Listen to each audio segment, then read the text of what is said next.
This disgusting cat food bowl, caked with moldy oatmeal, a junkie would take it for just $50. Yet you're clutching it so tightly that even your breath trembles uncontrollably. The moment your fingers touched the filthy porcelain bowl, a rich yellow glow visible only to you rippled wildly across your retina like water.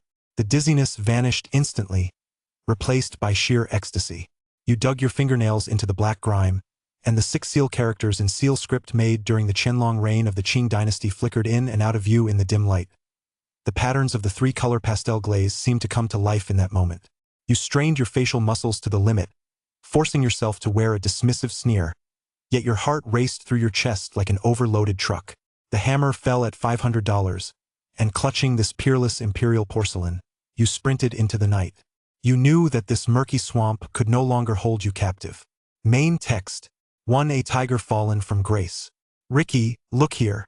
The beautiful blonde doctor across from him waved her finger back and forth in front of Ethan West's eyes. A moment later, the doctor smiled at him and said, "You've almost fully recovered from your concussion, and your broken ribs have mostly healed. You can be discharged today. The bill will be mailed to you in a few months." The doctor was beautiful and had a stunning figure.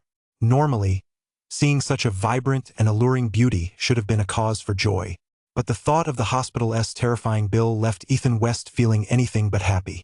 He still replied politely, "You're welcome." The doctor stood up and started walking toward the door. "Caroline Reeves, wait." Just as the blonde doctor was about to step out of the ward, Ethan West called out to her. "What? Is there something else?" Caroline Reeves turned around, a puzzled look on her face. "Caroline Reeves, that roller over there, what color do you think it is?" Ethan West pointed out the window of the ward toward the yard of the construction equipment rental company across the street. Caroline Reeves walked over to the window and glanced in the direction of his finger. "Did they paint the equipment again? Damn it. I told the hospital ages ago to contact them and tell them not to paint during this season." Caroline Reeves had assumed the smell coming from the company's equipment had bothered Ethan West. It's a fresh coat of gray-blue, pretty nice, actually. They'll probably be able to charge a premium for rentals this year," Caroline Reeves said, glancing over at the yard. Ethan West's lips moved, but the words died on his tongue. That roller was actually gray-blue? But why did he see it as red? For the past few days, the color of that roller had been puzzling him. Ever since suffering a concussion in that car accident, his eyes had seemed to turn into an infrared thermal imager. He could keenly detect a special glow emanating from certain objects.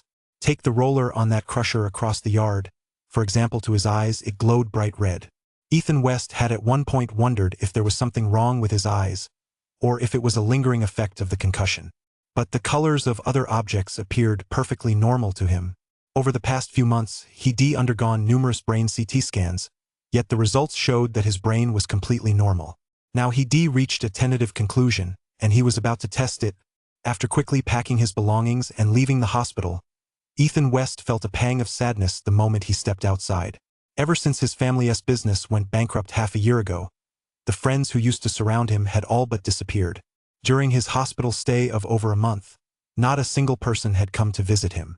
And his ex-wife, Yang Qian, had even sent him a divorce agreement during this time. It truly was a case of a dragon stranded in shallow waters being mocked by shrimp, a tiger fallen in the plains being bullied by dogs. The experiences of the past month had made him see the true nature of human relationships. Standing at the hospital entrance, gazing at Luo City's blue sky, Ethan West's mood was nevertheless incredibly gloomy, because he didn't know where the road ahead would lead. As he glanced up at the freight yard across the street, his gaze hardened once more. He crossed the street and arrived at a rental company called Anderson. This company rented out all kinds of heavy construction equipment and had a sprawling yard. It was filled with all sorts of machinery. Ethan West headed straight for the freshly painted roller crusher. He needed to verify something. He soon reached the crusher, which was about 3 meters long and 2 meters in diameter. There was an opening in the middle large enough for a person to enter and exit. It looked a lot like a small concrete mixer drum, but its purpose was different. It was primarily used in mines to crush ore. He peered inside the drum and saw that it was filled with dust. Especially in the gap between the inner wall and the outer cylinder, it was packed tightly with red soil. And that soil was the main source of the red glow. When he looked over, the soil actually glowed with an intense red light, blinding Ethan West's eyes with a sharp pain. He quickly pulled back and glanced at the ground again. The soil on the ground looked much more normal yellow, with no trace of that blinding red glow. Ethan West leaned in again to take another look. There was definitely something unusual about that soil. It was indeed emitting a red glow. By now, Ethan West had formed a theory. Either the soil contained radioactive minerals, or he had developed a superpower. At the thought, his heart suddenly began to race. "Hey, buddy, are you renting this machine?" A voice rang out from behind him, and Ethan West turned to look. It was a burly man in a green work uniform, probably in his 30s. "Hi, my name is Neil." The man held out his hand to Ethan West, who reached out to shake it. "My name is Richie. I was wondering, what is this?" "This is a John Deere JH200 roller crusher." Neil was the co-owner of the rental company, and he was very familiar with the specifications of this equipment. He casually began explaining the machine's features to Ethan West. "Hey, are you planning to rent this machine?" "Well, I'm actually pretty interested in this thing." Ethan West scratched his head and said, "Ah, are you heading to Alaska to pan for gold too? Though you're going a bit earlier than usual this year. But with temperatures higher than normal this year, there's nothing wrong with heading out early." The young man was straightforward and spoke off the cuff. Ethan West's interest was piqued. "Has this roller been used before?" "Haha, of course. Every February, tons of gold prospectors come to my place to rent this equipment. This roller was rented to old Johnny last year. I heard he panned $160,000 worth of gold from the Yukon River last year," Neil said with a look of envy on his face.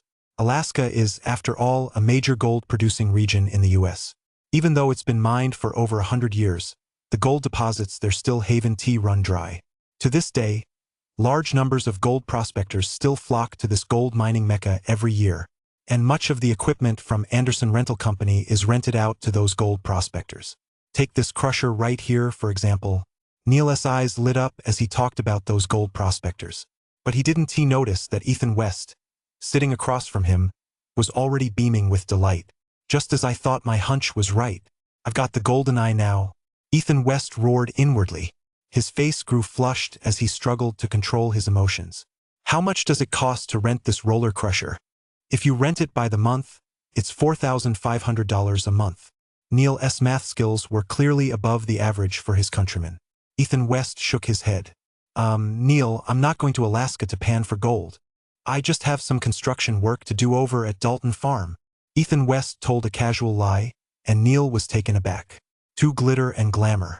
Construction work? Yeah. Just some wealthy folks from China who have a unique taste when it comes to their yards. Like the garden paths, they want them paved with perfectly sized cobblestones, so..." Neil smiled. "I get it. All right, however long it takes. I'll pay you $150 a day." "About a week," Ethan West said after a moment's thought. Actually, what Ethan West wanted to do was collect all the dust from those rollers and try his hand at alchemy. So he didn't really need to rent them for very long. But he was afraid they wouldn't rent them to him for just a day or two, so he just gritted his teeth and rented them for a week. Neil thought for a moment. "No problem, 1,050 yuan. But you'll have to pay an extra 500 as a deposit." "Deal. By the way, is that Dodge pickup for rent?" Ethan West spent a total of 2,000 yuan. Not only did he rent the crusher, but he also rented an old pickup truck. After spending 2,000 yuan, he had only 1,000 left. Earlier, because of problems with his family's business, he had sent all his savings from years of work back to his home country. On top of that, he'd recently been laid off from his job and had been in a car accident, so he was now in dire financial straits. Whether he could turn his life around depended entirely on this one job. He no longer had a home, couldn't afford a hotel, and couldn't even afford the cheapest motel. A night there would cost over 100 yuan, and the safety and surroundings weren't great either. So for him, the most pressing issue right now is to find a place to stay. Ethan West has lived in the US for over a decade, after all, so he does have some life experience. He drove his pickup truck, towing the rock crusher, straight to Bonita Ranch. Bonita Ranch wasn't actually a ranch, but rather an RV campground in the small town of Fontana. Not only were there many tourists traveling with their RVs, but RVs were also available for rent. Upon arriving at the campground, Ethan West quickly found a company called Thomas Hunter RV Rentals. It's $75 a day for a single rental, or $350 for a week for a long-term rental. Utility costs are extra. The owner of the company was a plump, middle-aged woman with a 4-chi waist who never put down her cigarette. After learning Ethan West's purpose, she took him to see a trailer-style RV. The RV was about 8 square meters, but since it was quite old, it was a bit run down. Fortunately, though small, it had everything one needed: a large bed, a dining table, and a fully equipped kitchen. There was even a separate bathroom in the southeast corner of the RV. Ethan West was very satisfied with the price and decided on the spot to rent it. "I'll rent it for a week." Ethan West paid the rent, and the elderly woman readily issued him a receipt. After she left, Ethan West headed straight for the rock crusher and climbed right inside. At the bottom of the rollers was a thick layer of mud, along with a thick layer of scale. Ethan West knew this was the result of heavy flooding. In the early days, the Yukon River Delta in Alaska was a famous gold-rich region. It's said that 200 years ago, when people went gold panning, all they had to do was stand by the riverbank to see the golden sand glistening at the riverbed's bottom. But after 200 years of being plundered by people, mining gold there was naturally no longer as easy as it used to be. So what if you still wanted to try your luck? You'd have to turn to technology. Among these technological solutions, the simplest is this type of rock crusher. It involves throwing all sorts of rocks found along the riverbank, any that look like they might contain gold, into the crusher to grind them up. Then, you continuously wash them with water. If you're lucky, you'll get some gold dust. And right now, Ethan West is betting on the sand and soil left inside this drum. And the soil inside the inner walls and the space between the inner and outer cylinders, that's high-grade gold-bearing soil. After spending the entire afternoon tapping away inside the drum, Ethan West finally managed to clear out the soil from the inner walls and the space between the cylinders. There were easily over 10 kilograms of soil, which Ethan West carefully carried back to his RV. Then, after locking the door and paying no heed to the fact that it was already getting late, he drove straight to a nearby home improvement store. Once inside, he immediately purchased a spray gun, a crucible, and various other gold smelting equipment. Ignoring his hunger, he rushed back to begin the smelting process. First, he tossed all the soil and impurities into the acidic solution he had prepared. This solution could dissolve all the metallic minerals in the soil. As he scattered the soil into the solution, Ethan West stirred it constantly with a glass rod. Once the solution had become completely cloudy, he adjusted its pH to a specific level. This caused the different minerals within to separate into layers. Next, Ethan West added zinc wire to the acidic solution. A large number of bubbles quickly formed in the glass container as the zinc displaced the gold from the solution. When he saw the zinc wire turn completely black, Ethan West couldn't help but laugh out loud. Glancing down at the bag of sand and soil at his feet, what was that gleaming light? It wasn't just a red glow. It was clearly the legendary radiance of jewels and treasures. But at that moment, he felt a sincere urge to thank his high school chemistry teacher. If it hadn't been for the teacher's strict demands back then, he would likely have long forgotten this basic chemistry knowledge. He removed the zinc wire, placed it in another glass beaker, and added the electrolyte. The blackened zinc wire rapidly underwent an ionization reaction, causing the gold adhering to it to precipitate. However, this gold wasn't the gleaming gold everyone imagines. Instead, it was a pitch-black mass. This was because the gold still contained many impurities and wasn't very pure. The next step was to remove the impurities, a simple process that just involved heating it in a crucible. After a busy night's work, by dawn, Master Chun had finally finished refining all that gold-bearing soil. He obtained a total of 9 ounces of gold. To extract so much gold from over 10 kilograms of soil shows just how high the grade of the gold deposit found by the prospectors was. Of course, there's another reason. The prospectors had already done the hard work of sifting through the sand for him.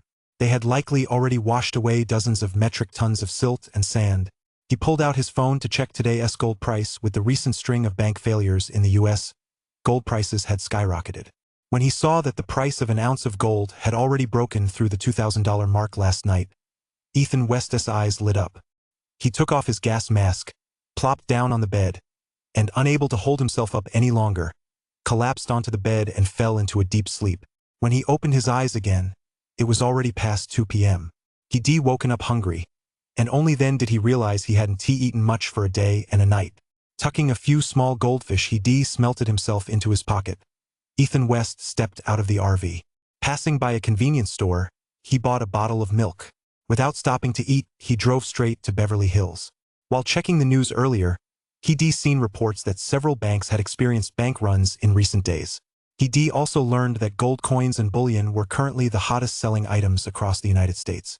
Americans aren't stupid, everyone knows that the dollar isn't safe right now, and those cryptocurrencies are just castles in the air.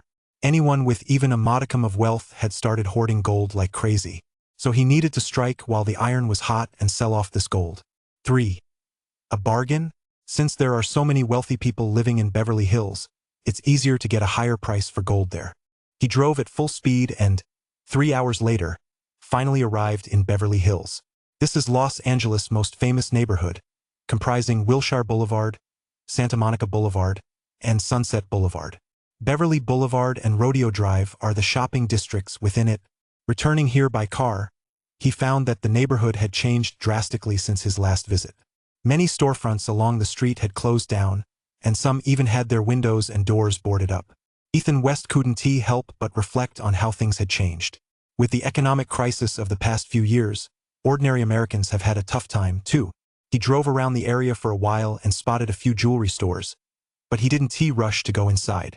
He visited these gold shops before they all sold gold and silver jewelry, but they didn't offer very good prices for buybacks. To get a good deal, it was best to find a shop that specialized in buybacks. For example, on the corner of Rodeo Drive, he finally found a pawn shop. The shop was called Buck's Pawn Shop, presumably named after the owner, Buck. A while back, Ethan West had pawned his watch at this very shop to help support his family. When he pushed open the door and stepped inside, the bustling crowd startled Ethan West. He'd never seen a pawn shop this crowded before. But looking at all those men and women dressed in designer brands, you could tell just how bad the U.S. economy was right now. Many large companies are laying off employees right now, and Americans are used to spending money recklessly without the habit of saving. Now that their cash flow has dried up, quite a few people are forced to sell off their belongings just to make ends meet. The items these people are pawning are all over the place. Some are designer juicers they no longer use at home, while others are electronic devices like printers. Ahead of him were several black women holding all sorts of designer clothes and handbags, and Ethan West had serious doubts about where these items came from. But the pawn shop didn't care about that. The clerks inside were swamped with work. Since he was there to pawn gold, he was quickly directed to a separate line. Ethan West glanced over. This line was full of people coming to pawn antiques, jewelry, and other valuables. There were more than a dozen people ahead of him, and the items they carried came in all shapes and sizes. Some had their treasures packed in tightly sealed bags, while others simply used a cardboard box, a rather rough and ready approach. Behind the counter at the front of the line sat a burly, bald man. He was holding pieces of jewelry and antiques one by one, constantly appraising them. This man was the owner of the pawn shop Buck. Ethan West had dealt with him a few times before and considered him an acquaintance. However, just as he was about to look away, he suddenly froze. He had noticed a faint yellow glow flashing from the opening of a cardboard box held by a man standing ahead of him in line. He rubbed his eyes and checked again and again to make sure he wasn't mistaken. There was indeed a faint yellow glow emanating from the man's cardboard box. Zhou Ping's heart leapt with excitement. Based on his previous treasure hunting experience, he concluded that the man's box must be hiding a valuable item. With that thought, a sudden impulse struck him. He held his breath, focused his attention, and began scanning the bags of the other customers. He couldn't see through the tightly wrapped bags, but in some of the open bags he could still make out faint white and yellow glows. Although he didn't know exactly what they were, he concluded they must be antiques or jewelry of little value. He wondered if he might have a chance to snag some of these antiques. But then he remembered he had only a few hundred yuan left in his pocket, and that he was standing right in a pawn shop. He immediately dismissed the idea. He'd better cash in the gold he was holding first. One by one, the people in line approached the counter, where the bald old man, Buck, worked with great professionalism. His appraisal was very quick. He'd swiftly select items he deemed valuable from what people brought in. Then he'd offer them a price. If they agreed, it was cash on delivery. If they didn't agree, they could haggle. If they couldn't reach a deal, they'd just take their items and leave. After waiting for over an hour, it was finally his turn. When he pulled out those little goldfish, old Buck's eyes lit up immediately. Ha ha! After sitting here all day, I've finally got something good. With that, he snatched up the little goldfish and began handling them. Buddy, are you sure you want to sell this gold right now? Buck looked up at him and asked. Right now, the wealthy folks in Beverly Hills were all buying up gold. But this guy was going against the trend. He didn't quite understand Ethan West's strategy. Ethan West chuckled. That's right, sell it all. If I don't get rid of it now, I'll be out on the street. Old Buck raised his hand. Ok. Got it. I'll just need to check the purity first. 10 minutes later, Ethan West walked out of the pawn shop with 19,800 yuan in his pocket. With money in his pocket, he stood much taller. He was really lucky today. He hadn't expected that last night. The price of gold was still $2,000 an ounce. But by the time he got to Beverly Hills, the price had already risen to $2,200 an ounce. He sold all 9 ounces of his stock, netting him just under 20,000 yuan. With this money, he finally didn't have to worry about his future anymore. His stomach growled, and Ethan West suddenly realized he hadn't eaten a proper meal in a day. He was just thinking about finding a place to have a good meal when he turned the corner. To his surprise, he spotted the same guy he'd seen earlier at the pawn shop. Right then, the guy was crouched on the street corner, selling off the contents of his cardboard box. It seemed he hadn't managed to sell everything at Old Buck's shop earlier. Ethan West glanced over casually and immediately stopped in his tracks. Because that yellow glow was still coming from the box, Ethan West hurried over. Hey, buddy, are you selling all this stuff? Sure, help yourself. The man hadn't expected a customer to show up so soon after setting down his box. He immediately put on a smile and gestured for Ethan West to help himself. Ethan West crouched down and peered into the cardboard box. It was filled with all sorts of things, a dazzling array of items. There were a few old-fashioned Western music boxes that clearly had some age on them that would look like rosewood. However, Ethan West didn't know much about them, so he just glanced at them a few times before setting them aside. There were also a few vintage ladies' handbags, all in pretty good condition. You could tell this guy must have come from a decent family. But none of these were what Ethan West was looking for, because none of them gave off that yellow glow. Finally, after rummaging for a moment, he found the treasure glowing with a yellow light tucked away in the farthest corner of the cardboard box. But at that moment, this treasure looked absolutely shabby. It was a porcelain bowl. Though the inside was caked with a blackish substance, it had likely been used to hold food. Ethan West couldn't help but curse under his breath. What a waste of a precious item. 4. Picking up Western trash. This bowl had, 9 times out of 10, held oatmeal, a favorite of Westerners. Ethan West picked up the bowl and examined it closely. The bowl had a diameter of about 15 centimeters and a bluish undertone. 3 designs were painted on the outer wall of the bowl. The first depicted 3 colored lychees, the second 3 colored pomegranates, and the third 3 colored peaches. Although Ethan West didn't know much about antiques, he could tell at a glance from these 3 designs that this was likely a piece of porcelain from the Dragon Kingdom. He tapped the black markings inside the bowl. They came off easily, and with each piece that came away, the bowl's yellow luster grew more intense. His heart began to race even faster. Could it be that he was about to stumble upon a hidden treasure? He turned the bowl over to examine the bottom. A 6-character seal script mark from the Qianlong era of the Qing dynasty caught his eye. Ethan West felt a wave of relief wash over him and let out a long breath. Although he didn't know much about antiques, he was certain this was an authentic piece of great value. Otherwise, this treasure wouldn't be emitting that faint yellow glow. He looked up at the man. He was thin, with an unhealthy pallor. His hair was a messy, bird's nest of a mop, and his unkempt beard hadn't been trimmed in who knows how long. Most importantly, even from several meters away, Ethan West could smell the strong stench of marijuana on him. This was clearly a drug addict, judging by his appearance. He was probably some spoiled rich kid living nearby.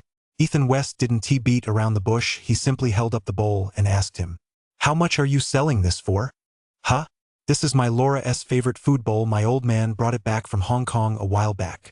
If you really like it, I'll let it go for $3,000. As soon as Ethan West heard this, that the guy had actually mistaken an antique from our dragon country for a cat food bowl, he felt incredibly frustrated. He also noticed that as the man spoke, his eyes were darting around restlessly. It was clear this guy had no idea of the treasure's true value and was just making up a random price. Old Buck at the pawn shop earlier clearly hadn't recognized it as the real deal either.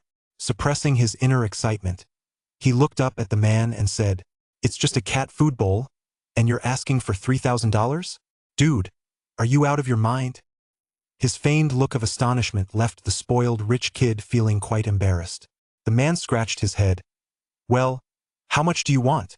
$50, not a penny more. The man's face flushed red. He felt as if he'd been humiliated. $2,000, not a penny less. Fine, $100. Seeing there was still room to negotiate, Ethan West raised his offer a bit. 1,500. Hearing this, the man's eyes lit up even more. In the end, the two settled on a price of $50 for the antique bowl. The foreigner grabbed the cardboard box and ran off as soon as he got the money, and Ethan West did the same. He paid up, snatched the bowl, and took off. It was as if both were terrified the other might back out. Ethan West, however, grew happier the faster he ran, because this was his very first genuine bargain. Once the other man was out of sight, Ethan West ducked into a nearby thrift store and bought 2 t-shirts for $10. He wrapped the bowl up tightly and carefully placed it in his car. But now that he had money in his pocket, he wasn't in a hurry to head back. Why save money if you're not going to spend it? Are you waiting for the house to fall down? He hadn't eaten a proper meal in the past couple of days, so now was the time to really treat himself. He pulled out his phone and did a quick search. As it turned out, there was a very famous Texas-style burger joint right nearby. He drove to the burger shop called Smokefire, which was a far cry from your typical fast food burger joint. The interior decor was much more upscale, and the burgers were prepared with far greater care. Ethan West ordered their signature dish, the Mac Rib, a giant grilled rib burger. The burger's shape was somewhat similar to the Big Mac from the Golden Arches, but it was much larger. The preparation is quite hearty. A 3-layer burger, with the bottom layer consisting of a beef patty and cheese. The top layer features shredded beef and a whole beef rib on the bone.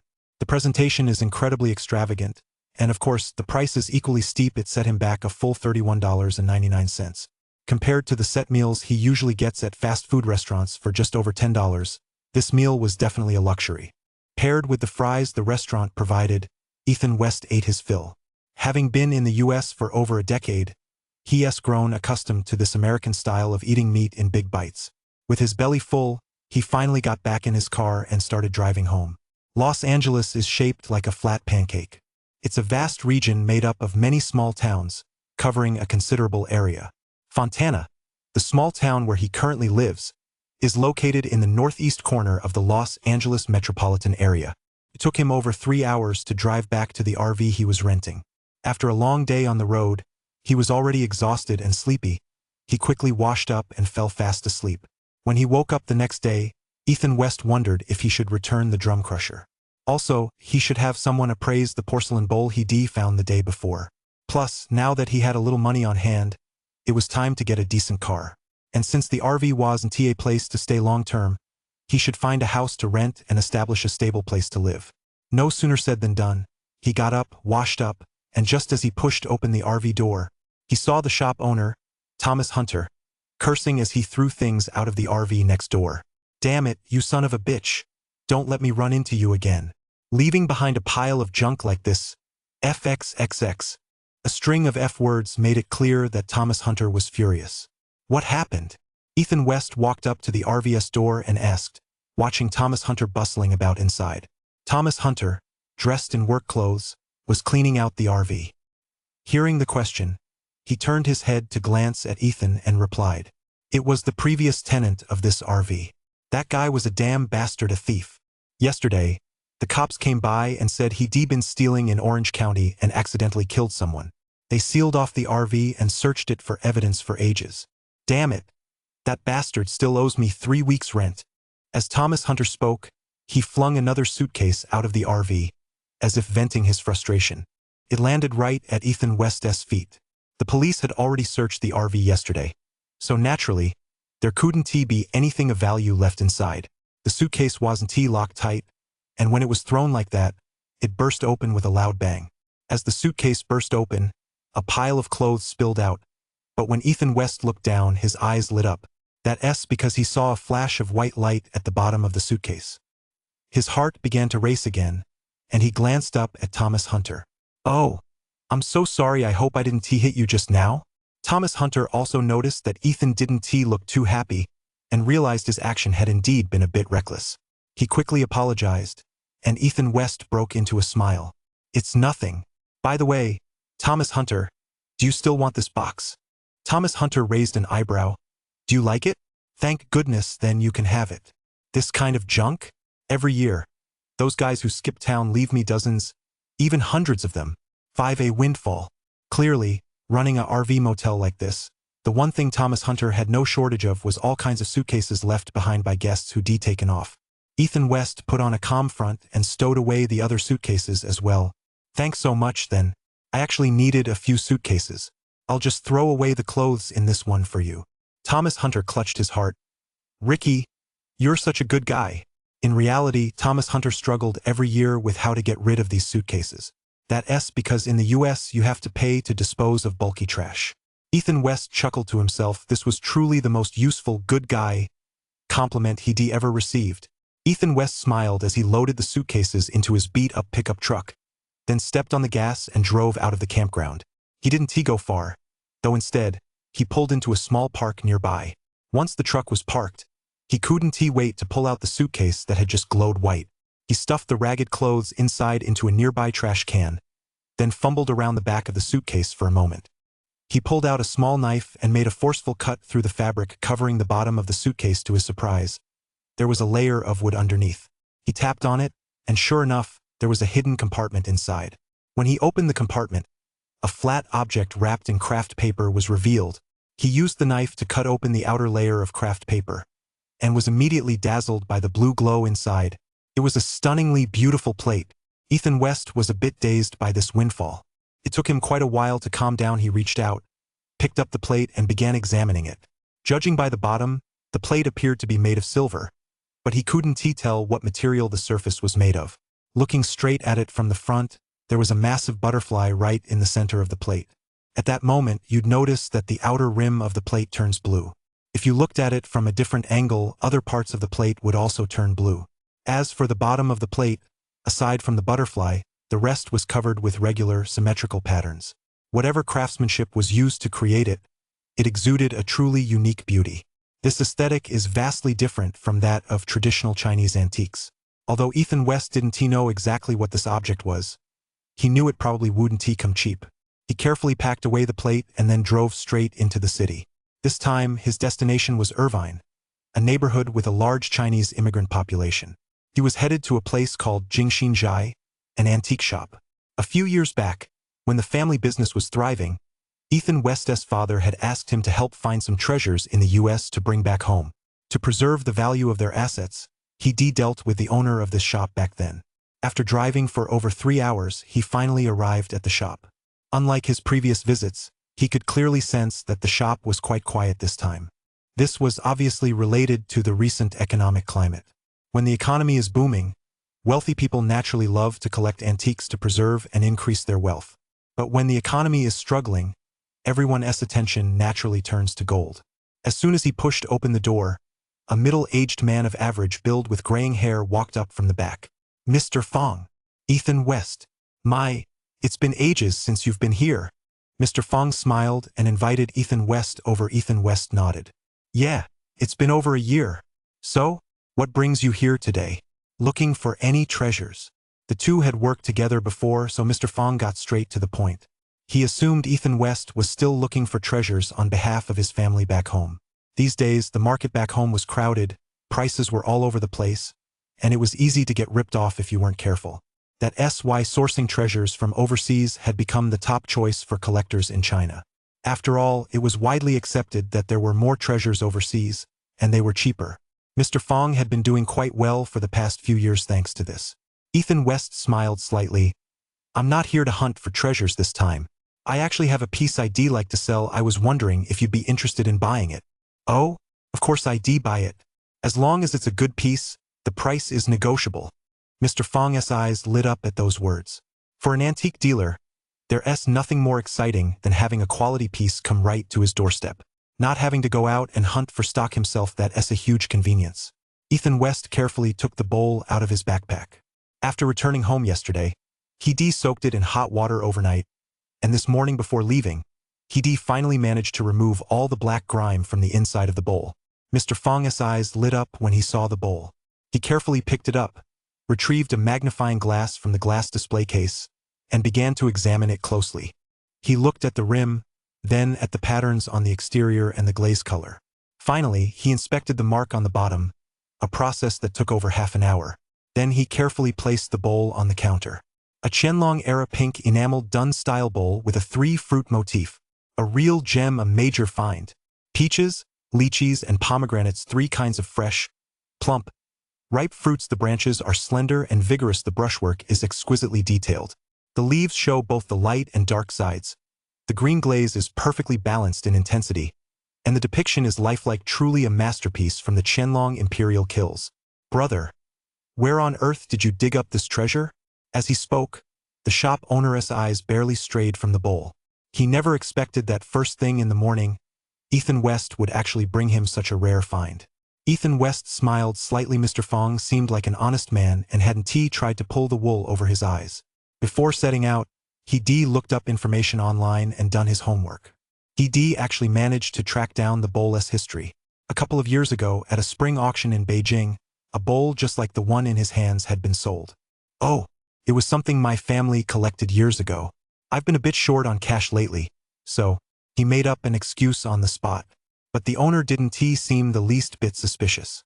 All right, how much do you want for this one? Ethan West rubbed his chin and pondered for a moment. Well, I looked it up earlier. An identical bowl was auctioned in China 2 years ago. That bowl even had a slight chip on the rim, yet it still went for 180,000. Inflation has been so severe these past 2 years. The price is bound to go up a bit. For this bowl, I'm asking 250,000. What do you think, Mr. Fong? Ethan West's quote was reasonable. He wasn't asking for an exorbitant price. Mr. Fong pondered for a moment. Ethan West, after all, we're not going through an auction house, so we're saving quite a bit on fees and taxes. How about this 220,000? 245,000. I can't go any lower than that. In the end, the two settled on 240,000, though the currency was RMB. Based on today's exchange rate, Mr. Fong transferred 35,000 US dollars to Ethan West. Once the funds cleared, Ethan West breathed a sigh of relief. Ah, Brother Chun, if you ever come across anything good in the future, feel free to send it my way. Don't worry, we can work out the price and everything. Mr. Fong called out to him with a smile. The U.S. economic crisis over the past 2 years had actually been a golden opportunity for antique dealers like him to make money. Lately, he acquired quite a few fine pieces. In his eyes, Ethan West must have fallen on hard times and been forced to sell off his family's assets. 6. A daring antique. Ethan West smiled slightly and nodded. No problem. Just as he turned to leave, he paused. Then he pulled the blue plate out of his backpack again and handed it to Mr. Fong. Old Fong, do you recognize this? Mr. Fong was taken aback as he took the plate and examined it closely. But after looking at it for quite a while, he still couldn't make heads or tails of it. This is a Western piece. As for exactly what it is, I really can't say.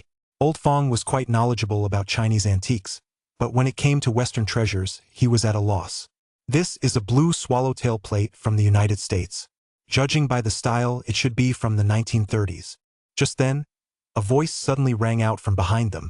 Ethan West startled and turned around to see a tall, extremely curvaceous blonde woman. He and Mr. Fong had been so engrossed in discussing the bowl that they hadn't even noticed when she entered the shop. Mr. Fong burst out laughing the moment he saw the beautiful woman. Chun, this is my sister-in-law, Karen. She runs an antique shop on Main Street in North Irvine. When it comes to Western antiques, you've come to the right person, just ask her. Ethan West quickly smiled and extended his hand to the woman. Hello? Nice to meet you. My name is Richie. Hello, Richie. The woman gave him a light handshake before letting go, her gaze shifting back to the beautiful plate. You seem to know a lot about this plate. Could you tell us a bit about it? Ethan West smiled and handed the plate to the woman. She didn't hesitate, taking the plate and examining it closely. She held the plate up to the sunlight, studying it intently and adjusting the angle from time to time. Ethan West could also see the dazzling blue sheen emanating from the plate in the sunlight. The light fell on the woman's face, making her look exceptionally beautiful. It must be said that Westerners' deeply chiseled facial features do give them a natural advantage when it comes to appearance. Wow, it's so beautiful. This is definitely a masterpiece among blue morpho jewelry. Karen couldn't stop expressing her admiration, and after about a quarter of an hour, she set the plate down. The blue morpho is a stunning butterfly that lives in the tropical rainforests of South America. Its wings display incredibly beautiful blue patterns when held up to the sunlight. In the 1920s and 1930s, It was highly sought after by jewelry designers in Europe and America. They would have people collect these butterflies' wings and use them to craft all kinds of exquisite jewelry pieces. Or exquisite ornaments. This piece of yours is a classic example of a yin production. This plate is about 20 centimeters in diameter. I just counted it took the wings of about 66 blue morpho butterflies. This is quite a treasure. Over the past 2 years, the blue flash butterfly has been listed as an endangered species. Ornaments and jewelry made from this butterfly have once again become highly sought after among the wealthy. After hearing Karen's explanation, Ethan West's frown melted away, and his face lit up with delight. So how were these butterfly wings attached to this silver plate? Mr. Fong, standing nearby, was clearly even more interested in the craftsmanship behind the plate. Well, that's where the real skill comes in. First, we have to turn these blue morpho butterflies into specimens. Once they're completely dried, we use a special filigree transfer technique to attach them to the plate. What? The butterflies on this tray are all mummies.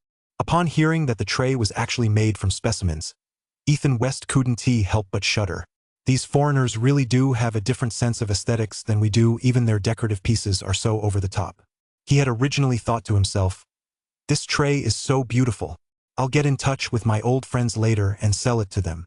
But then he thought if people found out this thing was made from animal corpses, who'd want to buy it to hang in their home? But these foreigners really don't have those kinds of taboos. Old Fong, sitting next to him, just laughed heartily. Hey, you just don't get it. We have antiques like this too, only our technique is called pointed jade. Old Fong began to explain the technique to Ethan West. The phoenix crowns worn by ancient empresses, as well as the hairpins worn by imperial consorts, all feature the point CUI technique. It involves crafting the base object out of gold, then inserting kingfisher feathers into key areas. To ensure the quality of the feathers, they were all plucked from live birds. Lao Fong vividly described the art of jiansui to Ethan West. Jewelry made using this technique has excellent luster, vibrant colors, and never fades. It originated during the Han Dynasty and reached its peak during the Kangxi, Yongzheng, and Qianlong eras. Old Fong could talk endlessly about Longgua's antiques, but listening to him gave Ethan West goosebumps. Plucking feathers from live birds, he found that a bit hard to stomach. Ethan West turned to Karen. He didn't want to keep this plate. Karen, how much do you think this plate could sell for? Ethan West asked. That's hard to say. I'll have to go back and contact some contacts to get a quote first. If you're in a hurry to sell it, why not come back with me? I'll make some calls while we're there, Karen said, and Ethan West nodded repeatedly. Great. I don't have anything else planned today anyway. All right, let us go. Karen agreed readily and turned to head out the door. She drove a Tesla, and Ethan West followed closely behind in his pickup truck. 15 minutes later, they arrived at a storefront on North Main Street in Irvine. It was located very close to the Diamond Shopping Center in Irvine and had a prime location. Karen's antique shop was a small 3-story building facing the street, covering a very large area. Each floor alone was over 200 square meters. The front half of the first floor was used as the antique shop. The second and third floors were presumably where Karen lived. After parking her car, Karen opened the shop door, and Ethan West followed her inside. But just before entering, he happened to notice a for rent flyer posted on the display window next to the door. He glanced at it and saw that a room on the second floor was available. Come on in and have a seat. Would you like something to drink? There. Coffee? Karen stepped behind the counter and greeted Ethan West. Ethan West didn't hesitate. I'll have a cup of coffee, please. Karen smiled. There was a counter right behind her, and a coffee machine sat on it. She quickly brewed Ethan West a cup of fragrant, strong coffee. Wait a moment, I need to make a phone call. She pulled out her phone and made a video call. A moment later, the call connected. An elderly man with white hair appeared on the screen, and she began chatting away with him. Oh, right, Ricky. Bring that plate over so John can take a look. A moment later, she said to Ethan West, who took out the blue Morpho USB drive and placed it on the counter. Karen pointed her phone's camera at the USB drive and showed it to the old man. Meanwhile, Ethan West turned his head and began taking in Karen's antique shop, 7 foreign shovels. The shop covered over 100 square meters, with its main entrance facing south and 2 massive glass windows on either side. Upon entering, a general merchandise display area lay directly ahead. There were 2 rows of open shelves filled with second-hand odds and ends. From computers and phones to pots, pans, and kitchen utensils, you name it, they had it. Further inside were 3 glass display cases lining the wall. This was the true heart of the antique shop. The display case on the east side showcased a variety of jewelry. On the back wall hung all sorts of strange and unusual items. There are ancient European and American weapons, including 2-handed swords and battle axes. Right in the northeast corner of the room, there's even a complete set of iron plate armor. The display cases along the north wall hold a collection of antique firearms. From ancient muzzle-loading handguns to modern Glock and Beretta models, you name it, they've got it. You name it, they've got it. On the shelves against the back wall, rows of Remington and AR-15 rifles were neatly displayed. The sight made Ethan West break out in a cold sweat. Damn it! Didn't old Fong say his sister-in-law ran a Western-style antique shop? So what, does the shop sell guns too? And take a look at those second-hand odds and ends out front. He seriously suspected this was just a second-hand junk shop, and not an antique store at all. Hey, Richie, I've worked it out with John. He's willing to pay 30 grand for this flash drive. What do you think? Karen's voice came from behind him. Ethan West immediately returned to the counter. Karen turned her phone screen toward him, and he looked at the white-haired old man on the screen. $30,000? Can we get it a little higher? Ethan West didn't flinch as he looked at the old man on the screen. In truth, he had no idea what the flash drive's actual value was. But haggling was just standard procedure. The white-haired foreigner on Karen's screen spoke with a London accent. Young man, I really can't go any higher. With shipping and insurance, this isn't a small sum. Plus, I have to find the right buyer. That time is a cost too. The old man rattled on, but Ethan West really didn't understand the pricing system for Western antiques. He glanced at Karen again and just caught her nodding at him. So he nodded back and said, "All right, $30,000, then. You're a great guy. It's been a pleasure doing business with you." The old man immediately broke into a smile, and Ethan West nodded back with a smile of his own. The deal was sealed, and the old man paid a $3,000 deposit right away. In a couple of days, an expert would be coming over from the East Coast. Once the plate was verified, they'd take it away. Only then would the transaction be fully complete, and the final payment settled. Oh, right, Karen. How much is the commission? Since the item was sold through Karen, he naturally had to pay her the brokerage fee in full. Ethan West had already mapped out his future career path.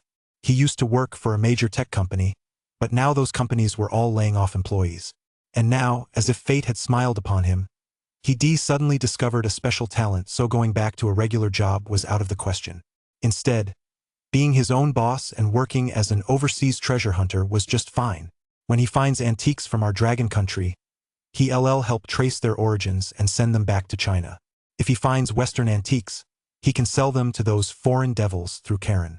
If that's the case, he absolutely has to maintain a good relationship with Karen, so he took the initiative to ask about the brokerage fee right away. Karen smiled and didn't beat around the bush. "It's usually 10% of the contract price. All right, I'll pay you once the deal is closed." "No problem." Ethan West really appreciated Karen's straightforwardness. "By the way, Karen, I just noticed you seem to be looking for tenants here." Ethan West didn't beat around the bush. He asked Karen directly. Half a year ago, his father's company had fallen on hard times, so he sold his house and used the money to support his family. Since then, he'd been renting, and that had been the final straw that broke the camel's back in his relationship with Yang Qian. But looking back now, he had no regrets. "Oh, are you looking for a place?" Karen looked Ethan West up and down and asked with a smile. Ethan West was 1.86 meters tall and had previously been a bit chubby, weighing over 200 gene. But after his car accident and a month in the hospital, all that turmoil had caused him to lose over 40 gene. Now he looked much more proportionate and actually quite presentable. "Yeah, I am looking for a place." Ethan West felt a little uncomfortable under the busty woman's intense gaze and replied with a hint of shyness. "Sorry, I only rent to women here," Karen said with a smile, and Ethan West shrugged with a hint of disappointment. "All right then, but..." Karen was about to say something else when the door suddenly rattled.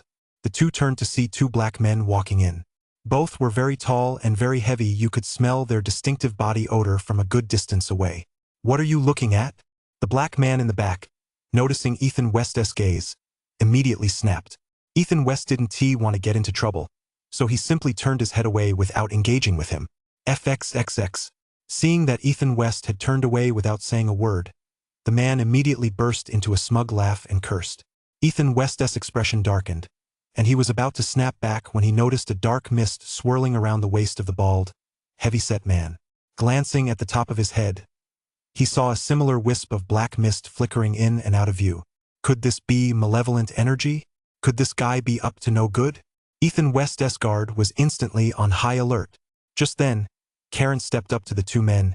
"Gentlemen, is there anything I can help you with?" "Well, actually, we have some things we'd like to sell." The black man in front, wearing a black headscarf, exchanged a glance with the black man behind him, signaling him not to cause trouble. He then placed the backpack from behind on the counter and pulled out several designer handbags. Ethan West glanced at them. There were LVs and Fendis, all looking brand new. But as for their origin, just looking at the way these two guys acted, it was clear the bags had been acquired for free. Karen didn't say much. She began inspecting the bags very carefully. The bags were all brand new and unused. Some even still had the wrapping paper on the handles. Any one of them, if listed online, could fetch several $100s. For all of these together, I can give you 500. After finishing her inspection, Karen looked up at the two black men. That was a pretty steep haggle. Even Ethan West frowned when he heard it. The two black men immediately took offense. "Oh, come on, these bags are brand new. Not secondhand, the tags are still on. Isn't your offer a little too low?" The black man in front, wearing a black bandana, said to Karen. The one in the back, who'd been acting cocky from the moment he walked in, now had a look of pure rage on his face. Karen kept her poker face. "I'm sorry, but that's the highest price I can offer you. If you don't agree, you can just take the bags and leave." Clearly, Karen knew where these bags came from, so she wasn't holding back with these two black men. A blessing in disguise? But it was precisely Karen's attitude that enraged the two black men. The one standing in the back reached for his waist. "BTCH, looks like you need a lesson. Open up your cash register and hand over all the money." Karen never expected these two guys to be so unprincipled. No deal, no mercy. They pulled out a gun and tried to rob her at the drop of a hat. Although this was standard procedure for black guys, this was the Irwin district, where public safety had always been good. Incidents like this rarely happened, so she was caught off guard by the black guy's sudden about-face. "Stop! Put your hands out! Don't move!" A sharp shout rang out from behind them. The three turned to look and were surprised to see Ethan West, who had been keeping quiet until then, now holding an M9, pointing it at the two black men. The black men panicked the moment they saw the gun in his hand. The one in the back even jerked his neck forward, reaching into his jacket. Click. Ethan West cocked the M9's slide. The man in the black headscarf at the front immediately reached out and pressed his hand against the fat man next to him. "Calm down, buddy. Calm down." I am perfectly calm. "Now you two better get the hell out of here," Ethan West said, pointing the M9 at the two black guys. The two black guys didn't dare argue. They abandoned the bags on the counter, turned around, and sprinted out of the antique shop. Watching their receding figures, Ethan West finally let out a sigh of relief. He'd been in the US for over a decade, and although he'd gone to the shooting range to play with guns before, this was the first time he'd ever drawn a gun and pointed it at someone like he had today. Even though the two black men had already run off, Ethan West's legs were still trembling slightly. When he'd seen the men's murderous intent just now, Ethan West had secretly pulled this M9 from Karen's display case. The gun wasn't even loaded. Thank goodness those two black men hadn't dared to take a chance just now, otherwise he would definitely lost this heist. Right now, Ethan West was feeling a mix of shock and delight. The shock came from the thrilling and perilous scene that had just unfolded. The delight came from the realization that his eyes weren't just capable of seeing glittering jewels and precious treasures. He could even sense a murderous aura and danger. Could he rely on this ability in the future to avoid misfortune and seek good fortune? Having had his life spared, Karen was naturally much warmer toward Ethan West now. But just then, a piercing roar of engines echoed from the street in the distance. Ethan West instinctively glanced out the window and shouted, "Oh no!" As soon as he said it, he reached out and pulled Karen down in front of him. The moment they hit the ground, they heard several bang, bang gunshots from outside. The antique shop's glass window shattered instantly. Glass shards rained down all over Ethan West's head and face, but at that moment he had no mind to worry about the broken glass. Instead, the curvaceous, voluptuous body beneath him from which a faint, alluring fragrance kept wafting left him somewhat speechless. "Are you okay?" Karen, lying beneath him, suddenly asked, her voice sounding a bit muffled. Ethan West quickly sat up straight. "Ah, Iemme fine. what about you?" He looked at Karen, who, to his surprise, was blushing bright red. "I'm fine too. Oh no, damn it." Seeing the shattered glass scattered all over the floor, Karen flew into a rage. She got up and went to the door, but the car had long since vanished without a trace. It didn't take a genius to figure out that those two black guys were behind it. "Looks like public safety in Irvine hasn't been too great lately." Ethan West stepped outside and stood beside Karen, whispering. Irvine was a major hub for the Chinese community, and public safety had been good for years. But in recent years, as the U.S. economy had deteriorated, violent crimes had gradually increased. Especially in the past few months, even $0 shopping had spread to the nearby shopping malls. Karen frowned and glanced at the shattered window behind her. A few shaken pedestrians on the sidewalk were pulling out their phones to call the police. Ethan West quickly handed the M9 back to Karen. "I just grabbed this from the back storage room, you don't mind, do you?" About 15 minutes later, the police arrived and took statements from both of them. They simply told them to be careful and then left. Watching the police car drive away, Karen couldn't help but mutter a few angry curses under her breath, calling them useless. She turned back to Ethan West. "Ricky, I've changed my mind. I'll rent you the room upstairs." "Really?" "Of course. The rent is $100 a week," Karen said bluntly, and the rent figure took Ethan West completely by surprise. In this neighborhood, rent wasn't cheap. Even if you shared an apartment and rented just a single room, it would still cost $200 or $300 a week. "But you have to do me a favor." Karen's condition came right away. "All right, go ahead," Ethan West said with a smile he'd already expected there to be a catch.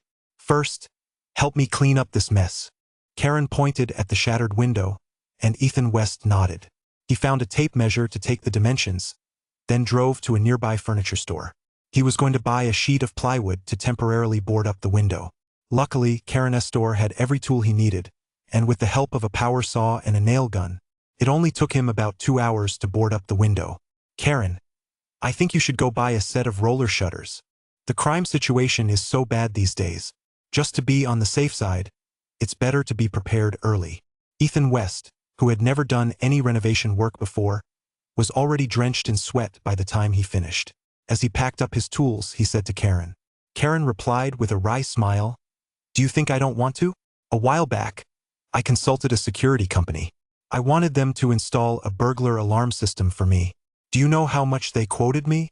$100,000. $100,000. What?" Hearing that quote, Ethan West was taken aback as well. "That's way too steep. We could buy a set on AliExpress and install it ourselves. It wouldn't cost much at all." Thinking back to China, a top-of-the-line set of motorized security doors and windows would only cost a few 10,000 yuan. Compared to this American quote, it was practically a rip-off. Ethan West said this, and Karen's eyes lit up upon hearing it. "AliExpress? Do they have that kind of thing there? How much does a set cost?" In the US, e-commerce is basically dominated by Amazon. The prices there aren't much cheaper than in brick-and-mortar stores, and Karen had heard of AliExpress. But she never used it, so she didn't know much about this all-encompassing, all-powerful Chinese shopping platform. Ethan West laughed heartily. "Leave it to me. I'll look into it later and get back to you with a quote. I'd guess it'll cost no more than $10,000 to take care of everything." Upon hearing this, Karen's eyes lit up. "Really? That's wonderful. If you can get it done at that price, I won't even charge you rent." Considering the recent security issues in Irvine, her antique shop was a high-risk target. Compared to the security measures she desperately needed to upgrade, what was a little rent? Meanwhile, Ethan West looked at the curvaceous, beautiful young woman across from him and couldn't help but feel a flutter of excitement. Was this a case of turning misfortune into fortune? 9 days of living together with a beauty. Karen looked up at Ethan West again and said, "I have to thank you for what happened with Richie today. I should really treat you to a nice meal. But with my shop in this state, I'm a little worried.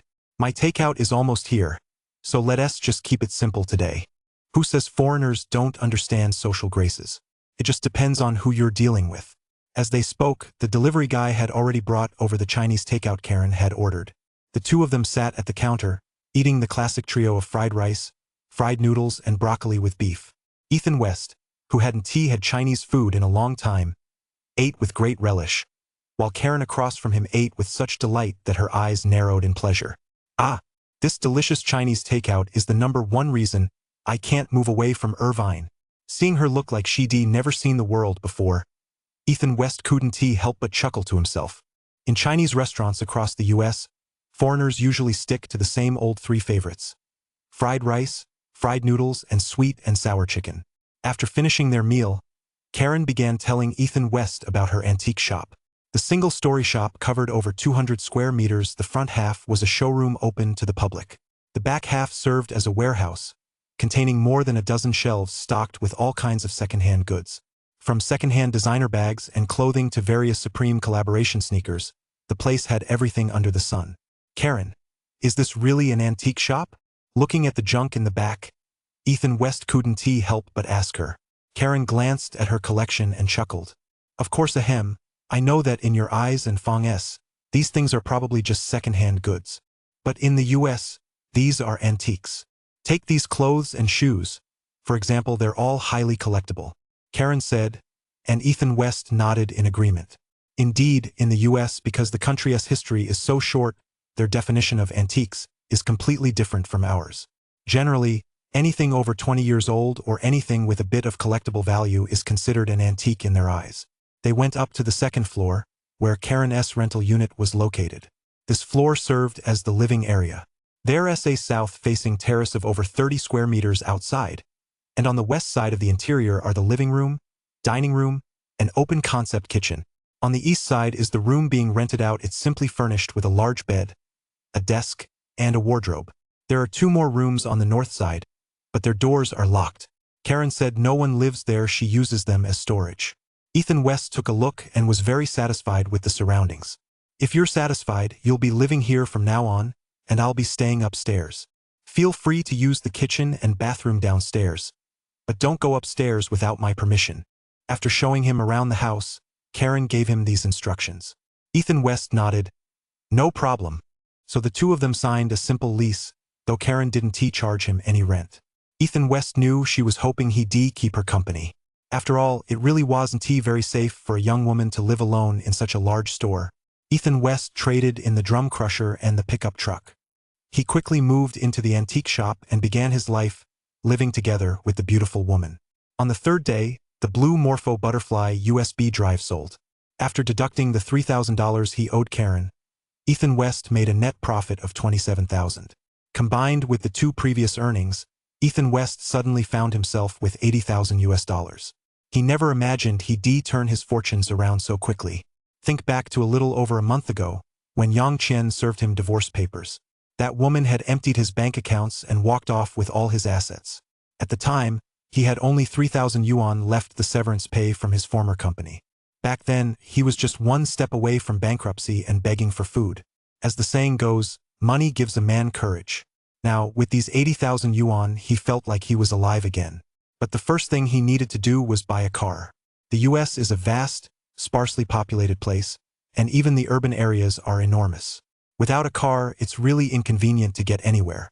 Over the past few days, he'd spent 300 yuan to pick up a used computer in decent condition from Karen. Whenever he had free time, he'd browse car listings online. There's a large Chinese community in the Irvine area, but he didn't want to buy a car there. Mainly because the car dealers around here tend to rip people off, so he wanted to look online first. And after staying at this house for the past few days, he'd pretty much figured out how Karen's store operated. Although her store was open during the day, not many people came in to browse. Karen mainly made her money through Amazon and eBay. She'd list the used items from her store on those 2 websites to sell. Valuable antiques are put up for auction on eBay. Since she'd already built up a bit of a reputation, her online store closed a dozen or so deals. Everyday business was actually pretty good. No wonder she lived such a comfortable life. She didn't sit in the store during the day. She'd only come down to attend to customers when they arrived. Sometimes, when she felt like going out for a stroll, she'd just close-up shop whenever she wanted.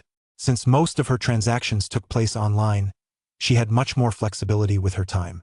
That day, Ethan West slept in until he woke up naturally. After a quick wash and brush up, he went out to the second-floor balcony. He originally planned to soak up some sun and have a light breakfast. Then he was going to meet a private seller to look at a car. But as soon as he pushed open the door and stepped onto the balcony, he saw Karen sitting in a lounge chair. She was holding a laptop and staring intently at the screen, looking quite nervous. This was the first time he'd ever seen Karen so tense. "What are you doing?" He walked over and asked after spending a few days together. He and Karen had gotten to know each other pretty well. Karen didn't have anything to hide, so she pushed the laptop screen toward him. EM bidding. It turned out Karen was participating in a live warehouse auction on eBay. In the US, there are two very famous e-commerce platforms. One is Amazon, which is well known in China and operates on the same model as Taobao. The other is eBay, the pioneer of all e-commerce. Unlike Amazon, eBay has many individual sellers. On this site, you can sell just about anything, not only new items but also used items you no longer need. Another unique feature of this site is that it allows for auctions. For example, if you have a car you want to sell, you can list it on eBay and start an auction. Interested buyers can place bids, and the highest bidder wins. This site is notorious for its no-holds-barred approach. You can put just about anything up for auction here. Take these unclaimed warehouses, for example. It's nothing like the warehouse treasure hunts you see on short video platforms back home. You don't even have to go there in person, just a few clicks online, and you can snag an abandoned warehouse. And Karen is clearly a pro at this. 10 online auctions. Where is this one taking place? Ethan West had heard people talk about warehouse auctions before, but he never participated in one, and now he was quite intrigued. Well, this one's in Orange County, that's where all the wealthy people live. So the quality of the warehouses there is always top-notch. I bought 2 great warehouses there just last year, Karen explained to Ethan West, her eyes fixed intently on the computer screen. It seemed that this warehouse treasure hunt really did have its own set of rules. For instance, the background of the warehouse mattered. If Karen hadn't explained it to him, how would Ethan West have known? Just then, the auction for the warehouse in front of them concluded. Then a white-bearded, bald old man appeared on the screen. "All right, next up is warehouse number 132. Let me give you a brief introduction to its background." "Ok." The old man spoke into the camera while glancing at his notes, then added with a touch of mystery. "I can't reveal the original owner's name, but I can tell you he was a millionaire. Unfortunately, the millionaire passed away from an illness a while back, leaving behind this warehouse. All right, now I'll take you on a tour of this warehouse." As he spoke, a black security guard behind him used a pair of bolt cutters to cut through the warehouse's padlock and open the roll-up door. Then the guy holding the camera pointed it straight at the warehouse entrance and started filming inside. From the footage, it was clear that the warehouse wasn't very large, only about 10 square meters. It was crammed with junk and cardboard boxes in the back. Several of the boxes were already damaged. Through the openings in the damaged boxes, several picture frames were visible. Upon seeing those frames, Karen's breathing suddenly grew heavy. A millionaire oil paintings. If you put these together, it's easy to think of antiques. Karen was clearly intrigued by this warehouse. "Okay, that's the tour. We're about to start the auction. For this warehouse, we'll start the bidding at 1,000 yuan, with increments of $50 per bid. After 5,000 yuan, each bid will be in increments of $100. Let us begin." The white-bearded old man was very cunning. Without giving anyone a chance to look around, he signaled to the bodyguards to close the warehouse door and began the auction. Karen didn't rush to join the bidding, but the competition for this warehouse had reached a fever pitch right from the start. Clearly, the factors the old man had mentioned led everyone to believe that this blind box warehouse had a very high chance of yielding a major prize. As a result, the price quickly surpassed 3,000, and after another 2 minutes, it shot straight past 5,000. Once the price crossed 5,000, Karen made her move. Instead of bidding incrementally, she typed $6,000 directly into the public chat. The chat, which had been teeming with messages, fell instantly silent. $1,000 jump on her first bid. Everyone knew the real deal was in the game. However, no sooner had Karen placed her bid than someone else quickly followed with a bid of $7,000. "Asshole. I knew that Kane guy would show up to stir things up." Seeing Karen's grimacing expression, Ethan West knew she'd run into her arch-rival. If it weren't for the internet connection between them, she'd probably have charged right over there to punch that guy a couple of times. Angry as she was, Karen quickly raised her bid to $8,000. Seeing this, even Ethan West couldn't help but gasp. The organizers had said that after 5,000, bids could be raised in increments of 100. But Karen was raising the bid by 1,000 at a time. She was clearly trying to go head-to-head with the other bidder. Yet when the camera had just swept over the warehouse, Ethan West hadn't spotted any valuable treasures. Or rather, he hadn't seen any colored lights. Whether the other party was genuinely interested in the warehouse or was just trying to outbid Karen, they quickly raised the price to 10,000. Karen still wasn't ready to back down this time. She actually hammered out a bid of 12,000.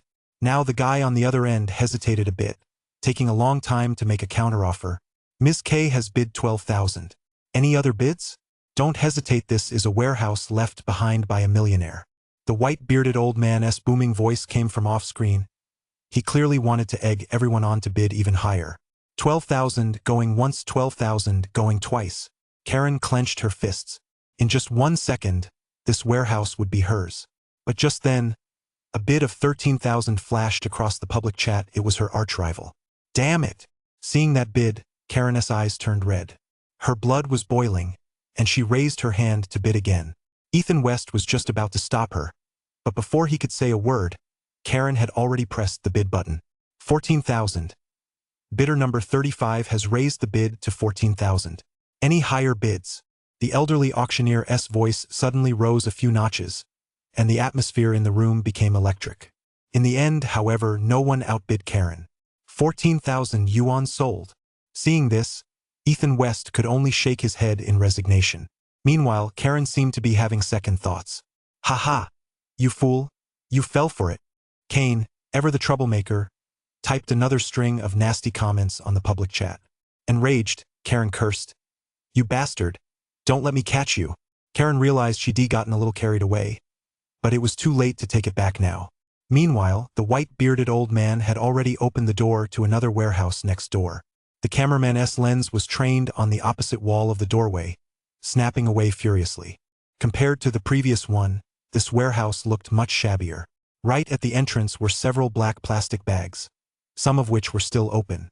Inside, they were filled with second-hand, worn-out clothes, and 3 or 4 cardboard boxes were scattered haphazardly throughout the warehouse. There was clearly not as much stuff in here as in the previous one. All right, the original owner of this warehouse, he used to be a millionaire, but he went bankrupt. Half a month ago, he took his own life, so we'll start the bidding for this warehouse at 500 yuan, with increments of 10 yuan. Clearly, old Bai Deng knew this warehouse wasn't worth much, so he set both the starting bid and the bidding increments very low. The bidders weren't stupid either. Everyone could tell the warehouse wasn't worth much. So from the very beginning, hardly anyone placed a bid. Half a minute into the auction, the price had barely risen to 550. At that moment, Ethan West said to Karen, "I think you should bid on this warehouse." Karen looked up at him in surprise. "Are you serious? There isn't much in this warehouse, less than 10 items in total." Ethan West, however, looked at Karen with an unusually determined expression and said, "I think you should give this warehouse a try." The reason he was so insistent was that just moments ago, when the cameraman's lens had swept across the warehouse, he caught a flash of yellow light near the cardboard boxes at the back. Although it was only for an instant, he was convinced he hadn't misseen it. But Karen still seemed a bit hesitant, so Ethan West had a sudden thought and said, "If you don't want to buy it, then this warehouse is mine. You buy it for me, and if there's anything good in there, I'll pay you a commission." 11. A trial run. Ethan West had never participated in this kind of auction before, and it was too late to sign up now. After all, not just anyone could participate in this kind of auction. First, you needed a special account. Plus, you had to pay a deposit before the auction began. So if he wanted to secure this warehouse, he really had no choice but to rely on Karen. Seeing how determined he was, Karen smiled and nodded. "Since you're so confident about this warehouse, I'll bid on it for you. As for the brokerage fee, forget about it. If anything good turns up, just give me the first option." Ethan West nodded. "No problem. All right, 600 then." Karen was decisive, raising the bid straight to 600 on her first bid. This immediately scared off some small-time players who were trying to take advantage of the situation. Everyone who came to bid on this second-hand warehouse was hoping to snag a bargain. The warehouse's original owner was an unlucky soul who had gone bankrupt and committed suicide, and there wasn't too much left inside. Statistically speaking, those 10 packages weren't likely to contain anything valuable. However, even though most people weren't interested in buying, there were always a few jerks who loved to stir up trouble.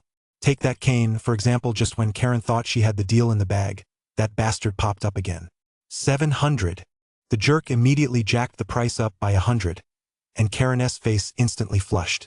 800. 900. Before long, the price had been driven up to over 1,000, and even Ethan West was starting to lose his cool.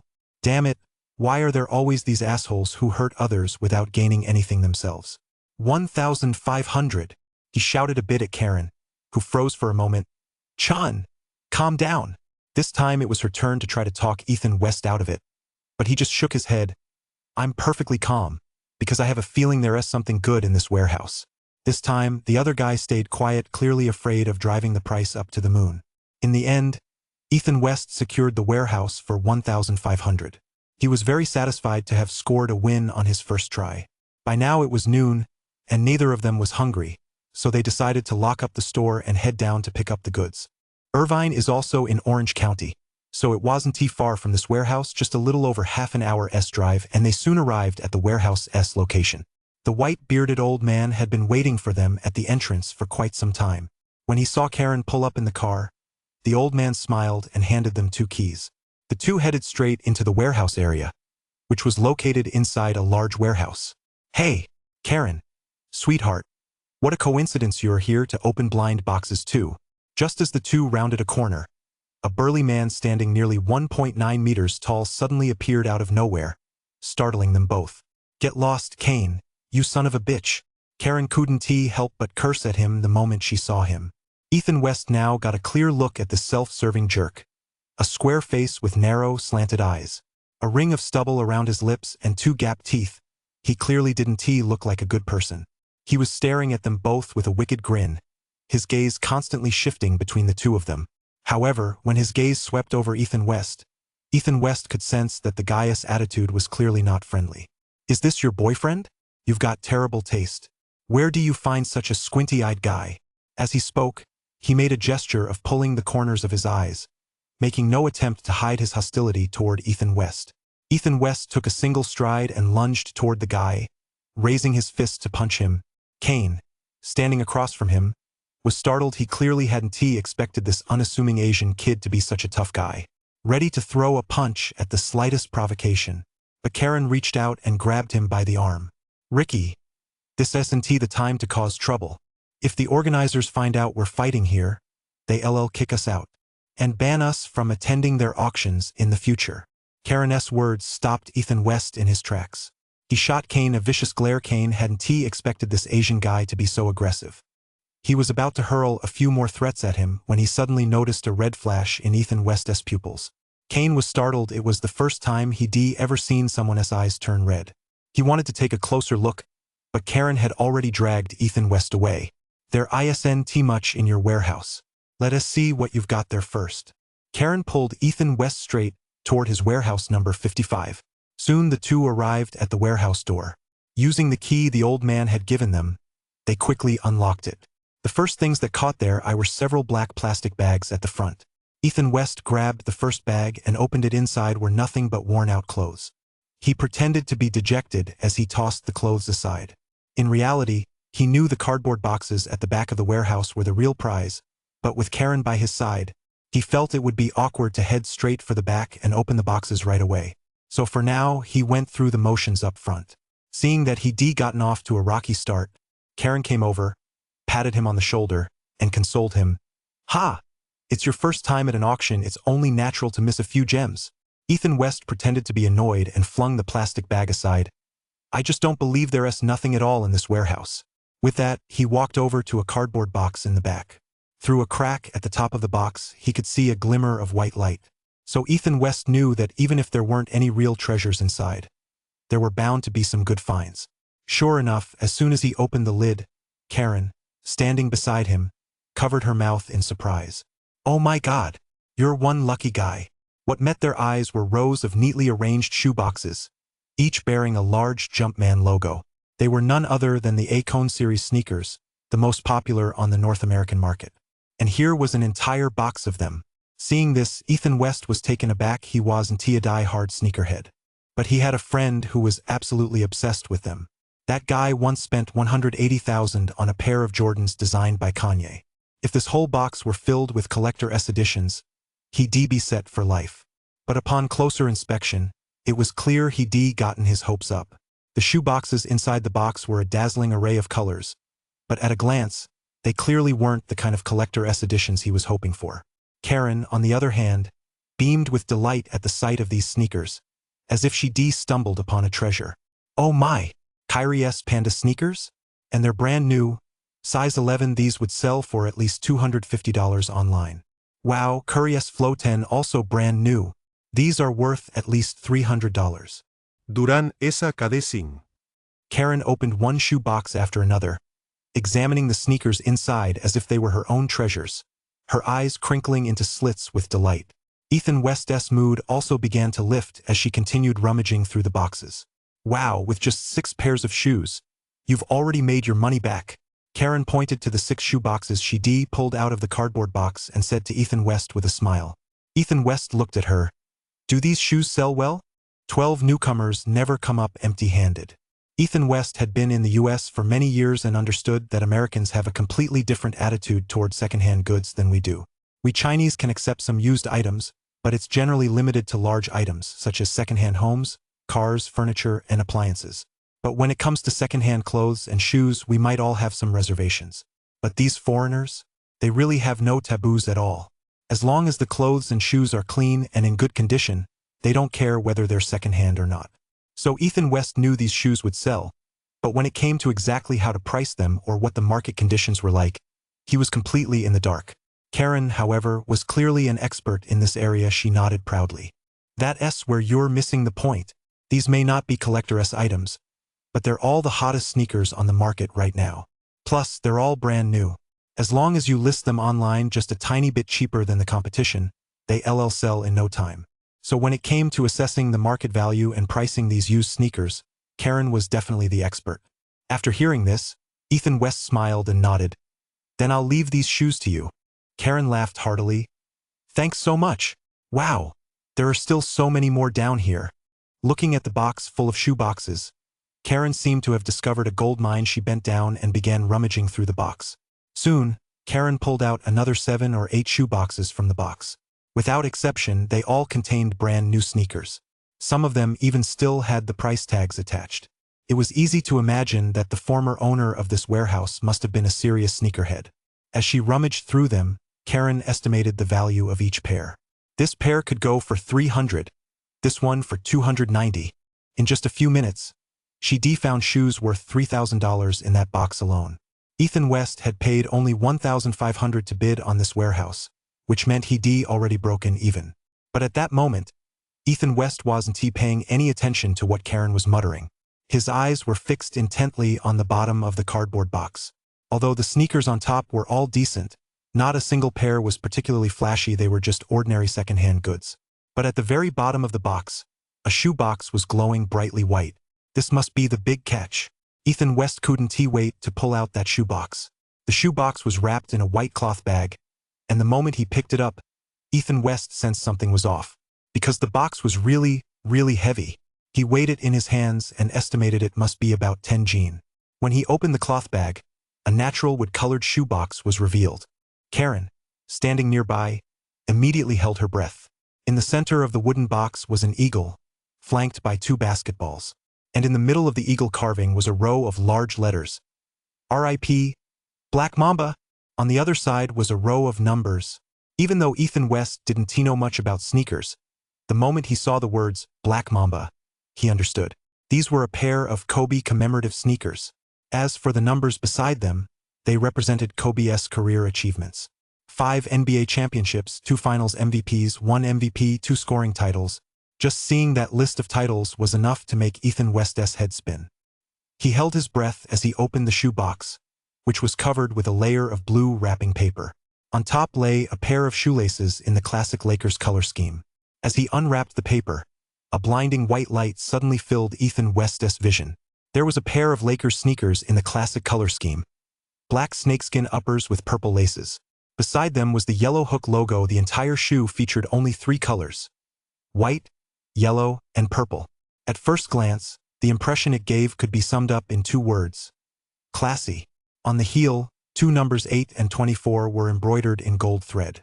Holding the sneakers in his hands, Ethan West's breathing grew much gentler. Just then, a flash went off across from him. It turned out to be Karen, who was taking photos of the shoes and the box with her phone. "What are you doing? There are so many Kobe commemorative sneakers on the market right now. I'm checking which model this is." Ethan West quickly leaned in close to Karen's phone. Using image search, the information they were looking for popped up in the search bar almost immediately. "Wow, these are actually custom Kobe commemorative Air Force Ones. Only 24 pairs were made worldwide." Karen's eyes lit up as she looked at the information on her phone. Chen Rui quickly caught his breath. "So how much are a pair like that worth now? Hold on, let me check.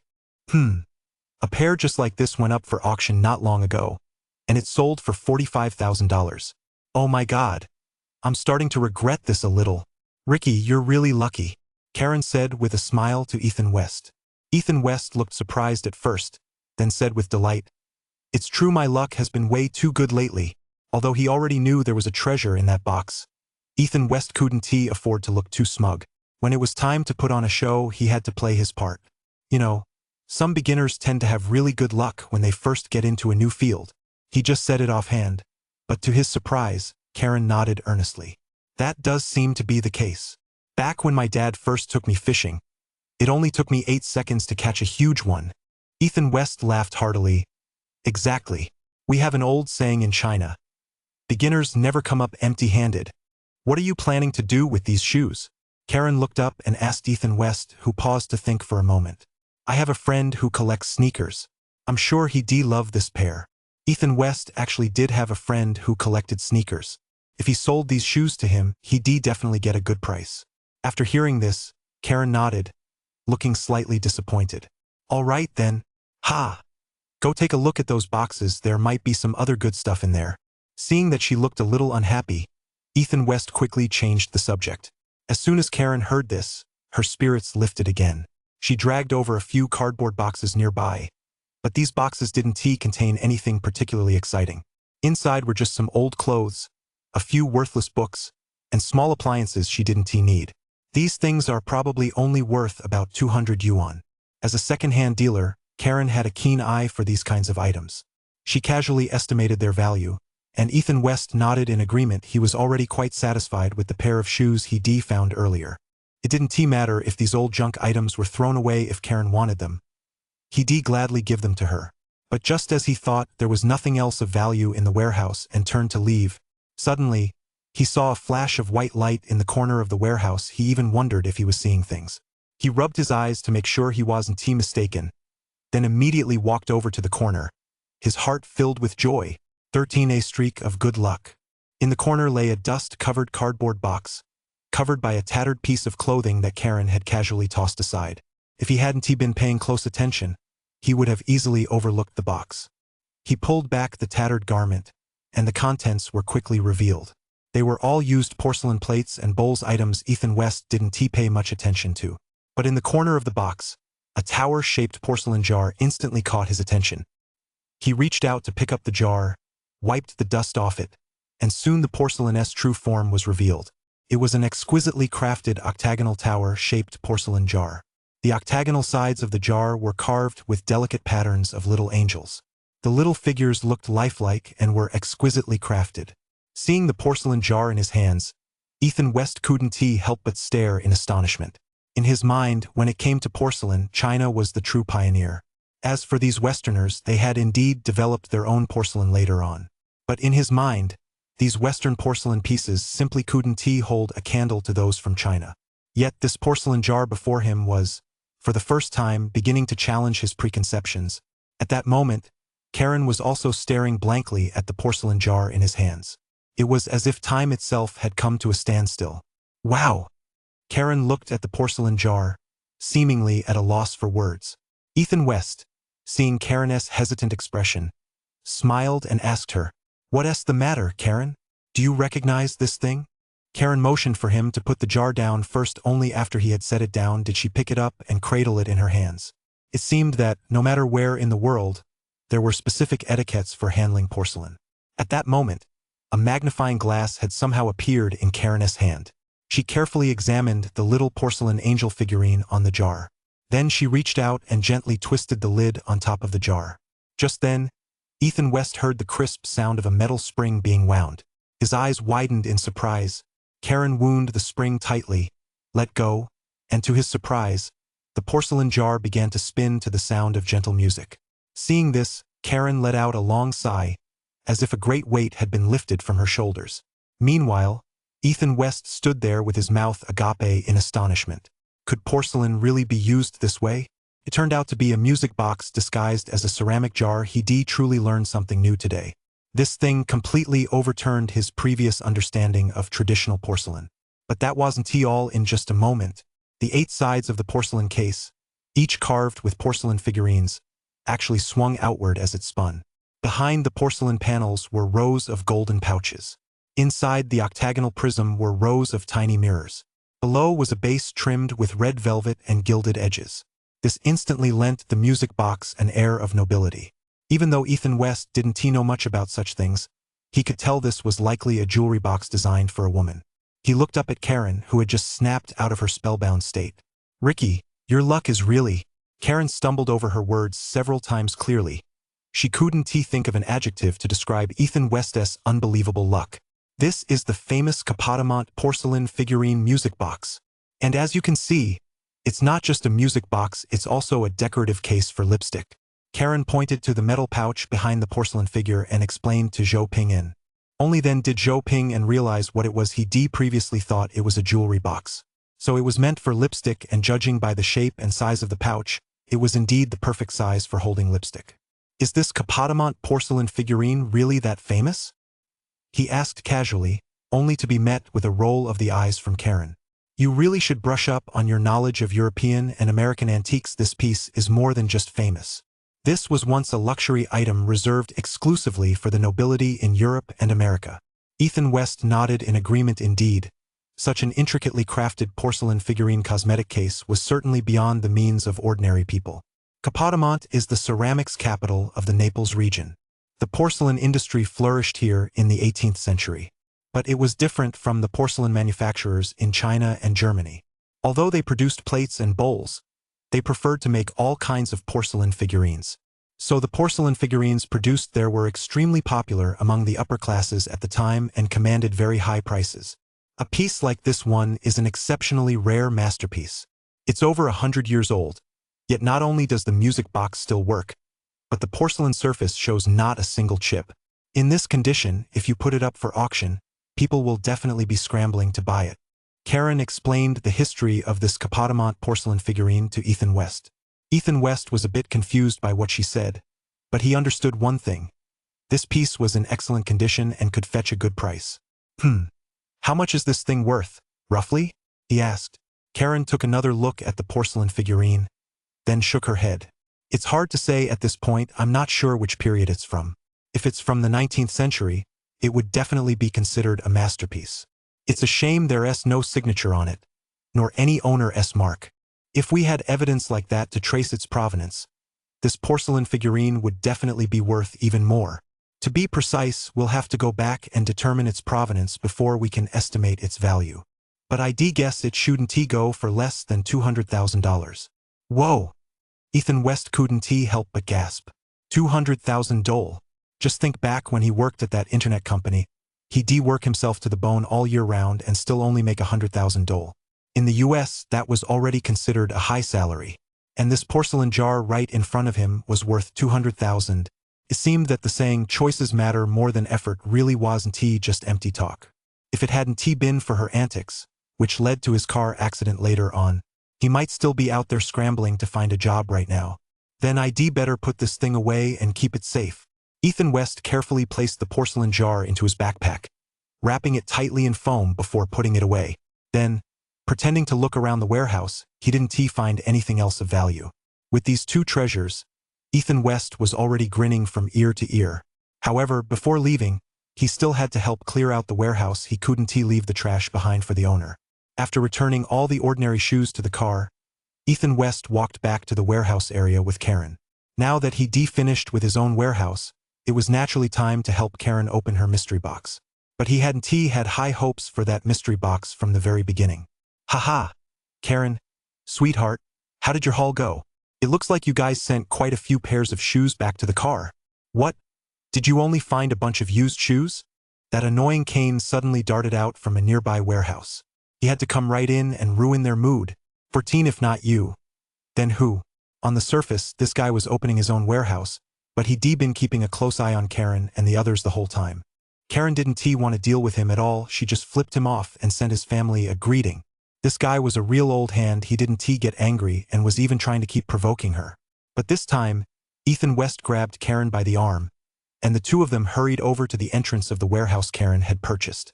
As they pulled up the roll-up door, the contents inside were revealed. This warehouse stood in stark contrast to the one Ethan West had just opened. Ethan West's warehouse was empty, containing only about 10 items, while this one was packed to the brim. It was precisely because of the abundance of items inside that Karen had paid the high price of $14,000 to buy this warehouse. The moment the warehouse doors opened, Karen's gaze locked onto a row of shelves at the back. On the very bottom shelf, she could make out several picture frames that were partially obscured. This was the main reason Karen had been willing to spend $14,000 on this warehouse. Rumor had it that this warehouse belonged to a millionaire, and such wealthy individuals often had a habit of collecting oil paintings. If she could find even a moderately well-known oil painting here, it would be enough for Karen to recoup her investment.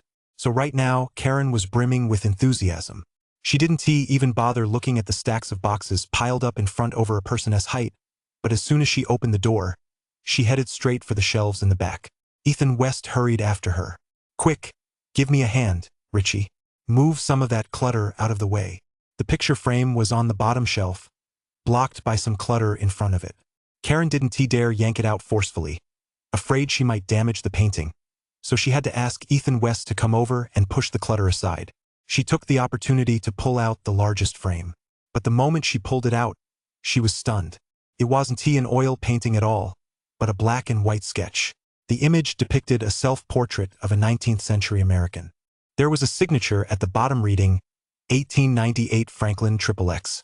Ethan West concentrated and scanned the painting a few times, but saw no glimmer of precious stones or jewels. It was just a worthless amateur piece. At that moment, Karen across from him realized it too. Damn it! This must be a self-portrait from their family's ancestors, Karen said, almost through gritted teeth, then gestured for Ethan West to help her push aside the clutter in front of her. She pulled out the few paintings behind it as well.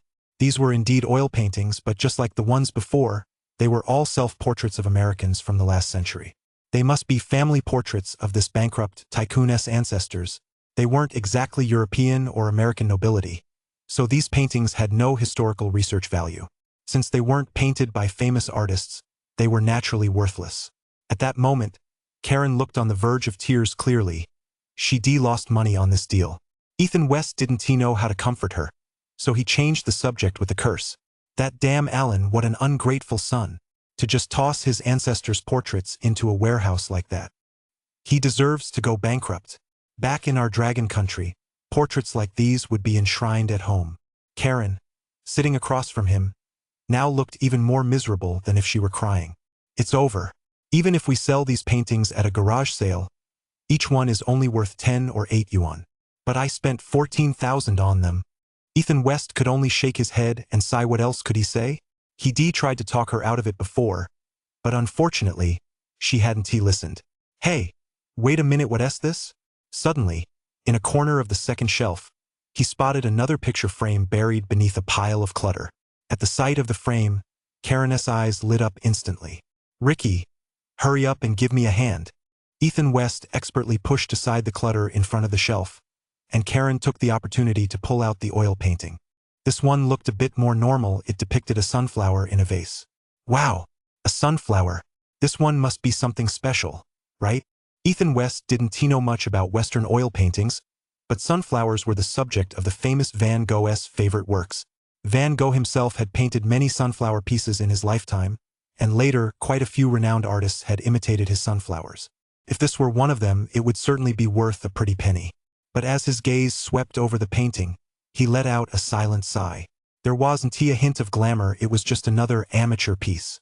At that moment, Karen also put down the magnifying glass she was holding, a long face etched on her features. This is mass-produced stuff from some backwater village over there. It's a bit more expensive than the previous ones, but it'll sell for no more than $100. It's over.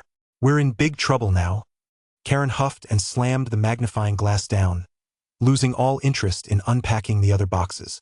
Come to think of it, if there were any treasures in this warehouse, how could its owner have gone bankrupt?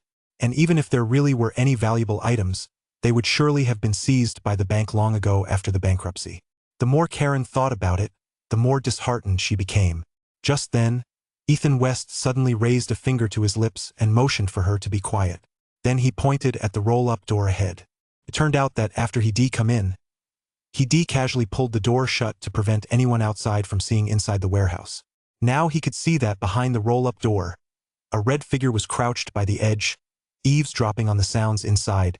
His eyes could not only see glittering jewels and precious metals, but also had infrared vision.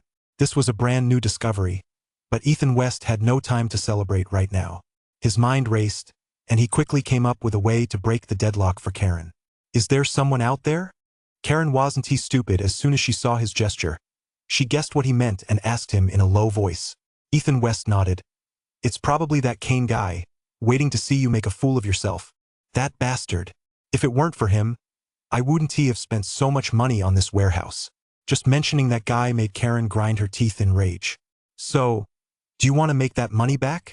Ethan West asked her with a smile. Karen was taken aback. What do you mean?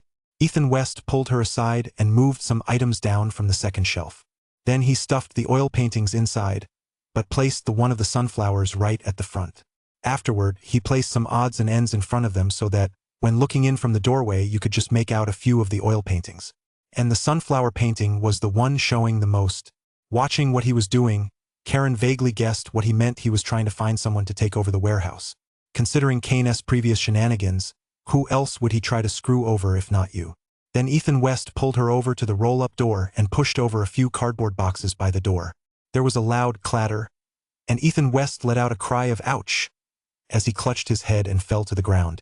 He gave Karen a look, and she immediately understood what he meant. 15. The scapegoat. Karen walked up to the door and yanked the roll-up door open. Kane, standing at the doorway, was startled by the sudden noise. He quickly turned his head and pretended he'd just been passing by. Just then, Karen burst out from inside, her face a picture of panic, completely oblivious to the fact that he'd been trying to pry open the door moments before. Someone, please help. Help him. Karen shouted loudly, her face filled with anxiety. Kane quickly turned back around. Hey, Karen, what is going on? My friend got hit by a box.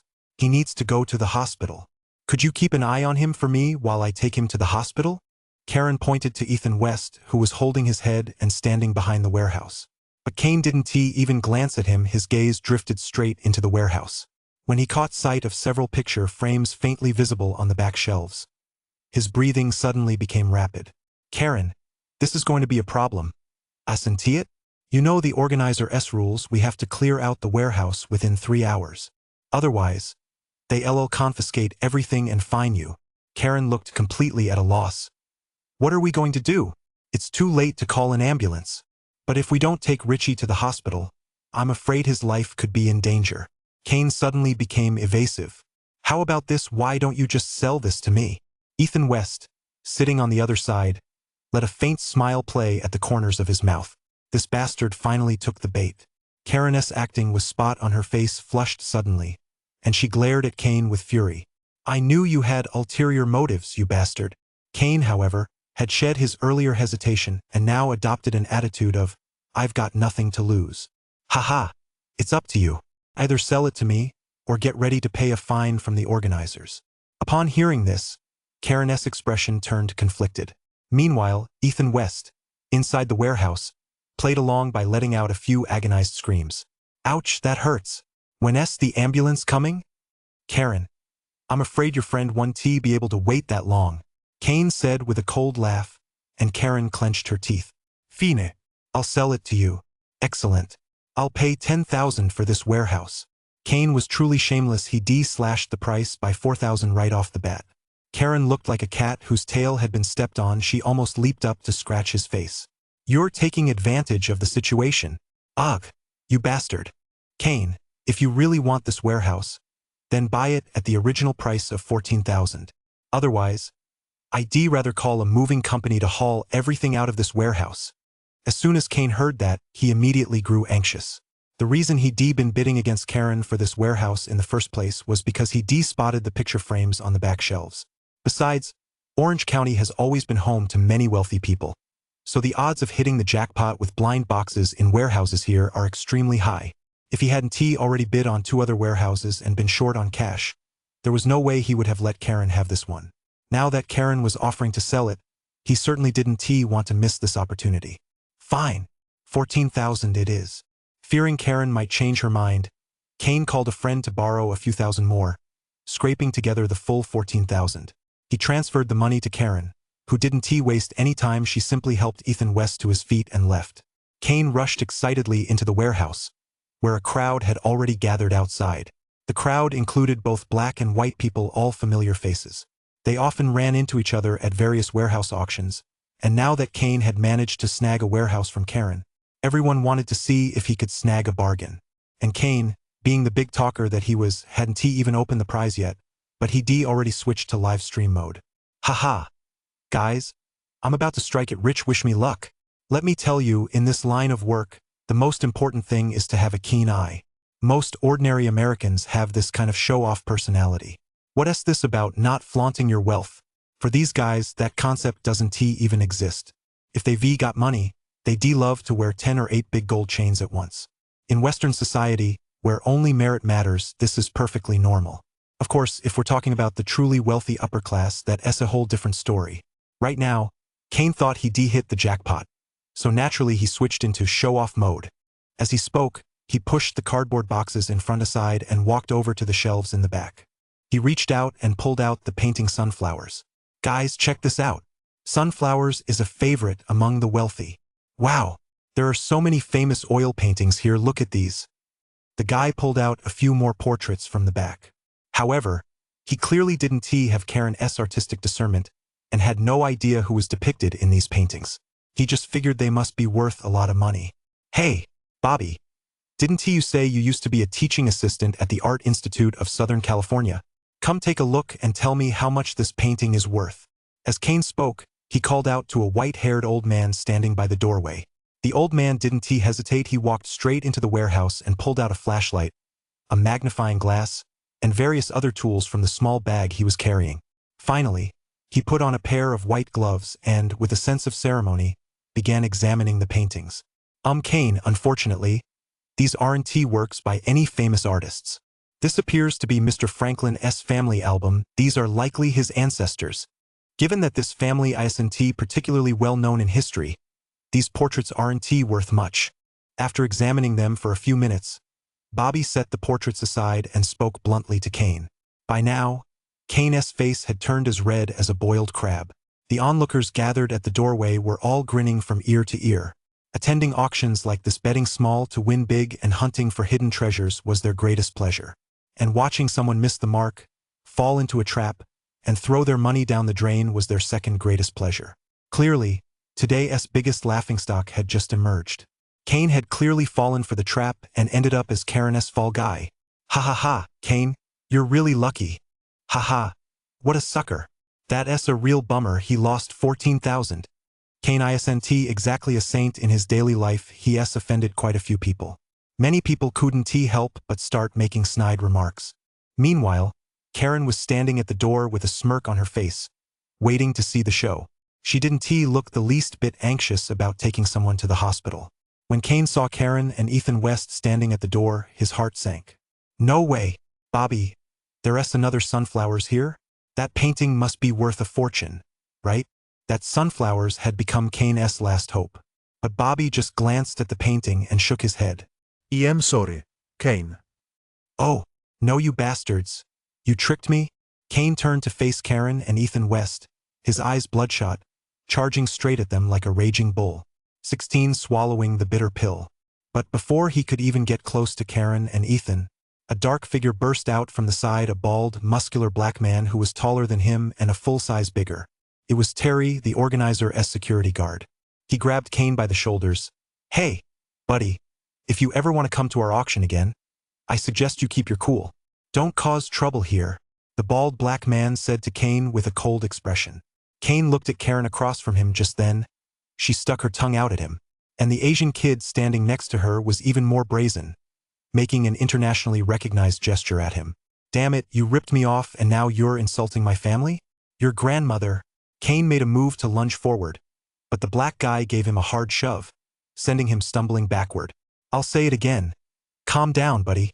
If you don't want me to throw you out, you'd better calm down." The black guy issued another warning to Kane. Kane might seem reckless, but he knew exactly what he was doing. He knew that getting into a confrontation with Karen and her crew here today wouldn't end well for him. He'd just have to swallow this bitter pill and take the loss. But he'd be keeping track of this. Taking the opportunity, he snarled at Karen and her crew. "Just you wait." But Karen and Ethan West weren't about to pay any attention to his childish threats. After watching the commotion, the two turned and walked away from the warehouse district with a flourish. Once they reached the parking lot outside, they carefully rearranged the dozen or so shoeboxes. Ethan West carefully stowed away Kobe's commemorative sneakers and the stuffed toy. Only then did they drive away from Orange County. By the time they returned to their home in Irvine, it was already completely dark. Although they'd been on the go all day, neither of them felt the least bit tired. They excitedly carried all the shoes upstairs. "Karen, I'll just give you these shoes, just give me $1,500. He hadn't paid a dime to stay in this house. And since Karen had been driving him around these past few days, Ethan West naturally wanted to show his appreciation. Those dozen or so pairs of sneakers could fetch over $3,000. He'd settle for $1,500, which would cover the cost of the warehouse he'd rented. Karen didn't hesitate. She agreed with a beaming smile. For her, having Ethan West stay at her place not only meant he could help watch over the house and keep the property safe, but today he'd also helped her avoid a major loss of $14,000. And now he was essentially giving her over $1,500 for free. She couldn't ask for a better tenant. Karen took photos of each pair of sneakers and posted them online. Just then, Ethan West pulled out the porcelain figurine music box again. "Karen, you know a lot of people. Could you find someone to appraise this for me and tell me how much it's worth? As the saying goes, you can't bite the hand that feeds you." She just accepted a favor from Ethan West. How could Karen refuse his request now? Naturally, she agreed right away. She then took out her camera, snapped a few photos and, right in front of him, sent an email to an appraiser friend. After finishing up, both of them were hungry, so Karen ordered some takeout. They ate a quick bite and then went back to their respective rooms. Ethan West returned to his room and took out the pair of Kobe Commemorative Edition AF1 sneakers. Imitating what Karen had just done, he took photos from various angles and posted them to one of his reselling groups. Ethan West was originally from City A in Longwa. Thanks to his family connections, he had made many friends from well-off families during high school. Later, when he went abroad for college, those friends would often ask him to bring back some goods for them. Before long, he had built up a dedicated reselling group. Kobe Commemorative Edition AF1S. Only 24 pairs worldwide. Just got one fresh off the boat. Any takers? Just those few simple sentences unexpectedly caused an instant stir in the reselling group. Whoa, it's been ages since Little Chun showed up, and the first thing he does is bring in a gem like this. Whoa, that's incredible.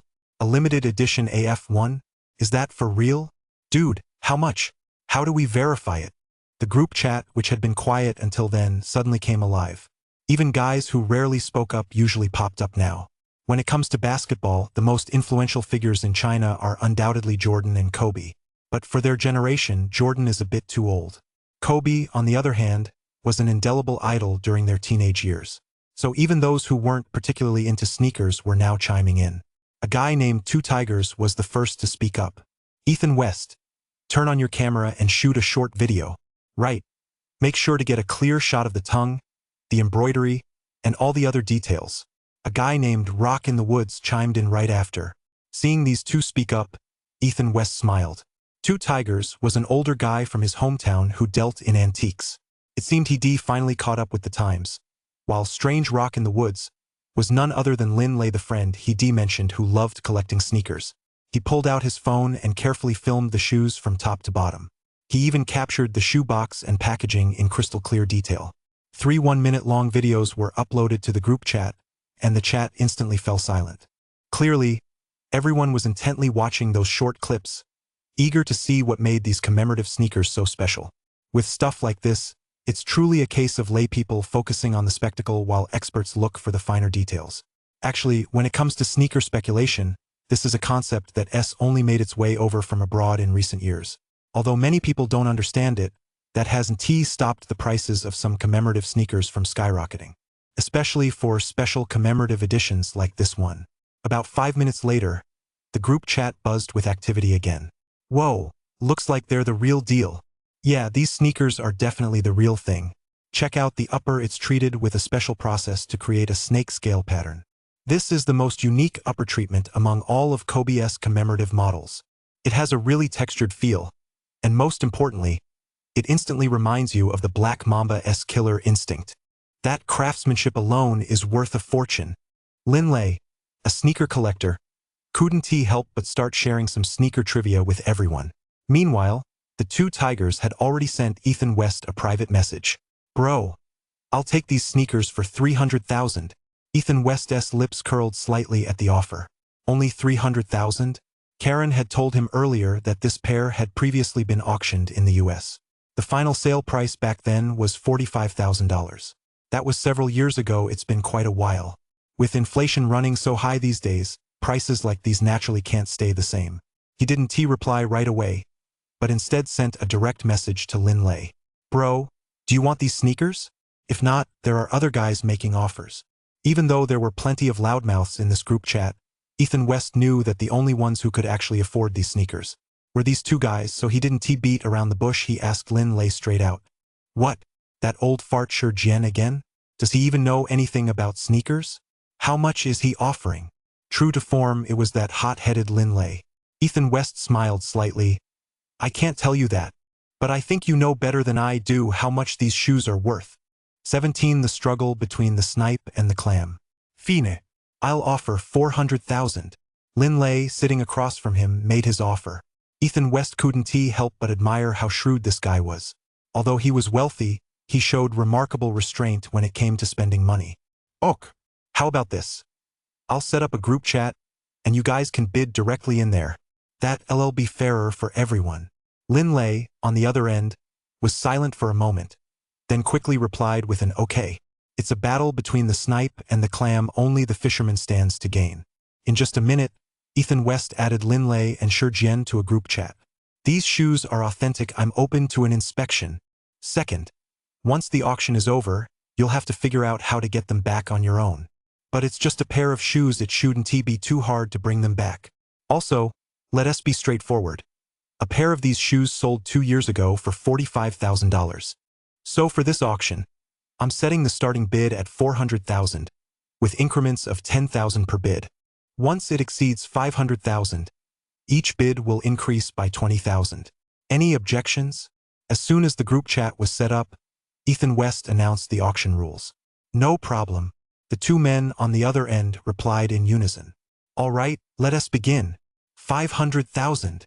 The auction had barely begun when Jian immediately drove the price up to 500,000. Ethan West hadn't expected him to be so aggressive. He was taken aback by the bid. At that moment, he couldn't help but regret his lack of experience. He hadn't asked the two of them for a deposit beforehand. However, Lin Lei's bid quickly put his concerns to rest. 550,000. Being young, Lin Lei was a bit annoyed by Jian's bid. He certainly didn't want to be outshone by Lin Lei like this, especially with that Ethan West guy. He actually held the shoes up to the camera and started examining them closely. Under the camera's lens, every minute detail of the shoes was clearly visible. The specially treated snakeskin pattern, a design some people find simply unacceptable at first glance. But only those of us who are true sneakerheads understand just how difficult this leather treatment is. It requires custom-made molds and carefully selected calfskin, and the success rate during production is only 50%. So, in terms of materials alone, these shoes are already extremely expensive. Not to mention, this is a commemorative edition with only 24 pairs made worldwide. That's why Lin Lei found himself liking them more and more the longer he looked at them. 580,000. On the other side, Shi Jian didn't seem willing to give up either. And he had his reasons for not giving up. He used to deal in traditional antiques, but in recent years the sneaker speculation craze has grown increasingly intense. It has even spread to China, and in the beginning it was just a few independent live streamers speculating on sneakers. Now, many institutions and antique collectors have joined the fray. The reason is that these collectible sneakers have appreciated at an extremely rapid rate in recent years. Even major domestic auction houses have begun featuring sneakers in their auctions. For example, last year, autographed sneakers by Kobe Bryant and LeBron James were successfully auctioned off. They fetched high prices of $800,000 and $550,000 respectively. And this pair of Kobe sneakers was part of a global limited edition of only 24 pairs. Shi Jian felt there was great potential in them if he could get his hands on them. Their appreciation potential would be very high. Even if he didn't put them up for auction, they would certainly be highly sought after within specific collector circles. So he was determined to secure this pair at all costs. 660,000. Seeing that Shi Jian wasn't backing down, Lin Lei decided to cut to the chase. He immediately added 80,000. 700,000. Shi Jian countered right away. Ethan West never imagined that the bidding between these two would get this intense. Moreover, the two didn't even engage in any feelers, they went straight into a white-hot battle from the start. Watching this unfold, he was both surprised and delighted. 750,000. Lin Lei made another bid. 760,000. Shi Jian's bids began to show caution. Clearly, Lin Lei's relentless pressure was pushing him close to his psychological limit. 800,000. Lin Lei, of course, saw right through Shi Jian's wavering resolve and immediately drove the price up to 800,000. This time, Shi Jian didn't follow suit. Clearly, in his view, 800,000 was already the maximum value these sneakers could command. Any higher and there would be no profit margin left for him. After all, he was just an antique dealer, not a collector like Lin Lei. Any more bids? 800,000. Sold. Ethan West shouted excitedly. He couldn't have been happier that this pair of sneakers had fetched such a high price. Over on the other side, Lin Lei was also extremely satisfied with the price. With this pair of AF1s, he'd have something to show off again at this year's sneakerhead gathering. And even though these sneakers cost him 800,000, just think about that pair of Kobe signature sneakers that sold last year. That pair went for 800,000 at the Poly Spring auction, but once you add taxes and fees, it easily surpassed $1 million. This pair, however, was only 800,000, so he definitely got a steal. Buddy, send me your card number. I'll transfer the money to you. Send it to my mom's account. I'll give you her domestic account number. Ethan West said with a smile. Huh? Aren't you afraid it'll get frozen? Your family. Lin Lei's offhand remark made Ethan West's heart skip a beat. Huh? Did something happen to my family? He'd known his father's business had gone bankrupt. But could something even worse have happened now? But why hadn't they told him about it before? Hey, didn't your family tell you? Your dad's being sued. Huh? Upon hearing this, Ethan West's mind was instantly in turmoil. His family used to be in the real estate business, but the entire real estate market had been in a slump for the past few years. As a result, his family had been struggling to make ends meet, and by the beginning of the year, they finally couldn't keep going anymore. But at the time, his dad had only told him that the business wasn't working out and the company had gone under.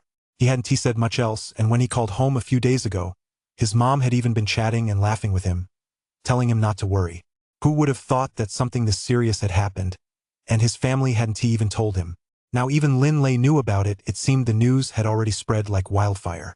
Huh? Your family hasn't told you yet? Ahem, well, by the way, are you still using that old card? I've transferred the money to that card, so please check your balance. Tomorrow I'll have my brother inspect the shoes. If there are no issues, I'll transfer the remaining half to you. Just hand the shoes over to my brother when the time comes. Lin Lei had obviously guessed what was going on. He didn't want to get too involved in Ethan West's family affairs, so after a few brief instructions, he hung up. Ding! Ethan West was still lost in thought when his phone received a text notification. It turned out that 400,000 had been deposited into his bank account back in China. But right now, he didn't feel the slightest bit happy. Instead, his mind was completely consumed by family matters. 18 family crisis. After wrapping up the deal with Lin Lei, Ethan West still felt wide awake, so he immediately called his mother. The phone rang for quite a while before someone finally picked up. "Mom, what exactly is going on at home?" Ethan West asked right away. "Oh, it's nothing, you don't need to worry." His mother seemed to be deliberately keeping her voice low, and the more she acted like this, the more Ethan West knew she was hiding something from him. "Well, that works out perfectly. I've been free lately, so I'll book a flight and come home for a break," Ethan West said. This made his mother panic. No, don't come back just yet. Mom, stop keeping this from me. Tell me what's going on. Hasn't the family business already gone bankrupt?" "Well, some of your father's former business partners sued him over some financial disputes. Now a lot of our family's assets have been seized for liquidation." As soon as Ethan West heard this, his head went into a daze. The situation was indeed worse than he imagined. 5 years ago, when he returned to the country, the family business was still doing well. Back then, his family's company was one of the leading enterprises in City A, with assets worth over $1 billion. Back then, his dad was still full of vigor and would often ask him when he'd come back to lend a hand. Half a year ago, the family business hit a crisis. At the time, he thought it was just a temporary cash flow problem. So he mailed his life savings along with the proceeds from selling his house back home. He figured that with that money, his dad would at least be able to weather the storm. But unexpectedly, they didn't make it through in the end. I thought the worst-case scenario would be closing the company and letting the two of them just retire. Who would imagine that now there's a debt dispute like this? How much are they claiming? I'm not entirely sure, it seems to be tens of millions. Well, your dad didn't tell me the exact amount. The moment Ethan West heard this, the world spun around him. Tens of millions? How could Dad owe that much money? Now that my family won't even let me go back, it seems the situation must be really serious. Where are you and my dad living now? Well, we're renting a place in the old part of town. The family had gone bankrupt, all their original assets had been frozen and auctioned off. The old villa and cars were, of course, gone. As soon as Ethan West heard this, he felt a sharp, stabbing pain in his heart. "Hey, don't worry. Your parents also went through hard times back in the day. We actually started out by setting up a stall at the morning market. We're just going back to our old way of life now. Things have been pretty chaotic at home lately, so don't come back just yet." His mother, of course, knew exactly what Ethan West was worried about, so she hurried to reassure him. Ethan West's eyes stung, and tears immediately welled up, but he couldn't let his mother see them. He fought back the lump in his throat as his mind raced. "By the way, Mom, when you moved out of the house, did you take the things from my room?" "We did. We didn't take any of our own stuff, but we couldn't leave your things behind. We brought out all your old clothes and shoes." Ethan West's heart leapt with joy. "There's a suitcase in the closet, did you take that one?" "Yes, we did. We even used that suitcase to pack quite a few of your clothes." Ethan West slapped his thigh. "In one of the pockets inside that suitcase, there's an old bank card of mine. I hardly used it after I went abroad. If you find that card, I'll transfer some money to you." "Huh? Son, you?" His mother's voice betrayed a hint of surprise, and she was about to ask more questions when Ethan West cut her off. "Don't ask so many questions, just go look for it and see if the card's there." "Oh, okay." Soon, the sound of rustling as she rummaged through things came through the phone. "I found it." Her voice carried a hint of surprise. "Good. Hold on a moment." Ethan West transferred the entire 400,000 yuan deposit he just received from selling the shoes to his mother in one go. Then he gave her his online banking login credentials so she could check the balance herself. After checking, his mother was taken aback. "How did so much money get here?" "Ha, Mom. Don't worry. Feel free to use this money. I earned it all overseas. There'll be more in the future. For now, take this money and find a better lawyer for Dad." Ethan West knew the family was currently bankrupt. His parents' bank cards were surely frozen, so transferring money into them would be like throwing money to the wolves. As for those snobbish relatives, they were surely doing their best to avoid them right now. Fortunately, he still had an unused card at the time. It was perfect for his parents to use. His priority now was to protect his father, then find an opportunity to talk to him and uncover the truth behind the family's bankruptcy. He couldn't shake the feeling that something was off about the whole situation. After all, even though his family had fallen on hard times a few years ago, they shouldn't have collapsed this quickly. After hanging up the phone, Ethan West leaned back against the headboard and pondered for a long time. It wasn't until the early hours of the morning that he finally succumbed to sleep and drifted off. When he opened his eyes again, it was already 10 past noon. "Hey, Richie, are you awake yet?" Karen's voice called out from outside the door. Ethan West rolled off the bed in one swift motion and made his way to the door. Karen had already prepared breakfast when she saw him come out. She smiled and beckoned him over. "Come have something to eat." My friend wrote back to me. Ethan West walked over to the breakfast bar, where Karen had already prepared some milk oatmeal. This is the favorite breakfast of the average American family. When Ethan West first came to the US, he really couldn't get used to this kind of cold breakfast. But now that he has eaten it so often, he has gotten used to it, and you can even customize it yourself. For example, when he eats it, he likes to add some nuts and maple syrup. Even though it's not healthy, he really likes it. In addition to oatmeal, Karen also made fried eggs and bacon. A spoonful of oatmeal followed by a bite of crispy bacon. The interplay of salty and sweet flavors is truly unique. My friend said that porcelain figurine music box must have been made in the Kapataman region. It was probably produced in the 18th century, during the height of the Bourbon dynasty's influence. So this music box was likely a jewelry box given to French nobility back then. It's a shame there's no signature on it. We don't know which noble family owned it, and that greatly affects its value. But fortunately, it's in excellent condition. The music box even still works. So he has offered an estimate of $350,000 if you're willing to sell. He can come pick it up anytime. Early that morning, Karen brought Ethan West some good news, and Ethan West finally broke into a smile. "That's wonderful. Just give me a little more time to think it over." With the music box in such excellent condition, Ethan West was naturally in no rush to sell. He was now pondering whether to post the music box in his personal shopping group to test the waters. After all, that group was full of young women with deep pockets. Those girls have always been helplessly drawn to exquisitely crafted little trinkets like this. Just then, his phone suddenly rang. 19 Storytelling. "Hello? Is this Ethan West?" "Yes, that's me. Who is this?" "Oh, Ime Olivia Cooper, Lin Lei să causin. my brother asked me to come pick up his shoes." "Oh, hello. It turned out to be Lin Lei's messenger. Ethan West quickly gave him the address. Half an hour later, a tall, heavy-set young man arrived at Karen's antique shop with two others. Karen knew Ethan West had sold the shoes yesterday, so she couldn't help but widen her eyes in surprise. "You're really efficient. Do you have some special connections? Didn't I tell you? I have a friend who specializes in collecting sneakers. Do your friends have any other hobbies?" Karen's eyes widened. She'd heard before that wealthy people from Longwa had astonishing spending power. Unfortunately, she didn't have access to such channels herself, so she never expected this guy right beside her to have such connections. This Ethan West really was her lucky charm. Haha. If you could get your hands on some luxury brand bags like Louis Vuitton, I think they'd be very interested. Ethan West had just said it offhand, but to his surprise, Karen nodded earnestly. "Well, that's definitely worth considering." Karen thoughtfully offered the second floor as a place for them to conduct the transaction. 3 people arrived from the other side. One was Olivia Cooper, accompanied by a pretty girl who was likely his girlfriend. The other was a man of Asian descent with glasses and an average build. He looked like an appraiser. "Please have a seat, everyone. Would you like something to drink?" Ethan West led the 3 upstairs and warmly invited them to sit down. "Sure, coffee will do," Olivia Cooper replied politely.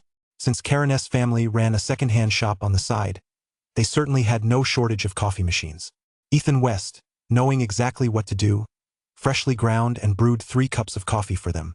"All right, let us inspect the goods." After setting down the coffee, Ethan West brought out the shoebox. Olivia Cooper didn't seem to know much about shoes, but the bespectacled man beside her was clearly a connoisseur. He took the wooden shoebox in both hands and began examining it carefully.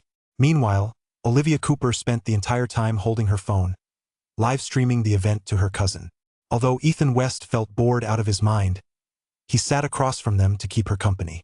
Meanwhile, the beautiful woman Olivia Cooper had brought along was also getting a bit bored, so she looked around the room. Suddenly, her eyes lit up. She had spotted the porcelain figurine music box Ethan West had placed on the dining table. "Wow, that box is so beautiful." Ethan West smiled slightly. "My dear, you really know your stuff. Can I take a look?" the beautiful woman asked Ethan West with a smile. Ethan West nodded, got up, walked over, picked up the music box, and placed it on the coffee table in front of them. The beautiful woman didn't rush to pick up the music box instead. She brought it close to her, set it on the coffee table, and spent quite a while examining and admiring it. Wow, so beautiful. This must be an antique, right? Where was it made? Dresden? It doesn't quite look like it. The German style tends to be more realistic, and they prefer to craft porcelain figurines in the likeness of nobility. The style of this one looks more like Capote Monte. The beautiful woman's comment made Ethan West's eyes light up. Wow, you know a lot, don't you? So you're a connoisseur too.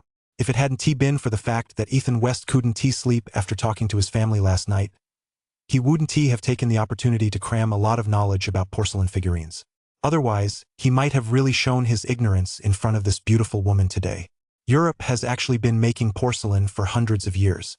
But when it comes to decorative pieces, such as vases and porcelain plates, they certainly can't compare to us. That said, European porcelain isn't without its merits. They excel particularly in figurines. There are 3 long-established manufacturers in Europe whose porcelain figurines are world-renowned. One is Royal Doulton from England, another is Dresden in Germany. And then there's Capodimont in Italy.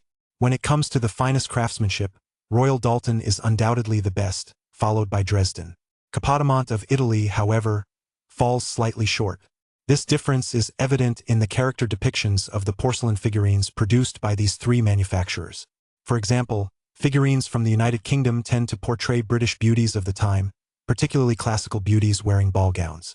The porcelain artisans in the UK take great delight in highlighting the lace trim on the ball gowns worn by these beauties, with meticulous craftsmanship. In particular, the painted designs on the figurines are their signature specialty. The Dresden figurines, on the other hand, imitated the Doulton style, with their subjects primarily featuring noblewomen. They also favored embellishing the figurines with intricate lace trims to enhance their elegance while the craftsmanship is meticulous. They lack that ethereal quality found in the Ingguo pieces. As for the Capodimont porcelain figurines from Italy, why are they considered to be of lower quality? It's precisely because their figurines feature a wide variety of characters. In addition to noblewomen, there are all sorts of little angels. But there are also many depicting ordinary working people, so they're mostly collected by the general public and aren't as valuable as the first 2 types. Right now, just by looking at the style of the little angels painted on the music box's exterior, this beautiful woman could tell that the porcelain figurine was made by Capodimont. This really took Ethan West by surprise. The beautiful woman smiled slightly and extended her hand to Ethan West. Don't keep calling me beautiful woman, it sounds awkward. My name is Thomas Keller. I'm from the University of California, majoring in history and archaeology. She sounded a touch proud as she mentioned her major. Upon hearing this, Ethan West couldn't help but feel a deep sense of respect. The history and archaeology program at the University of California is world-renowned. No wonder she knows so much about this. He really hit a nerve, hadn't he? My apologies. I was showing off in front of an expert. You're a true connoisseur. Ethan West's flattery went down very well with Thomas Keller.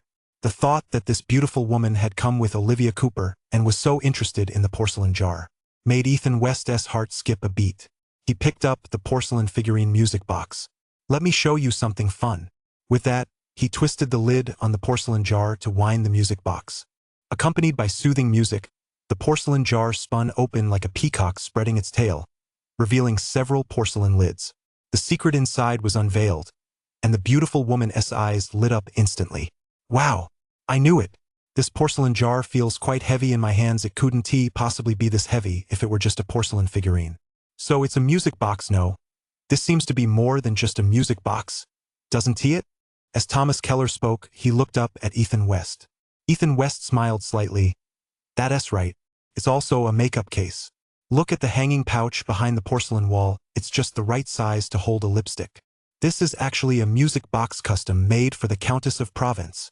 As a seasoned antique dealer, he naturally knew how to spin a good story. Although Karen had already mentioned that the music box had no traceable provenance. In Ethan West's words, the box had suddenly transformed into a memento of the Count of Provence in France. 20 a masterful assist. Thomas Keller was taken aback by Ethan West's words. Meanwhile, Ethan West was putting his newly acquired knowledge to use. That late Countess of Provence was actually Italian. After she married into a French family, to ease her homesickness, She ordered quite a few exquisite porcelain figurines from Naples. This music box was one of her cherished possessions back then. This story was entirely made up by Ethan West.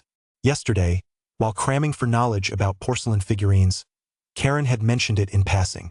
If such porcelain figurines could be linked to French nobility, their value would naturally skyrocket.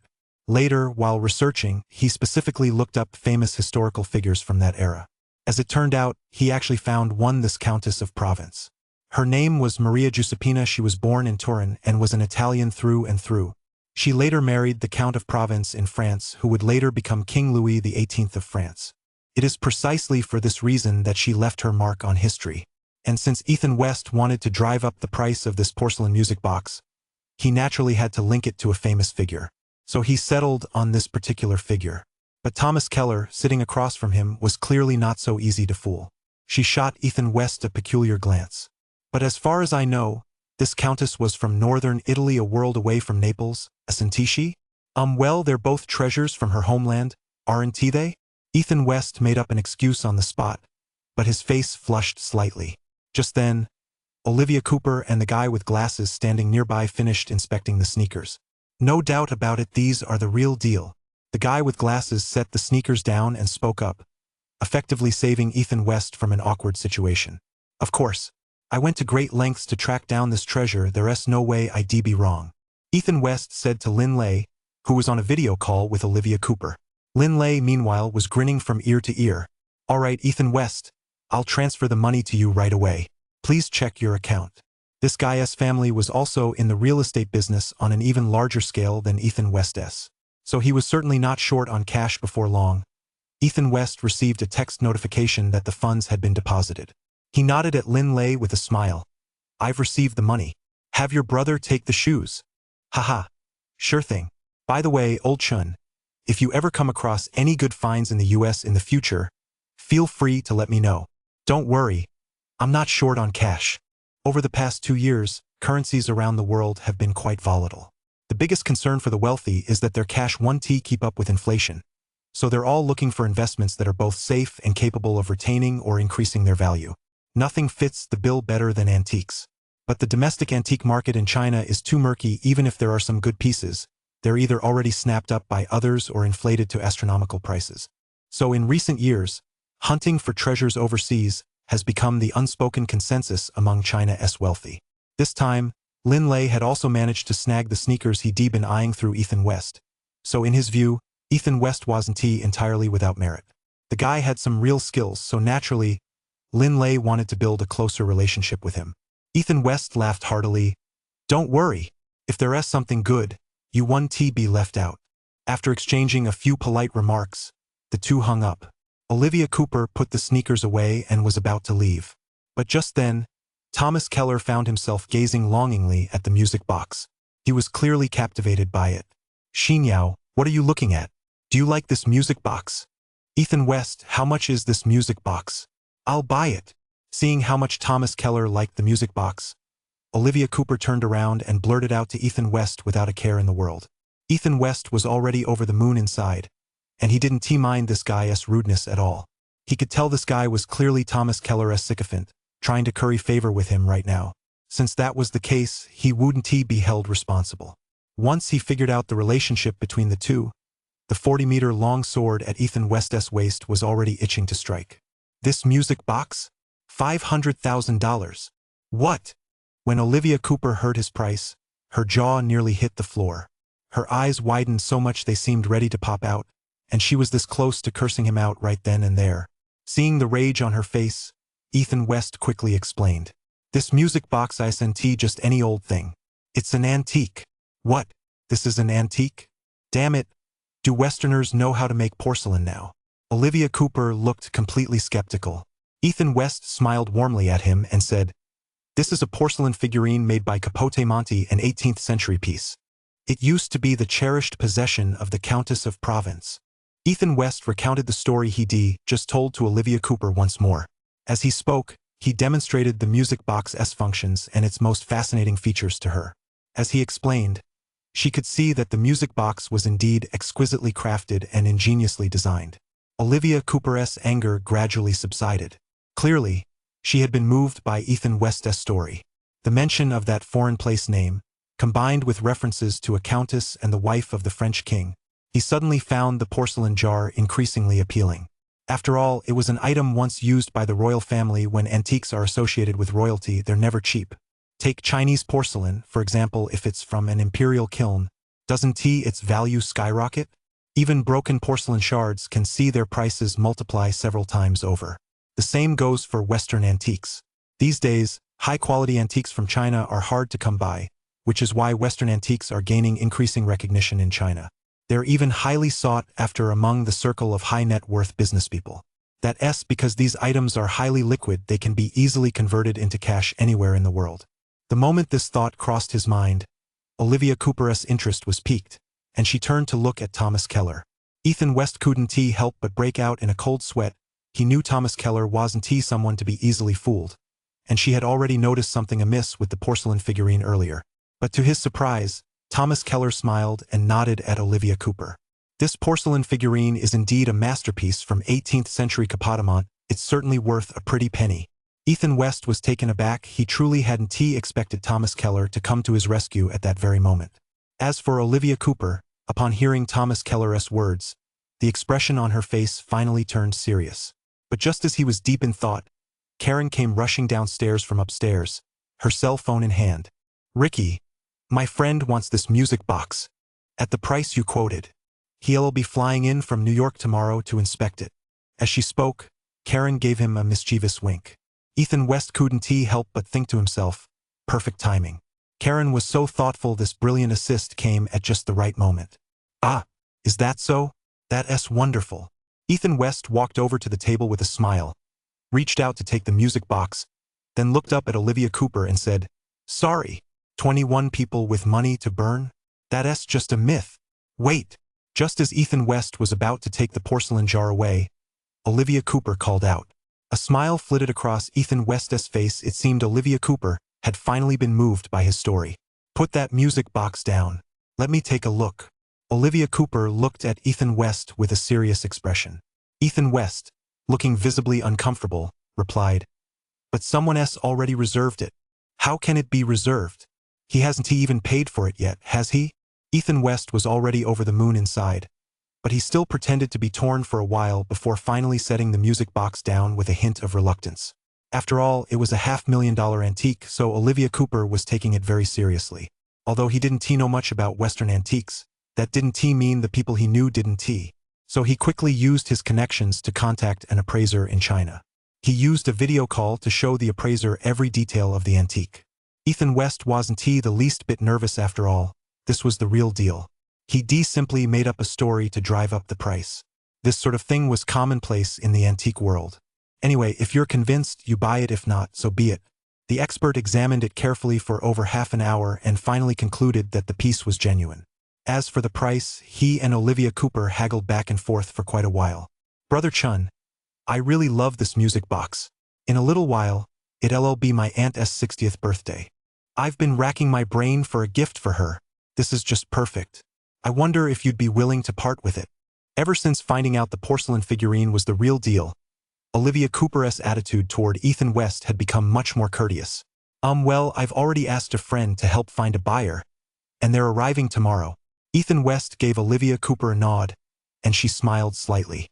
"I'll pay $300,000. Without another word, Ethan West reached out to pack up the porcelain figurine. Seeing his determination, Olivia Cooper's heart skipped a beat, and she quickly reached out to stop him. "Hey, Brother Chun, don't rush. 35,000.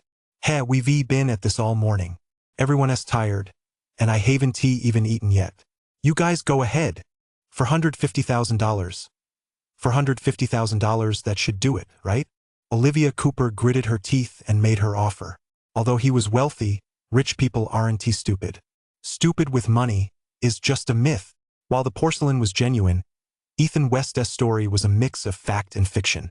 He had his eye on the piece, but haggling was inevitable. Ethan West finally broke into a smile. "Hey, Brother Lin, since you're Lin Lei's younger brother, I won beat around the bush with you. I paid a high price for this piece myself. When you factor in all the costs inside and out, my total cost is already well over that amount. Besides, I'm not short on buyers for this. My friends have already worked out the details. 500,000. My friend is flying in from the East Coast tomorrow, so... Olivia Cooper knew exactly what Ethan West was getting at. He was making one last, desperate push. 510,000. Not a penny more. Ethan West feigned hesitation and turned to look at Karen. Karen shrugged. Then I'll let my friend know he doesn't need to come. All right, it's a deal. Ethan West turned to Olivia Cooper and held out his hand. She reached out and shook it firmly. A playful smile spread across her face. Brother Chan, if you ever have anything else in the future, don't forget about your little brother here. Haha. Definitely. And just like that, the deal for the porcelain figurine was sealed. As he watched Olivia Cooper and her group leave the antique shop and saw the extra $500,000 in his overseas bank account, Ethan West felt a bit lightheaded. After all, he spent a total of just $1,500 on those two treasures. With this single resale, he raked in hundreds of thousands of dollars. There really isn't a better deal than this. Karen, come on. I'm taking you out for a big meal. One should never forget the person who helped them along the way. Not to mention, it was Karen who helped him secure that warehouse. If it hadn't been for her brilliant assist at the very end today, this deal wouldn't have gone through so smoothly. Ethan West certainly couldn't forget Karen. She laughed heartily. Okay, let us go. Since they were going for a nice meal, seafood was the obvious choice. Karen drove Ethan West straight to a nearby American-style seafood restaurant. The restaurant's name was simple and to the point, King's Lobster. As for lobsters, they actually originated in North America, and Americans have been eating them just as long as we have. At this place, you could order a la carte or choose a combo. Ethan West went straight for one of their set menus.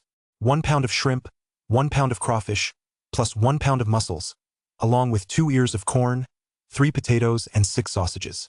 He chose the butter garlic flavor and had it prepared as a big pot stew.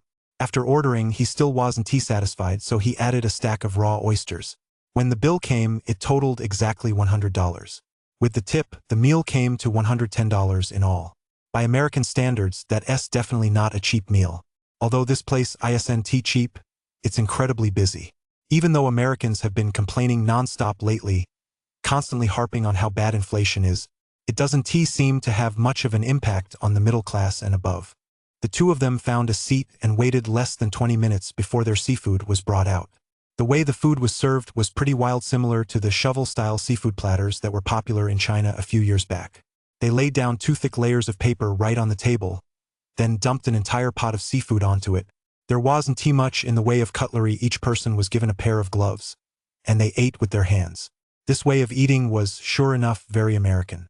Typically rough and uninhibited. Come on, don't be shy, dig in. The food was all set out, and Ethan West was absolutely starving. He gave Karen a nod and dug right in. Karen wasn't one to make a fuss either. She put on her gloves and started eating. The two of them ate and drank to their heart's content. Feasting to their heart's content, it was incredibly satisfying. By the way, Richie, the Rose Bay Flea Market is happening this weekend. Do you want to come check it out with me? The Rose Bay Flea Market is one of California's most famous flea markets. It's held on the second Sunday of every month, and the goods sold there cover everything under the sun. Among them are Ethan West's favorite antiques. Sure, of course I'll go. Ethan West had heard of this market's reputation before, but since Yang Qian didn't like it, he'd never actually been there. Now that he was finally free to do as he pleased, he certainly couldn't miss it. All right then, help me sort things out. Over the next few days we'll need to deliver the items there early in the night before the event. What? Are you going to set up a stall? Ethan West paused, looking at Karen as he asked. Karen laughed heartily. Of course. You didn't think I was just going there to browse around, did you? Ethan West nodded. All right then. After a hearty meal, the two left the restaurant and were just about to retrieve their car. But just then, a piercing roar of an engine suddenly echoed from the distance. In an instant, a red Mustang came barreling around the corner and quickly pulled up alongside a Ford pickup truck parked at the curb. Top, top, top. A long trail of muzzle flash shot out from the Mustang's window. 22 The Rose Bowl Fair. Watch out! Ethan West lunged forward suddenly, knocking Karen to the ground. Gunfire erupted all along the street, and people were screaming in panic. Many unsuspecting people scattered in all directions, while others, like the two of them, covered their heads and threw themselves to the ground. Ethan West was completely stunned. Sure, there were plenty of shootings every year in the US.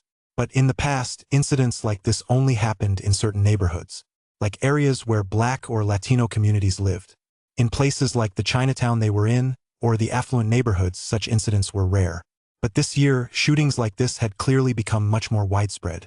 Unlike before, when they were confined to poor neighborhoods, they were now occurring from time to time in wealthy areas as well. In that sense, it did confirm that the current economic situation in the US was indeed not looking good. It was precisely because the economy was bad that so many criminals were taking such risks. He held Karen close as they lay on the ground thankfully. The gang arrived quickly and left just as fast. Their actions were highly targeted. They clearly hadn't come to rob, but to kill. Their target was a Mexican man sitting in a Ford Raptor parked by the roadside, eating a hamburger.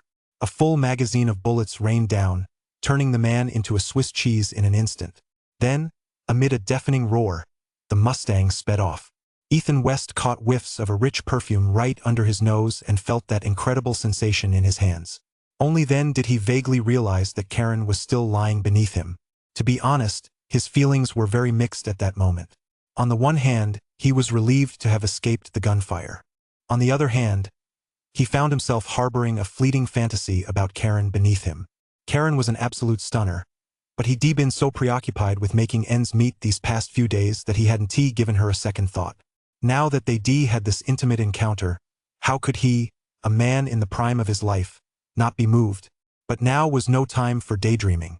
"Are you okay?" He sat up and pulled Karen to her feet. Karen was pale as a sheet right now. She'd clearly been terrified by the shooting. "Me fine." The two of them looked over at the pickup truck. The side of the vehicle was riddled with bullet holes. Blood was streaming onto the street through the gaps in the doors and the holes in the door panels. The person inside was clearly dead, and quite a few brave souls had already walked up to the vehicle to investigate. Someone had also dialed 911 and was calling the police. The two had no intention of lingering in this area and got up to leave. But just as they stood up, a flash of yellow light caught Ethan West's eye.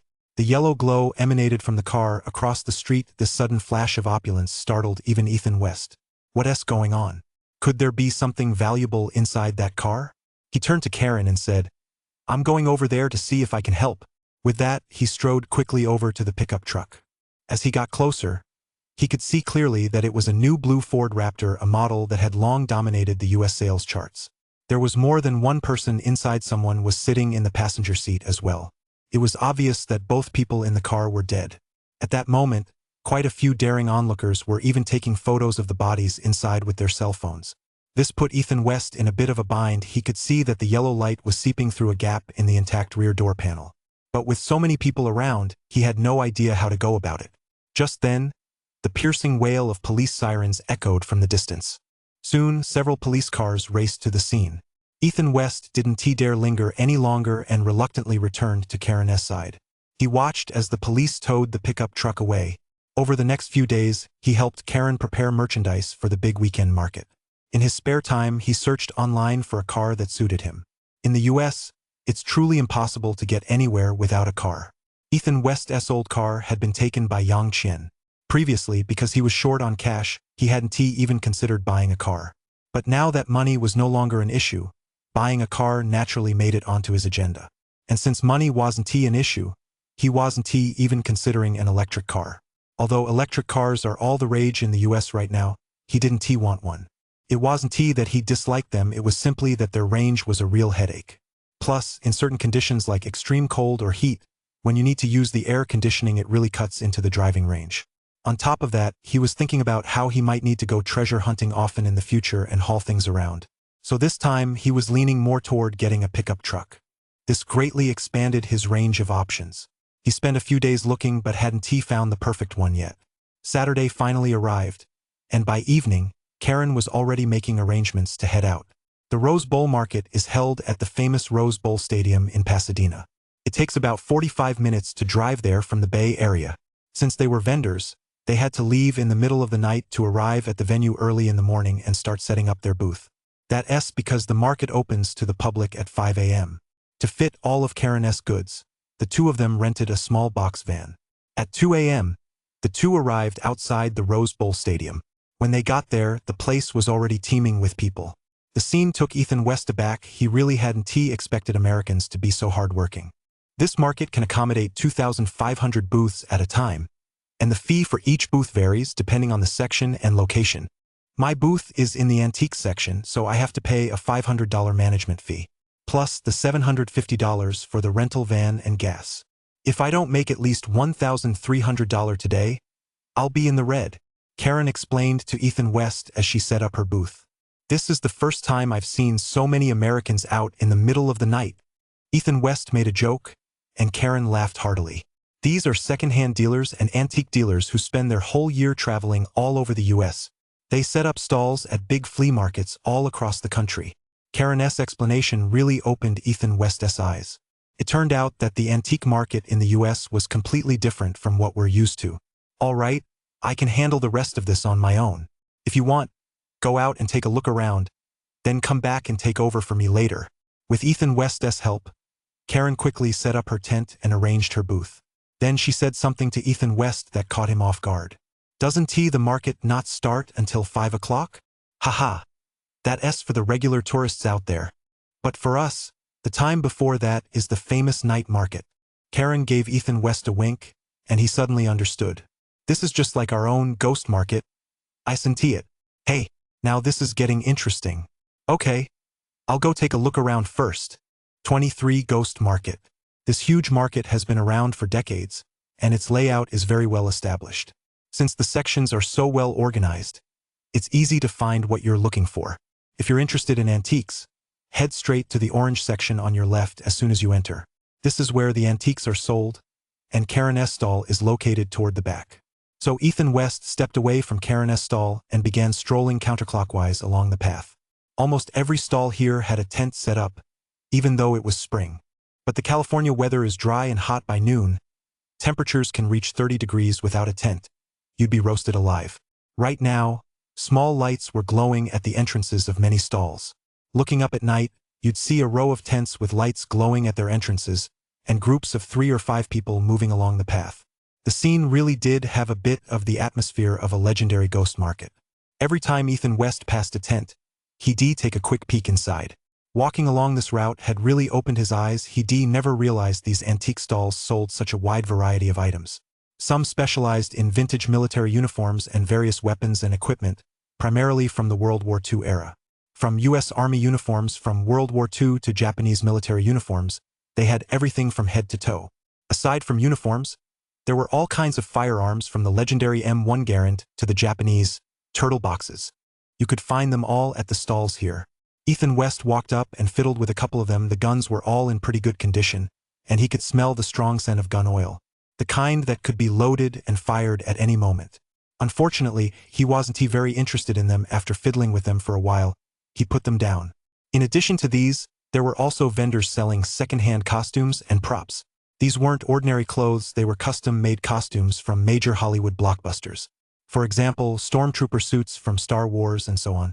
This was thanks to the market's proximity to Hollywood. As a result, these vendors often managed to get their hands on costumes and specialized gear that the studios had phased out.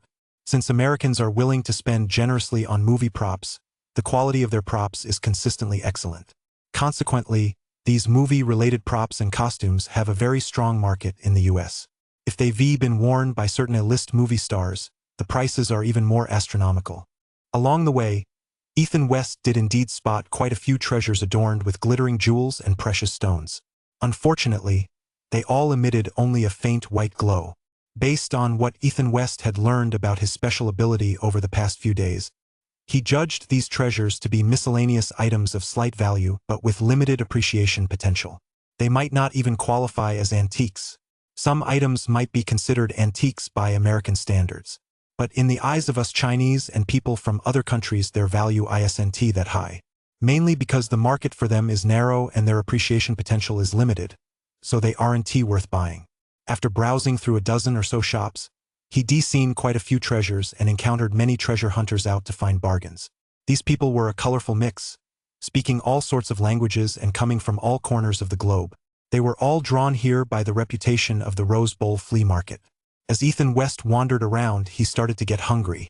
Just then, he spotted a Mexican food truck nearby selling the classic Mexican snack, tacos. In our terms, this is basically a Mexican wrap. Unlike the wraps we have back home, they use corn tortillas. They're filled with beef or chicken and topped with a generous helping of cheese. Ethan West had always loved these, so when he saw them, he ordered 2 right away. The vendor had one ready in no time, and he was already tucking in with gusto.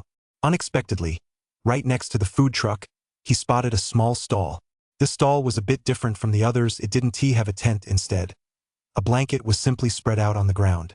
The items for sale were just casually laid out on the blanket. Ethan West just glanced at it casually, but he froze the moment his eyes fell on it. That's because all the items on the blanket were glowing with a faint white light, and one in the back even shimmered with a pale golden luster. This meant that almost everything at this stall was a treasure. Ethan West immediately hurried over. When he reached the stall, he crouched down. The vendor was a black man, wearing a hat even on this pitch-black night. If it weren't for his white teeth peeking out, it would have been hard to spot him in the darkness. "See anything you like? Help yourself, my stuff isn't expensive." The elderly black man greeted Ethan West warmly as soon as he approached the stall. Ethan West crouched down, munching on a wrap as he examined the items on display. The items at this stall couldn't exactly be called antiques, but they were all quite pricey. There were several SLR cameras and on the other side a handful of lenses. All of these items gave off a faint white glow. Although Ethan West wasn't into photography, he knew that SLR cameras weren't cheap. He looked at one of the Canon cameras and asked the vendor, "How much is this one?" The old black man glanced at the camera and said, $500. Ethan West asked calmly, "Can I try it out?" "Go ahead. Everything I sell here works perfectly," the older black man said confidently. Ethan West picked up the camera and took a quick look. It was a Canon EOS 90D, one of the most popular DSLRs on the market. Although he wasn't into cameras himself, he had a friend who was a photography enthusiast. He'd seen this model at his friend's house apparently. The whole kit cost around 10,000 yuan. An old black was asking only $500 if he could snag it. It would definitely be a steal. He held the camera in his hand, twisted the lens a bit, and tested the functions. It was indeed in perfect working order. Taking another look at the camera, it was practically 99% new. He glanced at the other cameras on the stall. Almost all of them were brand new as well. Ethan West had a hunch. These were likely all the 0 yuan fines this black guy had scored. He nonchalantly placed the camera in front of himself. "I'll take this one. I'll look at the others." Upon hearing this, old black's face lit up with delight. "Then you'd better hurry. These items are in high demand. In this market, the good stuff is usually snapped up almost entirely before the market officially opens." Ethan West was taken aback. "Oh? Is that so?" Old Black laughed heartily. "You just don't get it, do you? This market is just like the stock market. The most profitable deals are actually all wrapped up before the market even opens. I've been in this business for decades, and old James's merchandise has never had a single problem." As soon as the old man finished speaking, Ethan West understood. No wonder Karen had been so vague with him. It turned out this place wasn't just an antique market, it was also a market for fencing stolen goods. No wonder James's camera was selling so cheaply. The more Ethan West thought about it, the happier he became. He picked up another Leica camera. This camera clearly wasn't cheap. It had a silver body and a very large lens up front. When he turned the dial, he could hear a distinct clicking sound. It felt incredibly solid. It was heavy in his hand, and just by holding it, he could tell it was built with high-quality materials. "How much is this one?" Ethan West looked up and asked the old black man. 24 trolls at large. "This is a German import. It's not cheap." The older black man glanced at the camera in Ethan West's hand and said. Ethan West's heart skipped a beat. Could this guy really be a connoisseur? "It's only $1,000. Hearing that price, Ethan West almost burst out laughing. He wasn't an expert on cameras, but he knew Leica cameras were notoriously expensive. Even a run-of-the-mill one costs over 10,000 yuan, so the one in front of him certainly couldn't be cheap. Yet this old man was asking for just $1,000. It looked like he was destined to score a steal today. He glanced at the camera model. It was an M10R. Although he wasn't an expert, he knew this camera certainly wouldn't be cheap. "All right, 1,500 total for both of these cameras. I'll take them," Ethan West said with a smile as he looked at the older black man, who flashed a row of white teeth. "Young man, you know your stuff. I'll give you 2,000. But just then, a voice cut in. Both the older black man and Ethan West froze for a moment. They turned to look and saw a short Asian man who had appeared behind them at some point. The guy had a sharp, monkey-like face and a mouthful of buck teeth. Just looking at him made people feel very uncomfortable. What annoyed Ethan West even more was that when the guy looked at him, his face was full of defiance. Damn it, do I even know you? Besides, do you even know what first come, first served means?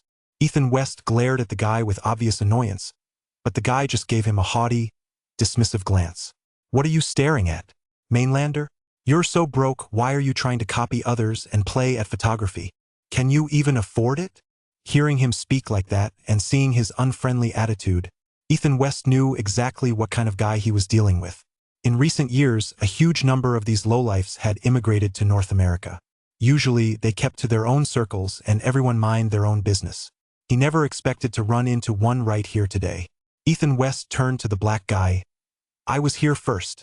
To his surprise, the older black man showed no sense of honor. He just shrugged and said, "This goes to the highest bidder." Ah, did you hear that? Highest bidder? Why don't you bid even higher then? The buck-toothed man said smugly to Ethan West, who was now seething with anger. He actually really wanted to go head-to-head with him after all. He wasn't too short on cash right now. But then he thought, even if he did outbid him and drove the price up, the one who'd end up getting the best deal would still be this black guy right in front of him. That just wouldn't be worth it. Besides, these cameras weren't exactly antiques, they were just cheap. There was no need to let this black guy get the better of him just to prove a point. Besides, these two cameras weren't his original target anyway. With that in mind, he gave up on bidding. He just smiled and pushed the two cameras right in front of that cockroach. When the cockroach saw that he wasn't going to fight it out, he immediately grew even more arrogant. He sneered, "Penny pincher." Ethan West really wanted to punch him a couple of times, but he knew this wasn't the place for it. Don't let the fact that it's pitch black out here and no one else around fool you. Almost every vendor and shop owner in the area carries a weapon. If you start trouble here, you won't even need the police to show up. The local shop owners might just send you to the afterlife themselves. So Ethan West forced himself to suppress his anger and looked up at a corner of the stall. There sat a heavily worn leather box, very shabby and quite unremarkable. The old black man clearly didn't think much of the box. Either he casually tossed it in a corner of the stall to use as a cornerstone. That cockroach wasn't in a hurry to leave either. Instead, he crouched in front of the stall and began scanning the other cameras. Clearly, he recognized that the cameras on this stall were all top-notch. Ethan West didn't bother competing with him. Instead, he casually picked up the unremarkable box. The old black man's attention was entirely focused on the big spending cockroach in front of him, so he paid Ethan West little mind. Ethan West opened the box, revealing the camera inside.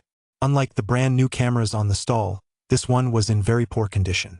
You could tell the outer casing was metal, but it was unclear how long it had been since it was last cleaned. The metal casing had lost all its color and was completely covered in a layer of black grime. It looked as if syrup had been spilled on it, and then a layer of dirt had stuck to it. The leather casing underneath had also completely lost its color. But overall, you could tell it was a camera. To others, this camera might just be junk. But in Ethan West's eyes, it was a treasure, because when the box opened, the light emanating from the camera nearly blinded him.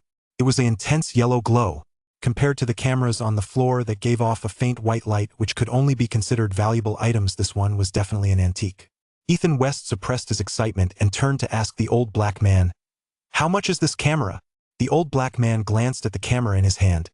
"It's just a worthless Soviet-made model. $10 will do." Ethan West was taken aback for a moment, but then a wave of elation washed over him. This old guy really didn't know a good camera when he saw one. Meanwhile, the cockroach crouching in front of the stall shot him a glance and said with utter contempt, "A broke ass is a broke ass. He's only fit to play with this kind of junk." Ethan West didn't get angry. Without another word, he pulled out a $10 bill and slapped it into the old black man's hand. Then he packed up the camera and turned to leave. Seeing that he was about to leave, the little pest didn't want to stick around any longer. He'd only come to pick a fight in the first place to annoy this mainland guy. But seeing the piece of junk he'd bought, he didn't feel like haggling over the price anymore. He pulled out his credit card and handed it to the old black guy. "Charge it." The old black guy looked at the credit card he handed over, and his expression immediately darkened. But the cockroach didn't notice the old black guy's displeasure. Instead, he urged him on. "Hurry up and swipe the card to pay. What are you standing there for?" But unexpectedly, the old black guy snatched the credit card right out of his hand. "FKU, you little bastard. Are you messing with me? Don't you know the rules around here? The old black guy was beyond furious. He snapped the credit card in half and then hurled it viciously into the cockroach's face. If it weren't for the market's unwritten rules, old black would have probably pulled out a gun and taken the guy out in a heartbeat. That cockroach was probably visiting this market for the first time and wasn't very familiar with the local customs. Old black's sudden outburst completely stunned him. What the hell? I'm paying you, aren't I? Why did you snap my card? Facing Lao Hei, the scumbag didn't show a shred of arrogance. Even when he asked the question back, his voice was soft, and he looked completely lacking in confidence. Meanwhile, Ethan West, who had originally turned to leave, actually came back, standing to the side with a smirk, ready to watch the show. You bastard! Don't you know the rules here? I only take cash. Otherwise, why do you think this stuff is so cheap? You bastard! Why are you causing trouble here without cash? Chasing away my customers. Fuck you. You're holding up my business. Can you even afford to pay for this? 25 tough on the outside, soft on the inside. Old Black pointed at the cockroach and unleashed a torrent of abuse. The cockroach was so stunned by Old Black's storm of insults that it was left dumbfounded. Ethan West stood to the side with a smirk on his face. Watching the cockroach get absolutely chewed out by Old Black, it was incredibly satisfying. You idiot, why do you think his stuff is so cheap? Isn't it because it's all from shady sources? Old Black only takes cash partly to avoid paying taxes, and partly to avoid being tracked down. But this idiot actually tried to pay by credit card. Given Old Black's temper, the fact that he didn't pounce and beat you up is already giving you face. What are you looking at? You think I won beat you up? This little bugger didn't dare make a peep after getting yelled at by the black guy. But when he turned and saw Ethan West standing there watching the show, that suddenly gave him the courage he needed. He jumped up and charged right at Ethan West. Ethan West had no intention of going easy on him. He swung his leg and landed a low kick right in the guy's chest. He was 1.86 meters tall with long legs, while that little punk was only about 1.7 meters and on the skinny side. That single kick sent the little punk flying 3 meters away, slamming him hard onto the ground, where he couldn't get back up. Kicking the punk away left Ethan West feeling even better. Just as he turned to leave, the old black guy behind him called out to him. Bro, do you want these 2 cameras? Ethan West glanced at the thug lying on the ground all bark and no bite, then looked back at the older black man. He flashed a deliberately mischievous grin and walked over to the stall. Sure, why not? But for both of them together, I can only offer 1,200. By now, the commotion had drawn quite a crowd, and many people were looking toward the stall. In fact, quite a few people were gradually crowding over to watch the commotion. The old black man glanced warily around, then whispered, Deal. Ethan West pulled a small stack of bills from his pocket, counted out 12, and slapped them into the old black man's hand. The old black man handed him the 2 cameras and immediately packed up and left. Ethan West stuffed the 2 cameras into his bag, then strolled leisurely past the cockroach. As he passed by, he deliberately went, Ha! He spat a thick glob of phlegm right into the cockroach's face, then left the scene with a smug grin. He'd already made a modest profit today, and Ethan West noticed the market supervisor approaching. Not wanting to cause any more trouble, he stopped browsing and returned to Karen's stall. By this time, Karen had already sold quite a few of the antiques she'd previously acquired. They were all pieces of jewelry, some black, some white. Seeing how busy she was, Ethan West hurried over to help. The 2 of them worked non-stop for over an hour, finally stopping at 5 in the morning. By then, the sky had cleared, and the crowd had suddenly thinned out. At 5 o'clock, the market opened to the general public, and large numbers of casual visitors began streaming in one after another. The market seemed much livelier, but the actual volume of sales had dropped. More than half of these casual visitors were just there to browse the market, not to buy anything. So Karen's stall had quieted down by now. Perhaps because business had been good earlier, Karen was in a great mood at the moment. She looked at Ethan West with a smile and asked, So, what do you think? This market is interesting. I see it. Ethan West looked at her and smiled knowingly. It's interesting, really interesting. By the way, what good stuff did you sell just now? I noticed your bag is bulging. Karen asked him casually, and as soon as she mentioned his recent haul, Ethan West perked right up. Hee, I scored a real bargain this time. As he spoke, he opened his bag and pulled out the cameras inside. When Karen saw the 2 cameras, her eyes lit up, and she skillfully picked them up and began handling them. This Canon OS 90D is a bestseller on the market. This 1S in great condition, it should fetch at least $1,500. Ethan West raised an eyebrow at Karen's estimate. What? It's worth that much? Karen laughed heartily. What did you expect? A brand new one like this goes for $1,600 to $2,000. And yours doesn't even have a receipt or warranty card. But it's in great condition. I'm sure I can get at least $1,500 for it. Wow! There's actually a Leica here? Karen had just spotted the M10R. She set the Canon aside and picked up the Leica to play with it. She kept turning the front lens ring, producing a mechanical clicking sound, and it actually sounded pretty nice. Meanwhile, Ethan West pulled out his phone and started looking up the history of this Leica camera. What he found was astonishing. It really took him by surprise. This wasn't just an ordinary SLR, it was actually a mirrorless camera. On a certain Chinese e-commerce platform, it was priced at 69,990 yuan. If it were displayed in a specialty camera store, it would easily fetch 80,000 yuan. Ethan West was a bit stunned. This camera was actually worth $10,000? He really hit the jackpot. Karen put the camera down, smiled at him, and asked, "So, did you find out anything about this camera?" Ethan West handed her his phone. Although Karen couldn't read Chinese, she recognized the picture of the camera and the price listed below it. After looking it over and doing the math, she couldn't help but gape in astonishment. Wow, Richie, you're incredibly lucky.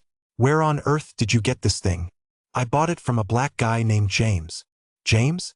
Is that the James with a scar under his eye? Karen asked him, and Ethan West hesitated slightly. It was too dark at the time, so I didn't get a good look, but I remember he had a big gold tooth. As soon as Karen heard that, she slapped her thigh. That's him. Ha! You're one lucky guy to have run into him. What? Is he famous? Ethan West asked her, looking completely puzzled. Karen laughed heartily. This guy knows a lot of gang members. He's got some wild connections and can often get his hands on good stuff. That's why he is so well known in this market. The fact that you were able to buy these cameras from him says it all. With Karen putting it that way, Ethan West couldn't help but get the picture. In fact, he already suspected earlier that these items must have come from shady sources. Is that all there is? Karen set down the Leica she was holding and asked Ethan West again. Ethan West thought for a moment, then pulled out that grimy leather case. There's this too. As soon as Karen saw the grimy case, she couldn't help but furrow her brow. What's this? Although she sounded disgusted, she reached out and took the camera case anyway.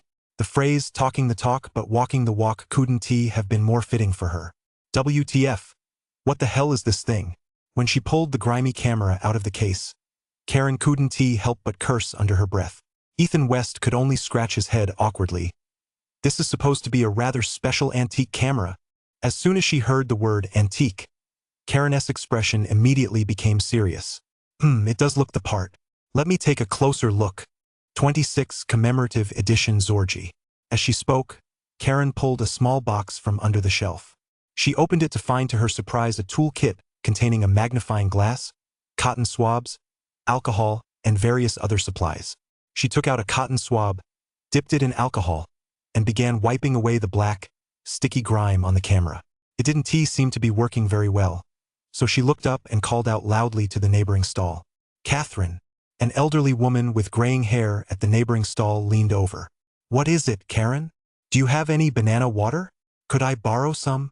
Yes, I do. Just a moment. The old woman agreed readily and soon brought Karen a cup of banana water. Karen dipped a cotton swab into the banana water and began cleaning the grime off the camera. In no time, she had scraped off a large patch, and at that moment, Ethan West, who had been standing nearby, and the elderly woman both held their breath as they looked at the camera's exposed base color. Unlike the silvery white metal frames of traditional cameras, this camera's frame was actually gold. Okay, darling, let me help you with this. If you keep doing it that way, you'll ruin the camera. The elderly woman, who had been standing by watching the whole time, could no longer bear to watch Karen's rough handling of the camera. Karen was only too happy to hand the camera over to the elderly woman. The elderly woman sat down and began helping to clean the camera. It must be said that her movements were far more precise than Karen's. Working quickly and gently, she soon cleaned the metal frame on the top and bottom of the camera. By now, Ethan West and Karen were 100% certain that the camera's metal frame was gold-colored. Wow, It's actually gold-colored, it can't be made of real gold. Can it? Ethan West said, his face beaming with excitement as he looked at the camera. To his surprise, this earned him a roll of the eyes from Catherine. The frame contains gold, but the gold content isn't high. If it were pure gold, it wouldn't weigh this much. Besides, pure gold can't be used for a camera frame, it's too soft. It's made of brass. The elderly lady gave Ethan West a lesson, and he awkwardly scratched his nose. By now, the elderly lady had already begun cleaning the camera body. Generally, the central body of a camera, except for Japanese models, is made of plastic. German cameras typically feature a leather-wrapped center section, which gives them a more premium feel. But this camera took an unconventional approach. Instead of a leather-textured finish, the center section was a solid wood body. Seeing the natural wood grain shell paired with the bright orange body, Ethan West was completely taken aback. It was the first time he'd ever seen a camera body like this. Not only was it visually striking, but it also exuded an instant sense of luxury. Wow! This camera is absolutely gorgeous. What model is it? Is it a Leica? It looks a lot like one. Karen looked at the camera and couldn't stop marveling at it either. However, she didn't know much about cameras, so she could only make a rough judgment based on its appearance. As for Ethan West, he knew even less. Meanwhile, the old lady had finally managed to wipe away the last bit of dirt from the camera's body. Phew! The old lady let out a long breath, then looked up at Ethan West. Young man, you're really lucky, this is a real gem. Oh, do you know this camera? Could you tell me a little about it? Ethan West quickly adopted a humble demeanor as he asked the old lady. The old lady fiddled with the camera in her hands, then said to Ethan West, "This is a Soviet-era Zorky Type C, a commemorative edition." Zorky. Ethan West and Karen exchanged glances. Neither of them had ever heard of the brand. The old lady, too, was now fiddling with the camera in her hands, her face full of fascination. It was a Soviet camera factory established in the 1930s. They first made their name by replicating Leica cameras. Even before World War II, their replicas were already quite good. After the war, the former Soviet Union acquired half of Leica's technicians, who joined the Zorky factory. After that, their cameras became even better. At the time, their most popular model was the Zorky Type 3. They could produce 80,000 units a year, and they sold well all over the world. It seemed that this elderly lady not only knew a great deal about that period of history, but was also very knowledgeable about miscellaneous antiques like cameras. This one of yours is probably a commemorative model produced in 1950, 5 years after the victory in World War II. Look at this cover, there's even a Leica logo inside. This camera was extremely popular back then because of its exquisite craftsmanship. As she spoke, the elderly lady opened the brass cover in front of the lens. Sure enough, inside the cover was a large Leica logo, and next to it was the Zorky trademark. Below that was the letter C, and at the very bottom was a line of Russian text that Ethan West couldn't quite make out. But he guessed it was probably a slogan marking the 5th anniversary of the victory in World War II or something similar. It seems only a few thousand were ever produced, and they were awarded to generals who made outstanding contributions during World War II. A small number also made their way to Europe, where they were highly sought after by wealthy Europeans at the time. Wow! It's been ages since I've seen a camera in such great condition. The elderly woman handled the camera in her hands, as if reminiscing about the past. A moment later, she handed the camera to Ethan West. Ethan West took it and examined the camera, which looked as good as new. He then raised it to his eye, peered through the viewfinder at the distance, and turned the focus ring. It was truly remarkable. He could see the small items displayed on a stall over 100 meters away with perfect clarity. Wow, a 70-year-old camera that can focus this clearly? That's some impressive technology. Ethan West couldn't help but exclaim in admiration, while Catherine said with a look of pride on her face, "Of course, after all, it was made by us Germans." Ethan West put down the camera and looked at the elderly woman across from him, and only then did it dawn on him. No wonder she had such a deep understanding of cameras. The elderly woman smiled slightly, looking a bit embarrassed. "All right, I won't keep you any longer. I need to get back to my stall." With that, she turned to leave, but after taking just a couple of steps, she turned back to look at Ethan West. "There's still film inside this camera. Be careful when you open it, don't let the light ruin it. Have it developed and take a look, they might be some interesting photos. If you don't want them later, you can sell them to me. I'd love to collect these old photos from back in the day." The old lady's kind reminder was a huge help to Ethan West. If she hadn't mentioned it, Ethan West wouldn't have known there was still film inside. He laughed heartily and nodded at the old lady. Sure, once the photos are developed next month, I'll bring them over for you to see. Only then did the old lady turn away, satisfied, and Ethan West quickly asked one more question. By the way, how much is this camera worth? The old lady glanced back at him, then looked at the camera. It's hard to say, but at least $50,000 to start with if you find someone who collects cameras. It might even sell for over 100,000, who knows? 27 strolling through the flea market. Really? Ethan West's eyes widened in surprise at those words. After all, he paid only $10 for that camera. Of course, the old lady replied with confidence, and Ethan West wanted to ask a few more questions. But just then, a customer approached her stall, so she went back to attend to them. Karen looked at Ethan West with a smile. You're going to make quite a profit this time, aren't you? Ethan West nodded with a smile. I definitely will. I knew you'd be lucky as always, kid, Karen said with a laugh, then began packing up her stall. What? Are we heading back already? It's only 5:30, the market's just getting started. Ethan West watched her start to pack up and couldn't help but feel curious. But Karen shook her head with a smile. I'm just putting my valuables away first. Actually, I've pretty much wrapped up business for today. I've sold everything I needed to, so the rest of the day will be much more relaxed. Wait a minute, let's grab some breakfast, then take another stroll through the market. Ethan West could tell that Karen had made a decent profit today as well. Otherwise, why would she be so carefree? Karen had brought quite a few pieces of antique jewelry with her today, and by now she sold more than half of them. It had been a pretty good haul, though not as much as Ethan West had made. She still earned over $10,000. For her, today's profit was more than enough. She packed up the remaining pieces of antique jewelry, stowed them in her backpack, and slung it over her shoulder. As for the other worthless fake antiques, she just left them scattered on the stall. These items, books, ornaments, and other crafts were things she picked up at warehouse auctions in the past. They looked exquisitely crafted and quite impressive, but in reality, they weren't worth much. Each piece was only worth $5 or $10, so she didn't really care. She went over to the neighboring stall, gave Catherine $100, and asked her to help watch the stall and handle any purchases for her. Then Karen led Ethan West away from her stall and headed straight for the right side of the stadium. Karen was much more knowledgeable than Ethan West when it came to browsing the market. Unlike him, she wasn't just wandering aimlessly. For bargain hunters, the time before 5 o'clock is when this market is at its best. Before 5 o'clock, this market is filled with all kinds of high-quality, low-priced goods, the real deal. As they walked, Karen explained the market's dynamics to Ethan West. But after 5 o'clock, a huge number of casual shoppers flood in, and there's basically no business left in the antiques section. Casual shoppers prefer to browse the pink zone and the white zone. The pink zone mainly sells handicrafts, artwork, oil paintings, and all kinds of jewelry. The white zone, on the other hand, focuses on second-hand goods, clothes, bags, and so on. These are the two areas casual shoppers really enjoy browsing. After hearing Karen explain all this, Ethan West understood why she wasn't waiting at her stall. He figured it was because there wasn't much business to be had there anyway, so she might as well come out and browse.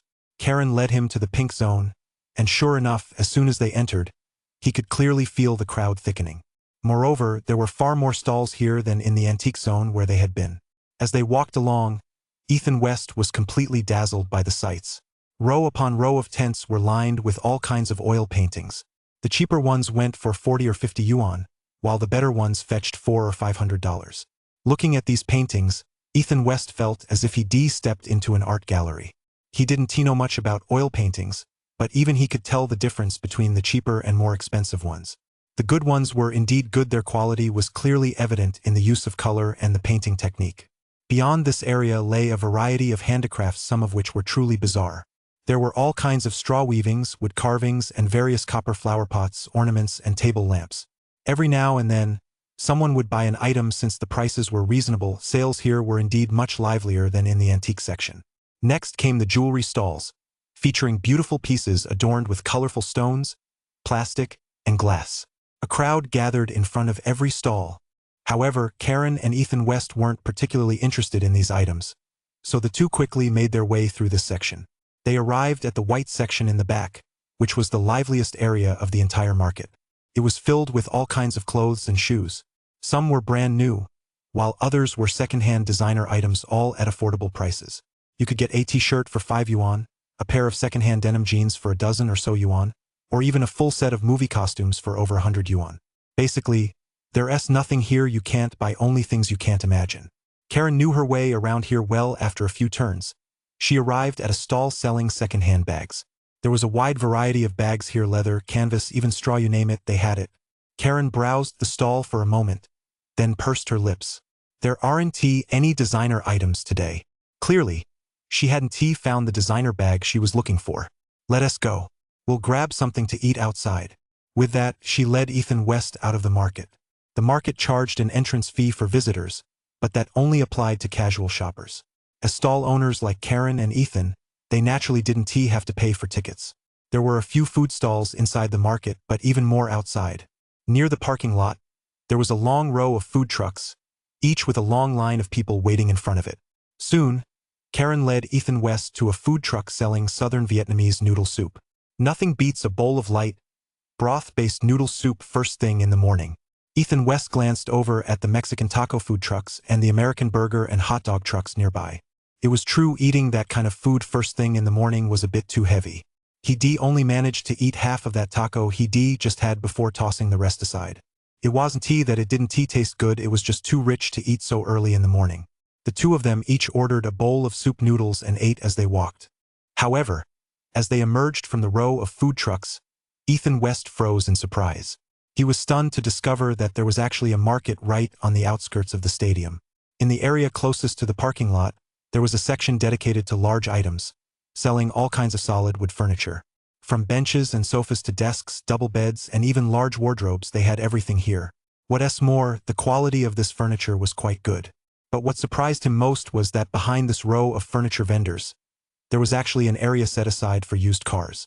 Have all these used car dealers come out for the big market too? It wasn't just Ethan West who was taken aback. Karen also froze when she saw the cars. They weren't here before. They must be new. Just then, Ethan West cast a casual glance toward the used car section and immediately froze in his tracks. Deep within the used car section, a car was emitting a blinding yellow glow. What's going on? Could there be a classic car here? A sudden thought struck Ethan West, and he stopped in his tracks. 28 delivered right to the door. By the way, weren't you looking to buy a car? This is the perfect chance to go in and take a look. Seeing that Ethan West had stopped, Karen said thoughtfully. Ethan West nodded. Let us go take a look then. With that, he led the way into the used car section, which was packed with cars and people. The sales approach here was quite straightforward and no nonsense. The basic details of each car were written on the windows with a marker. Year, mileage, basic vehicle information, and finally, the price. If you're satisfied with the price, the dealer's phone number is written below the window. You can call, and a salesperson will come over quickly, provided no one else is competing with you. Then you pay and the car is yours. If someone else is also interested in the same car, it'll likely come down to an auction. Over here in the US, because the laws and regulations are very well established and there's a huge number of used cars on the market, dealers generally don't falsify a car's condition, so you don't have to worry too much when buying a used car here. Ethan West entered the exhibition area and headed straight for the third row at the back. He looked at the car gleaming with pearlescent paint, a blue Ford Raptor. As he walked closer, he suddenly felt the car looked familiar. It wasn't until he reached the front of the car that he realized he'd seen it before. Wasn't this the very car that had been shot up on the street just a few days ago? What the hell? Shouldn't this car be at the police station? How did it end up here? Karen recognized the car as well. She sighed and shook her head. Looks like that case must be closed. Closed? Ethan West gave her an incredulous look, and Karen shrugged. It should be. The police have already caught the killer.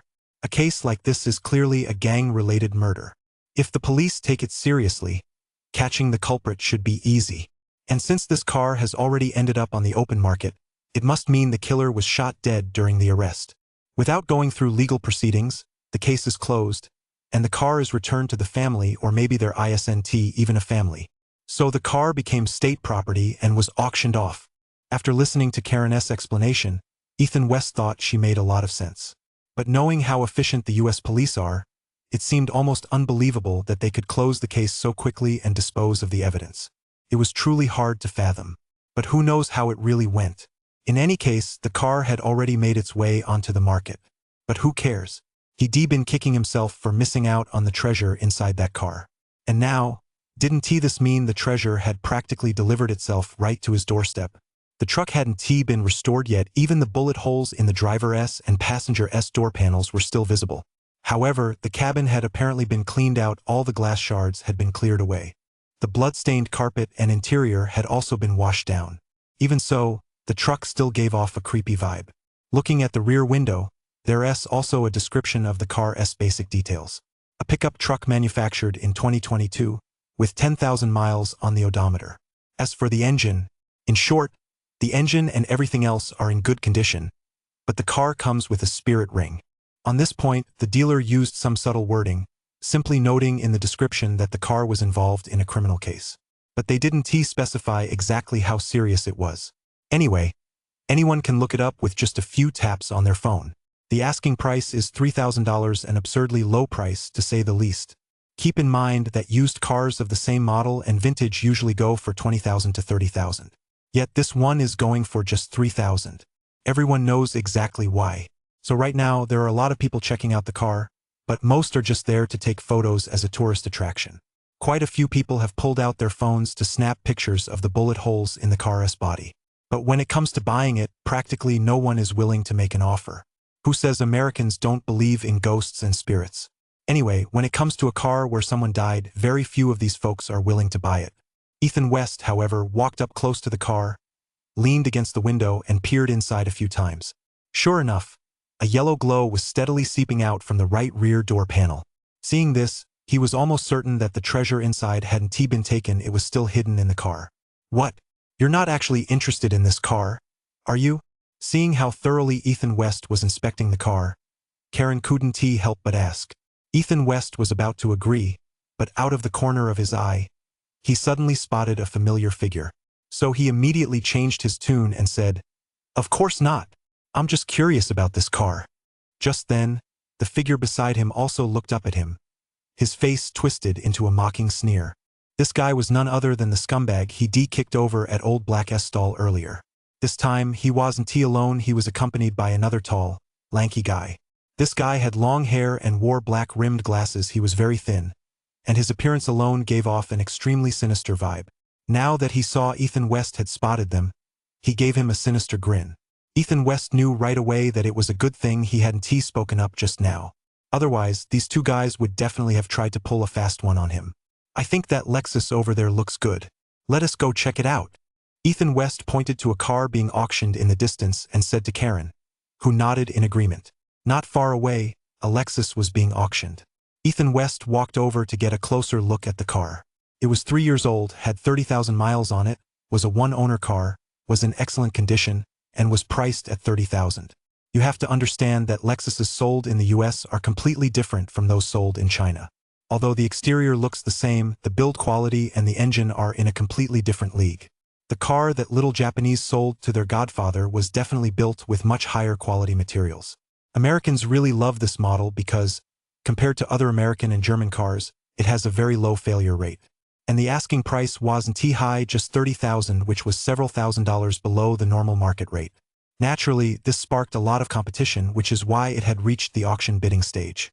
By now, someone had already bid $35,000, and Ethan West didn't hesitate, he raised his hand immediately to join the fray. $35,500, this handsome gentleman has bid $35,500. Any higher bids? The sales consultant and auctioneer raised his voice a notch, pointed at Ethan West, and then scanned the room. "All right, $35,500, once $36,000, this handsome gentleman has bid $36,000. Any higher bids?" Ethan West turned his head and saw that it was those two cockroaches, who were now staring at him with mischievous grins. $37,000. Ethan West raised his hand again, his face clearly showing his indignation. Seeing that he was provoked, the two cockroaches laughed even harder and raised their hands as well. $37,500. $38,000. $38,500. The price quickly reached $40,000. Ethan West hesitated slightly, then shouted, $40,500. After shouting, he turned to look at the two cockroaches, mimicking their behavior with a defiant glare. In fact, ever since the price had surpassed 36,000, they were the only two left bidding in the room. At that moment, the two cockroaches also began to hesitate, even starting to whisper to each other. Meanwhile, Ethan West's heart was pounding in his chest. 29 Why aren't you playing by the rules? However, Ethan West wasn't actually afraid that these two cockroaches were raising the bid.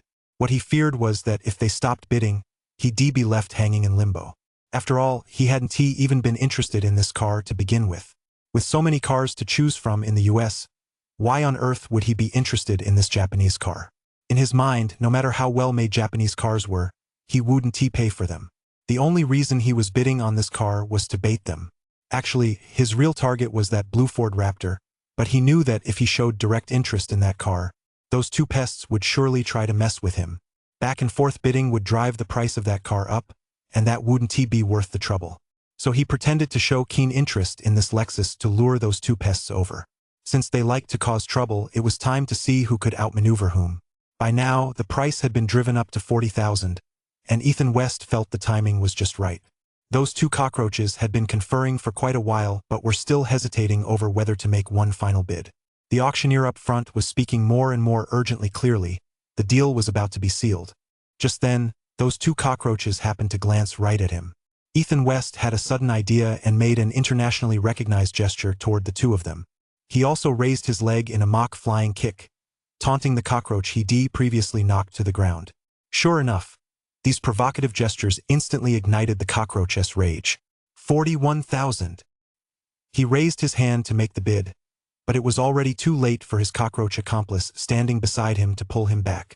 At that moment, the crowd erupted in an uproar. Clearly, everyone thought this price was a total rip-off. Everyone could also tell that these two cockroaches were obviously just trying to get one over on Ethan West. Now all eyes were on Ethan West. But Ethan West was all smiles, gesturing to the two men as if to say, "Go ahead." After that, he turned and walked out of the venue with Karen. Now those two were left high and dry. How was this supposed to be a bidding war? They'd been trying to drive up the price, only to end up becoming shareholders themselves? Kid, why aren't you playing by the rules? Aren't you supposed to keep raising the bid and go head-to-head with us? But by now, it was too late to say anything. As Ethan West turned and walked off, the auctioneer up front immediately brought down the gavel. Lexus NX, 41,000 yuan sold. Sir, please come to the front desk immediately to pay the deposit and complete the paperwork. The two scumbags were stunned. They were right there in plain sight. Even if they wanted to run, there was nowhere to go, especially with two burly security guards stationed right around the auction venue.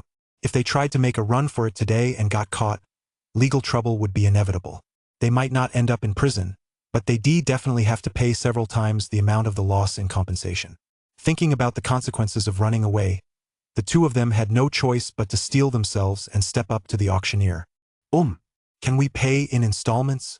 No problem at all, of course not, my friend. The salesman's weathered face broke into a wide grin upon hearing their question. Meanwhile, Ethan West was already standing in front of the blue Ford Raptor, making a phone call. 3,000, I'll take this car. Sure, sir. Please hold. Less than half a minute after he hung up, a young saleswoman in a green short-sleeved shirt approached the two of them. Sir, are you the one looking to buy the car? That's me. Here S3000. Let us get the paperwork done. Ethan West didn't beat around the bush. He simply slapped the 3,000 in cash into the saleswoman's hand. The saleswoman was grinning from ear to ear. Originally, they braced themselves for the car to be a dead weight on their hands.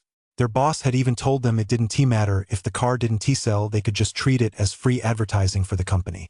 They never expected that someone would actually be willing to buy it. Sir, please fill out this form, and we'll mail this letter to the DMV. In a little while, you'll receive a reply from the DMV, and the transfer will be complete. True to its reputation as a nation on wheels, buying a car in the US really is that simple and easy. The saleswoman casually pulled out a transfer form that already had their company's information filled in. All Ethan West had to do was add his name, address, phone number, and other details to the form, then sign it. Once he finished writing, the saleswoman placed the transfer form in an envelope, sealed it, issued him a receipt, and the transaction was complete. Taking the car keys, Ethan West drove the car out of the showroom. As he pulled out of the showroom, he saw those two miserable cockroaches sitting in the Lexus they'd just been in, arguing. "I told you not to add any more. Why wouldn't you listen?" The tall, lanky cockroach shouted at the one he kicked earlier. The shorter cockroach, probably realizing he was in the wrong, kept his head down and said nothing. Beep, beep. As Ethan West drove past them, he honked the horn twice. Seeing the two cockroaches glance his way, he flipped them off. Then, without giving them a chance to retaliate, he slammed his foot on the gas, and the car shot forward. That feeling of cursing them out and driving off was absolutely exhilarating. "I really can't figure out why you bought this car." Ethan West was thrilled to have achieved his goal, but Karen, sitting in the back seat, was completely baffled. Seeing the bullet hole in the backrest of the front passenger seat, she didn't dare sit there and had slipped into the back seat as soon as she got in the car. She couldn't quite understand why Ethan West wasn't short on money, and there were so many great cars in that exhibition area. Why on earth did he have to pick this clunker? Ethan West laughed heartily. "You'll understand once we get back." By the time they returned to the booth, it was already noon, even though the fair was still open for 3 more hours that afternoon. But it was extremely hot at that moment, and there weren't many customers. Karen didn't want to wait any longer, so she packed up their things, loaded them into the truck, and headed home. This time, however, Karen's merchandise was all loaded into the bed of Ethan West's pickup truck, and that's when the advantages of a pickup really became apparent. On the way back, they returned the rented van and then drove home in Ethan West's pickup. Behind Karen's storefront was a garage. Ethan West drove the truck straight into the garage. As soon as he parked it without even waiting to unload the cargo, he fetched 2 toolboxes from the front and began preparing to remove the rear door panels. "What are you doing?" Karen watched his actions, her eyes wide with surprise. "Haha, it's obviously for the treasure inside the truck. You don't really think I bought this pickup just to save money, do you?" "What? There's treasure inside this truck? How do you know that?" Karen looked at Ethan West, half believing him, half doubting him. Ethan West tapped the electric drill in his hand and replied evasively, "I can't reveal the secret of the heavens. 30 the world's top 10 unsolved mysteries." Not long after Ethan West and his group drove away, 2 tall, burly Mexican men arrived at the used car sales lot. But when they saw the empty sales booth, they were stunned. "Where'd the truck go?" One of them, a bald man, roared furiously, while the other grabbed a passing sales consultant by the collar. "Where's that blue pickup truck?" "Huh? It just got sold." The sales consultant took one look at the 2 men and knew they weren't to be messed with. Besides, the truck hadn't been obtained through legitimate channels to begin with, so when the rightful owners showed up, the sales consultant naturally panicked. "Sold? Who did you sell it to?" One of the foreigners, with a pair of hawk-like eyes, glared at the sales consultant and demanded. The sales consultant stammered, "I'm a guy from China. Do you know his name?" "I'm sorry, I really don't know." With that menacing-looking guy grabbing him by the collar and seeing the bulge at his waist, the sales consultant was practically scared out of his wits.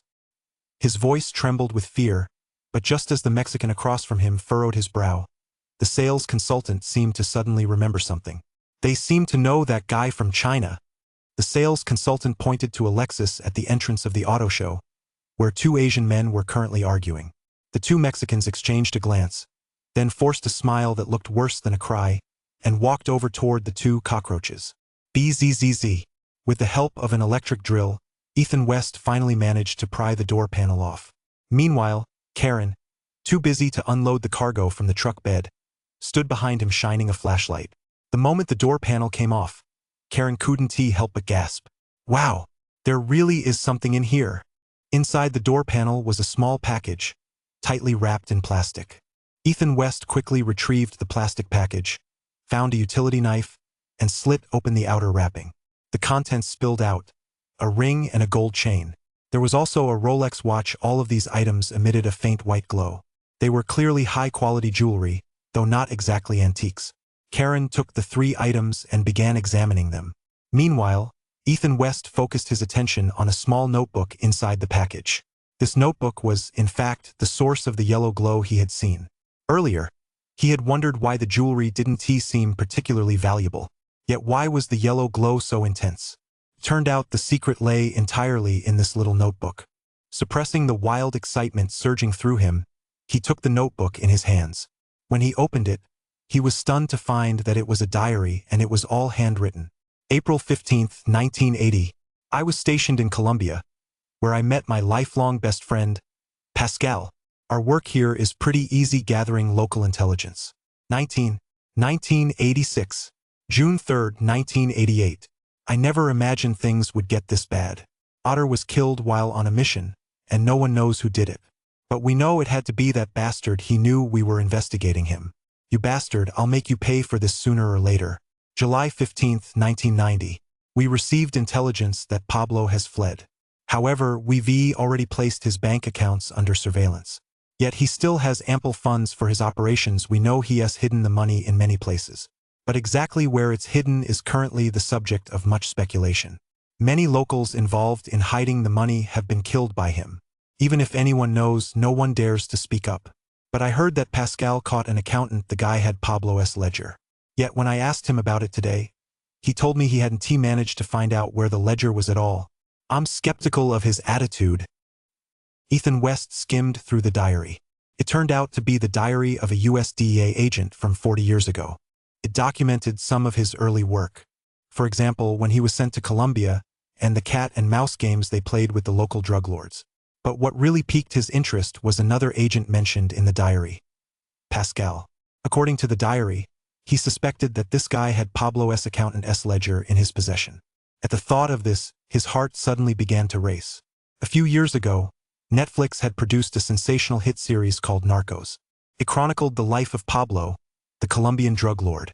The show mentioned that this man had once become one of the world's top 10 wealthiest people by selling flour to the United States. He was making over 100 million US dollars a day. Eventually, he had so much money that banks couldn't hold it all. To solve this, he even bought several banks. But later, after falling out with the government, he was forced to hide his money elsewhere. Yet even though he worked hard to spend and hide his money, he still couldn't keep up with the pace at which he was making it. So eventually, he had no choice but to resort to the most primitive method, sealing the money in packages and burying it underground. These burial sites were scattered all over Colombia. Eventually, there were so many that even he couldn't remember exactly where he buried the money. Later, as his cocaine empire collapsed, those tens of billions of dollars vanished into thin air. Even today, treasure hunters from all over the world continue to flock to Colombia year after year in search of the treasure he left behind. Unfortunately, while many go, very few actually find anything. His treasure has become the stuff of legend, even making it onto lists of the world's top 10 unsolved mysteries. Recently, however, every few years, news emerges from Colombia that local farmers have discovered parts of Pablo's legacy. It's not uncommon for local farmers to make headlines for finding massive sums of US dollars in their fields or irrigation canals. Upon seeing this yellow diary, Ethan West had a pretty good idea of what it was. This must be the diary of an agent who worked on the Pablo case back then. And within its pages, there might just be clues about Pablo's treasure. However, since they were in such a rush, he hadn't had time to look through the diary carefully yet. Karen, standing beside him, spoke up. This ring is solid gold, but the setting is a bit plain. It's turquoise. The total value is about $1,000. This necklace is 18K gold, worth about $200. This watch is a Rolex, but it's just the most basic gold model. It's quite old and a bit worn. At most, it's worth $1,000. All told, these items are worth about $2,200. Ha! Richie, looks like you made a losing deal this time. 31 fortune is found in risk. Karen smiled as she spoke to Ethan West, but she noticed that he seemed a bit dazed. Karen couldn't help but feel curious. Ricky, what's wrong? Ethan West looked up at her and said with a wry smile, I feel like I've discovered an important secret.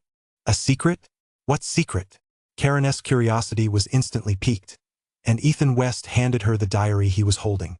Karen took it and, after just a quick glance, couldn't help but let out a gasp.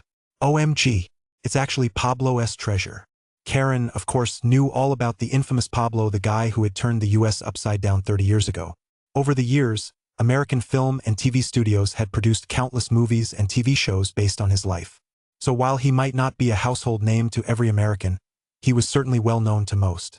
Wow, where did you get this diary? Aha! Now I suspect these two broke into the agent's house to steal this diary. Karen was beyond excited at that moment. Karen, let us unload the stuff first. Then we'll take a closer look at this diary. Ethan West gave a wry smile, pointed at the cargo still piled in the back of the truck, and said to Karen. Karen turned to glance at the truck bed, then nodded, perhaps spurred on by the discovery of the diary. The two of them, who'd been busy for most of the day, didn't feel the slightest bit tired at that moment. In no time at all, they unloaded all the cargo from the truck bed.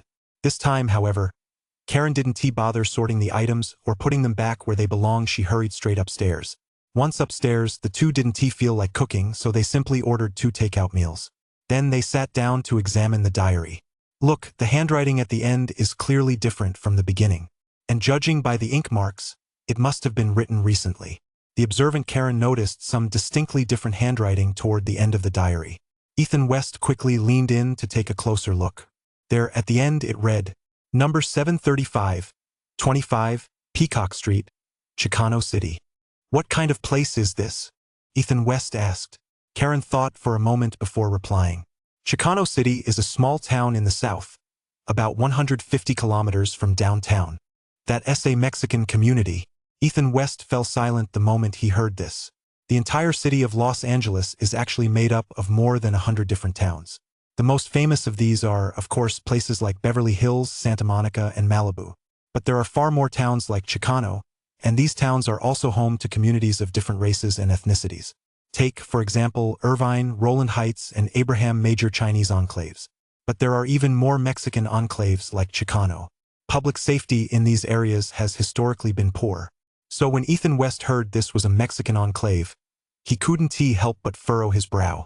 Let me look up what's at 25 Peacock Street. Although he still had reservations about the neighborhood, Ethan West opened Google Maps and entered the address. Aha! This place is actually a warehouse. And there's even going to be a warehouse auction here tomorrow. Ethan West quickly located the address using Google Maps. He even found related entries in Google search. Karen came over to take a peek, but this time the look on her face was very strange. What's wrong? Ethan West naturally noticed that something was off about her expression. So he asked. Karen hesitated for a moment before saying, I've been to this Chicano neighborhood before with my dad. The residents here are almost entirely Latino. It's a place where gangs run rampant. Ethan West smiled after hearing this. Well, I already figured that out. Karen shot him a glance and continued. It's not as simple as you think. Peacock Street is the heart of the Peacock neighborhood. It's also the stronghold of the local Red Snake gang, and that warehouse is a hotbed for local thieves, drug addicts, and gang members, a place where they stash their stolen goods. If you're going to that warehouse auction, you'd better be on high alert. Upon hearing this, Ethan West's expression finally turned serious. Just then, Karen held her phone out in front of him. Take a look at this news article. Ethan West took it and saw that it was a story from 10 days ago. Retired FBI agent Tyrone murdered in his home. Local police suspect Tyrone was the victim of a home invasion robbery. It is reported that Tyrone was a highly decorated detective who, early in his career, participated in and personally dismantled the Medellin cartel. Tyrone's murder during this robbery has sparked outrage in Forbel. Fobrel Detective Chamberlain stated that this was a provocation against Fobrel, a declaration of war against Fobrel. Fobrel will offer a $100,000 reward for any information regarding this robbery. Currently, 2 suspects have been identified, both of Mexican descent. The news article was accompanied by several photos showing the room in complete disarray. Seeing this, Ethan West pretty much had a good idea of what was going on. This diary almost certainly belonged to that agent Tyrone. Could it be that those 2 robbers were deliberately silenced that day? He thought back to the assassination on the street that day. Karen's face was also grave. It's hard to say, but I have a feeling this isn't as simple as it seems. Ethan West glanced at her, then reached out and put the diary away. Okay, then give it some thought. I've decided to check out that auction tomorrow. As the saying goes, fortune favors the bold. Ethan West certainly wasn't afraid to take risks. Compared to the hundreds of billions in treasure Pablo had left behind, this little bit of danger was nothing. Besides, his family was currently facing bankruptcy and debt, so they desperately needed money. Seeing how determined he was, Karen didn't say anything more. Just then, the takeout they ordered arrived. The Chinese food and pizza, which should have been delicious, tasted bland to both of them. They each took a single bite and then went back to their respective rooms. Early the next morning, Ethan West got up well before dawn. The warehouse auction was scheduled for 10 a.m. today, and Irvine, where he lived, was a full 180 kilometers away from Chicano. He had to leave early to make sure he wouldn't be late. Before heading out, he took a quick shower to clear his head. But when he stepped out of the bathroom, he found that Karen had already prepared breakfast in the dining room. "You?" He looked at Karen, a bit surprised. Karen smiled slightly. "I thought about it all night. With such a great opportunity, I shouldn't miss out either. Welcome aboard." Ethan West smiled and held out his hand. Karen rolled her eyes. "Hurry up and eat. We'll leave as soon as you're done." With that, she pushed a cup of hot coffee and a plate of eggs and bacon toward him. After breakfast, the two of them went downstairs. "Drive your Tesla. This truck is too flashy. I'm afraid people will recognize me if we drive it to Chicano." Ethan West didn't want to drive the pickup truck, so Karen nodded in agreement. They got into the Tesla and headed straight for Chicano 32, the poor man's paradise. The car headed south, passing through downtown Los Angeles, and soon arrived near Southgate. Southgate is a town under the jurisdiction of Los Angeles. From here on, they were entering a predominantly Latino neighborhood. South of Southgate, the majority of residents in most towns are Latino, with Mexicans making up the largest group. Those closer to Los Angeles are relatively better off, belonging to the upper middle class within the Latino community, with comparatively affluent households. As a result, public safety in these towns is quite good. However, the further south you go, the worse the situation becomes. Residents' affluence gradually declines, and the towns grow increasingly run down. Gang-related issues also become more pronounced. Back when Ethan West was in college, his classmates had told him that this area was dangerous and chaotic. So back then, he rarely came this way. After graduating from college, getting a job, and marrying, he and Yang Chen mainly lived in the Chinatown area. He had never even been to this part of town before, so this was his first time visiting a predominantly Latino neighborhood. Everything here piqued his curiosity. While in Southgate, he hadn't noticed anything out of the ordinary. But once they passed Southgate and drove through a few small towns, he could sense the strong Latin American atmosphere. For example, the shops and restaurants along the road had signs not only in English but also in Spanish. Most of the pedestrians walking on the streets were also of Latin American descent. Even while waiting at a red light, he could hear a woman in the car next to him speaking loudly on the phone in Spanish. It made him feel as if he had arrived in Mexico. After driving for a little over an hour, the two finally arrived at Peacock Street in Chicano City. When they reached warehouse number 25 on the street, more than 10 treasure hunters participating in the auction had already gathered at the entrance. Just as Ethan West was about to open the door and get out of the car, Karen grabbed him by the arm. "Put this on so people won't recognize you." Karen tossed him a bag as she spoke, and Ethan West opened it to take a look. Inside were a hat, sunglasses, and a pair of false mustaches. He never would have expected Karen to have gone to such lengths to prepare for this auction. He put on the hat and sunglasses, then stuck the false mustaches to his upper lip and chin. After changing into the denim outfit from Karen's car, Ethan West looked in the mirror and realized he'd transformed into a weather-beaten old Western man. He glanced at Karen. She didn't look much better, wearing a long robe on such a sweltering day. Her head was wrapped in a scarf, and she wore sunglasses that covered half her face. The two exchanged a glance, shared a smile, and then got out of the car. Warehouse number 25 was actually a large warehouse on the street, divided into hundreds of small storage units, each about 10 square meters in size. The auctioneer was an elderly Mexican man with curly hair and dark skin, who bore a striking resemblance to a Hollywood actor. He was flanked by two burly Mexican men, both dressed in short-sleeved shirts. The moment they turned around, you could see the Glock pistols at their waists. "All right, is everyone who signed up for the auction here?" Ethan West had registered online yesterday and paid the deposit. After the official roll call, he received a number 10 to be exact. "All right, first things first, welcome, everyone, to the Poor People's Paradise for today's auction. Just to clarify up front, today's auction is for warehouses 700-800. The owners of these warehouses are all thieves or drug addicts. Some are currently serving time in prison, while others have gone to meet their maker. Since they couldn't afford the rent, these warehouses are being put up for auction. So the origin of these warehouses is completely legitimate. Please rest assured." Wow, this auctioneer sure is blunt. Before the auction began, as is customary, The auctioneer gave a brief introduction to the warehouse's history. But hearing him say that, Ethan West felt a bit uneasy. However, when he looked around at the others, they burst into laughter, and some even shouted out loud. "Come on, Hector. We all know what's going on. Who are you trying to scare?" "Exactly. Let us just get this started."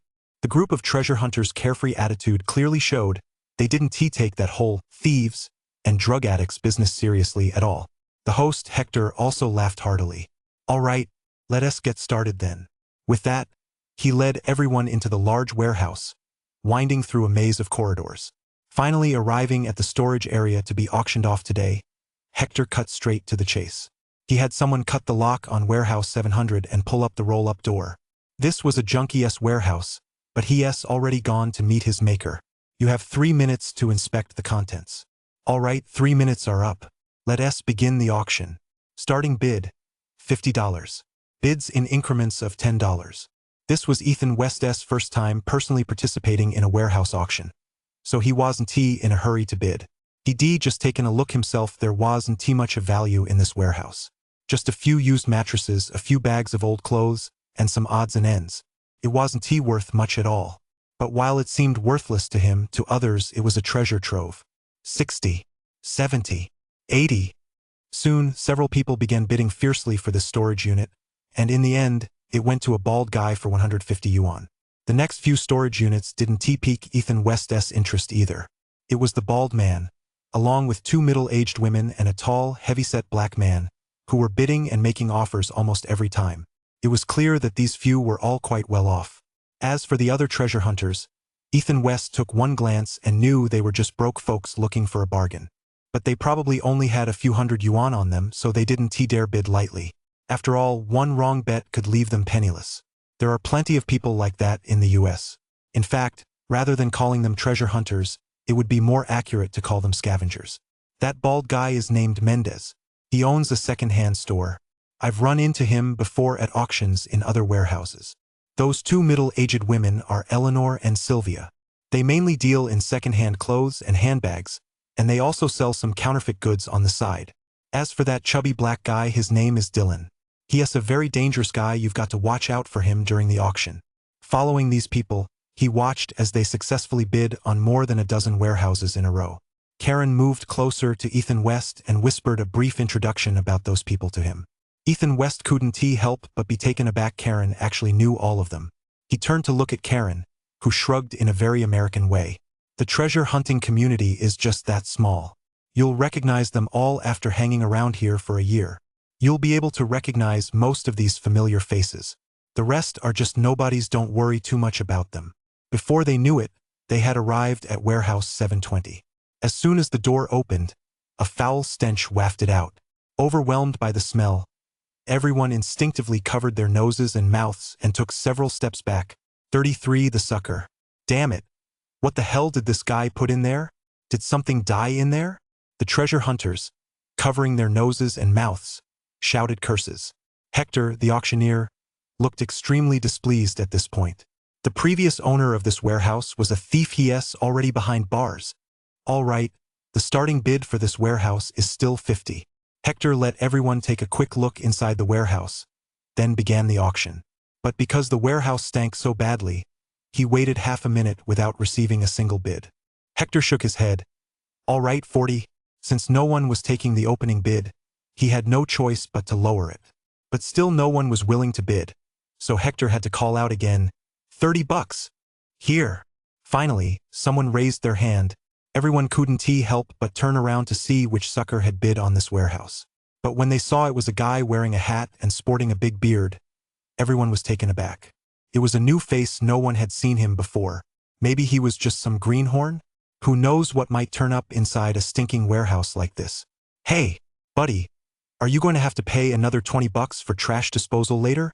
Bald Mendez couldn't help but sneer, and everyone around him burst out laughing. Even Karen couldn't resist whispering a complaint to Ethan West. Are you crazy? What's the point of buying this junk warehouse? Ethan West just smiled slightly. Hold on a second, I have a feeling there is something good in here. Karen recalled this guy's previous miraculous bargains and shrugged, deciding not to say anything more. Soon they arrived at Warehouse 725. As soon as the door opened, everyone couldn't help but gasp. Several cardboard boxes were stacked right at the entrance, with a few shoe boxes sitting on top of them.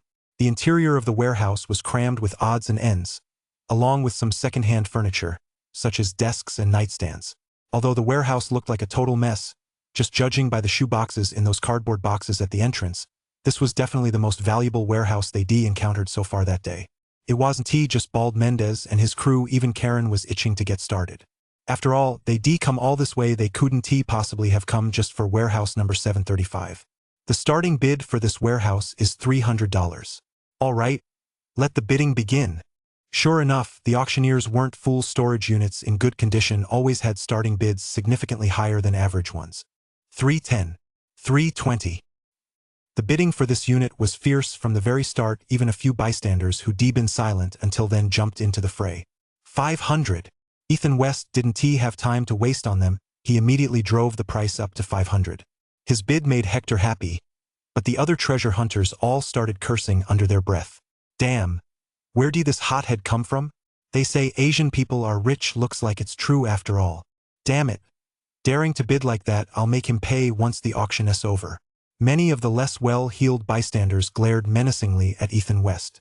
But Ethan West didn't care one bit, and his bid didn't scare off Bald Mendez, Sylvia, and the others. 510. 550. Soon, the others' bids followed suit. 750. The heavy-set, dark-skinned Dylan raised the bid by 50 outright, while Sylvia and Alano on the other side couldn't help but furrow their brows. 800. Ethan West, who hadn't bid much until now, raised it by another 50. Now it was Dylan's turn to glare at him, and Karen couldn't help but quietly tug at the hem of his shirt. We can't raise it any further. If we do, we might end up losing money. Even if there are shoes in those first few shoe boxes, they're only worth 700 or 800 at most.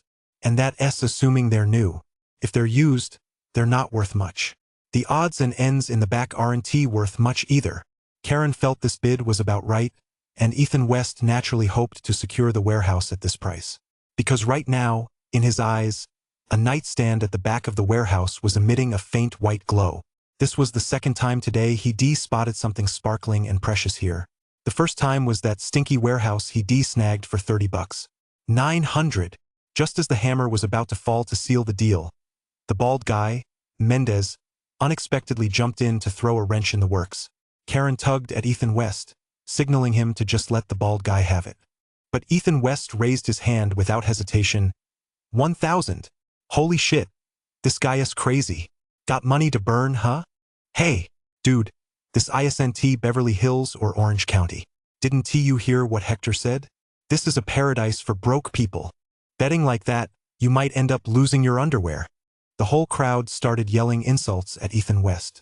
Even Bald Mendez could only watch him, shaking his head with a wry smile. What kind of valuable treasures could people living in a run-down neighborhood like this possibly have? Earlier, he'd just been betting that a few pairs of sneakers might turn up behind this warehouse. But facing such a reckless guy, there was really no point in competing with him. $1,000 to bid on a rundown warehouse like this in his eyes, it was definitely a losing proposition. Sold. After waiting 10 seconds with no further bids, Hector brought down the gavel, as if afraid Ethan West might change his mind. The group continued walking toward the back of the warehouse, and it was only then that everyone finally took Ethan West seriously. In their eyes, this guy was nothing short of a complete sucker. Karen, too, kept shaking her head as she watched him and whispered, "Ricky, I know you've made a lot of money recently, but you can't spend it like this." Ethan West knew she meant well, but he really didn't know how to explain this to Karen. He could only offer a wry smile and say, "All right, I promise I won't be so impulsive next time." The items in the next few warehouses were also in excellent condition, but everyone was much more cautious during these auctions. Many people were bidding, and they were much more generous than before they even glanced at Ethan West whenever they called out a bid. They were afraid he might start bidding recklessly, but fortunately, he remained very quiet ever since. Finally, they arrived at warehouse number 735, and the door swung open. The original owner of this warehouse was a gang member who met his maker a while back. Hector pointed at the warehouse and said to everyone. Upon hearing this, Ethan West thought, at least this guy is pretty reliable when it comes to introducing the warehouse owner. He wasn't making things up about the original owner. Compared to the dirty, messy, and run-down warehouses they'd seen before, this one was definitely quite tidy. All the items were packed in cardboard boxes, and there were even several plastic crates in the back. Some of the plastic crates were even wrapped in plastic wrap. From the outside, it was impossible to tell what was inside these boxes. But Ethan West's eyes were sparkling right now. 34 The treasure of the double-flowered red staff. Right now, however, he could see that many spots in the warehouse were radiating a lustrous, jewel-like glow. The boxes up front were emitting a black glow, which piqued his curiosity. What on earth was inside those boxes? Among the boxes in the back, several were even emitting yellow and white light. Among them was a streak of yellow light that looked exactly like the yellow glow he'd seen earlier when looking at the diary. Seeing this, his heart couldn't help but race. Sure enough, Agent Turin and other items had been hidden here by those two robbers. The starting bid for this warehouse is $300. Going once. Although he didn't know what was inside the cardboard boxes, the starting bid for this warehouse was by no means low. $500. The price was quickly bid up to $500. $800. Just as the big black man who debid $500 was feeling rather smug, a familiar voice rang out from behind him. Everyone knew without even looking that it was that Asian guy bidding again. At that moment, Sylvia, Elano, Mendez, and Dylan all turned their gaze toward Ethan West. The looks on their faces were as if they wanted to devour him. 900. 1,000. After Mendez called out his bid, Sylvia immediately raised the price to 1,000. 1,200. At that moment, Karen raised her hand. The two of them were determined to win this warehouse. 1,500. Dylan, the big black guy, added another 300. Everyone could see clearly that Ethan West and his partner were dead set on winning this warehouse. Naturally, Mendez and his group were there to throw a wrench in their plans. After all, they had their eyes on this warehouse from the start. Even if they couldn't win it, they were determined to drive the price up. By draining Ethan West and Karen's funds, they hoped to face less competition for the remaining warehouses. After Big Black shouted 1,500, Ethan West and Karen didn't rush to bid. They noticed Dylan and the Mendez group exchanging glances. They knew these people must have formed an alliance if they bid step by step. They'd inevitably drive up the price against each other. Rather than play by the book, it was better to go all out in one fell swoop. 2,500. Ethan West immediately added 1,000 to Dylan's bid. Hector, the auctioneer presiding over the event, heard the bid and his voice even trembled slightly. He'd been conducting warehouse auctions for several years, but they'd mainly been concentrated in these Mexican enclaves. Most of the warehouses in these areas were just havens for the poor generally. Selling for $300 or $500 was already a very good price. On a good day, only a few would occasionally fetch 800 to 1,000. A bid like today's 2,500 was absolutely astronomical. Ethan West made this bid precisely to deny Mendez and his crew any chance to drive up the price. At a price this high, they'd have to think twice. What if they tried to outbid him, but Ethan West didn't take the bait? Then they'd be in deep trouble. After all, 2,500 isn't a small sum for them. So Mendez gritted his teeth so hard they creaked. But in the end, he held back and didn't match the bid. 2,500 yuan. Sold. Hector hammered down the gavel excitedly. Ethan West and Karen, standing beside him, couldn't help but high-five each other in celebration. Karen didn't know what was inside the warehouse, but she knew one thing for sure. No matter the cost, they were determined to get it. Fortunately, 2,500 wasn't a high price for them. Hector led the others further back, but Ethan West and Karen had lost interest in following. They just tagged along until they reached warehouse 750, at which point the two claimed they were out of money and went straight to opening the boxes. The others breathed a sigh of relief when they saw the pair leave. The two didn't beat around the bush. Their first stop was warehouse 735. When the warehouse door opened, several cardboard boxes were right at the front. Ethan West had already noticed a black glow emanating from these boxes earlier, so he pulled out his pocket knife and slit open the packing tape. What he saw next, however, startled him. Inside the first box, piled on top of a jumble of video game discs, lay an M1911. Holy crap! Ethan West reached out to grab the gun. Stop! Karen, standing beside him, called out to him. Ethan West looked at her, completely baffled. The owner of this warehouse was a gang member. Do you have any idea where this gun came from? It could very well be the murder weapon from some case.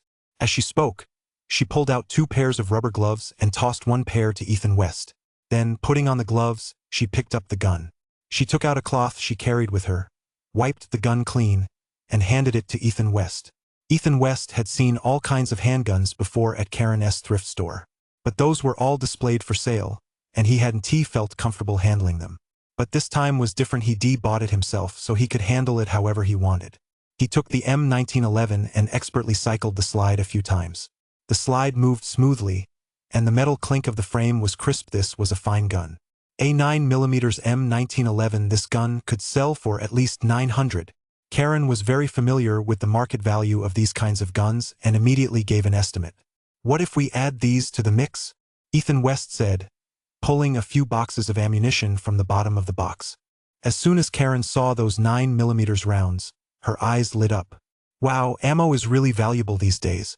With this much 9mm ammo, it's worth at least $300. Just then, Ethan West opened another cardboard box nearby and wow, there was even a Beretta inside. Next, he dug out Glocks and other models from several other boxes, coming up with a total of 5 or 6 handguns of various kinds. In addition to these, there were several Remington shotguns and small-caliber hunting rifles. OMG! Did this guy rob a gun shop? Looking at the dozen or so firearms of varying lengths that Ethan West had dug out, Karen was a bit dumbfounded. How much are these worth? Just these alone are already worth $15,000. Karen's estimate was spot on, because these guns were all in excellent condition. Most importantly, in addition to the guns, there was also ammunition. On top of that, Ethan West dug out over a dozen knives of various lengths from the box. Looks like this guy is at least a double flower red stick in his gang. He muttered to himself as he looked at the weapons scattered all over the floor. Huh? What does double flower red stick mean? Karen couldn't help but ask. Ethan West scratched his head. It means the top enforcer. Enforcer? I'd say hitman is more like it, Karen said with a cold laugh. Ethan West didn't want to waste any time, so he kept rummaging through the boxes and soon found the treasure, which was giving off a yellow glow inside a plastic crate. Found it! He pulled the small package out from the bottom of the box, and Karen immediately leaned in. The package was heavy. When they opened it, a flash of yellow light blinded them both. The first thing that caught their eyes was, surprisingly, a golden pistol. Karen picked up the golden pistol, her face beaming with delight. Meanwhile, Ethan West's gaze was fixed on a small folded piece of paper on the side of the package. 35 map. The barrel is made of gold, and the grip is inlaid with ivory. Too bad, though this thing's just for show, you can't actually shoot it. Karen played with the golden pistol for a moment, then said to Ethan West. Ethan West glanced at the gun. Could this be Pablo's? Karen furrowed her brow. It's hard to say. Anyway, they say he lived a very lavish lifestyle at his peak. He could make $60 million a day. While on the run, he burned $2 million in cash just to keep warm. And the habit among those big Mexican drug lords of having gold pistols made for themselves, they say they copied that from him. As Karen spoke, her gaze remained fixed on the golden pistol in Ethan West's hand. Ethan West glanced at her, then smiled as he slipped the pistol into her hand.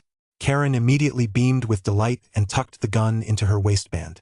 Just then, Ethan West looked down again at the small piece of paper in his hand. In fact, inside this bag, this piece of paper was more valuable than the money itself. That golden glow was coming from this very scrap of paper. He carefully unfolded it. It was a sheet of A4-sized paper.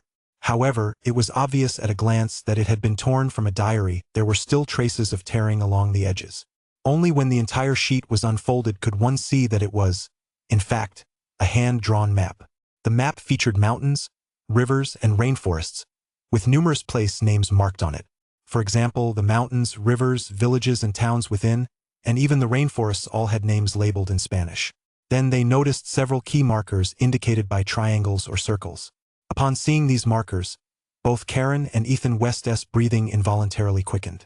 Could this be? Ethan West suddenly made a shushing gesture and glanced at the roll-up door. Karen glanced toward the entrance and saw that the roll-up door wasn't completely closed. At that moment, she spotted a figure eavesdropping by the door. Who's there? Karen couldn't help but shout angrily, and the figure immediately turned and fled. Ethan West quickly pulled out his phone and snapped a photo of that page of the map. Then they briefly searched the warehouse. All that was left was a pile of junk. Apart from tattered clothes and worn-out shoes, there was really nothing of value. Karen planned to call a truck later to haul all this junk away. The two of them returned to warehouse 725, which Ethan West had bid on for 1,000 yuan. As soon as they opened the warehouse door, Karen opened the first few shoeboxes she saw. Unfortunately, although there were shoes inside, they were all worn. Well, these shoes are worth a little something, but since they've been worn, it'll be hard to get a good price for them. Karen shook her head and tossed the shoes into a black bag. The items in the back were just odds and ends, mostly second-hand clothes. There were also some unopened DVDs and even various brand-new clothes. The price tags were still attached to these clothes, and Karen could tell at a glance that the warehouse owner had bought them for free. These items are worth about 500. You're still 500 short of breaking even. Karen tossed the clothes into the black plastic bag and said to Ethan West with a smile. Ethan West chuckled. No need to rush, the good stuff is in there. With that, he pulled an enormous cardboard box from the very back of the warehouse. When Karen approached the box, she was stunned at first glance. Wow, there's so much. The entire box was filled with all kinds of handbags, and it was obvious at a glance that they'd been snatched for free. Except this time, the targets of the free snatches weren't likely from a mall, but rather from pedestrians on the street, because the straps on many of the bags had been torn off during the struggle. Ethan West opened one of the bags. Inside lay a wallet containing a woman's driver's license. But the cash and Xinjiang card were gone inside. They could still see some of the woman's everyday belongings. The two quickly rummaged through a few bags. None of them were designer brands, so naturally, they weren't worth much. Seeing that the bags had all been ransacked left Karen feeling a bit deflated. But Ethan West kept smiling, because he knew the valuable items were at the bottom. Look! Soon, Ethan West pulled an LV bag out from the bottom of the suitcase. The bag was in nearly new condition, with no damage. Then, right next to it, he pulled out a Chanel. One after another, designer bags from Fendi, Gucci, and other luxury brands were unearthed. At that moment, Karen looked like Grandma Lou visiting the Grandview Garden for the first time. Wow! These are all great finds. Even though they're not new, they're in excellent condition and would fetch a good price on the second-hand market. Any one of these could sell for 300 or 500. Wow! This Chanel is worth at least 700. Hey! Look here, they didn't check this spot. Karen actually pulled a small wallet out of the side pocket of that Chanel clutch. When she opened it, there was a stack of 20 yuan bills inside. Seeing the cash made Karen even happier. She couldn't resist counting it. There was well over 500 yuan. Wow! Now I've definitely made my money back, Karen said with a beaming smile. But when she saw Ethan West pull an LV suitcase out from the bottom of the cardboard box, she froze in place. Whoa! That's... The reason Ethan West had insisted on securing this warehouse was precisely because of this suitcase. Earlier, while inspecting the place, he'd noticed a very intense white glow emanating from the cardboard boxes at the back of the warehouse. He'd known right then that there had to be a treasure here. Wow! A vintage LV suitcase? 60 inches? The leather. Karen reached out to take the suitcase and began examining it closely. The suitcase was in impeccable condition. It was clear that its original owner had cherished it deeply. They had even padded the corners, fearing it might get bumped during transport. The lining is actually woven linen. The logo and patterns are all woven right into it. Craftsmanship like this was only seen in the 1920s. Back then, only the old European aristocracy could afford a trunk like this. Karen marveled as she examined it. Karen, look at this, there are two letters here. LP. What do they mean? Ethan West looked at the lower right corner of the trunk, where there appeared to be two letters resembling a signature, and asked Karen. Unexpectedly, Karen's eyes lit up even more the moment she saw those two letters. Wow! There's actually a signature. That makes things so much easier. If there were no signature, this trunk would only be worth about $10,000 to $20,000.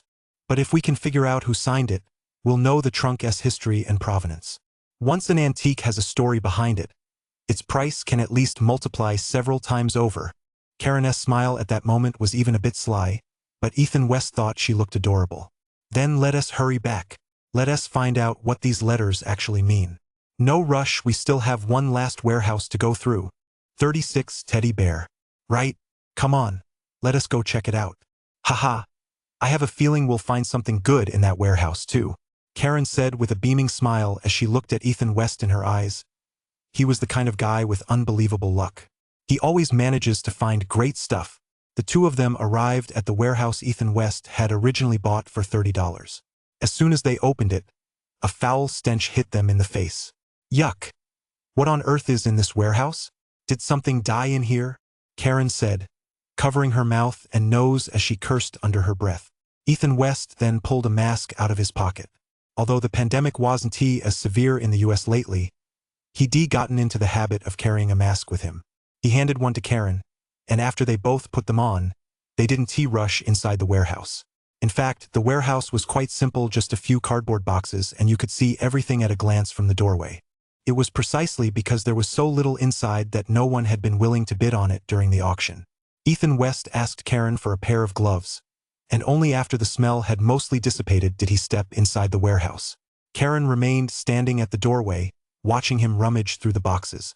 Soon, Ethan West dragged a cardboard box to the doorway. I know why this warehouse stinks so badly. As he approached, the stench grew stronger, and Karen realized it was coming from that box. Why does it stink so much? Although the stench stung her eyes, she couldn't help but ask out of curiosity. It's because there are leaking cans of herring in here. Ethan West set the cardboard box on the floor and pulled back the clothes covering it, revealing several cans of herring underneath. Whether the warehouse's original owner had done it on purpose or it was an accident, 2 of the cans had leaked. The brine from the cans had spilled out, and that was the source of the warehouse's overpowering stench. Get rid of them fast. Karen pinched her nose and waved at Ethan West. Ethan West jogged out of the warehouse with the box and tossed it into a nearby trash can. When he returned to the warehouse, Karen was still standing at the doorway, too afraid to go inside. Ethan West pulled out a bottle of air freshener he'd just bought at the convenience store outside and sprayed it vigorously into the warehouse. The smell inside the warehouse finally became much more bearable. Only then did the two of them step inside. Ethan West pretended to rummage through a few cardboard boxes, which were filled with second-hand clothes and odds and ends. There was nothing of value. Ha! Richie, I think you've pretty much used up all your luck for today. Wait a minute. Karen had originally intended to play a joke on Ethan West. But when she saw Ethan West pull a small, pale yellow teddy bear out of the very last cardboard box, she suddenly let out a cry. Ethan West looked at her, feigning confusion. What's wrong? Actually, he had known all along that this box was the key to the entire warehouse. Because even back at the auction, he had noticed that the box exuded an air of luxury. He had originally thought the box would contain jewelry, ornaments, or something similar.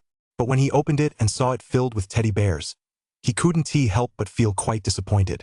But that radiant, jewel-like glow was actually coming from these very teddy bears. Just a moment ago, he'd been a bit skeptical, could these teddy bears really be antiques? But when he saw Karen carefully take one of the teddy bears, cradle it in the palm of her hand, and examine it closely, he finally realized that these teddy bears were indeed treasures. Karen examined the teddy bear in her hands closely. Its fur was a pale yellow. It wore a green and yellow plaid scarf around its neck, and there were 2 tulip buds on its ears. On the sole of one of its feet, in addition to an embroidered laurel wreath, were the words, 2050. Karen turned the little bear over and found a tag hanging from the back of its neck. When she saw the tag, Karen finally breathed a sigh of relief. What's wrong? Ethan West asked, looking at Karen with curiosity. Karen pointed to the tag. This is its birth certificate. It's what makes this little bear valuable. It's made by Hermann in Germany and is called Herald of Spring. It's a limited global edition of 50 bears, and this is the 20th one. Karen explained the bear's origins to Ethan West. Only then did Ethan West understand what the 2050 he'd seen on the bear's paw meant. A teddy bear? Aren't these from the US? How come Germany has them too? Ethan West didn't know much about teddy bears, he only knew that they seemed to have originated in the US. Seeing that he was genuinely unfamiliar with the history of teddy bears, Karen smiled and explained it to him. Teddy bears did originate in the US. In 1902, President Theodore Roosevelt was hunting in Mississippi. A group of the president's aides, accompanied by hunting dogs, cornered the bear. The aides subdued the bear and waited for the president to deliver the final blow. But when the president saw that the bear was already badly injured, he felt it would be unsportsmanlike to finish it off himself. So he refused to do it and instead had his aides put the bear out of its misery. As a result, journalists at the time took photos of the incident and wrote news articles praising the president for his mercy and magnanimity. After hearing Karen's explanation, Ethan West couldn't help but be taken aback. Damn, who the hell told me that Americans don't care about social graces and don't like to suck up? Just look at that, the culture of brown nosing was already all the rage over 100 years ago. Back when I hadn't come to the US yet, I actually fell for that bullshit. But after being here for a while, I realized the world is the same everywhere. Later, the Mitchums, who ran a general store, saw that photo in the newspaper. They had a flash of inspiration and designed and made a little teddy bear. President Roosevelt's nickname was Teddy, so the bear was named Teddy S. Bear. That S the origin of the teddy bear. Ethan West finally understood. So that S where teddy bears come from. That S right. Karen nodded with a smile, then continued. But it was the Germans who really popularized the teddy bear and turned it into a household name. Ethan West looked completely puzzled. Why is that? Because back then, Americans' craftsmanship was rather crude, and their toy-making skills weren't very advanced. So the bears they made back then were ugly, nothing like the teddy bears we have today. Although the Mitchums had created their teddy bear, not many Americans were willing to pay for it. Then, in 1903, there was a designer from the Stauffer family in Germany. After spending a long time observing bears at the zoo, he created a small toy bear. Later, he took this bear to the Leipzig Toy Fair. An American merchant saw this bear and fell in love with it immediately, purchasing 3,000 of them in one go to bring back to the US for sale. He even named the toy bear Teddy after the bear he'd seen. And because of its endearing appearance, this little bear became very popular among the American public. And so, the teddy bear became popular in the US and spread far and wide. 37 Toy Frenzy. After listening to Karen's story, Ethan West finally understood the origins of the teddy bear. It turned out that the teddy bear he'd always thought of as an American brand was actually created by Germans. The Americans had simply given it a name. So, the teddy bear is actually a product of European-American collaboration. Hearing this, Karen was taken aback for a moment, then smiled. That's exactly right. What about this one? Is this Herald of Spring very expensive? Ethan West looked at the nameplate on the back of the little bear, which read Herald of Spring. It was the bear's name, and he asked Karen about it. Even though teddy bears became popular in the US, the ones that are truly well-made come from a few European companies. Herald is one of them. This bear is entirely handmade and a limited edition. It must be worth a pretty penny, but I'll have to look it up first. As she spoke, Karen took out her phone and snapped a photo of the little bear. Then she opened an app and quickly found information about it. Ha! This bear was made in 2000, and it sold for €1,380 back then. Now, it'd easily fetch $5,000. Whoa! Ethan West couldn't help but gasp when he heard that price. He really hadn't expected this seemingly ordinary bear to be worth so much. After all, in stores across the US you can find all kinds of teddy bears. But usually, they only cost a few dozen dollars, yet this one could fetch as much as $5,000. This was far beyond his expectations. It seemed this bear was truly an antique. With that thought, he quickly pulled the box closer to him. Wow! There are several more bears in here. As he spoke, he pulled out another white teddy bear. This one was much more elaborate. It was wearing a black suit over a black shirt, and the craftsmanship was exquisite. Most importantly, a harmonica was tucked into the pocket on the bear's chest. The moment Ethan West pulled this bear out of the box, he could tell it was no ordinary bear. Wow! This bear is so beautiful. When Karen saw the bear, she couldn't resist snatching it up and hugging it close. If it weren't for the dust covering it, she probably wouldn't have been able to stop herself from giving it a few kisses. Meanwhile, Ethan West's attention was drawn to the harmonica tucked into the bear's jacket pocket. He reached in and tugged at it, and to his surprise, the harmonica actually came out. This harmonica wasn't just a decoration, it was real, and it was exquisitely crafted, with beautiful patterns on the body. He wiped the harmonica clean, tentatively brought it to his lips, and blew into it. To his surprise, it actually made a sound. Whoa, it's actually real. What did you expect? Karen rolled her eyes, clearly displeased with his reckless action. If he'd accidentally torn the little bear's outfit, the bear's resale value would definitely take a big hit. Look at the back, there's a wind-up mechanism. Karen seemed to have discovered something. She turned the bear over and saw a keyhole on its back. She reached out and wound it up, and soothing music soon began to play. That's it. Hard to say goodbye. Ethan West recognized the melody. The little bear actually had a music box hidden inside its body. But Karen didn't respond right away. He looked up and saw that she was using her phone to look up information about the bear. I found it. This bear is from 2006. It was produced by Stauffer Company to commemorate the Belgian jazz master, Toots Thielemans. It's also a limited edition. Only 1,500 were made, and they're all handcrafted. This is number 360. Ethan West asked, beaming with delight.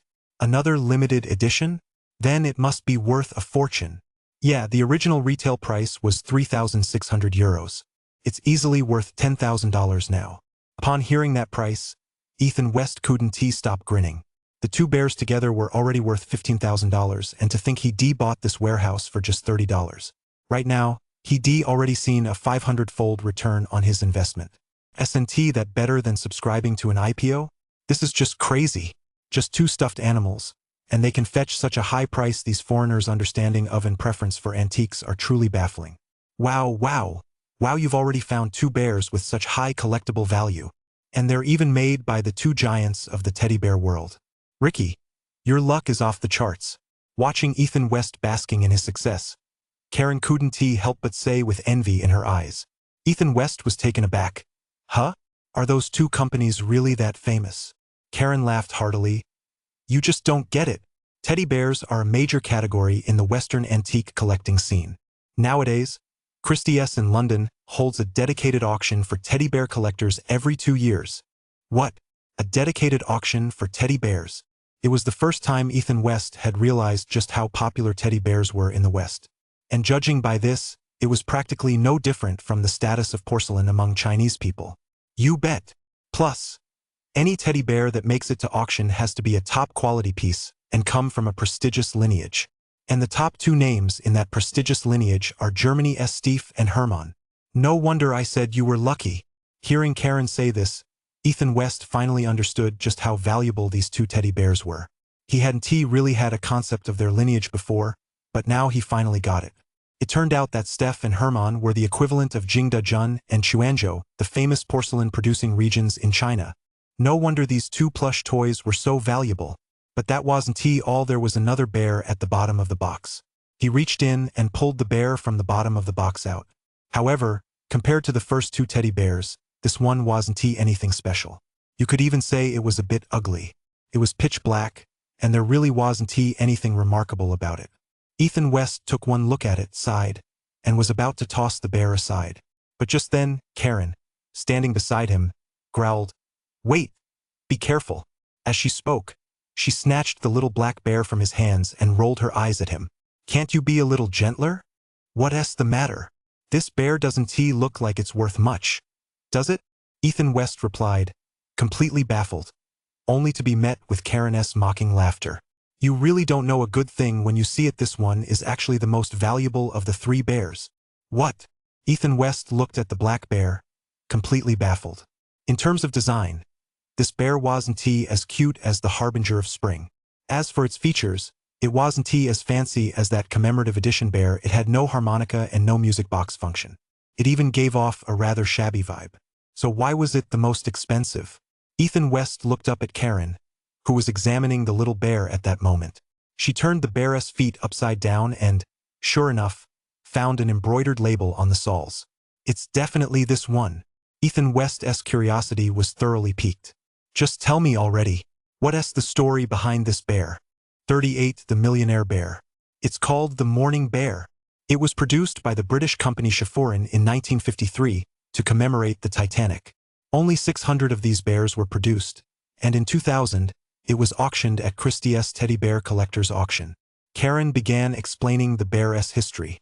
Upon hearing that the bear had actually been auctioned, Ethan West perked up immediately. So how much did it sell for in the end? £91,750. Whoa! Ethan West couldn't help but gasp at the news. £91,750. At the exchange rate back then, that was definitely well over €1,000,000 yuan. Just for this one unassuming little bear? And now, 20 years later, Wouldn't this bear be worth even more? Karen, you're not mistaken, are you? Ethan West wanted to double-check with Karen after all. The price of this bear was truly staggering. Karen glanced at him, knowing exactly what he was thinking, and smiled slightly as she replied, "Don't worry, I'm not mistaken. I remember this bear very well. A few years back, there was a hedge fund manager on Wall Street named Paul Greenwood. The guy embezzled $900 million from his clients and was arrested and sent to prison. He was a famous teddy bear collector, and later his collection was put up for auction.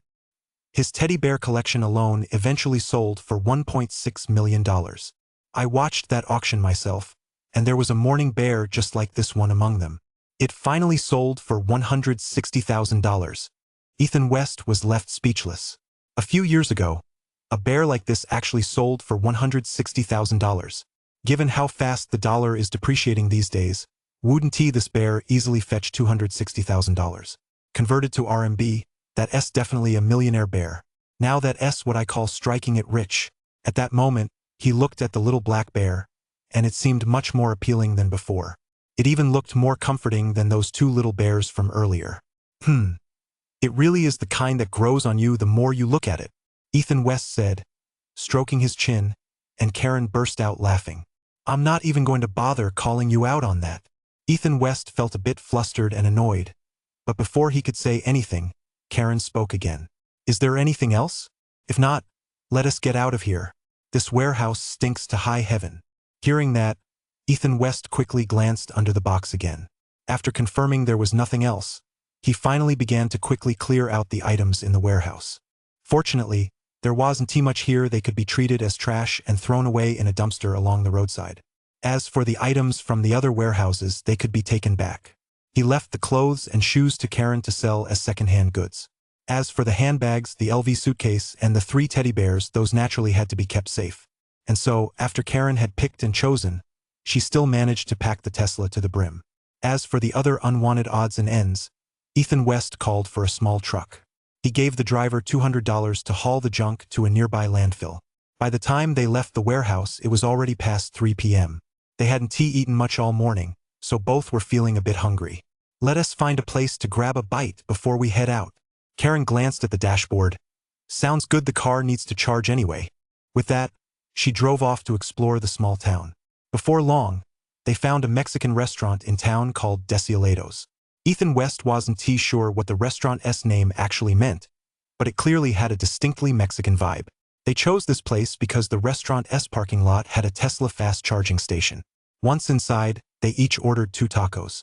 After placing their orders, Ethan West realized that the tacos here weren't cheap at all. At other places, a set meal cost 7 or 8 yuan. But here, a single set meal cost over 20. However, as soon as the tacos arrived, he realized they were indeed something special. First came 2 glasses of a Mexican-style drink called mojadilla. It turned out to be made from tomato juice, beer, and a special Mexican syrup. It was sweet and tangy, very appetizing, and really delicious.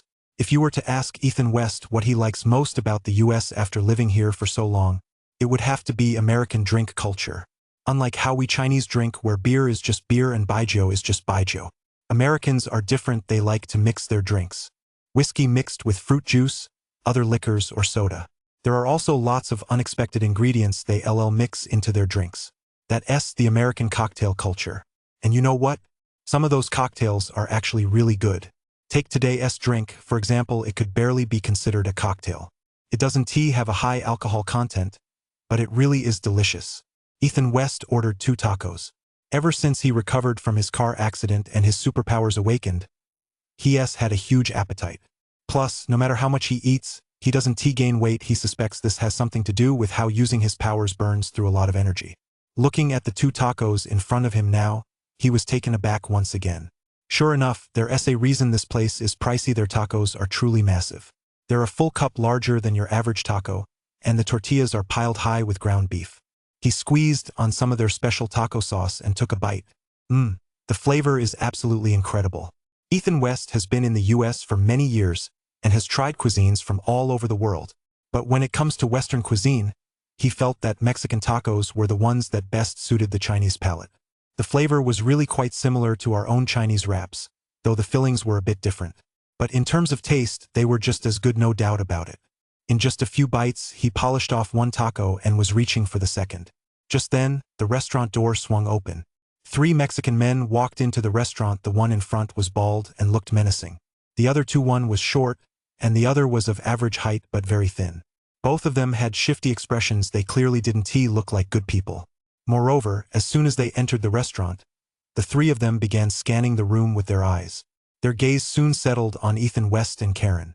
At that moment, Karen had her back to them, but Ethan West could see them clearly. As his gaze swept over them, he couldn't help but pause in surprise. To his eyes, all 3 had complexions that were pitch black and bluish, with a dark cloud hovering over each of their heads. Moreover, a uniform black glow emanated from their waists and armpits. He could even make out the unmistakable gleam of greed in their eyes as their gazes swept over the 2 of them. "Don't turn around, you've got that gun on you, right?" Seeing Ethan West staring intently at what was behind her, Karen felt a surge of curiosity and wanted to turn around to look, but Ethan West called out to her in a low voice. The moment Karen saw his expression, she knew something was wrong. When Ethan West asked about Pablo's golden pistol, she replied with a long face. "How could I possibly be carrying such a precious gun?" 39 The manhunt. "Then hurry up and eat. Once we're done, we'll get out of here fast." "I hope I'm just overthinking this." Seeing that Karen was on the verge of tears, Ethan West quickly blurted out a comforting remark. After saying that, he grabbed another beef burrito and devoured it in a flash. Meanwhile, the 3 men had already spotted the pair, but they didn't rush over. Instead, they went to the counter first and began placing their orders. Ethan West breathed a sigh of relief. Once the 3 had finished ordering and were waiting for their food, he pulled Karen to her feet and headed toward the restaurant exit. The 3 men were taken aback when they saw the pair leaving, but they didn't stop them. They simply watched them leave the restaurant with mischievous grins on their faces, then continued to wait for their food at the counter at a leisurely pace. The restaurant was quick. Their meals were ready in no time. The 3 picked up their wraps and stepped outside. By then, Karen had already started the Tesla and driven out of the parking lot. Only then did the 3 of them leisurely follow behind. Karen gripped the steering wheel tightly, her foot nearly pressed all the way to the floor on the gas pedal. At that moment, she wished she had a pair of wings so she could fly out of Chicano as fast as possible. But for Ethan West, leaving Chicano as quickly as possible wasn't necessarily a good thing. Although Chicano was chaotic, it was still a city center, with a police station and residents. Even if those people were after them, they wouldn't dare make a move in the heart of the city. But once they were out of Chicano, it was anyone's guess. It was still over 180 kilometers to Los Angeles. And it was also 150 kilometers to Southgate, the town with the best public safety. Most importantly, there was a stretch of suburban road along the way that was nearly 80 kilometers long. It was just past 4 p.m., and there were practically no cars on the road. "Karen, drive carefully. I'll go in the back and get ready," Ethan West said to Karen after spotting a bright Dodge Challenger pulling out of the parking lot in his rearview mirror. Karen took a deep breath and nodded. Ethan West moved to the back seat. In addition to the treasure map, they also found quite a few firearms in that assassin's warehouse. There were several handguns and plenty of ammunition. He began frantically loading magazines not just for the 2 handguns. He also stuffed the Remington with rounds. Soon, all the magazines were fully loaded, and he sat in the back seat, taking deep breaths. Having been in the US for so many years, he was naturally familiar with guns. After all, this was a country with open gun laws, and public safety had been a concern in recent years. So every year, he set aside a few days to practice at the shooting range. But that was just practice. Today, he might be facing a real-life situation. Soon the car drove out of Chicano, and Karen floored the accelerator. At this point, the electric car's weakness became apparent. Once on the highway, it quickly reached its top speed. Once the speed hit 150, it was hard to go any faster. Even if it could go faster, the battery would drain rapidly. If the 2 of them wanted to make it back to Los Angeles safely, they'd have to keep their speed in check. Meanwhile, the Dodge Challenger behind them closed in amid a frenzied roar of the engine. It was soon right on their tail, but didn't rush to cut them off. Clearly, the driver intended to scare them first and put some psychological pressure on them. By this point, beads of sweat were already dripping down Karen's forehead. Ethan West was panicking inside, but he still reassured Karen. It's okay, don't be afraid. Take this. As he spoke, he shoved a Glock into Karen's hand. Perhaps because she now had a gun for self-defense, Karen instantly calmed down considerably with the Glock in her hand. By then, the sun was beginning to set in the west, and a fork in the road appeared ahead. Heading east led to a wide highway, but just as they were about to turn east, the Dodge suddenly surged forward from behind and cut them off at the junction. Startled, Karen jerked the steering wheel and veered onto the western fork. Her face went pale with fear, and for a moment she didn't know what to do. Don't hit the brakes. Don't turn around, keep accelerating and keep going forward, Ethan West shouted to Karen from the back seat. Karen instinctively stepped on the gas, and the Tesla began racing down the narrow road. It was actually a scenic coastal road, but because it was relatively narrow, and consisted mostly of winding mountain roads making it quite a detour, most people wouldn't choose to take this route. Just then, the Dodge behind them caught up. It quickly pulled up behind the Tesla on the right, and Ethan West could even see the lanky guy in the passenger seat pull out a handgun. Without waiting for the other driver to make a move, he sat up abruptly from the back seat and raised his Remington 870. He could even make out the look of utter shock on the face of the lanky guy who'd just drawn his gun. Bang, bang, bang. Ethan West fired 3 shots in rapid succession, and the Dodge behind him slammed on its brakes. Ethan West riddled the car's windshield with bullets. He didn't know if anyone inside had been injured. But one thing was certain. The guys in that car were definitely terrified. Clearly, they hadn't known there was such a fierce guy waiting in their own car. However, since it was his first time shooting at people and because he was inside a car, only one of the 3 shots hit the windshield, the other 2 went who knows where. Karen, no longer concerned about conserving power, slammed the accelerator to the floor. The Dodge behind them, seemingly half enraged, roared and came charging after them. When they were about 100 or so meters away, the short guy leaned out from the back seat and fired at them. However, this served only as a scare tactic at such high speeds. They had absolutely no aim. After the initial skirmish, Ethan West and Karen had actually calmed down.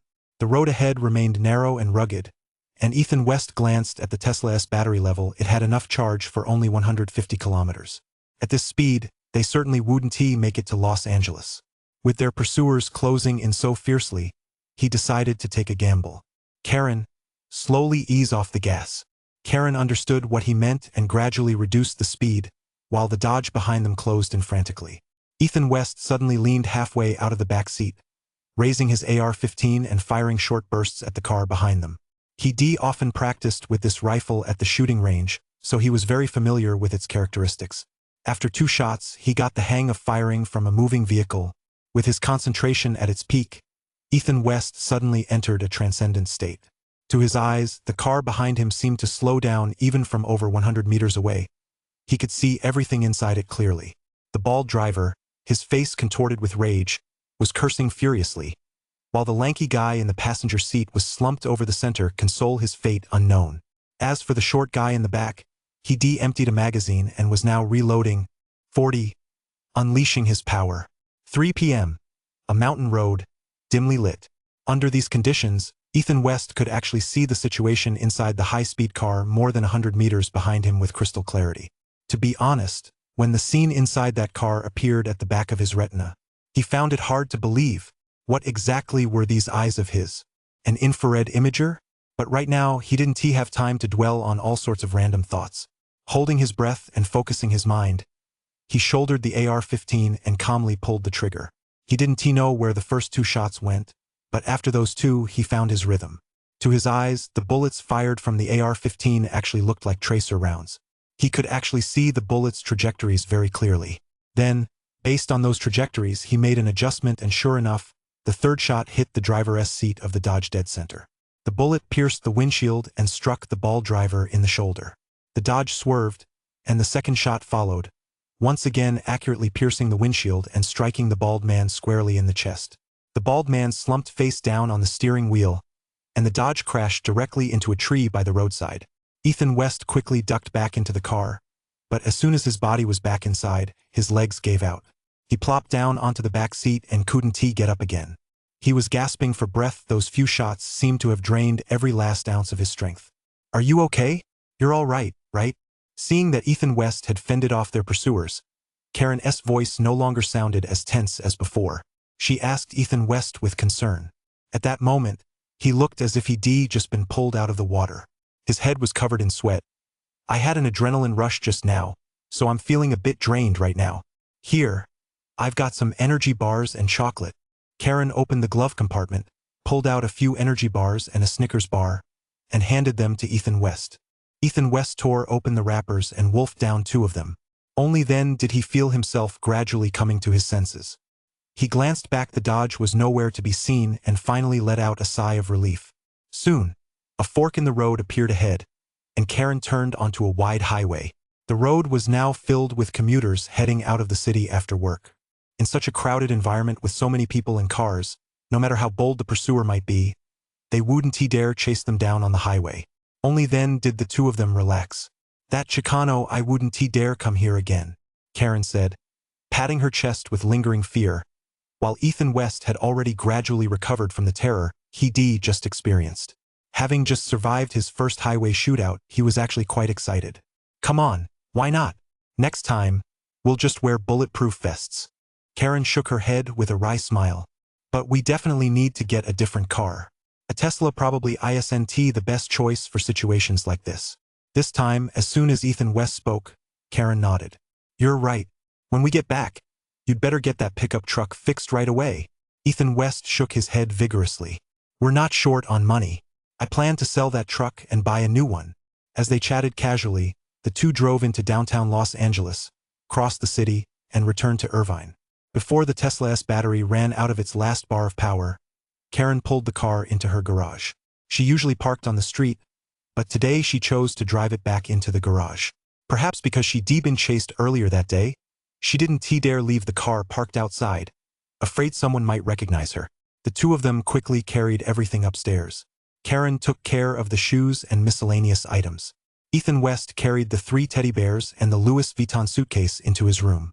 As for Pablo's gold pistol, he gave that to Karen as well. Although he had found it himself, he had no intention of keeping it all to himself. As soon as Karen entered the house, she went upstairs to take a shower. Ethan West, on the other hand, went downstairs first to do a security check. The security system he'd ordered from China a few days earlier had already arrived. Took him 3 days to install all the equipment. Security shutters had been added to the 2 large windows at the front. Since the store hadn't opened all day, the shutters hadn't been raised. A security roller door had also been installed on the main entrance, and it was still intact. Only after confirming that the main entrance was undamaged did Ethan West breathe a sigh of relief. The Mexicans he'd provoked today were likely part of a gang.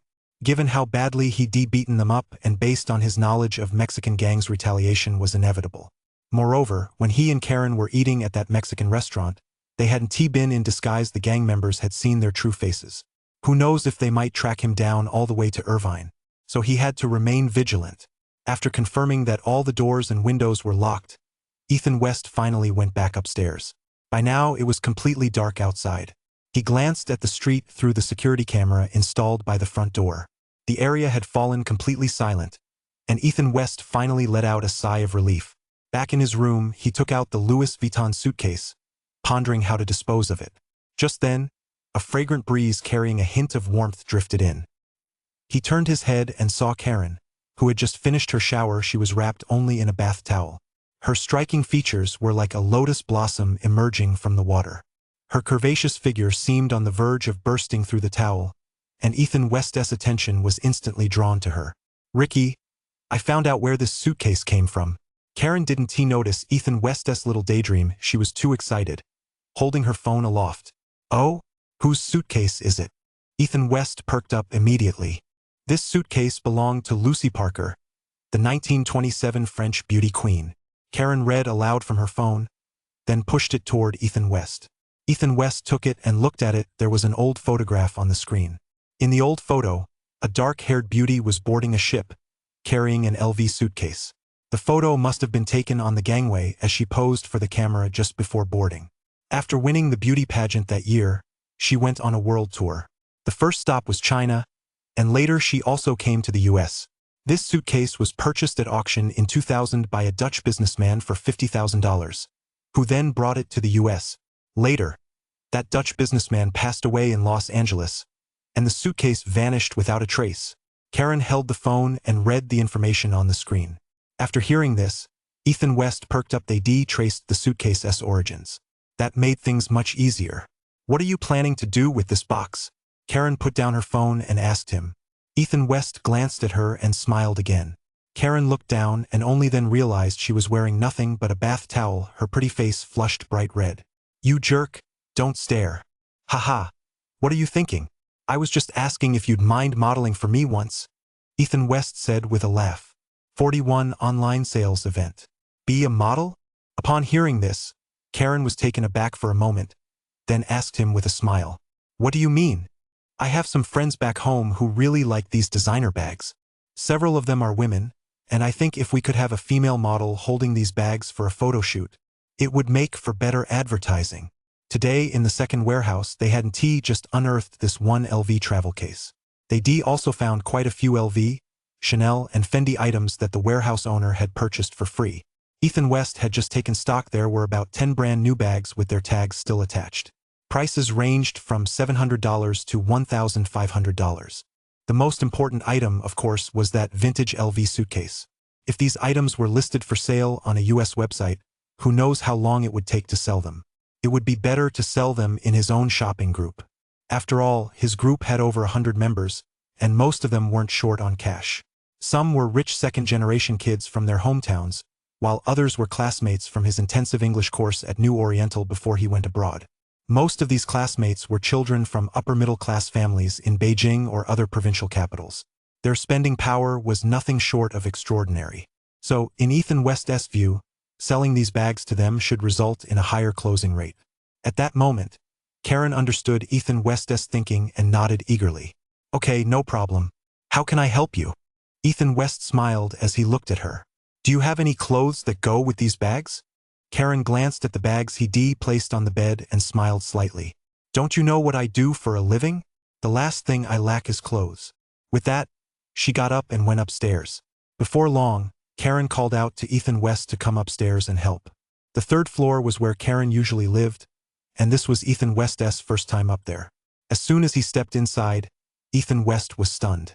The entire floor, over 100 square meters, had been converted into a single open-concept space. Apart from the bedroom, the front area served as a multifunctional zone. This multifunctional zone combined a workspace and a leisure area, exuding a sense of luxury. Meanwhile, Karen's 2.2-meter wide bed was already piled high with clothes, forming a veritable mountain. Even the chaise lounge by the window was heaped with all kinds of designer clothing. Looking at all these clothes, Ethan West was dumbfounded. After all, when Karen was at home, she usually just wore a t-shirt, shorts, and flip-flops. He rarely saw her in designer labels like these. Seeing his jaw drop so wide you could fit a duck egg in it, Karen naturally knew exactly what he was thinking. Ricky, you have to understand, for a woman, there are some things she may not wear, but she absolutely cannot do without. And aside from these items, on the dressing table by the east wall, the surface was completely covered with all kinds of antique jewelry and accessories. Ethan West was completely dazzled by the sight. Karen had him bring up the bags. Then, based on each bag's style and color, she handpicked several outfits from the bed that matched perfectly, paired with specific jewelry. After applying a gorgeous makeup look, she finally allowed Ethan West to take out his phone to take photos.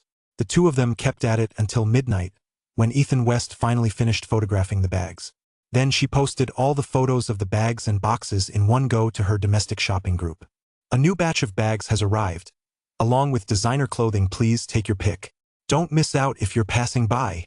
Chishi Festival is just around the corner. You can pick out an outfit to give to your girlfriend. While promoting his own bags, he didn't forget to help Karen out as well.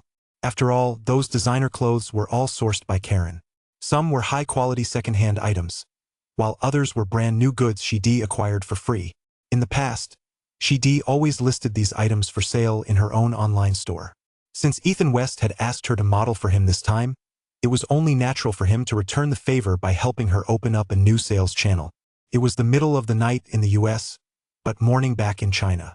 As soon as the photos were posted, Ethan West's group chat exploded with activity. How much is that Chanel bag? Save that LV for me. Wow. How much is that LV outfit the model is wearing? How much are her brooch and earrings? Even the girls who usually didn't say much in the group all popped up. A few years ago, Ethan West mainly helped these girls bring back cosmetics, baby formula, and various health supplements. Back then, the girls would reach out to him on their own, asking him to help bring in goods, and he'd just use the opportunity to earn a little pocket money. Later, after he graduated and joined a big company, and after marrying Yang Qian, he hadn't really been bringing in goods anymore.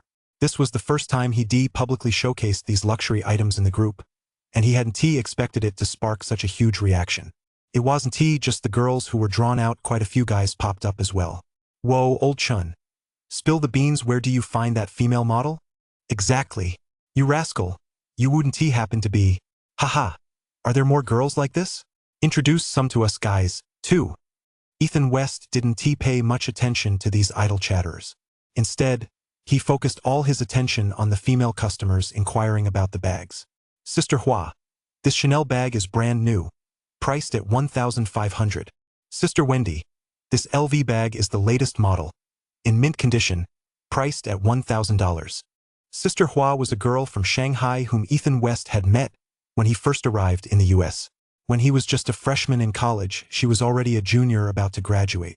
Back then, a few of them shared an apartment and lived together for a year, getting along quite well.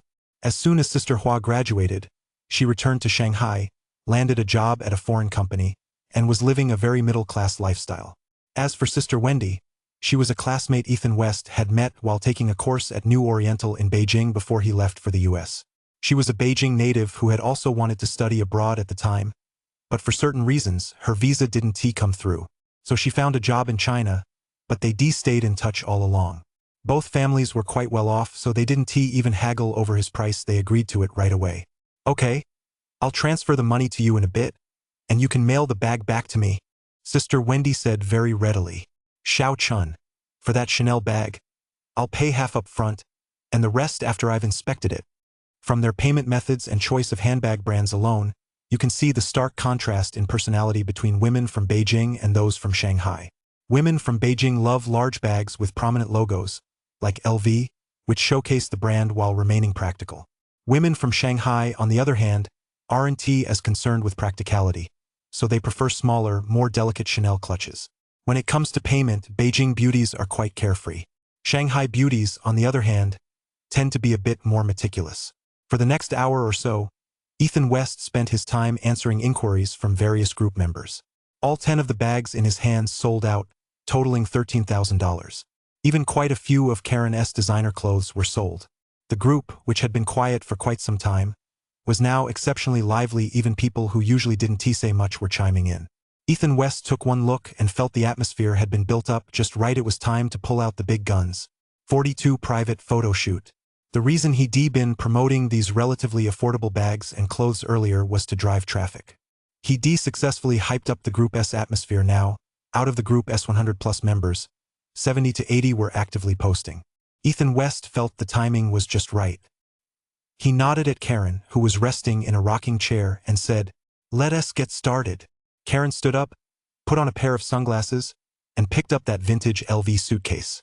This time, Ethan West had even set up a gimbal to film her with his phone. Today, Karen was really living out her dream of being a top-tier female model. She walked from inside the house to outside, from the multipurpose area to the outdoor balcony. Although she hadn't undergone professional modeling training, she had natural talent. Tall, with a broad frame and a great figure, she was a natural clothes horse. While her catwalk wasn't quite polished yet, when it came to striking poses as an elite urban professional, she was a pro. On top of that, during the shoot, Ethan West had managed to sell her over a dozen outfits and pieces of jewelry. The total took in over $10,000, so she was feeling exceptionally upbeat right now. She walked with a breeze at her heels, exuding a special kind of flair. Once she got into the zone, the photos she produced were incredibly captivating. Ethan West clapped in approval as he watched these short videos that looked just like magazine spreads. Once the shoot was done, she made just a few minor edits and posted the footage to the group chat. Hey, guys and gals, here comes today's main event. This isn't just any old stuff, it's a real vintage piece. The outfit the female model is wearing is the custom-made LV ensemble that Cameron Diaz wore on the XX red carpet back in '06. It's autographed, and it's been authenticated here in the US. The suitcase the female model is carrying is a vintage Louis Vuitton travel trunk, one custom, made by Louis Vuitton in 1927, specifically for Miss France. The female model in the background is holding that gold camera. It's a commemorative Zorky C model produced in the former Soviet Union in 1950. As for the teddy bears in the background behind the model, you can make of that what you will. They're all collector-s items, by the way. No sooner had the photos been posted to the group chat than Ethan West began introducing each item set to go on sale one by one. He knew exactly what these second-generation rich kids were capable of. They were all flush with cash. This batch of goods should be right up their alley. All the preliminary moves he made were just to set the stage for this moment. Whether this online exhibition could be transformed into a private antique sale hinged entirely on this one move. If the transition succeeded, his reputation as an overseas antique hunter would be firmly established. From then on, anyone wanting to import antiques from overseas could feel free to contact him. And whenever he had something good on hand, he wouldn't have to worry about finding a buyer. Sure enough, after he posted the video with his commentary, an eerie silence fell over the group chat. The silence lasted about 5 minutes, making Ethan West's heart skip a beat. Had he blown it? But at exactly 5 minutes and 1 second, his WeChat suddenly started buzzing nonstop with notifications. You little rascal, in just a few days, you've actually managed to snag so many great finds? Forrest Rock aka Lin Lei, the guy who bought his pair of commemorative sneakers, asked. Chun, could you take a few separate shots of that Zorgy model? Focus on the details, the shutter, the lens, and so on. Get some close-ups. The one speaking was the two tigers, the same guys who had competed against Rock in the Woods, last time an older guy from their hometown who dealt in antiques. Ethan West naturally knew that the art of buying lies in the art of selecting goods. He quickly complied with the older man's request. He took very detailed photos of the camera and posted them all to the group chat. He also took photos of the LV suitcase from earlier, capturing every detail inside and out. Finally, he took very close-up photos of the signature on the bottom of the suitcase and uploaded them to the group chat as well. This suitcase was once auctioned in 2000 and was purchased by a Dutch merchant for $50,000. You can look up the relevant records and compare them with this suitcase to see if there are any discrepancies. I'm always happy to have you inspect the items. After uploading the photos, Ethan West thoughtfully offered this reminder. In addition to these photos, he also took pictures of the LV outfit Karen was wearing, including Diaz's signature on the chest of the outfit, as well as the shrink-wrapped authentication certificate from a U.S. authentication agency, all of which he uploaded one by one. Another silence fell over the group chat, but this time it was different from before. This time, people were silent as they scrutinized the authenticity of these antiques. Meanwhile, others were bombarding Ethan West with questions. Ethan West, how much are those teddy bears in the back? How much is that little green bear? Whoa, that's a real rarity. You actually have a Tillerman's teddy bear? How much are you asking for it? Isn't that bear in the center spot placed wrong? It's all black and looks so shabby. Why is it still in the center? Most of the people asking about these teddy bears were girls, but there were also a few knowledgeable older guys. Ethan West answered each of their questions one by one. This harbinger of spring teddy bear has a starting price of $10,000 pickup only. This Tillerman-esque commemorative edition teddy bear has a starting price of $20,000 pickup only. You've got to admit, Ethan West is a real shrewd businessman. His asking prices for these two bears were already double Karen's initial estimate right off the bat. But he wasn't the least bit flustered because he knew that for the rich kids in his group, if they really set their sights on one, that amount of money was practically pocket change to them. As for the bear of mourning worth $1 million, he didn't bring it up on his own. That piece would have to wait for a discerning connoisseur destined to find it. How should I put this? For Chinese consumers, it's probably a bit hard to swallow. After all, who would want to display a souvenir commemorating the Titanic disaster in their home? In the minds of US Chinese, that sort of thing is considered bad luck. So he had no intention of selling it to friends back home. He figured he'd wait for an opportunity to put it up for auction and sell it to those foreigners who aren't superstitious. Seeing that the atmosphere had been set just right, with about 60 people in the group inquiring about various items, Ethan West posted a new message in the group chat. You've all had a good look at these fine items. I guarantee every single one is authentic. Feel free to inspect them anytime. Next, we'll move on to the auction. If you're interested in bidding, please pay a 10,000 yuan deposit. I'll set up a group chat for everyone to participate in the auction. For successful bidders, the 10,000 yuan will be directly deducted from the final price for those who don't win, It will be refunded after the auction ends. This kind of private auction is quite common in China. Back when his family was still well off, he and his old man had participated in many of them. The moment he sent out the message, his heart began racing. He had no idea if the friends in this group would accept this format, or how many would actually join in. 43. The Cabbage Harvester. Time seemed to drag on as Ethan West stared intently at his phone screen. Right now, every second felt like an eternity to him. Just as he was beginning to doubt whether the invitation had failed this time, suddenly, his bank card received a flurry of deposit notification texts. In just a matter of minutes, over 700,000 had been transferred into his account. Looking at the string of transfer notifications, Ethan West felt a surge of elation. It seemed the private auction had been a success after all. The reputation he'd built up over the past few years hadn't been in vain. People really did trust him, and he was also very impressed with his own eye for selecting the right people. The members of this group truly were a crowd with astonishing spending power. That 10,000 yuan deposit was practically nothing to them. He verified the details one by one with the group members who had transferred money to him. He added the 76 people who had transferred funds directly to a new group chat. Then Ethan West got straight to the point. He had Karen hold the suitcase while he operated the camera mount, and they began filming. With the suitcase in her hands, Karen gave a detailed demonstration of it inside and out, top to bottom under his camera. A total of 5 one-minute-long videos were uploaded. Once the demonstration was complete, he issued an announcement. Lot number 1. A custom-made Louis Vuitton suitcase from 1927, belonging to Lucy Parker, the French beauty pageant winner. I'm sure everyone here is aware of the resale value of this Louis Vuitton piece. And since this is a custom piece belonging to a beauty pageant winner, its value goes without saying. Starting bid $100,000. Bids increase in increments of $2,000. After $200,000, bids increase in increments of $5,000. Ethan West set the rules for this trunk. Back in college, every time he returned to China, Ethan West had attended numerous private auctions like this with his father. Most of these private auctions in China focused on various colored gemstones. There were also some focused on porcelain, calligraphy, and paintings, though these were rare. So he was quite familiar with the rules of these private auctions. Once the tone was set for this first antique up for auction, the bidding began. $100,100. $100,200. $100,500. $110,000. $130,000. It didn't take much effort. In just half a minute, the price of the antique chest had been driven up to $130,000.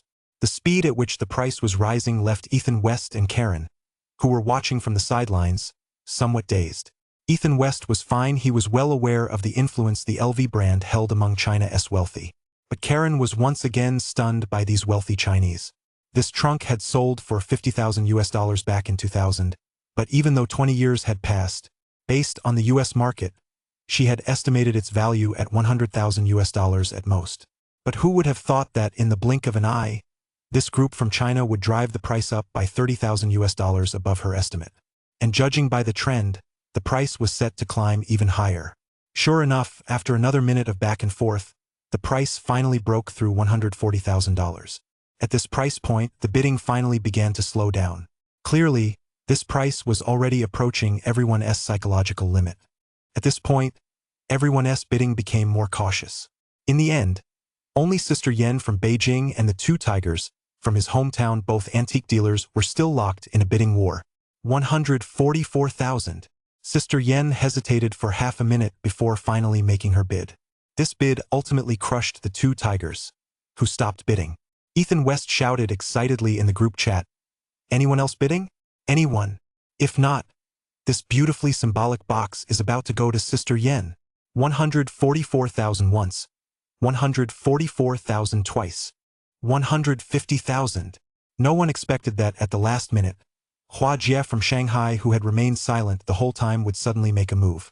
And with that single bid, she drove the price up to $150,000.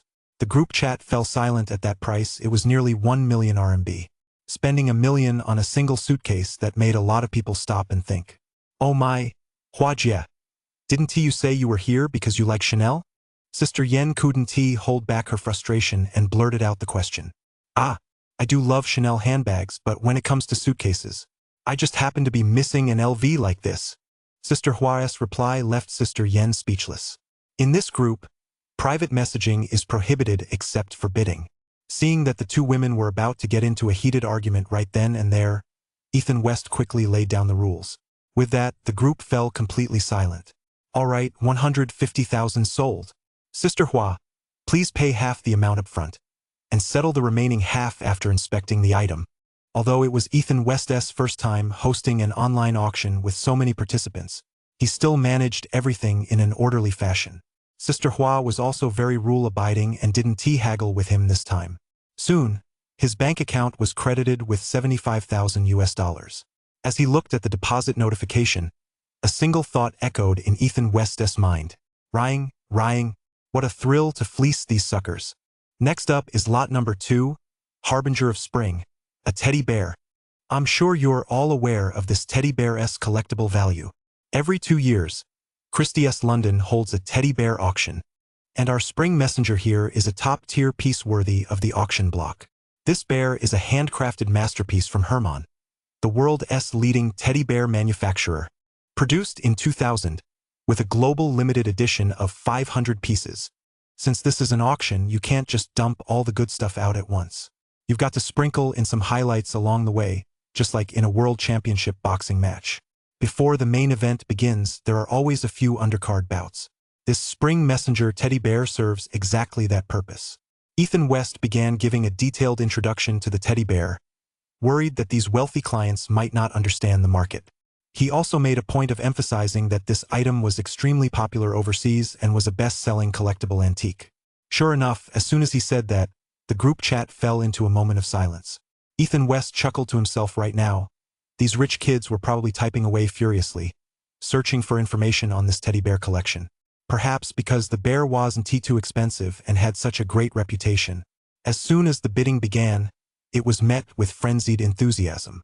The price shot up from $10,000 straight to $18,000. It was finally sold for $20,000. Wow, your friends are really loaded. Seeing these rich kids spend $20,000 on a teddy bear in less than 3 minutes, that was a full 4 times higher than her estimate. Karen, who was watching from the sidelines, couldn't help but gasp. Ethan West just chuckled. This bear is nothing to them. Who among these guys doesn't have a few Lego bear figurines at home? That's what I call real wasteful spending. Take those hype-driven doll figurines made by the Japanese, even a random one costs over 100,000 or even several hundred thousand. Now that's a pure and simple money squeezer. 44 sitting back and watching the tigers fight. It's true that over the past decade, nothing has been as popular as the Jaku bear. This toy first appeared in 2001 as a plastic figurine produced by a Japanese company called Midi Toys. At first, it wasn't worth much and wasn't very well known.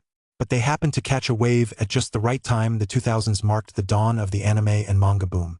In Europe and the US, many streetwear brands were also emerging, starting with sneakers like N1 and evolving into the later formation of Supreme street culture. This Japanese company was quick to seize the opportunity. They began incorporating various popular street culture elements into their toy designs.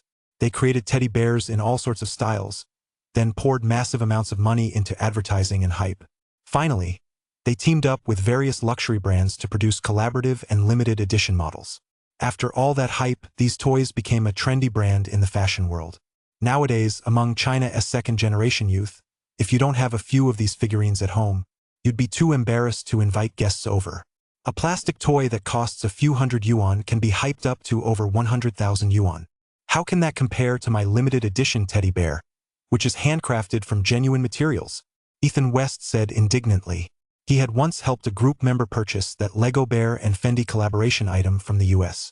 He remembered that the price in the US was $10,000, with a limited run of 5,000 pieces.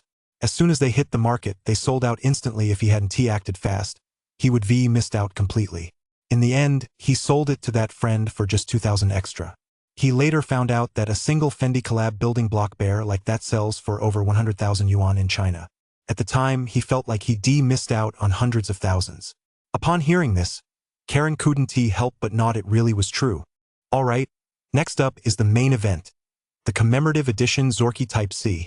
We've got several photography enthusiasts in our group, So I'm sure you've all heard of this camera. The Zorky Type 3 was one of the very first cameras imported into China. This camera is an upgraded version of that model. The lens was handcrafted by Leica artisans. On the inside of the lens cap, you can see the Leica logo, and below that, the craftsman's signature. Ethan West uploaded videos and photos of the solid copper Zorky camera. He then uploaded a series of audio recordings explaining its features. The group fell silent at that moment because everyone knew this was the real deal. Price-wise, it might be a bit cheaper than that Louis Vuitton suitcase. But in terms of collectible value, this camera is probably even more valuable. Zorky cameras are currently circulating in the domestic antique market. Depending on their condition, prices range from just over $1,000 to $70,000 or $80,000. The better the condition, the rarer the model, and the better the performance, the higher the price naturally becomes. So this camera has a very broad collector base in China. And this pure copper commemorative edition of his is even more special. Not to mention that this piece was specifically developed by the former Soviet Union to commemorate the 5th anniversary of the victory in World War II.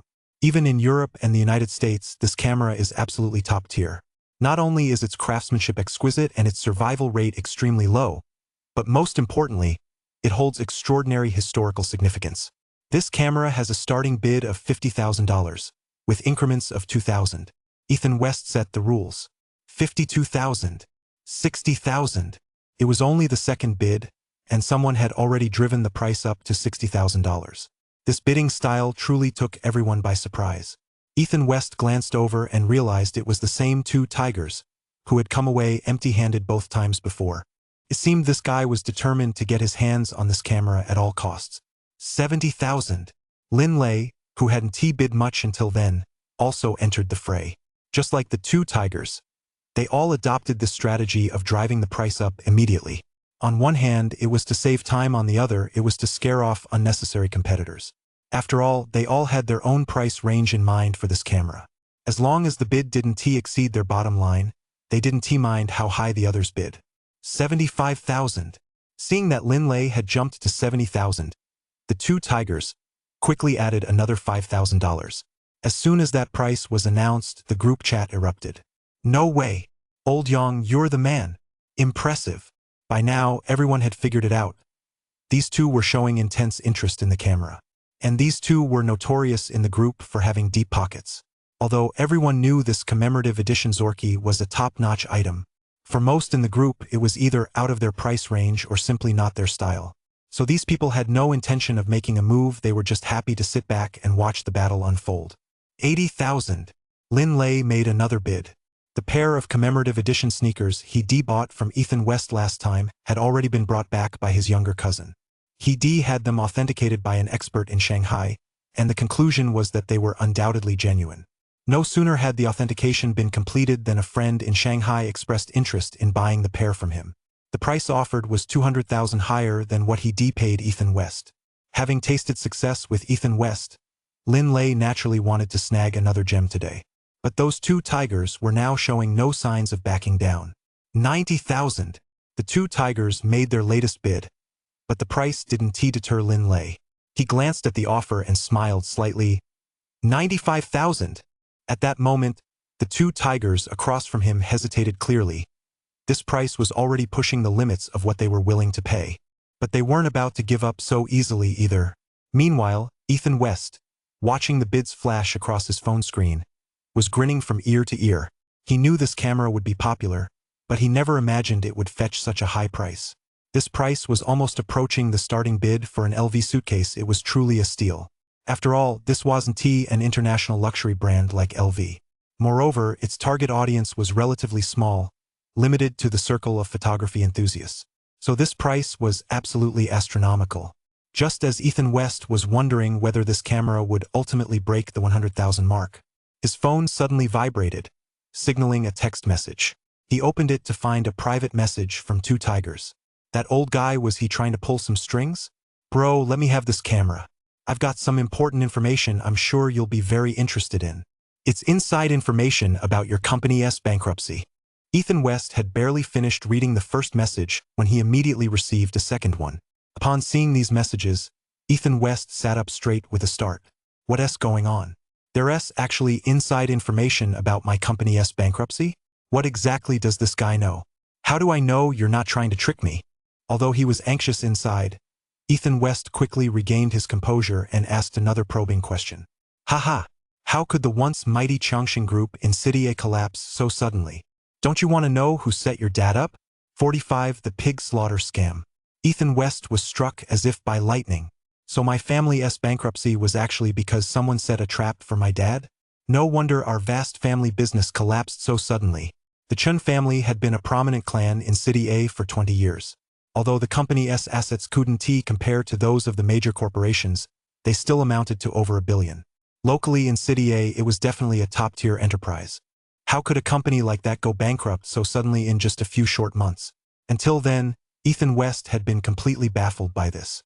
He asked his mom about it, but she couldn't explain it clearly either. After all, she wasn't usually involved in the company's day-to-day operations. As for his dad, he called him many times. It wasn't that he wouldn't answer. It was just that whenever Ethan brought up the subject, his dad would change the subject and avoid giving a direct answer. So he long suspected that there might be something fishy going on behind the scenes regarding the family business's bankruptcy. He once thought his dad might have developed a bad habit, like gambling, which led to the company's downfall. Now it seemed that wasn't the case at all. Judging by what these two tigers were saying, it turned out someone had set his dad up. Fine, keep bidding, but in the end, I'll only take $90,000 from you. Ethan West pondered for a moment, then made his decision. These two tigers were actually named Yang Chenshan, and he was somewhat well known locally in City A. He usually claimed to run an antique shop, but in reality he was a well-connected middleman and information broker. He often helped local business tycoons find connections and set up deals. Sometimes he even offer strategic advice. In any case, in City A's business circles, this guy was known as a shrewd operator. But he was generally reliable. He rarely made empty boasts. Having secured Ethan West's promise, Yang Chenshan immediately went all out in a bidding war with Lin Lei. $110,000. Wow, he just jacked the price up by $15,000. Now it was Lin Lei's turn to hesitate. He joined the auction simply to pick up some nice items.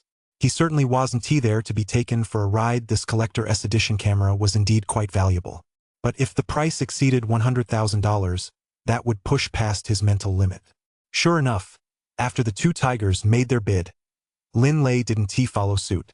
$110,000. Any higher bids? All right, sold. Ethan West, in his role as auctioneer, brought the hammer down to seal the deal. Several other items went up for auction afterward, such as that commemorative Tillerman teddy bear. Lin Lei snatched up this bear for $30,000. As for Karen Diaz's pre-owned Louis Vuitton bag, Sister Wendy snapped it up for $10,000. As for the bear of mourning, since hardly anyone inquired about it, Ethan West decided not to sell it. The auction thus came to a successful close. Bro, I've already transferred the $50,000 deposit to your account. A friend of mine will come by tomorrow to inspect the goods. If everything's in order, I'll transfer the remaining $40,000 to you. Yang Chenshan knew the ropes, and he had someone here in the US who specialized in handling his purchases. Yeah, no problem. So, Brother Yang, about that letter you mentioned earlier. Ahem, all right, just to be clear, I've only heard about this secondhand. Well, here's the gist of it. The overall economic climate back home hasn't been great these past few years. Especially in the real estate industry. Your family's in it's been in a real slump, and your old man's been looking to pivot for a while now. It wasn't exactly a secret that Chun's dad wanted to pivot.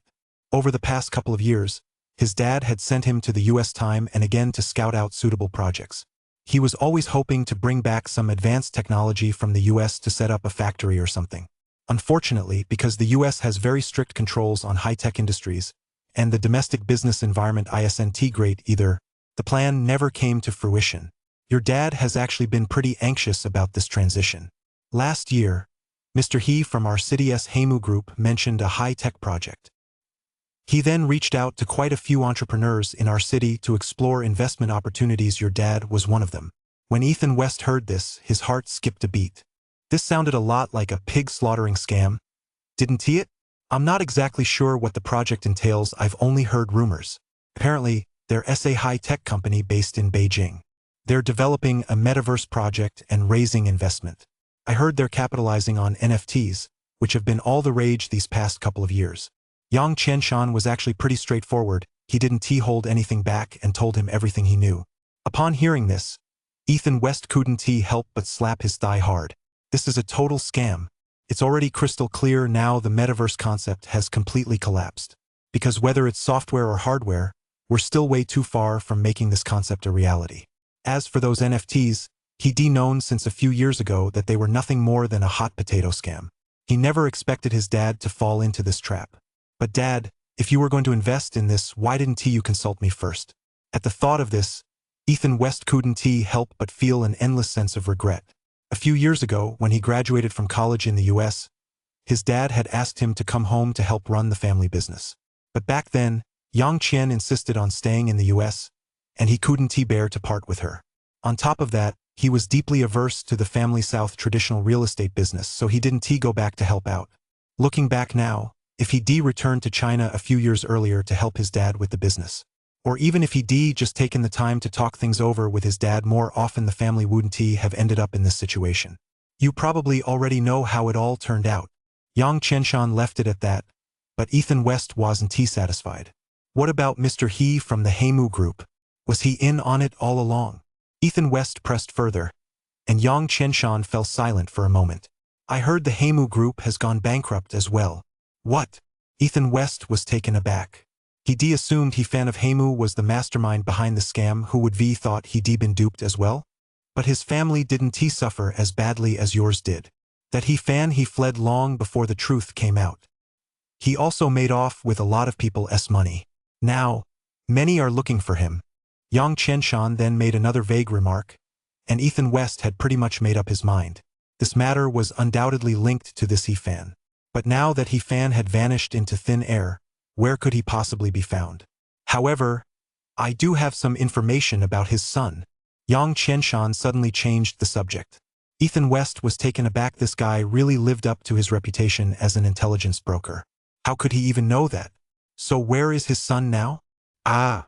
Yang Qianshan let out a laugh, and Ethan West immediately realized he'd been too rash. This guy was an information broker after all. Why would he just give it away for free? He was waiting for Ethan to make an offer.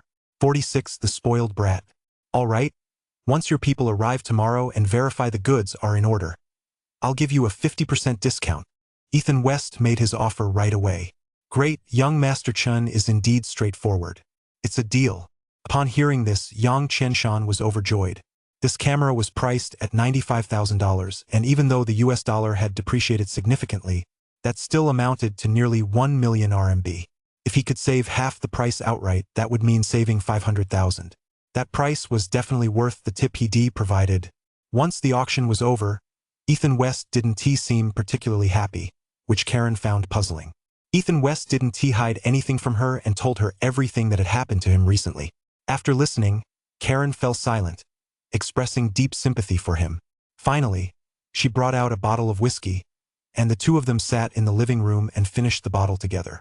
It wasn't until the early hours of the morning that they each returned to their rooms and fell into a deep sleep. When Ethan West opened his eyes, it was already noon the next day. He picked up his phone and saw that he had several missed calls. He quickly returned them one by one. One was from Zhang Xiaohua in Shanghai, the cousin of Sister Hua. She was in New York and had called him specifically to arrange a time to pick up that Louis Vuitton trunk from Yen. As for the few Chanel handbags Sister Hua had sold, Ethan West arranged to meet her the next day. The second call was from a man who identified himself as Sand, sent by Yang Qianshan to inspect the goods. He was in San Francisco and happened to be leaving for Los Angeles today. Ethan West decided to meet him today. The man agreed immediately and said he was already on his way. An hour later, this Sand arrived at the store. He was a young man in his 20s, tall and slender, with a head of foil-permed hair. When Ethan West saw him, he was taken aback. The guy was just too young. But when he looked at his features, they seemed very familiar. Before Ethan West could say a word, the man smiled and extended his hand. Hello, Uncle Chin. My name is Blake Hart, but my English name is Sand. Ethan West understood immediately. Oh, so Brother Yang is your father. That's right. Blake Hart replied with a smile. Ethan West nodded. No wonder his English name was Sand. At the same time, he couldn't help but chuckle wryly to himself. Am I really considered an uncle now? Haha. That's great. You're already helping your dad with the business this early on? Brother Yang really has a capable successor. Hee, just scraping by. So, have you eaten yet? I just had something on the way here. All right, then let us take a look at the goods now? Sure. Ethan West exchanged a few brief pleasantries with him, then ushered the young man into the multipurpose room at the back of the lobby. This space was actually the first floor kitchen and coffee area. It used to be a multipurpose zone. In Karen's words, this used to be where her staff took breaks. Later, when business slowed down, she let all the staff go, and the space sat empty ever since. Ethan West handed him a bottle of soda, then took out the commemorative edition Zorky. Blake Hart's eyes lit up the moment he saw the camera. He took it carefully and began inspecting it. While inspecting it, he also made a video call to his dad and followed his dad's instructions on camera. He began giving the camera a thorough checkup. He checked the exterior casing for scratches and to see if any parts had been replaced. He also tested the camera's functions to ensure it worked properly. Basically, he inspected it inside and out. Finally, after confirming there were no issues, he accepted the item with satisfaction. All right, we've already received a 50,000 deposit, so consider this the full payment. Next, Ethan West looked at Yang Chenshan on his phone screen, and Yang Chenshan chuckled. Let Sand handle explaining that to you. Ethan West turned to Blake Hart. The young man glanced at him, then pulled out his phone. He found a photo and showed it to him. The photo showed a dozen or so young people who appeared to be at a party. These are my classmates from when I first came to San Francisco to attend language school, celebrating the new year together. That was 4 years ago. The third person from the left in this photo is He Xiaohe, the son of He Fan from our city's Heimu group. But that kid's no good. I've been in college for 2 years now, and he still hasn't mastered the language. 2 years ago, I heard he went to some fly-by-night school up in Montana. Uncle Chen, you studied abroad too, so you know how it is. A spoiled rich kid like him doesn't care about a degree at all. Ethan West nodded. These days, there are only a few types of people coming to the US to study.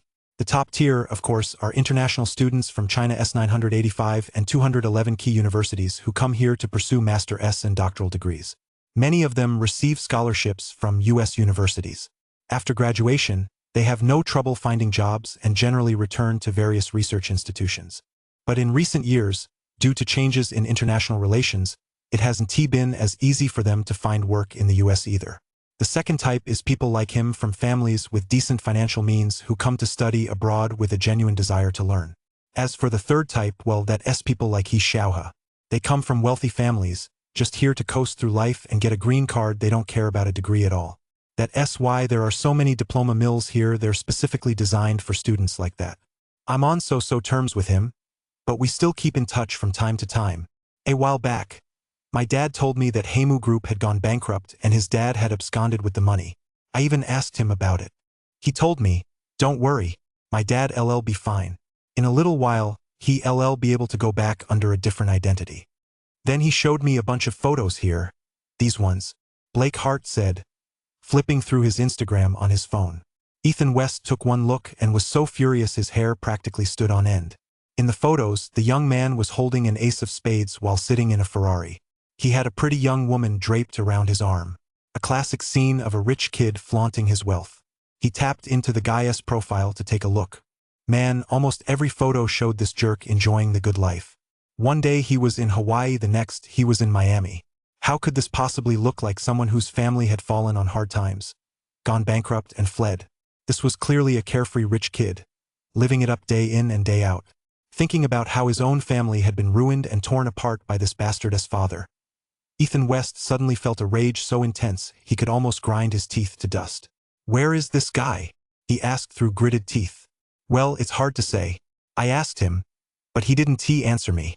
The last time I saw him was when he moved to Montana. We haven't seen each other much since then. We've just kept in touch online. Every now and then he'll post something, and I'll give it a like or something. I heard from a friend that he's attending a diploma mill there and is about to graduate. But I don't know exactly which city he's in. Blake Hart answered honestly. Ethan West knew it would be unreasonable to press him further, so he didn't say anything else. 47 Major Discovery.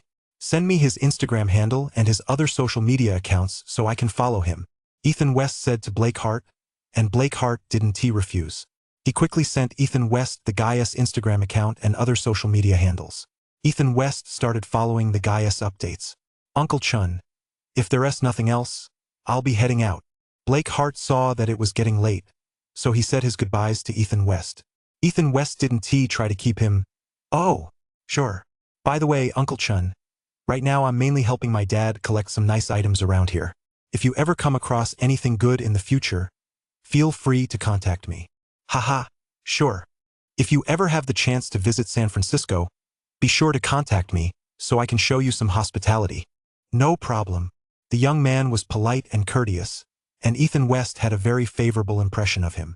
After seeing Blake Hart off, Ethan West immediately picked up his phone and started checking his Xiaoha's updates.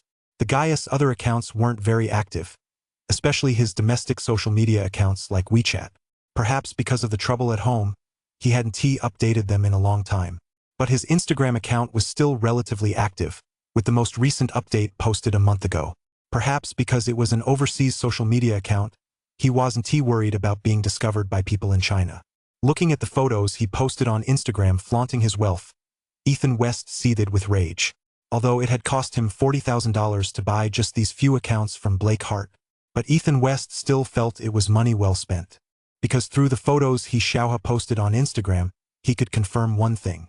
That is, He-fan was definitely involved in the scam targeting his father. As for the bankruptcy of his Heimu group, that was just for show, and He-fan himself hadn't suffered any losses at all. As soon as this thought crossed his mind, he couldn't help but dial his home number. Hello, Song. From his mother's voice, he could tell she was in much better spirits than the last time they spoke. Mom. How have you all been lately? We're doing fine. Where are you living now? We're renting an apartment in Shinshin Home. Hearing this, Ethan West's eyes stung with emotion. Shinshin Garden was, after all, the very first housing complex his father had developed since getting into real estate. It had been nearly 20 years. Who would have thought that, after all these twists and turns, his family had come full circle? Seeing that Ethan West hadn't spoken for quite a while, his mother thought he was feeling down again and quickly added, "We're renting a 2-bedroom apartment with a living room. It's plenty big enough for the two of us. The place is pretty new, and it's quite comfortable. So how's Dad's lawsuit coming along?" Ethan West asked, his voice slightly choked up. "It's fine, don't worry. Didn't you send some money back last time? We used that money to hire a lawyer, and the case is currently moving forward." Ethan West could tell his mom was trying hard to stay calm. "By the way, Mom, did we go bankrupt because someone scammed us?" "Huh? Who told you that?" "That's not true. Don't let your imagination run wild." Ethan West could hear the panic in his mom's voice. Clearly, this matter wasn't as simple as it seemed, but his parents just didn't want him dragged into it. "Oh, I've got to go. We'll talk more next time." With that, his mother hung up without waiting for his reply. Ethan West put down the phone and sighed. It looked like he'd have to handle this on his own. After all, Xiaoha was right here in the US. Finding him wouldn't be too difficult. There were plenty of private investigators in the US, and they were quite capable. He wasn't short on cash these days either. Ever since acquiring his supernatural abilities, he'd hit several major windfalls. From his early days of alchemy, where he made just under 20,000, to the Qianlong Pastel Bowl and the Yin Kingdom Blue Flash Butterfly later on. Those 3 items alone netted him nearly $80,000. Then there was the Louis Vuitton suitcase, which sold for $150,000, and this Zergi camera, which went for $50,000. Add to that the 2 teddy bears, which also sold for $50,000. His current net worth has reached around $330,000. And that doesn't even include all those miscellaneous bags and shoes. As for that pair of commemorative edition sneakers, since he was paid in renminbi, he hadn't even counted them in. With a net worth of over $300,000, he had more than enough to hire a few top-notch private investigators. After tallying up his net worth, Ethan West let out a sigh of relief. Just as he was about to ask Karen out for dinner, she suddenly came bounding down the stairs, full of excitement. "Ricky, I've made a major discovery." "Oh? What did you find?" Ethan West asked, looking at Karen, who was holding the map he'd unearthed from the hitman's warehouse. Ever since he'd found this hand-drawn map in the warehouse, Ethan West had handed it over to Karen as soon as he returned. In his view, the whole business of searching for Pablo's treasure seemed a bit far-fetched. The treasure was simply too famous, and in the 30 years since Pablo's death, Countless treasure hunters from all over Europe and the United States had set out to find his legacy. But most returned empty-handed, and that was the best-case scenario. Some even lost their lives in Colombia. So he hadn't paid much attention to the matter of Pablo's legacy. However, Karen couldn't stop thinking about this treasure. She remained firmly convinced that Pablo's treasure existed. Over the past few days, she had been poring over the agent's diary. She has also been looking at the hand-drawn map Ethan West dug up from that warehouse. I looked up these place names on Google Maps. Guess what? What is it? Ethan West asked, watching Karen's beaming excitement. The locations marked on this map are right near the Naples estate. One of those places is what is now known as the Gilberto Ranch. And the owner of that ranch is the very same worker who used to tend Pablo's dairy cows. Later, when the government auctioned off the Naples estate, he bought one of the plots, Karen said enthusiastically, while Ethan West looked rather puzzled. What does that prove? Karen couldn't help but roll her eyes. Don't you get it? It proves that Pablo's hidden treasure definitely exists. Just think about it, this Gilberto used to be nothing more than a farmer. He was the worker who raised cattle at the Naples estate and delivered milk to Pablo's family. But how could he possibly have had the money to buy a portion of the Naples estate and turn it into his own farm? I looked it up. Gilberto's farm now covers 1/5 of the original Naples estate's area. Do you know how big that estate is? A full 3,000 hectares. But how could a farmer like him have had the money to buy 1/5 of it? Upon hearing this, Ethan West couldn't help but sit up straight. That's certainly interesting. Are you saying he found Pablo's inheritance? At the very least, he found a part of it. Karen nodded vigorously. 48. Unraveling the mystery. This Gilberto, I've looked into his background. The information about him has always been complicated. Some say he used to be one of Pablo's hired killers. Others say he only survived by betraying Pablo. But whichever version you believe, both make sense. In 1993, after Pablo was killed, the Naples estate was confiscated by the Colombian government. At the time, it was appraised at over $30 million, and the government has been trying to sell the estate ever since. But they've never managed to sell it, partly because it's too expensive, and partly because of certain behind-the-scenes obstructions. Even now, the estate hasn't been sold in its entirety, and yet this Gilberto has snapped up 1/5 of it. So, just think about it. Where do you think his money comes from? Karen analyzed the situation, and Ethan West agreed that what she was saying made perfect sense. Although he didn't fully understand the way of life of these Colombian drug lords, he had watched many movies and TV shows about Pablo. That man was notoriously cunning and suspicious. For Gilberto to have worked on his estate, he must have been a trusted subordinate, otherwise, it would have been impossible. And yet, as a mere foot soldier, he managed to secretly pocket 1/5 of the estate after Pablo's death. Where did that money come from? You don't have to be a genius to figure it out. It certainly didn't come from legitimate sources. It's highly likely that he got his hands on a portion of Pablo's estate. But this only confirms one thing. Pablo's estate actually exists. At the thought of this, Ethan West couldn't help but be tempted. After all, at the height of his power, this guy's fortune was a staggering $33 billion. And that was just Forbes magazine's estimate. No one could say for sure exactly how much money he had. That's because most of his assets weren't kept in banks. As for the exact figures regarding his wealth, his accountant, Roberto, later published a book titled The Biography of Pablo. In that biography, it was mentioned that during the 1980s, the peak of Pablo's career, he earned $420 million a week, with an annual income of $22 billion. In fact, he had to spend $2,500 a month on rubber bands just to bundle all that cash. After distributing his share to other drug lords and his subordinates, he still had to bury the rest of the money. Because the burial sites were poorly chosen, rats would even eat away $2 billion of it every year. Just thinking about these numbers is enough to make your hair stand on end. No wonder, even after all these years, countless treasure hunters continue to flock to Colombia year after year, all in the hope of finding Pablo's hidden treasure. But even if Pablo's treasure does exist, hasn't Gilberto already dug up most of it? Ethan West took the hand-drawn map back from Karen, glanced at it, and said, but Karen waved her hand excitedly. No, not all of it. I found some other information in this diary. Look. As she spoke, she pushed the diary toward Ethan West as if presenting a treasure. Ethan West took it and looked inside. It turned out that at the back of the diary, there were quite a few new entries written in Spanish. At first glance, these notes had nothing to do with the diary's original owner, Agent Tyrone. If he was right, they must be the killer's notes, though he couldn't read Spanish. What does this say? He looked up and asked Karen, who was fluent in Spanish. At that moment, she smiled sweetly at Ethan West and said, "He also said he stole a total of 15 of these hand-drawn maps from that old guy. 5 of them he sold to his cousin Alves.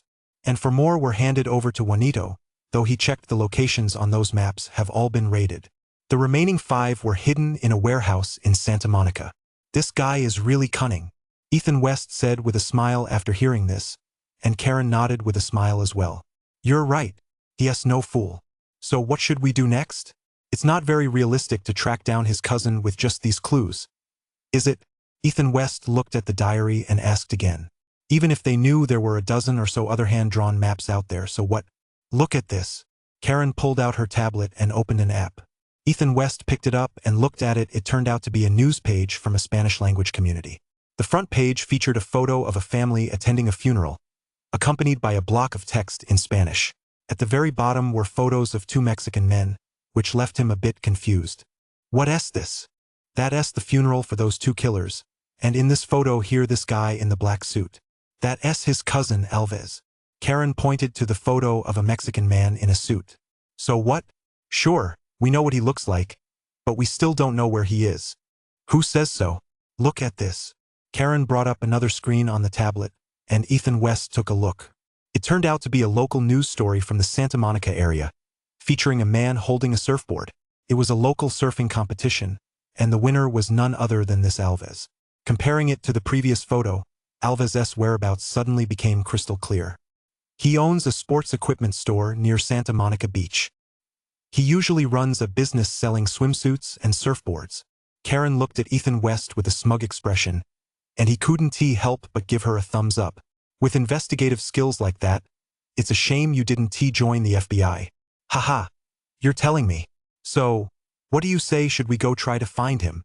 Karen asked eagerly, but Ethan West hesitated a bit. If he could afford to buy 5 treasure maps from his cousin, he is obviously no fool. If we go find him, will he even sell the treasure maps to us? Karen rolled her eyes. "How will we know unless we try? Anyway, Santa Monica isn't far from here, and we won't be making the trip for nothing. Take a look at this." With that, Karen pulled up another screen on her tablet and pushed it toward him. Ethan West took it and looked to his surprise. It was an obituary. "What does this mean?" he asked, puzzled, and Karen laughed heartily. "You wouldn't know that, would you? This guy, Hofren, is a big shot in Los Angeles. His family has been California legislators for generations, and he was a real estate developer. He just passed away from an illness a while back. Look here, his children are holding a clearance auction tomorrow at his mansion. We can swing by on our way. There's bound to be some great stuff in there. In the US, there's a tradition where, when an elderly person passes away, if the children don't want to take all of their parents' belongings, they hold an auction at the family home. They auction off all the odds and ends the old folks have collected over the years, and these auctions often turn out to be real hidden gems. 49 Family Auction. The next morning, Sister Juarez's cousin rushed over from New York, bringing along an appraiser. After the inspection, which found no issues, both parties completed the transaction via bank transfer. After seeing Zhang Xiaohua off, Ethan West drove Karen's Tesla out of the neighborhood. This time, they headed to a junkyard, where Ethan West picked up 2 door panels and some auto parts. Back home, he repaired the pickup truck he bought, then drove it to a used car dealership. You have to admit, Americans really aren't picky. Even if the car has a soul ring, as long as it's in good condition and the engine runs smoothly, they'll take it. Ethan West sold it on the spot for $10,000. As for the dealer, Ethan West estimated they could resell it for $20,000 to $30,000. When it comes to unscrupulous dealers, they're the same all over the world. This time he didn't waste any time right there at the dealership. He picked out a used pickup truck that was as good as new. Considering he might have to drive long distances and haul heavy loads in the future, he once again chose a Ford F-150. However, this time he went for the latest model after the trade-in. It only cost him a little over $20,000. The truck was practically brand new, with less than 2,000 miles on the odometer, and in perfect condition. Ethan West felt he got a great deal, Even though the V6 engine was quite gas-guzzling, gas prices in the US are sky-high right now. But Ethan West, who has already mastered the art of making money, doesn't mind. Early the next morning, Ethan West got behind the wheel of his new truck and set off with Karen. This time, their destination was Santa Monica, home to California's best beach. It's located 22 kilometers west of downtown Los Angeles. Driving from their home in Irvine, it's a trip of about 70+ kilometers. This beach is situated between Malibu and Palos Verdes, two of Los Angeles' wealthiest neighborhoods. Because it boasts the best sunshine and beaches on the West Coast, it's also a hotspot for the wealthy. Their destination today is a luxury mansion on the hills behind Santa Monica. It's the home of former Congressman Hofren, where a family auction is being held today. Driving up the mountain road, both sides are lined with mansions hidden among dense forests. Moreover, these mansions differ from traditional Western-style estates with their strong manor house flair. The mansions here are all in a postmodern style with a strong sci-fi vibe. It's the same style as Iron Man's mansion, one of the few reinforced concrete structures in the US. To be honest, compared to those European-style wooden estates, Ethan West actually prefers these modern mansions with reinforced concrete and floor-to-ceiling windows. The reason is simple: they're sturdier. As they drove along, Karen explained this type of American yard sale to him. There are 3 types of yard sales: garage sales, and then there's this kind of in-home yard sale. The first 2 don't have much of value, they're basically just big clearance sales of second-hand items people no longer need. But yard sales are usually larger in scale and are organized collectively by the local community. On the same day, residents of the community put all their unwanted second-hand items out in their yards to sell. Garage sales are much more casual. It's just a matter of whoever has unwanted items putting them out in front of their garage or on the side of the road to sell. Ethan West had encountered both of these before when he was in school. He accompanied a classmate to a yard sale. It was a great place to hunt for furniture. You could often find second-hand beds and mattresses in good condition, and even large appliances like refrigerators. Garage sales, on the other hand, were basically like dollar stores. You'd buy small odds and ends, mostly children's toys, usually for just $1 or $2 each. Nothing fancy. But this was his first time attending an in-home family auction like this. Many children who don't live with their parents organize these family auctions after their parents pass away. They used to place ads in newspapers, but now they also advertise online. Some even post photos of the items up for auction online, though it's rare to see something like today's event. People who live in mansions like this usually aren't short on money. The reason the family is holding this auction is probably because the elderly person left behind just too much junk. These auctions usually last 2 to 3 days, but there are still a lot of items that don't sell. The family donates the unsold items to charities to offset their taxes. But you know, the appraisals provided by charities often don't match the actual value. That's why the family still brings out some high-quality items as a draw to attract treasure hunters to the auction, to recoup as much money as possible to offset their tax liability.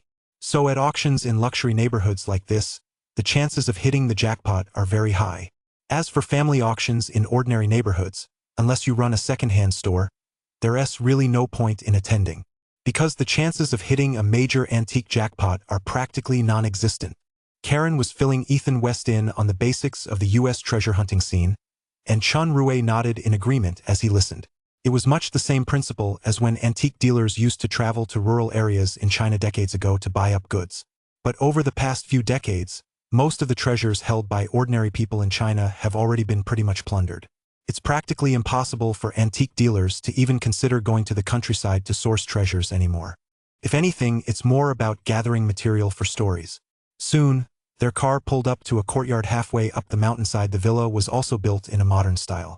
By now, quite a few cars were already parked in the courtyard, clearly all treasure hunters from various places who had come for the auction.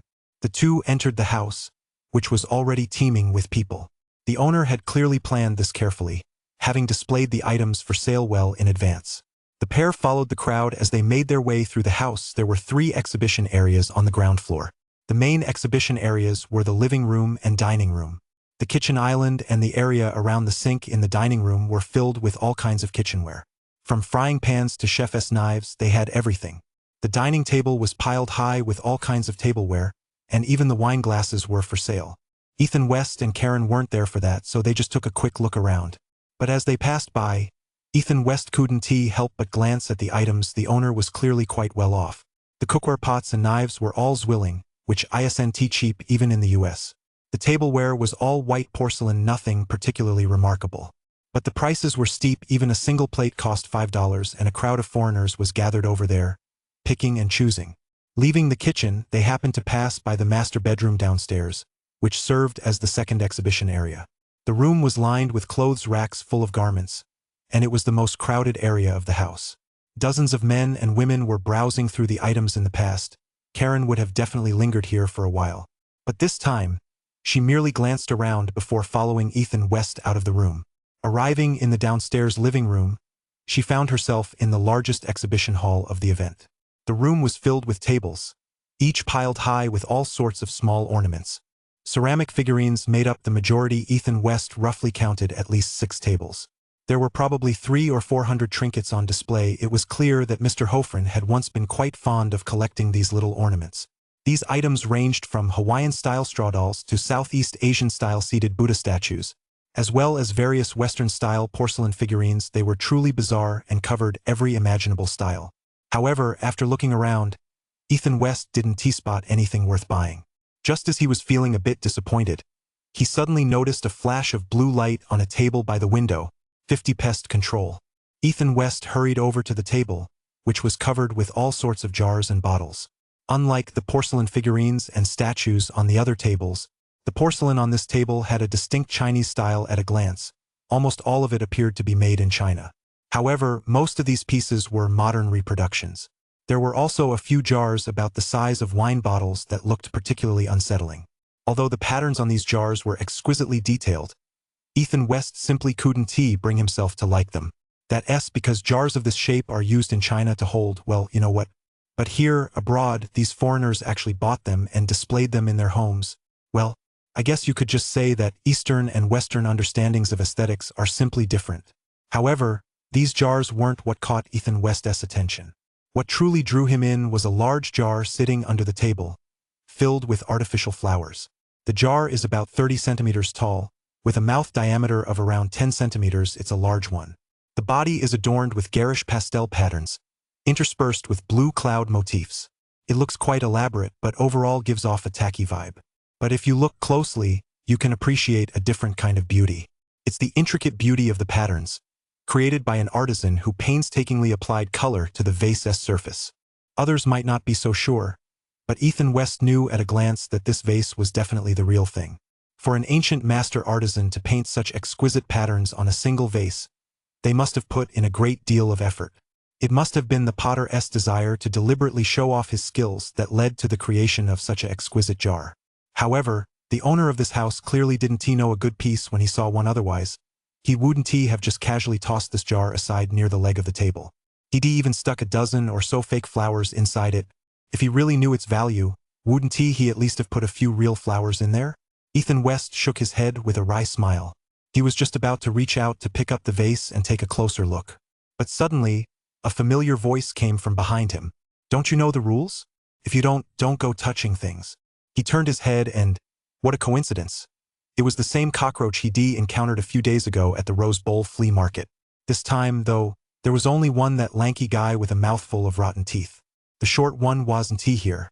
When the little pest recognized him, his face lit up with surprise, followed immediately by a flash of wild glee. It's you, the man asked in surprise, but Ethan West didn't want to give him the time of day. He just cursed under his breath. What a small world. He turned his head and looked at the porcelain on the table. Price tags were attached to all of them, ranging from $5 to $100. Ethan West wasn't interested in any of these pieces, so he simply grabbed the jar. The jar wasn't priced very high, only $15. Clearly, in the owner's eyes, this jar was just a replica, not worth much. Ethan West glanced at the bottom of the jar. There was no mark there either. Perhaps that was exactly why the owner didn't think it was a treasure. Just then, the cockroach behind him let out a cold snort. Uncultured, trying to play the antique connoisseur? Treating a vase like a treasure and trying to inspect the mark on the bottom? You're nothing but a clueless fool. Ethan West turned around and glared at the man with fury.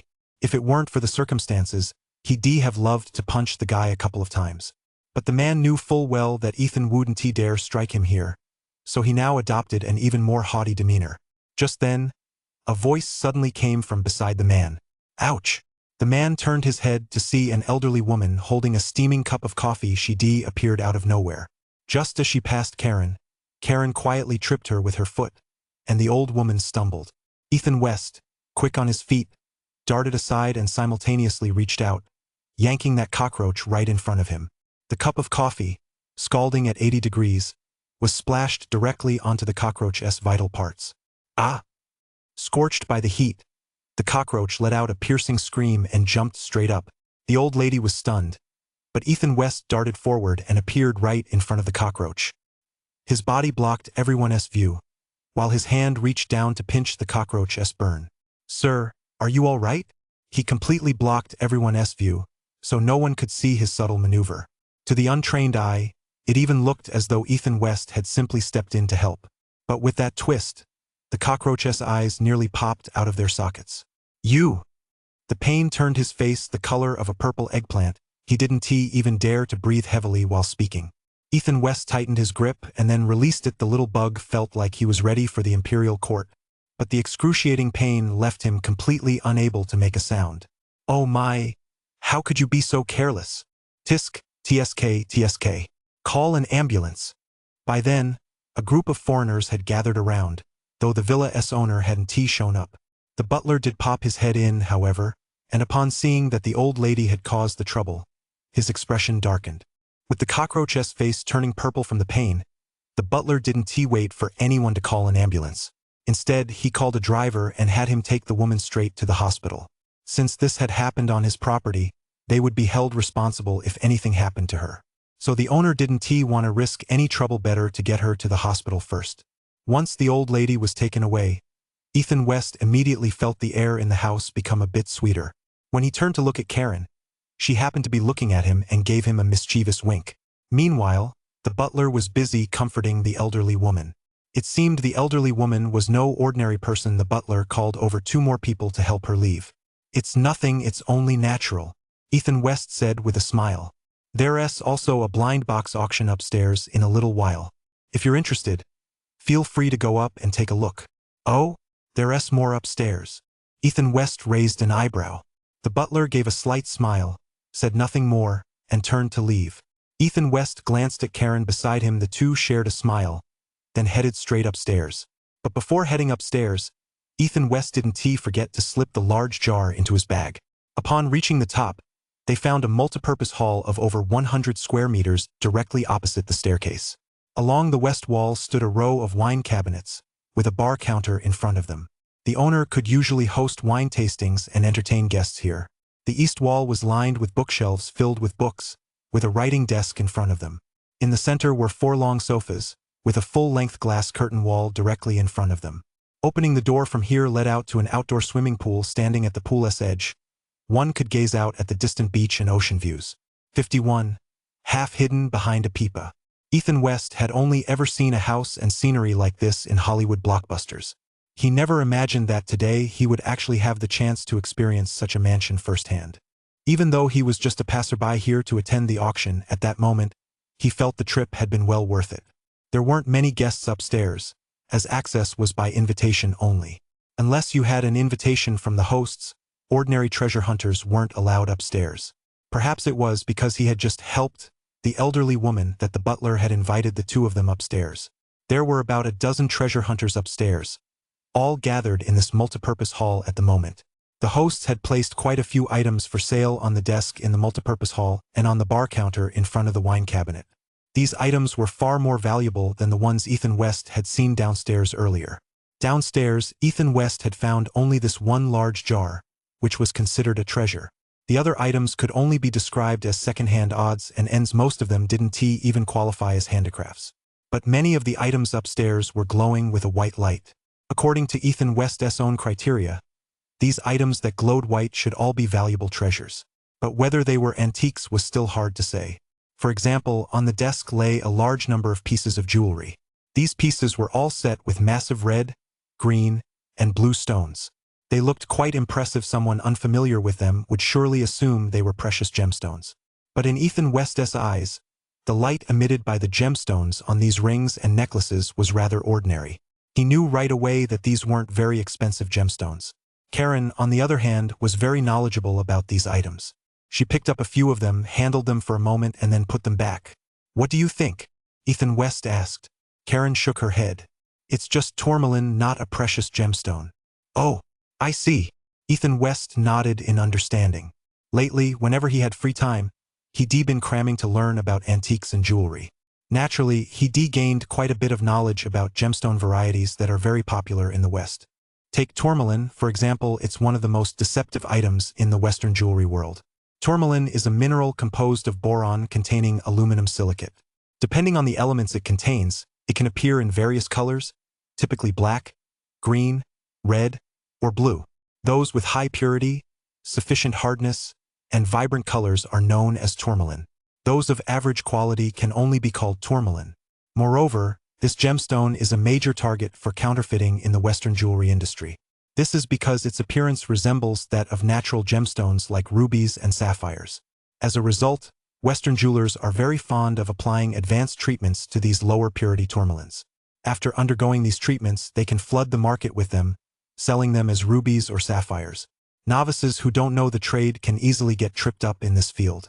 Fortunately, Ethan West now possesses a keen eye for spotting precious gems. Otherwise, as a novice, he might very well have been fooled by these stones. In addition, on the bar counter in front of the wine cabinet, there was a collection of fine wines and cigars. These were likely auction items as well, and a group of treasure hunters was already gathered there, picking through them. None of these things interested Ethan West or Karen, so the two didn't go over to join the crowd. Ethan West pulled a photo album from the bookshelf behind him and began flipping through it. The album gave off a faint yellow glow. As far as he could tell, it was an antique. He wasn't sure if anyone would buy it, but that didn't stop him from taking it out to have a look. As soon as he opened the album, he was stunned, and then a rush of anger welled up inside him. The first few pages of the album featured men and women dressed in old-fashioned attire, presumably personal photos of the Hoffman family's ancestors. But when he flipped to the middle, he saw several photos of white men mocking Chinese men with long braids. They were clearly photos from over 100 years ago, taken when Chinese laborers were building railroads in the West and were being bullied by these white men. The background showed wilderness and railroad tracks. Ethan West looked at the white man in the photo with a mocking expression. It was the very same guy who had appeared earlier in the album. Karen, standing beside him, looked utterly embarrassed when she saw this. Ahem. It seems the Hoffman family actually got their start building railroads back in the day, she murmured, which only served to further confirm Ethan West's suspicions. It was highly likely that this family had built its fortune on the backs of Chinese laborers. Earlier, he felt a twinge of guilt after tripping the old lady as part of Karen's prank. Now that guilt had completely vanished. He even thought Karen hadn't tripped her hard enough. No wonder he felt that the old lady had given him a strange look as she turned to go upstairs. So that's how it was. Ladies and gentlemen, next, we will be holding a blind box auction. There are a total of 15 blind boxes today, each randomly containing some of Mr. Hoffman's cherished possessions from his lifetime. And these items are certainly not the ordinary trinkets downstairs. Before the auction begins, please feel free to take a look. At that moment, an auctioneer came upstairs, presumably a professional hired by the hosts. That's more like it. I knew it, a family this wealthy couldn't possibly just have those junk items downstairs. Upon hearing the auctioneer's opening remarks, Karen immediately rubbed her hands together in anticipation. Everyone lined up and made their way to the large coffee table in the center of the hall. 15 cardboard boxes were arranged on the coffee table, each about 40 centimeters high and 30 centimeters wide. The lids were all open, and the boxes were filled with all sorts of odds and ends. Some had teddy bears sticking out of the openings, while others revealed half a picture frame. In some, you could see a round globe. The boxes were packed quite ingeniously. Each one gave you a glimpse of some valuable items inside, but if you wanted to see everything clearly, the difficulty immediately went up a notch. It felt a bit like a woman playing the pipa while half concealing her face. Everyone could only take a rough, cursory look at the contents from the outside and then mentally assign a value to them. All right, the boxes have all been displayed. We will now begin the auction with the first box. The starting bid for this box is $3,000, with increments of $200. After $5,000, increments will be $500. The auctioneer was also very shrewd. He let everyone look for just 1 minute before starting the auction. Cardboard box number 1 was brought over to him, and everyone could see that it featured a teddy bear on the front. The bear blocked most of the box's opening, with only its upper body visible.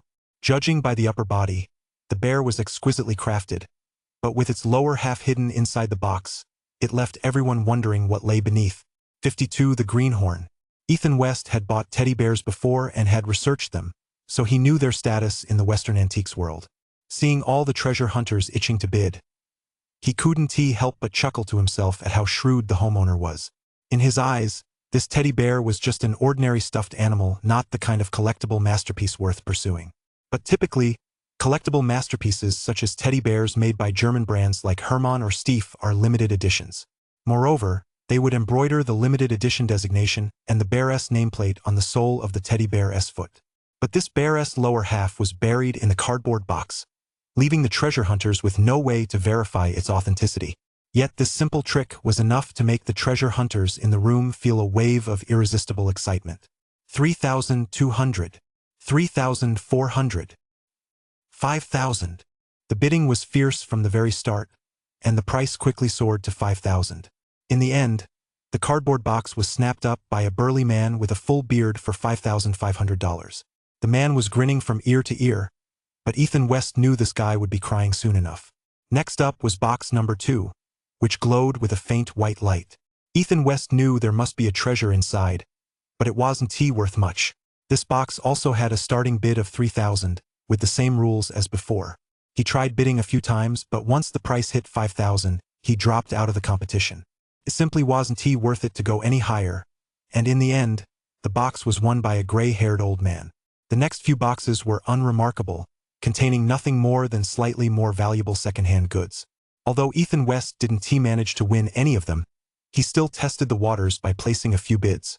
On one hand, it was to make himself a familiar face among the crowd. On the other, it was a subtle way to drive up the price and raise the entry cost for potential competitors. Since everyone else was doing it anyway, he naturally wanted to give it a try, but he didn't go overboard, so he didn't draw any ill will from the others. Soon it was time for box number 7. When Ethan West had examined it earlier, he noticed it was emitting a bright blue glow. He knew right away that this box contained a treasure during the open viewing. He made a point of keeping a close eye on it. Inside the box was a massive globe that blocked most of everyone's view.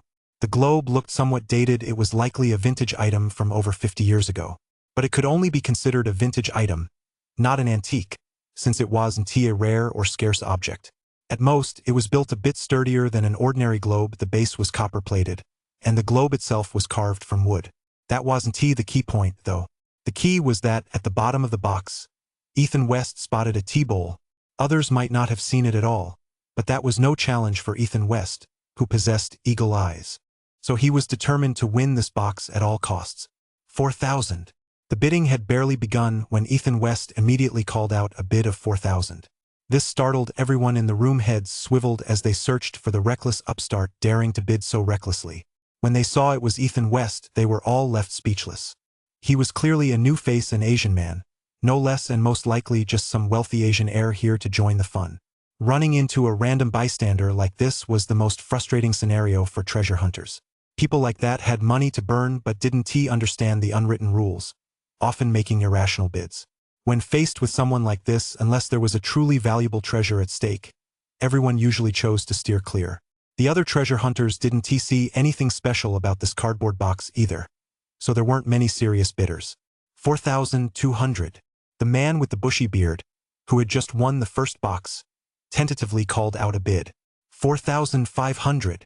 Ethan West immediately countered. The minimum bid increment was 200, but this guy jumped straight to 300.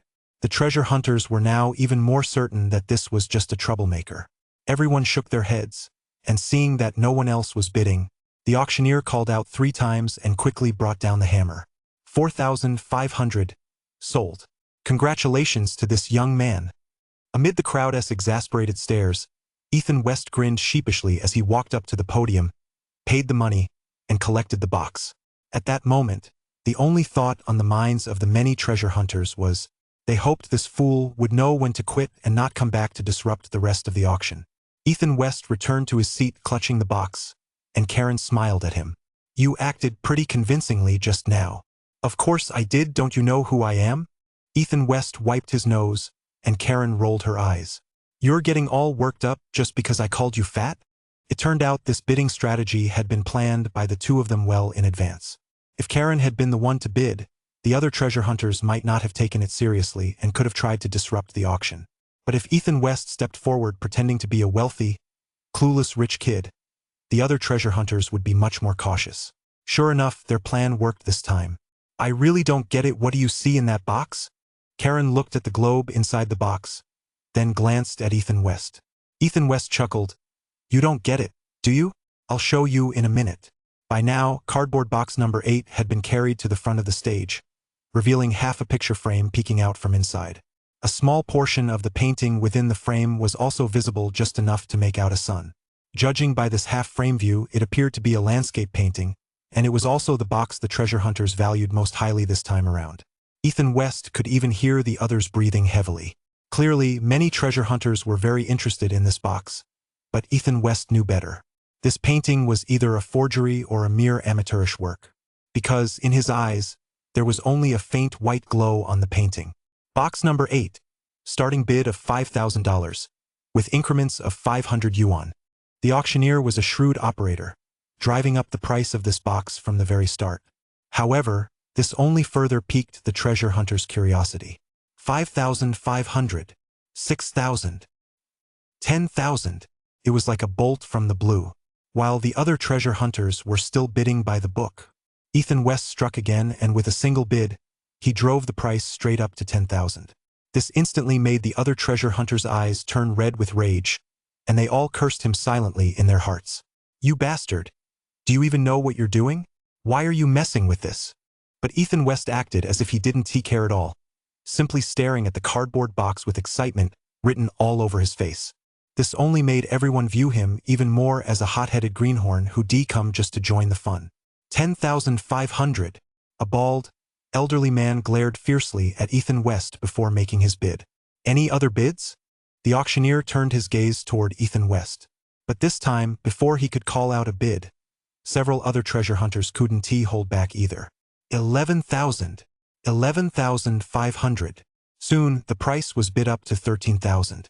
The bidder was the same old man who snagged the second cardboard box. After calling out his bid, he turned to look at Ethan West. 53. The vulgar and the refined. Everyone's attention now shifted to Ethan West, eager to see if he would bid again. Ethan West, however, merely smiled slightly, shrugged his shoulders, and did not place another bid. Seeing that he wasn't going to disrupt the bidding anymore, the treasure hunters couldn't help but breathe a sigh of relief. Ethan West, meanwhile, chuckled to himself. With just one test, he had already gauged these people's limits pretty well. Although this group was professional, the price range they could afford was just over 10,000, no more than 20,000. And that recent round of bidding had likely drained even the most financially capable among them. Soon, Ethan West placed bids in the next few auctions as well. However, this time he didn't act recklessly. He simply took advantage of the chaos to throw in a few bids right at the start. His goal wasn't to win the bids, but to secretly drive up the price and drain these bidders' purchasing power. Sure enough, after this maneuver, the average price at which they secured competing lots rose significantly compared to usual. All right, today's final box number 15. This box also starts at $5,000, with increments of $500. This marked the final segment of the day. Everyone had already seen this box before. It was filled with jewelry, though all of it was tourmaline jewelry. Although many of the rings and brooches were set with huge rubies and emeralds that looked quite intimidating, anyone in the know understood that these were all technologically enhanced tourmalines. Their properties were similar to those of technologically enhanced jade. Although they're beautiful and quite impressive, they aren't worth much. And since there are simply too many pieces, dozens of them, if you were to win the lot and resell them yourself, they'd be too scattered, and recouping your investment would take a long time. So, aside from a few female treasure hunters, no one else was particularly interested in the contents of this box. When the auction began, only 2 female treasure hunters placed bids. 3 minutes into the auction, the price had barely reached 6,500. This made the auctioneer a bit anxious, and his gaze kept drifting toward Ethan West. Young man, with such a beautiful lady by your side, Aren't you going to buy your girlfriend a few pieces of jewelry to take home? Women are naturally drawn to these sparkly stones. Don't let the auctioneer's wild talk fool you that's just part of their job. When the auction is slow, they have to find topics to liven up the atmosphere. Since the higher the final bid, the higher their commission, these guys are all masters of the art of persuasion. At that moment, many of the treasure hunters shifted their attention to Ethan West and Karen. Karen, with her typically American cheerful and outgoing personality, was actually quite cooperative. She leaned right into Ethan West's embrace. Ethan West, in turn, deliberately acted as if he were caught up in the moment and nodded directly at the auctioneer. 7,000. Any higher bids? To these two lovely ladies, this jewelry is Mrs. Hofern's lifetime collection, all top quality pieces. Don't you want to stock up your little shop with more merchandise? With Mrs. Hofern's discerning eye to help you, you'd save yourselves a lot of trouble. The guy had goaded Ethan West into bidding, then began egging on the other two female treasure hunters who turned out to be the main buyers to bid higher. Sure enough, after hearing his words, the two women couldn't resist driving the price up to 8,000. At that moment, before the auctioneer could stir things up again, Ethan West raised his hand. 10,000. Whoa! Everyone in the room couldn't help but gasp. This guy was such a hothead. How could this piece of junk possibly be worth 10,000? He has got money to burn. But that's fine. Everyone was only too happy to have a few more fools like him in the circle. Sure enough, the two female treasure hunters immediately shook their heads and dropped out of the bidding. The auctioneer called out 3 times in a row, but no one was willing to raise the bid. 10,000 yuan sold. The auctioneer brought down his gavel and pointed at Ethan West. Ethan West walked up to the podium with a smile, paid the money, and carried the cardboard boxes back to his seat. I really can't figure out why you were so determined to bid on this thing. Karen looked at Ethan West, who was holding 2 cardboard boxes, with a puzzled expression. Let us go. We'll talk about it in the car. Karen knew that Ethan West had a pretty good eye for these things. Otherwise, he wouldn't be able to snag such great finds at every auction. With so many people around, she didn't ask any further questions. The two of them walked out to the pickup truck, which was much roomier than Karen's Tesla. Ethan West placed both cardboard boxes in the back seat, then took off the backpack he'd been carrying. He opened the backpack and pulled out the large vase he'd bought on the first floor for $15. He pulled the fake flowers out of the vase and tossed them aside. Then he hauled over the first cardboard box, the one he'd bid for $1,500 on, and took out the globe inside. He reached down to the bottom of the box and pulled out a lidded teacup. This teacup was a classic Chinese bamboo-patterned ceramic cup, though the body of this particular one featured a blue bamboo design. The lid, however, was yellow, and the knobs on top were shaped like 2 peaches of longevity. It looked exceptionally delicate. The problem was that the lid didn't match the style of the teacup at all. Karen had now caught on to what was going on. She seemed to understand what Ethan West was up to. Ethan West smiled slightly, picked up the yellow lid, and placed it over the mouth of the large jar. And sure enough, it fit like a glove, not a single millimeter off. The base color of the large jar was pink, adorned with intricate blue cloud patterns, paired with this yellow lid on top, which also featured 2 small pink peach-shaped knobs. If such an elaborate color scheme appeared on any other piece of porcelain, the verdict would undoubtedly be 2 words: tacky. Some might even go so far as to call it garish.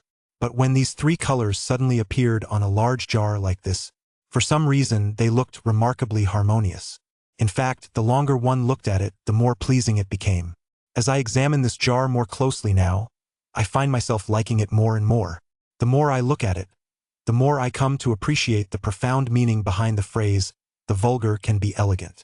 Ethan West held the jar, and the moment the lid and body came together to form a truly complete whole, the blue glow emanating from the jar itself suddenly intensified. Originally, both the jar and the lid had been emitting a blue glow, but once the two were joined together, the entire jar actually began to radiate a faint golden yellow light.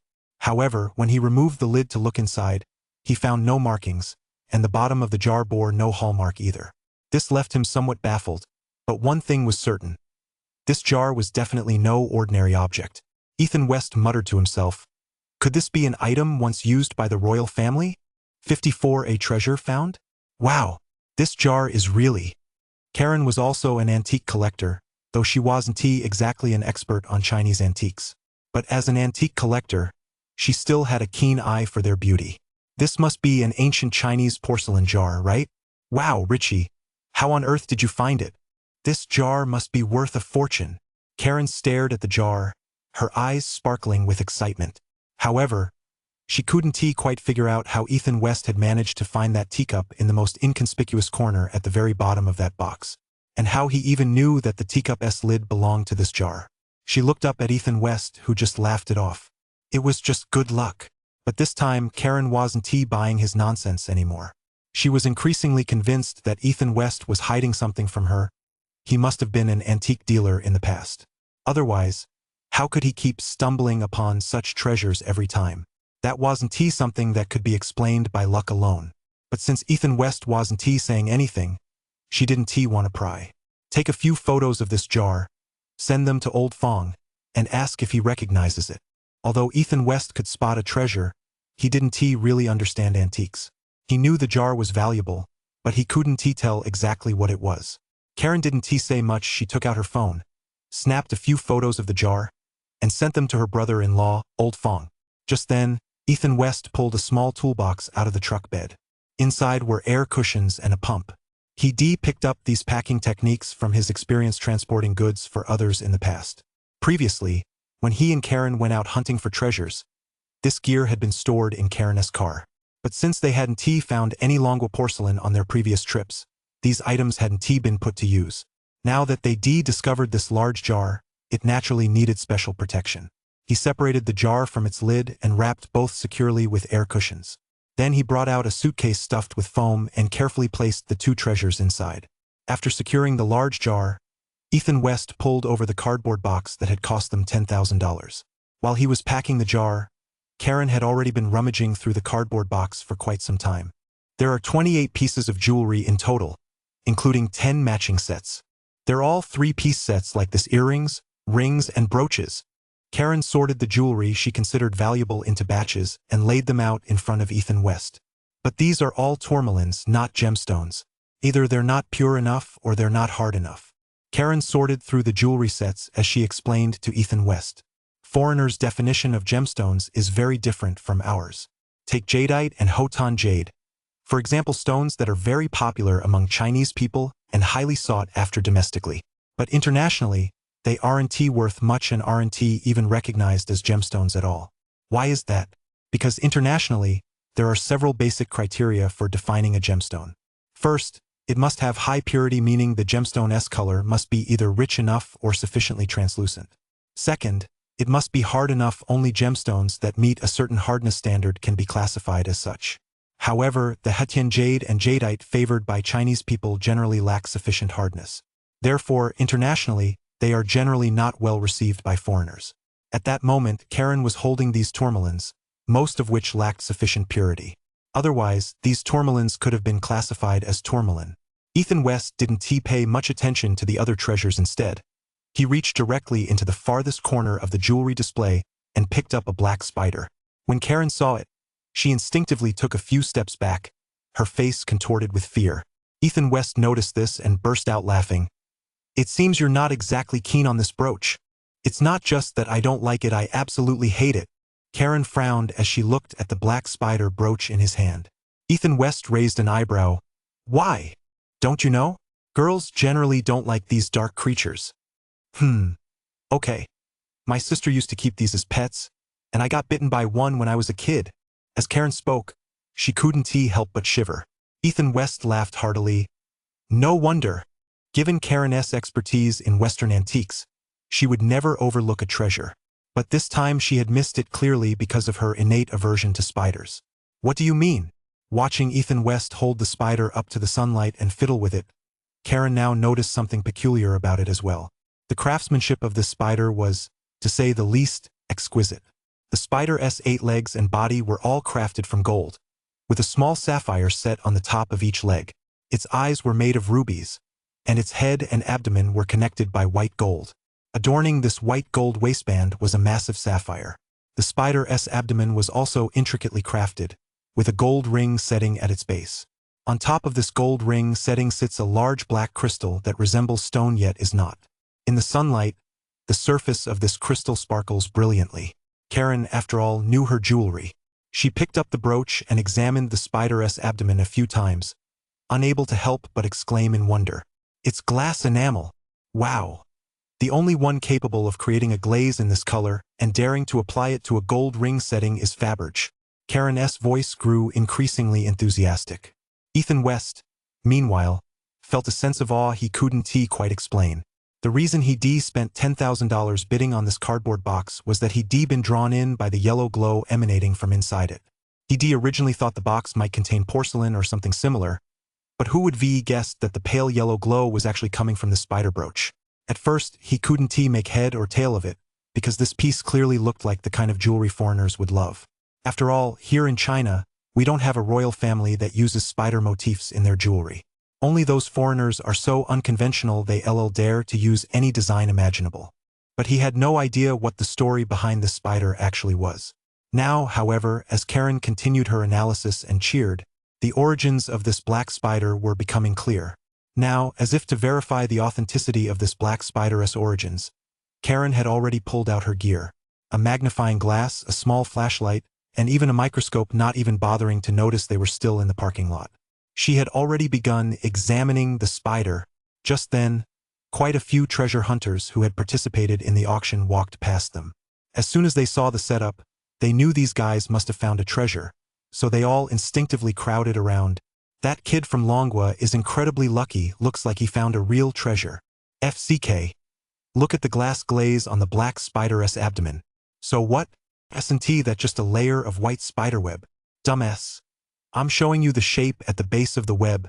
Doesn't it look like a ship's anchor? 55. The royal black spider. Among the treasure hunters gathered around, there were clearly quite a few connoisseurs. Seeing how seriously Karen was examining this piece of jewelry, they all immediately crowded in. A few with sharp eyes spotted the spider's defining feature at a glance. Holy crap! It really is shaped like a ship's anchor. Then there's no doubt about it, it's definitely a Faberge piece. This must be a jewel commissioned by the Russian Imperial family. Holy crap! Doesn't that mean it's worth a fortune? The treasure hunters around them were already chattering away, and the temperature in the air seemed to rise by several degrees. At that moment, as soon as Ethan West heard it was jewelry commissioned by the Russian Imperial family, he instantly felt a rush of excitement. Earlier, he merely suspected that this spider was no ordinary item, it must be a treasure, likely set with genuine gemstones. But he hadn't considered it an antique. But now, upon hearing that this thing might actually be a piece of jewelry commissioned by the Russian royal family, how could he not be excited? After all, jewelry plus an antique, and if it's also a royal commission, that's something else entirely. The price is sure to skyrocket. At that moment, everyone around was watching Karen intently as she examined the spider brooch under the microscope. It took quite a while before Karen finally removed the spider brooch from under the microscope. No doubt about it, this is a Faberge piece. Holy crap! It really is. What did I tell you? Damn. Why didn't I insist on this back then? As soon as Karen spoke, the treasure hunters around them erupted into a frenzy. A blind box containing a piece of Russian imperial jewelry had actually turned up here. How could anyone not be excited? This was no ordinary find. Is that true? Ethan West's throat kept tightening as he swallowed hard. There's no doubt about it. Karen's face was beaming with joy. She was just about to say something when she suddenly sensed something was off. When she looked up, she saw that a circle of treasure hunters had formed around the two of them. These guys were all craning their necks, and a few of them were staring at the spider in her hand with pure greed in their eyes. Ahem, let us get out of here first and talk about this later. Karen knew better than to flaunt her wealth, and Ethan West had also noticed that the atmosphere felt a bit off. He quickly helped her pack up her things. Then they jumped into the car. When they saw his pickup truck turn a corner and drive out of the mansion, the treasure hunters around them finally turned away, looking dejected. Phew! Karen kept glancing back at the house behind them, and only after confirming no cars were following did she let out a sigh of relief. Then she pulled out the brooch and began to play with it in her hand. All right, gorgeous. Can you tell me the story behind this spider? Ethan West, his hands on the steering wheel, asked Karen with a smile. Karen turned her head and glanced at him. Have you ever heard of Faberge eggs? I've heard of Russian eggs, but I've never actually heard of Faberge eggs. Ethan West recalled a previous trip to a port city up north, where he bought one of these egg souvenirs. Similar to matryoshka dolls, they were large wooden eggs with colorful decorations on the outside, containing a series of smaller nested eggs. You idiot, Russian Easter eggs actually originated from Faberge eggs. Karen rolled her eyes, then began explaining the origins of Faberge to him. This guy was the most famous jewelry designer during the Russian Tsarist era. In his early years, he studied abroad in countries like Germany, Italy, France, and England, and it was during this time that he developed his own unique insights into jewelry design. After returning to Russia, he began making bold innovations in jewelry design. For example, applying enamel to gold and silver pieces at the time. This was considered a sacrilege in the jewelry world. But he went ahead and pioneered a unique enameling technique. He fused 145 types of enamel onto the metal surface through a 7-step process. This created a one-of-a-kind enamel finish that only he could produce. This technique was later used in the creation of the Tsar's Easter eggs. Later, when jewelry designers in Western Europe saw his glazing technique, they were utterly amazed. Some jewelry designers even rated the glazed surfaces he created as more valuable than gemstones, because this craft and technique were known only to him. As a result, when he passed away, this technique was lost to history. As Karen spoke eloquently, Ethan West seemed to grasp the true value of this black spider brooch. Just then, Karen raised the black spider brooch in her hand. Take this brooch, for example. Don't be fooled by the many rubies and sapphires set on the spider's head and legs. In reality, those gemstones aren't even as valuable as this black pearl glaze on the spider's abdomen. This large expanse of black glaze is what makes it truly priceless. Hearing Karen say this, Ethan West turned his head to look at the black spider's abdomen. In the sunlight at that moment, the originally black glaze seemed to suddenly shimmer with a hint of gold from within. As the angle shifted, that gold actually began to flow like golden sand. It looked exceptionally mesmerizing. And look closely at the very bottom of this white gold decorative web on the glaze. Doesn't this section of the web resemble the shape of an anchor? Karen pointed to the lowest part of the white gold web, and Ethan West nodded upon closer inspection. It really did look like a ship's anchor. That was one of the Imperial emblems used by the Tsar South Royal Court back in the day. So, this black spider must have been a piece used by the Russian royal family back then, right? Ethan West had already formed his own conclusion, but he still couldn't resist asking. It probably was. So how much is this thing worth? It's hard to say, but it's definitely not cheap. A conservative estimate would be over 50,000. Upon hearing that estimate, Ethan West felt a surge of delight. Just then, however, he glanced in the rearview mirror. A black Ford Mustang had been tailing them for who knows how long. Unsure if he was just imagining things, he asked Karen, "Are you feeling a little hungry?" "Yeah. After a busy morning, I'm really hungry now." "Then let us find a place to grab a bite first, and then we'll go find that Alves guy." Ethan West slammed his foot on the gas pedal, and the V6 engine let out a beastly roar. The car raced straight down the mountain, and half an hour later, they pulled into Santa Monica Beach. However, Ethan West didn't head straight for the beach instead. He stopped at a fast food restaurant first.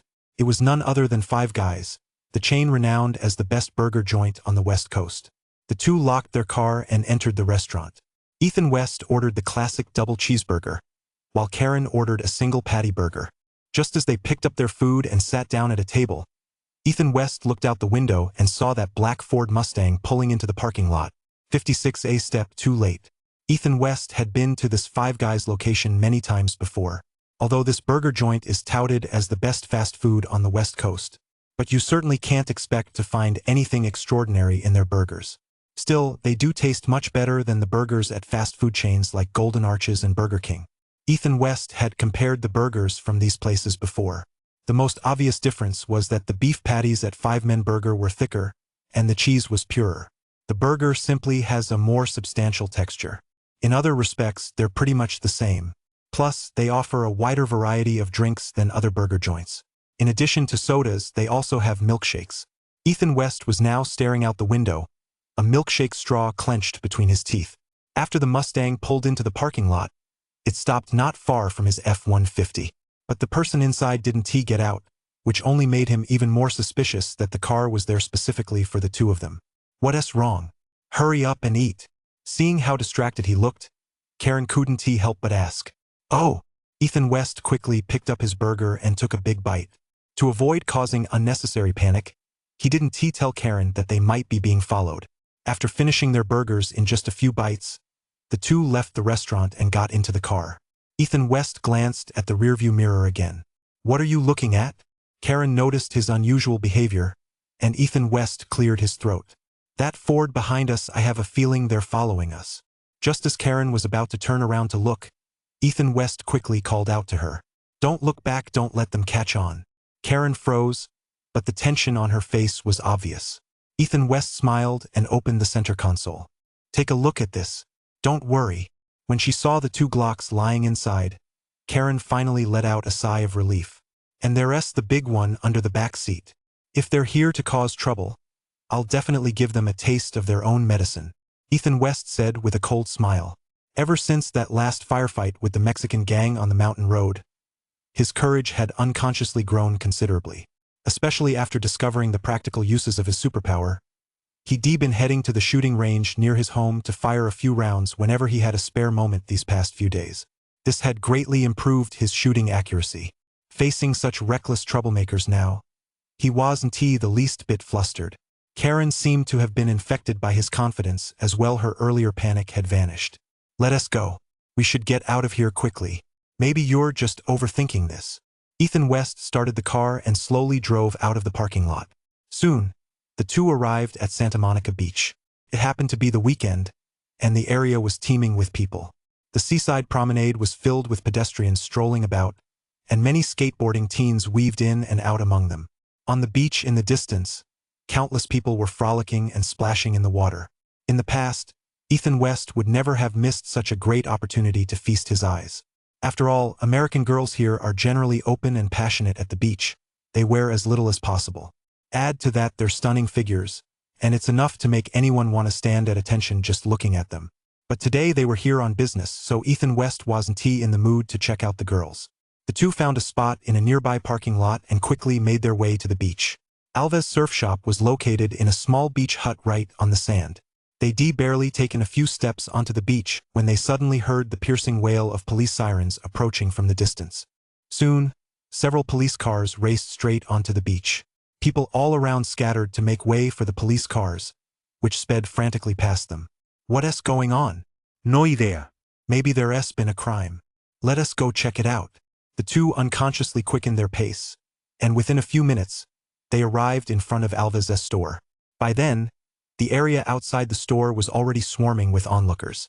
Many of them were holding up their cell phones, filming the scene inside the store. The police who had just rushed in were now setting up a police line in front of the store to keep the onlookers at a distance. With Ethan West's keen eyesight, he immediately spotted a man lying in a pool of blood behind the counter inside the shop. Several police officers were examining his body. However, Ethan West had already noticed a dark cloud of energy hovering over the man's head, combined with the large pool of blood on the floor. Add to that the gunshot wounds on the man's chest, and he knew the man's chances of survival were slim. "It's over. Alves is already dead." He looked down and saw Karen holding a miniature telescope. Although she didn't possess supernatural abilities like him, she could still take in the entire scene inside the store. It was such a coincidence that Alves had died just like that.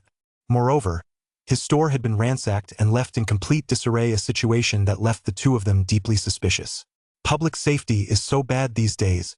Robbers actually coming all the way to Monica Beach to commit a robbery. A robbery would be one thing, but why kill someone? That's strange.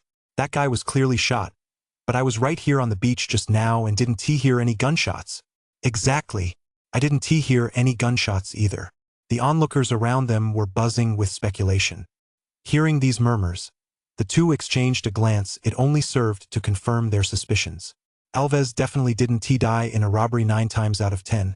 He was taken out by a Mexican cartel. It was highly likely that the hitman's boss, Juanito, had discovered that his man had sold 5 copies of the map to Alves. So he sent the hitman to find Alves and demand the maps back. The moment Ethan West thought of this, a chill suddenly ran down his spine. He couldn't help but glance back over his shoulder. To his surprise, just one glance into the crowd sent a sudden jolt of fear through his heart. Amid the crowd, he actually spotted 2 burly men who looked exactly alike. Both were bald, wearing patterned beach shirts, short and stocky. Their upper bodies, in particular, were as solid as bricklayers. Just by their appearance, these two didn't look like good people. And above their heads, two clouds of black mist swirled, based on Ethan West's understanding of his own eyes of perception. Such dark energy was not a good sign. Could very well be a killing intent. Just then, the two men's gazes swept over and locked with his. The moment their eyes met, Ethan West felt a chill run down his spine. The two men remained expressionless the entire time, but Ethan West had a feeling they'd already spotted them. These two were coming straight for them. Fortunately, the area was crowded with people at the moment, and with police officers standing right in front of them, the two men didn't dare make a move. "Hey, let us go." Karen watched as the paramedics placed Alves in a body bag and loaded him into the ambulance, then motioned for Ethan West to follow. Ethan West nodded, but couldn't help glancing back one last time. 57 outlaws. He didn't expect that one glance back to give Ethan West such a start, because he saw right behind them about 50 meters away. Those two bald Mexican men were quietly trailing them. Ethan West felt a twinge of panic. He wasn't sure if the two men were doing it on purpose. The last time he and Karen had left Chicano, they'd also been chased by a few gunmen. But back then, he'd only suspected it was because of the warehouse auction he and Karen had attended. Although they'd gone to great lengths to cover their tracks, someone still knew they'd scored quite a few good items. Things like those designer handbags, high-end sneakers, and especially that antique Louis Vuitton suitcase. People had seen them loading those items into their car. It was possible someone had set their sights on those items. But to say they'd been hunted down all this way just for those few items, that seemed unlikely. After all, the cost was too high. This time, though, it was different. He and Karen had merely made a brief appearance at Alves' store. How had they ended up on the radar of these Mexican hitmen again? Could it be that they knew he'd found Tyrona's diary and map in that car with the red and white stripes? That is not very likely, is it? After all, he'd never even seen those two bald Mexicans before. Had he? All sorts of thoughts were racing through Ethan West's mind right now. To see if those two bald guys were following him and Karen, he'd speed up for a bit, then slow down again. Then he stopped at a roadside stand to buy cold drinks and ice cream, deliberately pretending to be a tourist out for a day at the beach. He took a winding route, but no matter which way he turned, those two bald guys stayed right on their heels. Seeing this, Ethan West was pretty much certain that those two bald guys had definitely set their sights on him and Karen. Could it be that the black Ford Mustang that had been following them all the way down from the mountain was driven by these two? Karen finally noticed that Ethan West seemed a little off. "What's wrong, Richie? Someone's following us." "What? Who is it?" "Don't turn around. They're two bald guys. You can sneak a peek behind you with your makeup mirror in a moment." The two of them were sitting on a bench by the roadside eating ice cream when Karen pulled her compact mirror out of her small purse. Pretending to touch up her makeup, she caught a glimpse of the two bald men behind them in the mirror. Once she got a clear look at their menacing faces, Karen started to panic a little. "Are you sure they're after us?" "No doubt about it. We've been circling around here for so long, and wherever we go, they follow. What should we do?" Karen was even more panicked now. She was clearly thinking back to what had happened on the way back from Chicano that day. "You drive in a bit, and I'll get ready in the back. But there are so many people here at Santa Monica Beach, they wouldn't dare do anything here. Once we hit the road, let us see if they're still following us. If they are, we should find a police station along the way and call the police right away." These two skinheads radiated a menacing aura. They were far more dangerous than the guys they'd encountered at the restaurant that day. Compared to these two, the guys they'd run into back then were nothing more than street thugs. So Ethan West wasn't confident he could take them on head-on. Hearing him say that, Karen agreed. "All right, let us get going while it's still light out." Ethan West glanced at his phone. It was already past 3 in the afternoon. "Okay." The two got up and headed toward the parking lot, but as soon as they reached it, Ethan West saw two men circling his pickup truck. One of them was even leaning against his window, peering inside. Although they were quite a distance away, Ethan West recognized one of them immediately as a treasure hunter who had shown up at the Hoffman family auction earlier. The guy had a menacing look on his face, and with his full beard, he clearly didn't look like a good person. "What are you doing?" From a distance, Ethan West shouted loudly. He was afraid that if he waited a moment longer, they'd smash his car window. It was broad daylight, and the two men, feeling guilty, turned and ran the moment they heard someone shout. In no time, they jumped into a black sedan parked at the edge of the parking lot and sped off. Seeing this, Karen's face darkened. Today had truly been a day full of trouble. They hadn't even dealt with the guy tailing them yet, and now here were two more shady characters eyeing their treasures. Fortunately, even when they'd gone to the beach earlier, they kept those two precious items strapped to their backs. Right now, the large jar and the black spider brooch were both hidden in the backpack on Ethan West's back. With grim expressions, the two hurried to the car, and Karen opened the door and got in. Ethan West walked around the car to check it over. Thankfully, the two men hadn't tampered with it in any way. He jumped straight into the back seat, and before he could even settle in and fasten his seatbelt, Karen had already slammed her foot on the gas pedal. The F-150 surged forward and sped straight out of the parking lot. At that moment, Karen was eager to get home. Even though the crime rate in Santa Monica was quite low, still she didn't feel entirely safe.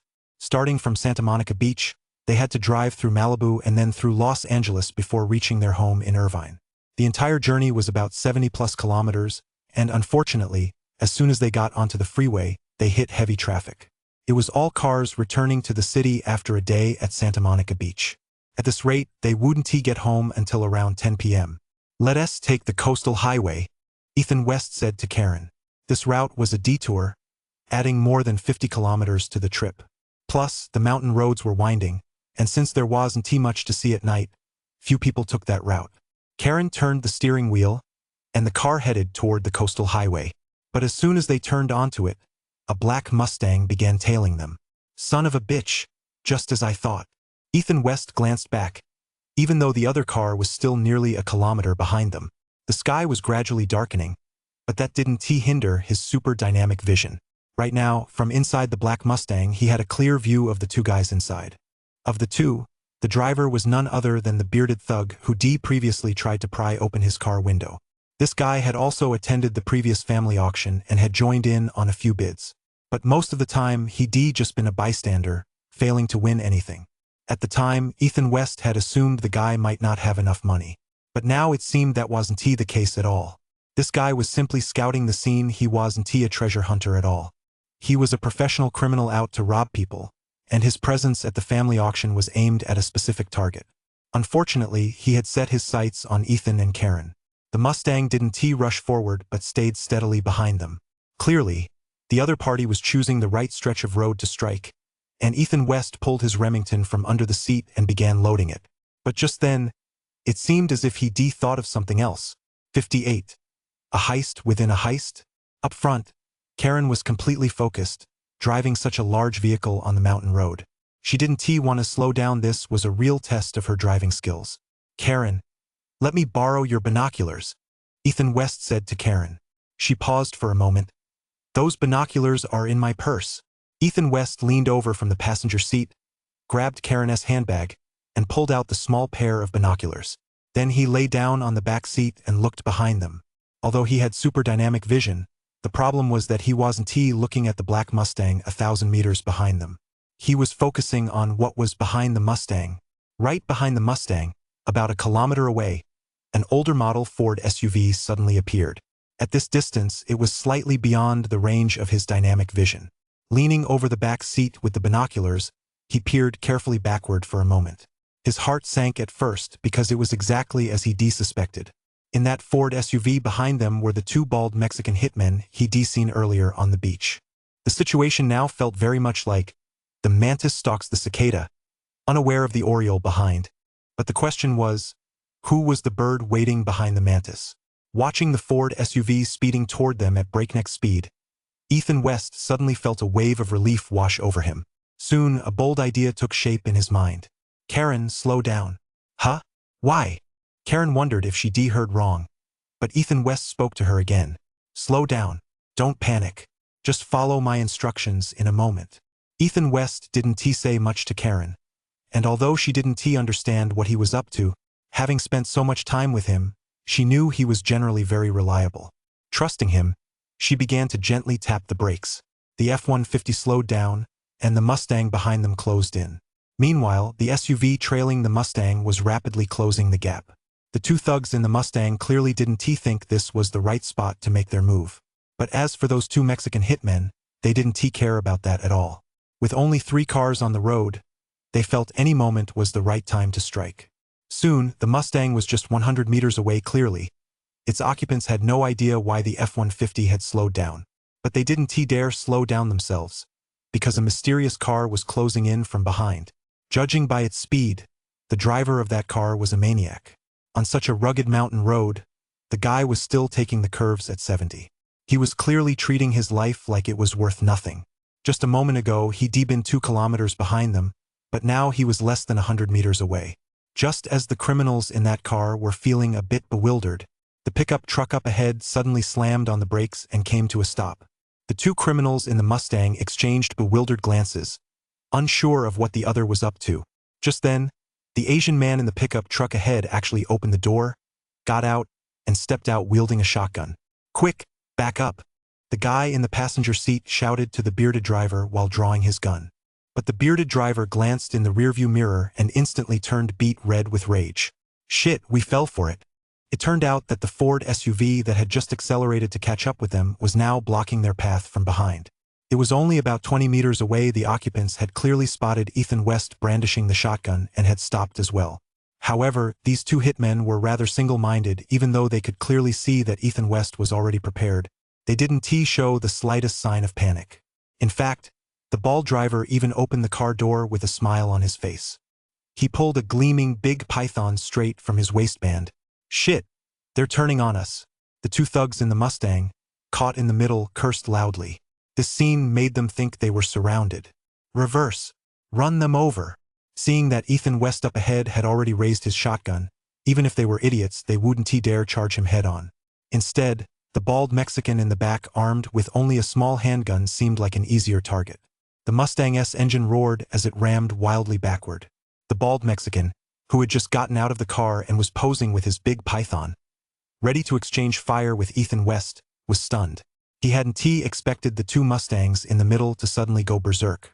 The bald man who had gotten out of the passenger seat turned pale as he witnessed the scene. "Carlito, watch out. There are their allies in that car." As he shouted, the man unleashed a barrage of fire at the Mustang. Unfortunately, the distance was far too close. His pistol sent a trail of sparks flying off the Mustang's body, but it did nothing to stop the car. Bang! The rear of the Mustang slammed into the open door of the SUV, sweeping the bald-headed man standing behind it aside. The door snapped shut with a violent force, slamming the bald-headed man who was still holding the big python against the car's body. If there hadn't been some extra space behind him, that impact would have split him in 2. Even so, the violent impact rendered the bald assassin incapacitated. He slumped to the ground, limp as a noodle. The other assassin, screaming wildly, opened fire at the Mustang. His aim was decent. 2 shots were enough to blow the passenger's head off. The driver was also hit in the shoulder. But the man with the full beard didn't dare to brake. Instead, he yanked the steering wheel hard. The car made a U-turn on the winding mountain road, spun around, and immediately floored the gas pedal. Amid the roar of the engine, the Mustang vanished into the mountain road. The surviving bald man turned around, only to find Ethan West's Remington already pointed at him. Fortunately, the guy reacted quickly, darting toward the car and leaping inside. Boom! The SUV's windshield had been blown to smithereens, and Ethan West calmly reloaded his Remington. Meanwhile, the gunman jumped out of the driver's side door. However, once outside, he had no intention of exchanging fire with Ethan West. Instead, he helped his knocked-out partner into the car, then followed the Mustang's lead. He made a U-turn, then accelerated wildly, vanishing into the winding mountain road in the distance. Seeing both cars retreat in fear, Ethan West didn't fire any follow-up shots after all. He wasn't a murderous maniac. He simply wiped the cold sweat from his forehead. He won his gamble on this recent adventure. He had skillfully exploited the psychological blind spots of both groups. By making them misunderstand each other and turn on one another, he forced both groups of assassins to retreat. However, this plan was another gamble on his part. He was betting that the 2 groups didn't know each other, and that they were both guilty and nervous. Otherwise, if the 2 groups had joined forces, he would been the one in trouble. He certainly wouldn't have dared to face them head-on. Instead, he would have turned and run for his life. Did they all run off? Seeing Ethan West return to the car, Karen, who had been watching the rearview mirror the entire time, finally let out a sigh of relief. Yeah, they scared each other off. Ethan West shook his head with a smile. After today's showdown, He felt his courage had grown considerably. "Let us hurry home." Karen glanced at the sky, which had already grown dark, and said, still shaken, "No ruse. Turn around, let us head back." 59. The counterattack. "What? Are you crazy, Richie?" Hearing Ethan West say he wanted to turn around, Karen immediately panicked. "They were hunting us down, so we fought back, that's self-defense. But they've all run off. If we go after them now, that's a crime." Karen pleaded with him earnestly. Ethan West couldn't help but shake his head with a wry smile. "Who said I was going to hunt them down? Then what are you going to do?" Karen froze for a moment, then asked, her face full of confusion. "Naturally, we're going back to that Alves shop to take a look. I just have a feeling there's something in there," Ethan West said to Karen. She froze for a moment, then pondered for a while. It seemed as if she'd been wrestling with the decision for quite a while before she finally bit her lip and turned the steering wheel. The F-150 executed a smooth U-turn and sped back towards Santa Monica. Half an hour later, they returned to Santa Monica Beach. It was only a little past 5 in the afternoon, and there were still quite a few people playing on the beach. The two parked the car on the side of the road closest to the store. Although they'd been running around all afternoon, neither of them felt the least bit hungry. Ethan West got out and bought some cold drinks and ice cream from a food truck nearby. In fact, while making his purchase, he was keeping an eye on both sides of the road and the area around the store. Fortunately, there were no security cameras in sight. By now, the police officers at Alves' store had finished collecting evidence and had left the scene. However, his store had been cordoned off by the police with yellow caution tape. The two of them sat in the car, waiting until a little past 7 p.m. By then, it had grown quite dark, and the tourists on the beach had all left. Traffic on the road had also thinned out. With everyone heading to nearby restaurants for dinner, Ethan West figured the time was right. He had Karen drive around the neighborhood in circles while he got out at a spot with thick bushes nearby. As he stepped out, he pulled a hoodie from the car. With the hood pulled over his head and a mask covering his face, his disguise was essentially complete. He moved quickly along the tree-lined path by the beach toward Alves' shop. When he reached the back wall of the shop, he scanned left and right to make sure no one was watching that way. He opened the back window, rolled through it, and was inside the shop in an instant. Once on the ground, Ethan West began to survey the area. The shop was in even greater disarray than they'd seen that afternoon. It seemed the police had gone through the shop again to collect evidence before withdrawing. Ethan West muttered to himself under his breath but didn't rush to search the place. Instead, he leaned against the wall and scanned the room intently. Although the room was dimly lit, it couldn't hinder his super dynamic vision. Soon, near the counter behind where Alves had collapsed, he spotted a surfboard emitting a faint red glow. Thank goodness they didn't find this. Ethan West felt a surge of joy. He'd already noticed this glowing surfboard that afternoon. He knew the secret was most likely hidden inside the board. Unfortunately, the shopping street had been swarming with police officers at the time, so he hadn't been able to take the surfboard. Now he hurried over to the surfboard in 2 strides. He picked it up, flipped it over, and discovered the secret on the back of the board. Underneath the board was a small round cover, perfectly concealed by the graffiti on the surfboard. If you didn't look closely, you'd never notice it. He pulled out the pocket knife he carried and gently pried the cover open. Inside was a small hole with a roll of paper wedged right inside. He pulled out the roll, unrolled it, and glanced through it. A surge of elation washed over him. These were exactly the 5 hand-drawn maps he'd been looking for. Just as he was about to take a closer look, he suddenly heard footsteps approaching the shop. He quickly tucked the hand-drawn maps into his shirt, snapped the cover back into place, and set the board on the ground. Then he hurried back to the rear wall, toward the back window he'd entered through. Just as he reached out to open the window, he heard 2 people up ahead yank aside the police tape and head straight for the shop's front door. The police had only half-heartedly closed the main door. It wasn't locked at all. Just as Ethan West rolled over and leaped out, the shop door was pushed open. The light from outside followed the 2 men as they stepped inside. "Did you see anything just now?" one of them asked. "See what?" "I just thought I caught a glimpse of a shadow by that window." "You must have been seeing things." As they spoke, a beam of light from a flashlight illuminated the window Ethan West had just jumped out of. At that moment, Ethan West was lying flat against the wall, not daring to breathe a word. Listening to the conversation between the 2 men inside, he felt their voices were incredibly familiar. "Are they speaking Cantonese?" A thought suddenly flashed through his mind. These were the same two cockroaches he'd run into earlier at the Rose Bowl flea market. Earlier that day, he'd taught one of them a lesson at the Hofren house. How did these two cockroaches end up here in the middle of the night? Are you sure this is the place? One of the cockroaches confirmed that the house was empty, then turned to ask the other. Just then, the shorter cockroach's voice rang out again.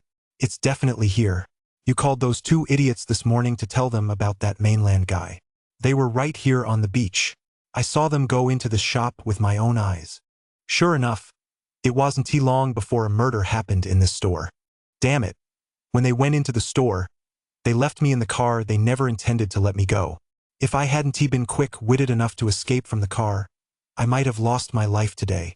Hearing this exchange between the two, Ethan West pretty much figured out why those two Mexican hitmen had set their sights on him. It was because that cockroach had ratted him out at the family auction earlier that day. But how did they end up getting mixed up with those two Mexican hitmen? F. Dallin, find a place to give yourself a good wash later, you stink to high heaven. One of the cockroaches complained, while the other, the shorter one, turned around and cursed. How could I not stink? Damn it. Ever since those two Mexicans tied us up at the Rose Bowl flea market that day, these past few days, they've made me work like a dog, treating me like a slave. I'm lucky to even get enough to eat a shower? Forget it. Damn it. Goddess got no mercy. If that Yank hadn't run so fast that day, I'd have taken the bullet for him. The short cockroach cursed angrily, and the tall one couldn't help but agree. Ah, exactly. Otherwise, that Yank would been killed by those two Mexicans long ago. The short cockroach spoke up again. Heh. But my suffering these past couple of days wasn't for nothing. I overheard these two talking. The reason they were chasing that guy was because they suspected he had an important treasure map on him. And the reason that guy got killed today was also because of the treasure map. 60 Zhuang Guan. Those two idiots, they thought I didn't understand Spanish, so they actually talked about the treasure map right in front of me. Do they really think I'm stupid? So high. The shorter one grew more and more smug as he spoke, and eventually couldn't help but let out a curse. Hey! Cut the chatter and hurry up and search. The taller cockroach urged him. What's there to be afraid of? It's the middle of the night, not a soul in sight. The shorter cockroach retorted defiantly, and then the sound of rummaging filled the room. Hiding by the wall, Ethan West listened to the two cockroaches' conversation and suddenly had a revelation. So that's how those two Mexicans had tracked him down. It all traced back to the pickup truck he bought at the Rose Bowl flea market that day. If he hadn't left early that day, he might have really been cornered by those two Mexican hitmen. At the thought of this, he couldn't help but feel secretly relieved. From listening to the two men's conversation, he also realized that those two Mexican hitmen hadn't managed to track him down. Instead, they'd run into these two unlucky guys and had even taken one of them hostage. They'd sent the other one out to look for him. Perhaps it was because they were from Hong Kong. Still, he couldn't help but marvel at this cockroach, truly a cockroach, with such tenacious vitality. After being held captive by those two Mexicans for so many days, this cockroach had actually managed to escape alive. It had even learned about the treasure map from those two Mexicans. But hey, your luck runs out right here. He quietly got to his feet and jogged toward the tree-lined avenue. He soon reached the roadside where there happened to be a payphone. He walked over, dropped in some coins, and dialed 911 right away. Hello? 911 emergency line. How can we help you? I need to report a crime. I'm at Santa Monica Beach, and I saw two people break into a crime scene cordoned off by police tape. Thank goodness for the US it's the 21st century, and there are still public phone booths like this on the streets. It's so convenient to call the police and all that. After briefly describing the situation, Ethan West hung up. He wiped the phone clean, removing any fingerprints he'd left behind. Ethan West returned to the beach promenade and soon spotted his pickup truck not far away. He walked up to the car, tapped on the window, and Karen opened the door. Once inside, Karen was about to start the engine, but Ethan West grabbed her arm. No rush. Wait a minute. Wait for what? Karen looked at him curiously. Let us wait and see a good show, Ethan West said with a mischievous grin. No sooner had he finished speaking than they saw two police cars speeding toward them from a distance. However, these two police cars were being very sneaky this time. They didn't turn on their sirens or flash their lights. Instead, they waited until the cars had raced onto the beach, just over 100 meters from the shop, before suddenly turning on their lights and sirens. Two dark figures inside the house darted out like startled rabbits. They ran frantically toward the tree-lined path in the distance. Those two were pretty crafty. They knew to head for the woods. The police car followed steadily behind them. Seeing this, Ethan West finally put on a smile, and Karen seemed to realize something. "Did you run into them again?" She thought Ethan West had run into that group of Mexicans again. But Ethan West just chuckled. He explained the whole situation to her, and once Karen got the gist of it, she said indignantly, "Damn it. Letting the cops catch them is too easy on them. Those Mexicans should be caught them." "Never mind. Let us go," Ethan West said to Karen, and she finally started the car grudgingly and drove away from Santa Monica. The next day, by the time Ethan West woke up, it was already noon. He'd gotten home from Santa Monica yesterday just before 10 p.m. After washing up and freshening up, he didn't get into bed until midnight. After a long, tiring day, he slept like a log. If it weren't for someone constantly pounding on the door downstairs, he probably would slept until the afternoon. Who is it? First thing in the morning. He opened his phone, launched the security app, and took a quick look at the front door. On the security camera feed, he could see Old Fong banging on the door. He hurriedly got out of bed, went downstairs, and opened the door for Old Fong. "Where is Karen? How is she running her business like this? It's already noon. Isn't she coming to open the door?" Old Fong asked, sounding a bit annoyed, and Ethan West chuckled. "Didn't we go bargain hunting in Santa Monica yesterday? We got back really late, so we slept in today." Hearing this, Old Fong's frown finally smoothed out. But he quickly changed the subject. "Did you guys pick up a jar yesterday?" Ethan West paused. "Yeah. Where's that jar? Hurry up and bring it out so I can take a look." Looking at Old Fong's eager expression, Ethan West finally understood. So this guy had rushed over first thing in the morning just for that jar. "Okay. Hold on a sec." He stepped outside and glanced around. It was Monday, so there weren't many people on the street. He went through the motions of opening all the doors and windows. Then he told Old Fong to wait for him downstairs for a moment. He went upstairs to wash up and get dressed, and only then carried the large jar downstairs. When Old Fong saw the large jar in Ethan West's hands, his eyes lit up instantly. As soon as Ethan West set the jar on the counter, the man took a swift step forward. First, he circled the jar 3 times before finally picking it up. The moment he handled it, he exuded the air of a true expert. He took out a magnifying glass and examined the patterns on the jar's surface closely. Then he picked up the jar again, inspecting the rim and peering inside. He also examined the body of the jar, focusing mainly on the clay body. In short, he inspected it inside and out, examining it with great care. He spent over an hour examining it, and Ethan West didn't dare disturb him. He could only go to the back to brew 2 cups of coffee. Just then, Karen came downstairs from upstairs.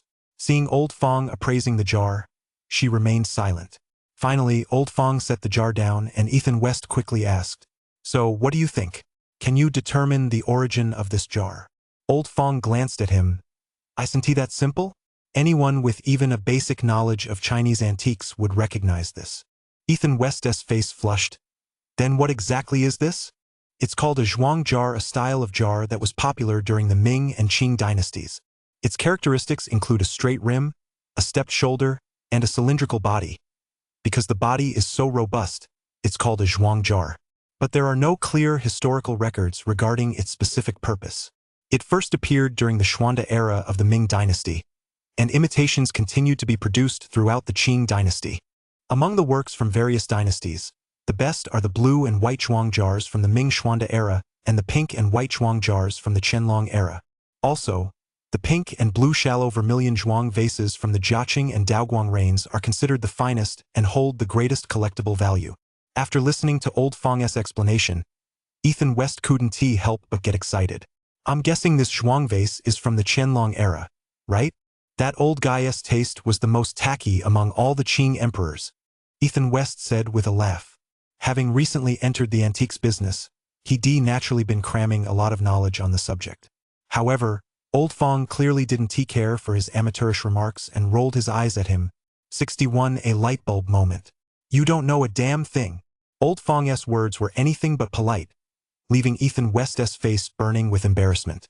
"I've heard quite a few people say Qianlong's taste was like something out of a rural tourism spot. Ethan West replied somewhat sheepishly, and Old Fong glared at him. Stop reading all that trashy pulp fiction and parroting what everyone else says. I know you've been working with Karen lately and have found some great pieces.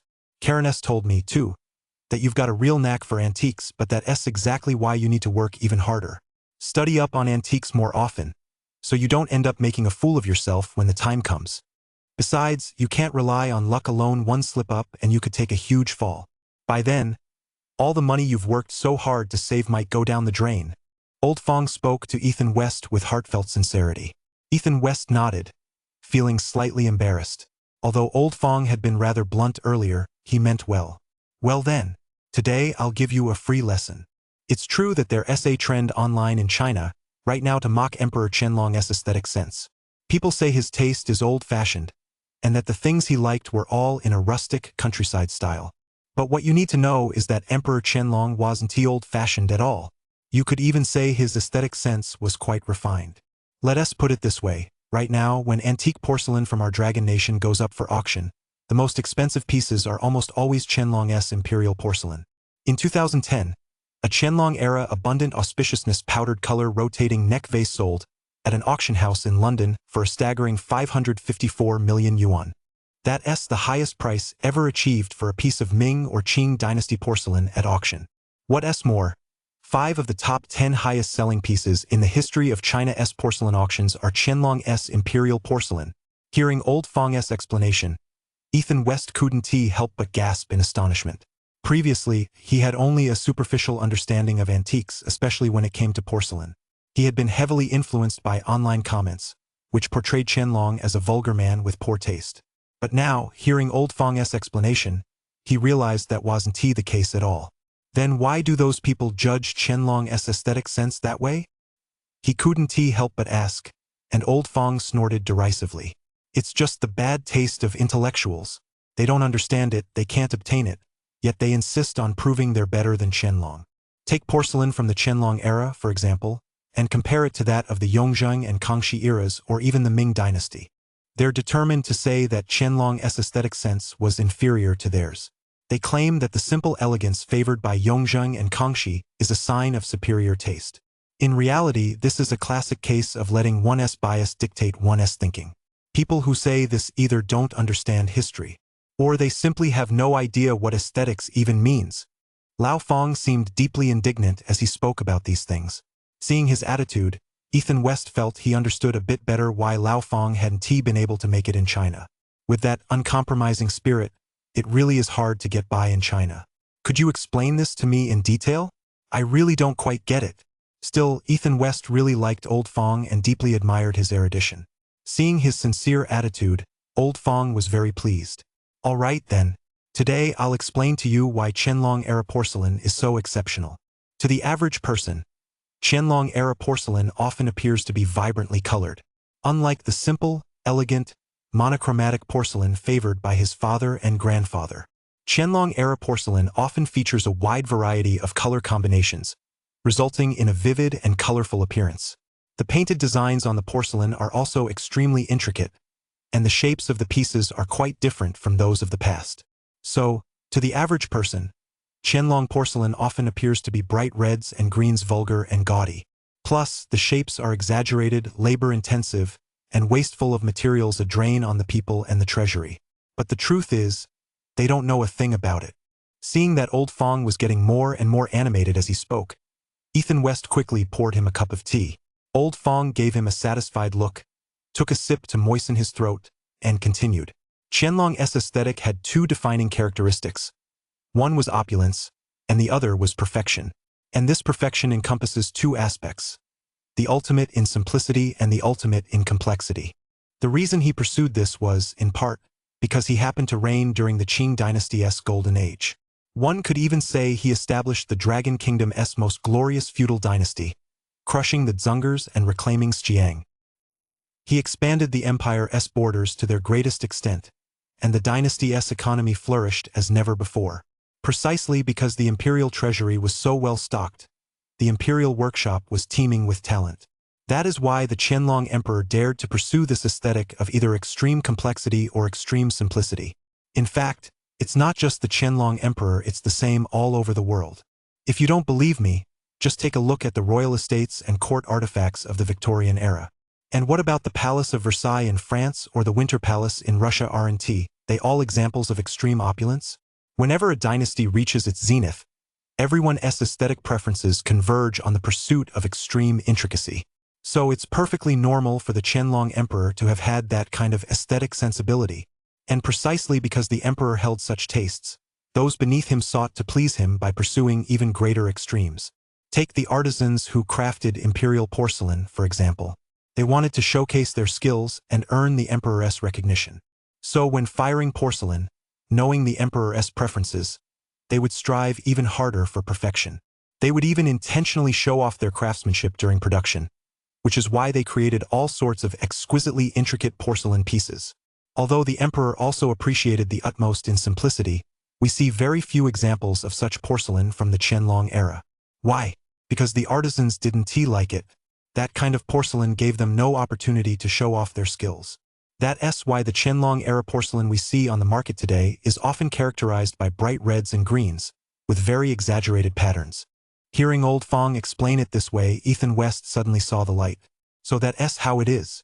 Indeed, no wonder people always say Qianlong's aesthetic sense was too vulgar. He always felt something was off about that. He'd been emperor for 60 years. Could his taste really have been that poor? If you were to say he was a lousy poet, Ethan West would agree. But if you were to say his aesthetic sense was tacky, Ethan West certainly wouldn't agree. Just as he came to his senses, he happened to catch Old Fong giving him a rather eerie smile. Let me let you in on a little secret. Who do you think is spreading those rumors online about Qianlong's tacky taste? Huh? Well, Ethan West was stunned. He really hadn't thought about that before. Isn't it just something netizens came up with on their own? Lao Fong's expression darkened. Humph, they don't know a damn thing. Do you think that if ordinary people believe Emperor Qianlong had poor taste and that imperial porcelain isn't valuable, who will ultimately benefit? Lao Fong's words hit Ethan West like a bucket of cold water dumped over his head. It was like a bolt of lightning, suddenly bringing Ethan West back to his senses. 62. The tricks of the antiques world. Of course it's those collectors and antique dealers. Ethan West replied loudly, and at that moment, Old Fong wore an expression that suggested Ethan West was a quick learner. Exactly. That's precisely why Qianlong's taste has such a poor reputation online. But that's the main reason Qianlong's imperial porcelain keeps breaking record prices at auctions. Old Fong said with a smile to Ethan West. It was at that moment that Ethan West truly realized, for the first time, just how formidable the wealthy could be. So this is how manipulating public opinion works. They can use these shifts in public sentiment to influence ordinary people who lack discernment. So if an ordinary person owned a piece of Qianlong's imperial porcelain, they'd likely be unable to discern its true value. If they didn't pay much attention to antique auctions, they might very well be swindled by antique dealers. They might even use the same rhetoric circulating online to brainwash you into accepting a lower price. Ethan West truly hadn't expected the mind control tactics in the antique world to be this sophisticated. So how did you determine that this Zhuang vase dates back to the Qianlong era? At that moment, Ethan West turned his attention back to the vase in front of him. Old Fong stroked his chin as he glanced at the Zhuang vase before him. As I mentioned earlier, this type of vase first appeared during the Ming dynasty, and those from the Xuande era were the finest examples. And among the Qing emperors, Qianlong was the one who favored Ming-style Zhuang vases the most. In the 17th year of the Qianlong reign, he ordered Tang Ying of the Imperial workshop to specifically replicate Ming-style Zhuang vases and produce 50 pieces. He also repeatedly pressed Tang Ying for updates on the progress of the firing.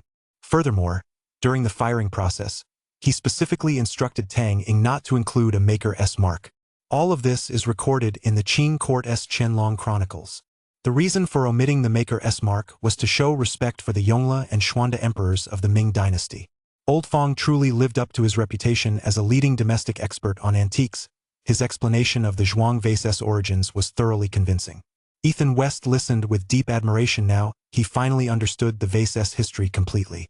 So how much is this vase worth? He asked the question he was most curious about, and Old Fong shot him a glance.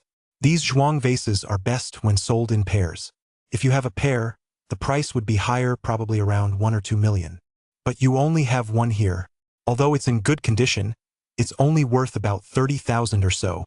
Ethan West was deeply disappointed upon hearing this. What? Only around 300,000? Old Fong rolled his eyes. You don't really think a single piece of porcelain could be worth anywhere from a few thousand to a million, do you?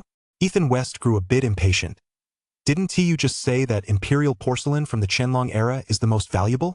Hearing this, Old Fong was so amused he couldn't help but tap Ethan West on the forehead. What are you thinking? Even if you want to sell something for tens of thousands or even millions, it has to be the very best of the best. And the most crucial point is that you have to ensure there are very few of them, as the saying goes. Rarity makes something valuable. Hearing this, Ethan West seemed to half understand. So you're saying there are a lot of these zhuang vases still in existence? That's right. There are definitely way too many of these things still around. Old Fong's bluntness left Ethan West rolling his eyes in exasperation. The reason these zhuang vases are so common is that the Qianlong Emperor simply loved them too much. So he had the Imperial workshop produce them repeatedly, firing dozens each time. Not only are there many in the Forbidden City, but even the mountain resort in Chengde holds quite a few. Additionally, the Jiaqing and Daoguang emperors of the late Qing dynasty were also very fond of this type of zhuang vase. They, too, had the Imperial workshop produce a large number of pink and crimson glazed zhuang vases, and a significant number of masterpieces from that period still exist today. That's why there are just so many of these zhuang vases. Ethan West finally understood why these zhuang vases weren't particularly valuable. After all, if there are hundreds or even thousands of them still in existence, the price naturally can't be very high. Moreover, these zhuang vases are too large and bulky in shape, and their purpose is unclear. That's also the main reason why they aren't very valuable. Old Fong added. Ethan West looked at the body of the vase, somewhat puzzled. Didn't you say this was an ornamental piece? Old Fong stood up abruptly, removed the lid, and reached directly into the jar. Do you think the opening of a decorative piece needs to be this wide? This thing serves as a decorative piece when not in use, but when needed, it can hold tea leaves, sugar, or even liquor. That's precisely why historical records describe its purpose as unknown, and that's actually putting it quite politely. Upon hearing Old Fong's explanation, Ethan West suddenly understood. So the descriptions of these antiques also commonly employed this kind of euphemistic language. Although he didn't know much about antique porcelain, he did know one thing. Once porcelain is even remotely associated with utilitarian objects, its price is bound to be low. In the world of antiques, the only items that retain their prestige despite being utilitarian are bronze artifacts. In fact, in China, buying or selling those things is even illegal. Come on, don't be ungrateful. Just look at this jar. How much did you pay for it? You can make tens of thousands of dollars just by reselling it. That's already a great deal. Old Fong patted Ethan West on the shoulder as he spoke, and Ethan West agreed that this was indeed the case. The body of the jar had cost him a mere $15. As for the lid, it had cost only $4,500, a total of just $4,515. If he could really sell it for over 300,000 yuan, that would be equivalent to $50,000. That's a tenfold return. What more could you ask for? Are you planning to sell this jar? Old Fong asked the question he was most curious about, and Ethan West nodded. Put it up for auction? Old Fong asked again, but Ethan West shook his head with a smile. I'm in a group chat with quite a few antique enthusiasts. I think they really love this sturdy jar. Ethan West said with a smile, and Old Fong nodded with a hint of regret. Oh, is that so? Ethan West, of course, knew what Old Fong was regretting, so he said with a smile, when the time comes, I'll add everyone interested in this jar to a group chat and hold an online auction. Brother Fong, if you have any friends who are interested in this jar, let me know, and I'll add them to the group too. Hearing this, a smile spread across Old Fong's face. That's a good idea. Settled, then. Let me know when you plan to hold the online auction. How about tomorrow night? Ethan West said, and Old Fong nodded. All right then, I'll go back right now and contact my friends. If any of them are interested, I'll have them get in touch with you. With that, Old Fong walked out of the antique shop without looking back, heading off to contact his contacts. Only after Old Fong had left did Karen dare to straighten up, taking a few deep breaths. Ha, Karen, why do you seem so scared of him? Ethan West said with a smile, and Karen rolled her eyes. Who says that? I'm not scared of him at all. 63 tit for tat. As for exactly how Karen and Old Fong had become relatives, Ethan West had no way of knowing. He sensed there was probably a story behind it, but he didn't feel it was his place to pry. As soon as Old Fong left, Ethan West took photos of the Zhuang vase from multiple angles and posted them in his sales group. A Qing Dynasty Qianlong era pastel Zhuang vase, 30 centimeters tall. The rim.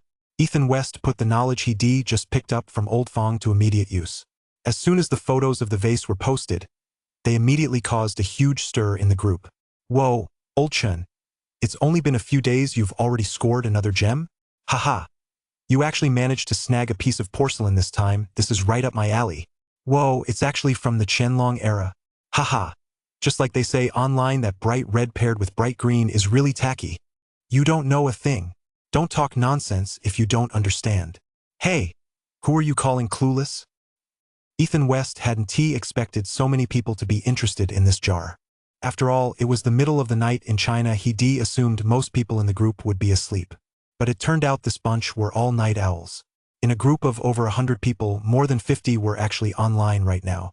Whether they knew what they were talking about or not, everyone was jumping in to say a few words.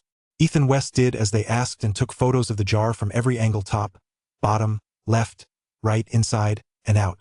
By the time he was done, it was already past 3 p.m. All right, tomorrow night at 10 p.m., same as always, I'll set up a group chat for a half-hour auction. Anyone interested can sign up then. Just like before, the deposit is 10,000. If you're interested in participating, please transfer the deposit to my card. Ethan West explained the rules and then signed off. At that moment, Karen, in a rare move, opened her shop for business. With the internet so widespread these days, her antique shop often operated on and off. She often kept it closed on a whim, but today, on this rare occasion when she was open, quite a few customers actually stopped by. Ethan West pitched in to help Karen, and they stayed busy until evening. They actually made over 1,000 yuan in sales, and Karen was very pleased with the results. That evening, she even treated Ethan West to a meal. Later that night, after returning from dinner, Ethan West received a call from Old Fong. He had a few friends who were also very interested in this Zhuang jar. With Ethan West's permission, Old Fong shared Ethan West's WeChat ID with them. After adding them as friends, Ethan West chatted with them for a while. They were all in China, though not in the same city. Some were in Beijing, some in Shanghai, and their backgrounds varied widely. Some were antique shop owners, some were collectors of antiques, and others were company executives. In any case, they were all well-heeled. At their request, Ethan West sent them detailed photos of the Zhuang vase. Ultimately, they all agreed to participate in the online auction Ethan West would host the following evening. At 10 p.m. the next night, Ethan West added all the wealthy individuals interested in the Zhuang vase to a group chat. All right, let us cut to the chase. The auction begins. Ein Dynasty Qianlong era powdered color Zhuang vase. Since there was only one lot, Ethan West didn't beat around the bush. He switched directly to video conference mode and used a live stream to showcase every detail of the Zhuang vase. Starting bid, $30,000. Bids in increments of 2,000. Let us begin. 32,000. 34,000. 40,000. 45,000. 50,000. As soon as the auction began, bidding immediately reached a fever pitch. There were over 70 people in the group chat. Ethan West estimated that about 50 of them were just there to watch the spectacle. The remaining 20-odd people, however, were genuinely interested in this Zhuang vase. But he hadn't expected this group to display such enthusiasm right from the start. Upon further reflection, though, it all made sense. After all, this was a true treasure with a wide mouth. Although there was only one, this vase was in excellent condition, no cracks and no chipping. Treasures of this quality are not very common on the domestic market these days. Although there are several hundred Zhuang vases in existence, the vast majority are housed in museums across the country. Only about 100 or so are actually circulating on the open market. The last time a Zhuang vase of this caliber went up for auction was at Sotheby's Beijing 2 years ago, when it sold for 230,000 yuan. However, that vase had chipping around the rim, a crack in the lid, and had been repaired afterward. Even so, it still sold for 230,000 yuan. As for this one, given its excellent condition, everyone's mental reserve price was set at around 300,000 yuan. Not to mention that these days paper currency is losing value. Antiques, on the other hand, are appreciating in value, so everyone felt this shuang jar was well worth the investment. Less than 3 minutes into the auction, the price had already reached $50,000. Once it broke the 50,000 mark, bidders became more cautious. 52,000. A big shot from Beijing introduced by Old Fong made the first bid after the 50,000 mark was surpassed. 55,000. An entrepreneur from Shanghai wasn't about to be outdone. As a business owner, he wasn't short on cash.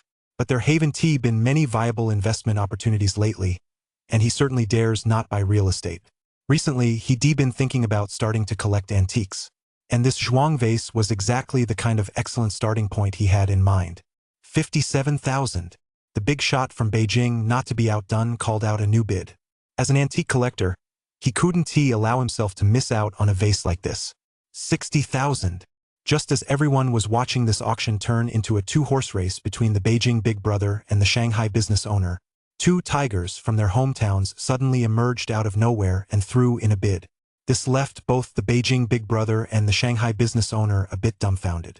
The other spectators in the group were now rubbing their hands in anticipation, ready to watch the show unfold. 65,000. 70,000. With the two tigers stirring things up, the bids from the Beijing big shot and the Shanghai businessman became even more aggressive. The price shot straight up to 70,000, at which point the two tigers fell silent. Ethan West chuckled inwardly at that moment. He really wanted to thank Yang Qianshan in person. This guy was truly a class act even now. He knew how to give Ethan a boost. As far as Ethan West was concerned, Yang Qianshan was repaying the favor for the Zorji he sold him at a low price last time. That's why he was returning the favor by acting as a plant for him for free. If it weren't for his interference, how could the Beijing big shot and the Shanghai businessman have bid so generously? Just as he was thinking that Yang Qianshan was intentionally acting as a plant for him, ding! His phone received a WeChat message. He opened it and saw it was actually from Yang Qianshan. I have the latest news about He Xiaohe. Damn. Turns out I was overthinking it. So he wasn't here to return the favor after all. He really does want that Zhuangguan. 64 fixed price. This guy really is a pain in the neck. Ethan West glanced at the group chat right now. The Beijing big brother and the Shanghai big brother were clearly at loggerheads. The price had already been driven up to 80,000. However, at this point, both of them had become more cautious with their bids. After the Shanghai big brother bid 80,000, the Beijing big brother didn't respond for quite a while. Ethan West knew that if he didn't make a move now, the auction might end right there. But Yang Qianshan was really cunning. He knew that information about He Xiaohe was crucial to him. He gritted his teeth. You can keep bidding, but I'll give you a flat price of 75,000. If you're not willing, then forget it. Ethan West's meaning was clear. Even if you have information on He Xiaohe, if you only want to buy this jar for 60,000, that's not going to happen. You can keep bidding against this Shanghai businessman. I don't care how high you go. As long as you beat him, I'll sell it to you for a flat price of 75,000. Of course, if that Shanghai businessman keeps raising the bid all the way to the end, and his final bid exceeds 100,000, then Ethan West would lose 25,000. That would effectively mean he spent 25,000 to buy a tip from Yang Qianshan. Meanwhile, Yang Qianshan pondered for a long time. 80,000. Any other bids? None, right? All right. 80,000 going once. 80,000 going twice. 85,000. Two tigers made another bid, and the group chat immediately erupted into a buzz of chatter. Damn. Two tigers really has the clout. Exactly. I never would guessed that before. This guy always likes to show up at the last minute. Looks like we'll have to watch out for him from now on. The onlookers in the group chatted animatedly, while the guy from Beijing remarked with schadenfreude. Wow. I never would guessed there were such hidden talents lurking in this group. Good job, brother. He clearly said this to rub it in the face of the entrepreneur from Shanghai. Sure enough, no sooner had he finished speaking than the Shanghai entrepreneur made another bid. 88,000. Clearly, the current bidding was nearing his limit. Meanwhile, backed by Ethan West's promise, the two tigers felt no pressure whatsoever. 90,000. Sure enough, the moment he called out that price, the group fell silent. Everyone knew that this price was already a massive markup. Back home, this jar was worth no more than 380,000 or 390,000 at most. And $90,000, that price was already approaching 550,000 renminbi. With a markup of 170,000 or 180,000, The others felt there was no point in continuing to bid. And the entrepreneur from Shanghai stopped bidding as well. In the end, the zhuang jar was snapped up by two tigers for $90,000. But Ethan West knew that this guy only needed to pay him $75,000 to walk away with the jar. Based on current market conditions in China, that price was the going rate. Of course, the fact that Yang Qianshan was willing to spend that much to buy the jar meant he must have a profit margin. As usual, Yang Qianshan first paid a deposit of $40,000. The remainder would be transferred to Ethan West only after his son came to inspect the goods the next day. Early the next morning, Ethan West was still fast asleep when he was roused by a knock on the door. He opened the door to find Karen standing there. There she stood at his door, clutching a few sheets of paper, her face flushed. She looked quite excited, her hands tightly gripping those papers. They were precisely the hand-drawn sketches Ethan West had found at Alvaz's house that day. Since most of the text on these sketches was in Spanish, and the maps weren't drawn very accurately, Ethan West couldn't make sense of them himself, so he simply handed them all over to Karen to handle. Judging by Karen's excited expression right now, she must have made a breakthrough. "What's up? Did you find Pablo's treasure?" Ethan West asked Karen with a smile, but she shook her head. "Not yet." "Then why are you so happy?" "It's these maps. Over the past couple of days, I've been searching online specifically based on these maps. The results confirm that these are indeed Pablo's treasure maps. Based on the place names marked on the hand-drawn maps, these locations are all near Medellin. Ethan West had heard of the place. It was Pablo's former stronghold. If he were to hide money, he'd naturally hide it near his hometown. I cross-referenced them one by one on Google Maps. It turns out that 4 of the locations on these hand-drawn maps have already been developed and rebuilt. Ethan West shook his head upon hearing this. "Does that mean the treasure depicted in these 4 maps has already been dug up?" "That's probably the case," Karen said with a wry smile. "And don't assume these maps are accurate. In fact, Escobar was extremely cunning. He had people dig up that money from underground almost every year. Then he'd move it to a different spot and bury it again."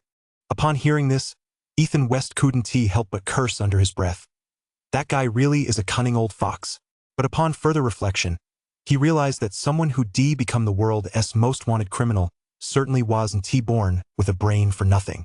Take, for example, the first person to expose that he was burying money underground. It was his cousin, Roberto. He revealed the details about Pablo's buried money in his book, The Pablo Biography. Later, someone interviewed him and asked why he didn't dig up Pablo's money after all. He used to be Pablo's accountant. He replied that he wasn't the only one who'd been Pablo's accountant. None of them knew each other, so they each knew different locations where the money was buried. As for the rotation information, that's even more of a mystery. He looked for it later, but all he found was $8 million and some weapons. Ethan West listened to Karen's explanation and nodded. "So does that mean the maps we found this time are all useless?" "Not exactly. Didn't I say that 4 of the maps are probably useless? But this one hasn't been tampered with yet." Karen smiled as she handed him a hand-drawn map. Ethan West looked at the Spanish markings on it and could only push it back to Karen. "Why don't you just tell me what this says?" "This shows a church that Pablo built on a mountain behind the city of Medellin." Ethan West's eyes lit up. "Is that church still standing?" "It's long gone. When government forces surrounded and attacked Pablo back then, they destroyed the church. I checked Google Maps yesterday. It's just a pile of rubble now." Upon hearing this, Ethan West's eyes lit up even more. This was a golden opportunity for him. If Pablo really did bury the money in that church, others might not be able to find it. But if he went there with his golden eye, wouldn't he be able to spot it at a glance? To seek the dragon and divide the gold, look to the winding mountains. Each mountain is a barrier. 65 Who keeps a diary if they're a good person? This church was built by Pablo, so countless treasure hunters must have come here before. But judging by the information currently circulating, those people must have all returned empty-handed. If they found anything, there would have been a sensational news story by now. But just because they didn't find anything doesn't mean Pablo didn't hide treasure here. Otherwise, this church wouldn't appear on this hand-drawn map. And just because others couldn't find it doesn't mean Ethan West can't either. After all, his golden eyes aren't just for show.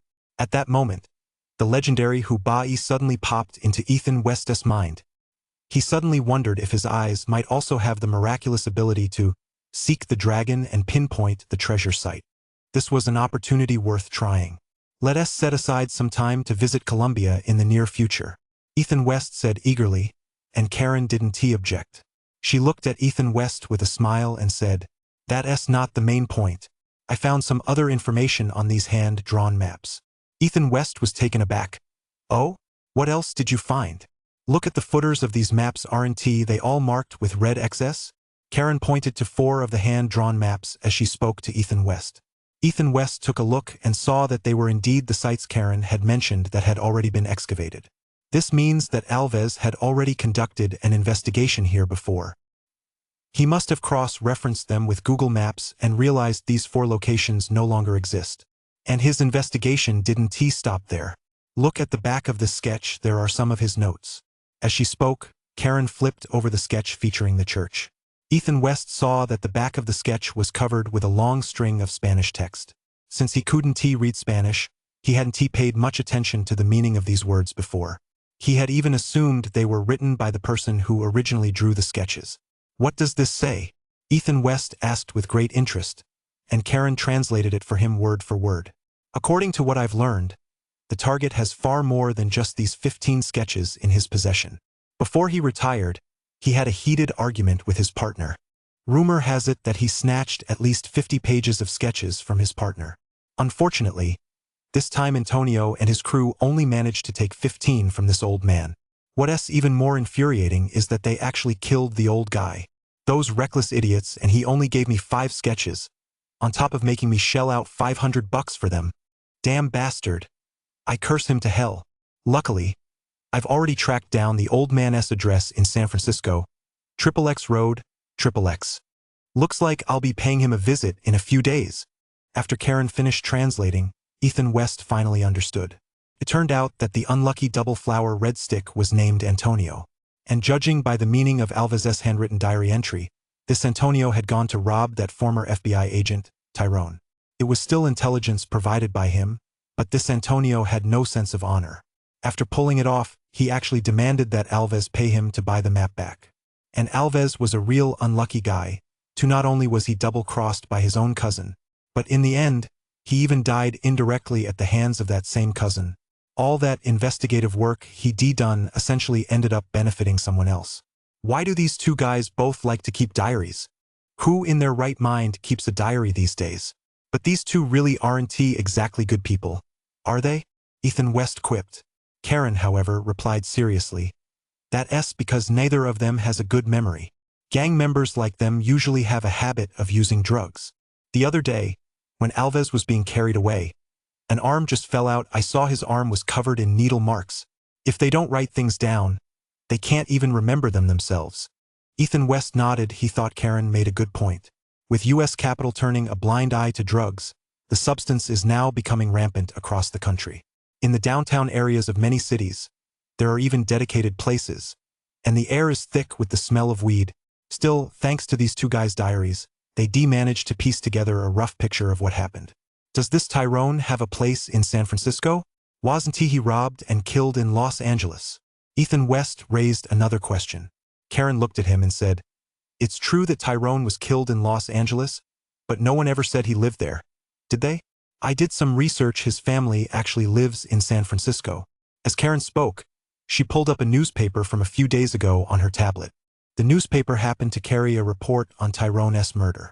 A retired detective living in San Francisco was robbed and killed while on a trip to Los Angeles. Looks like we'll have to make a trip to San Francisco.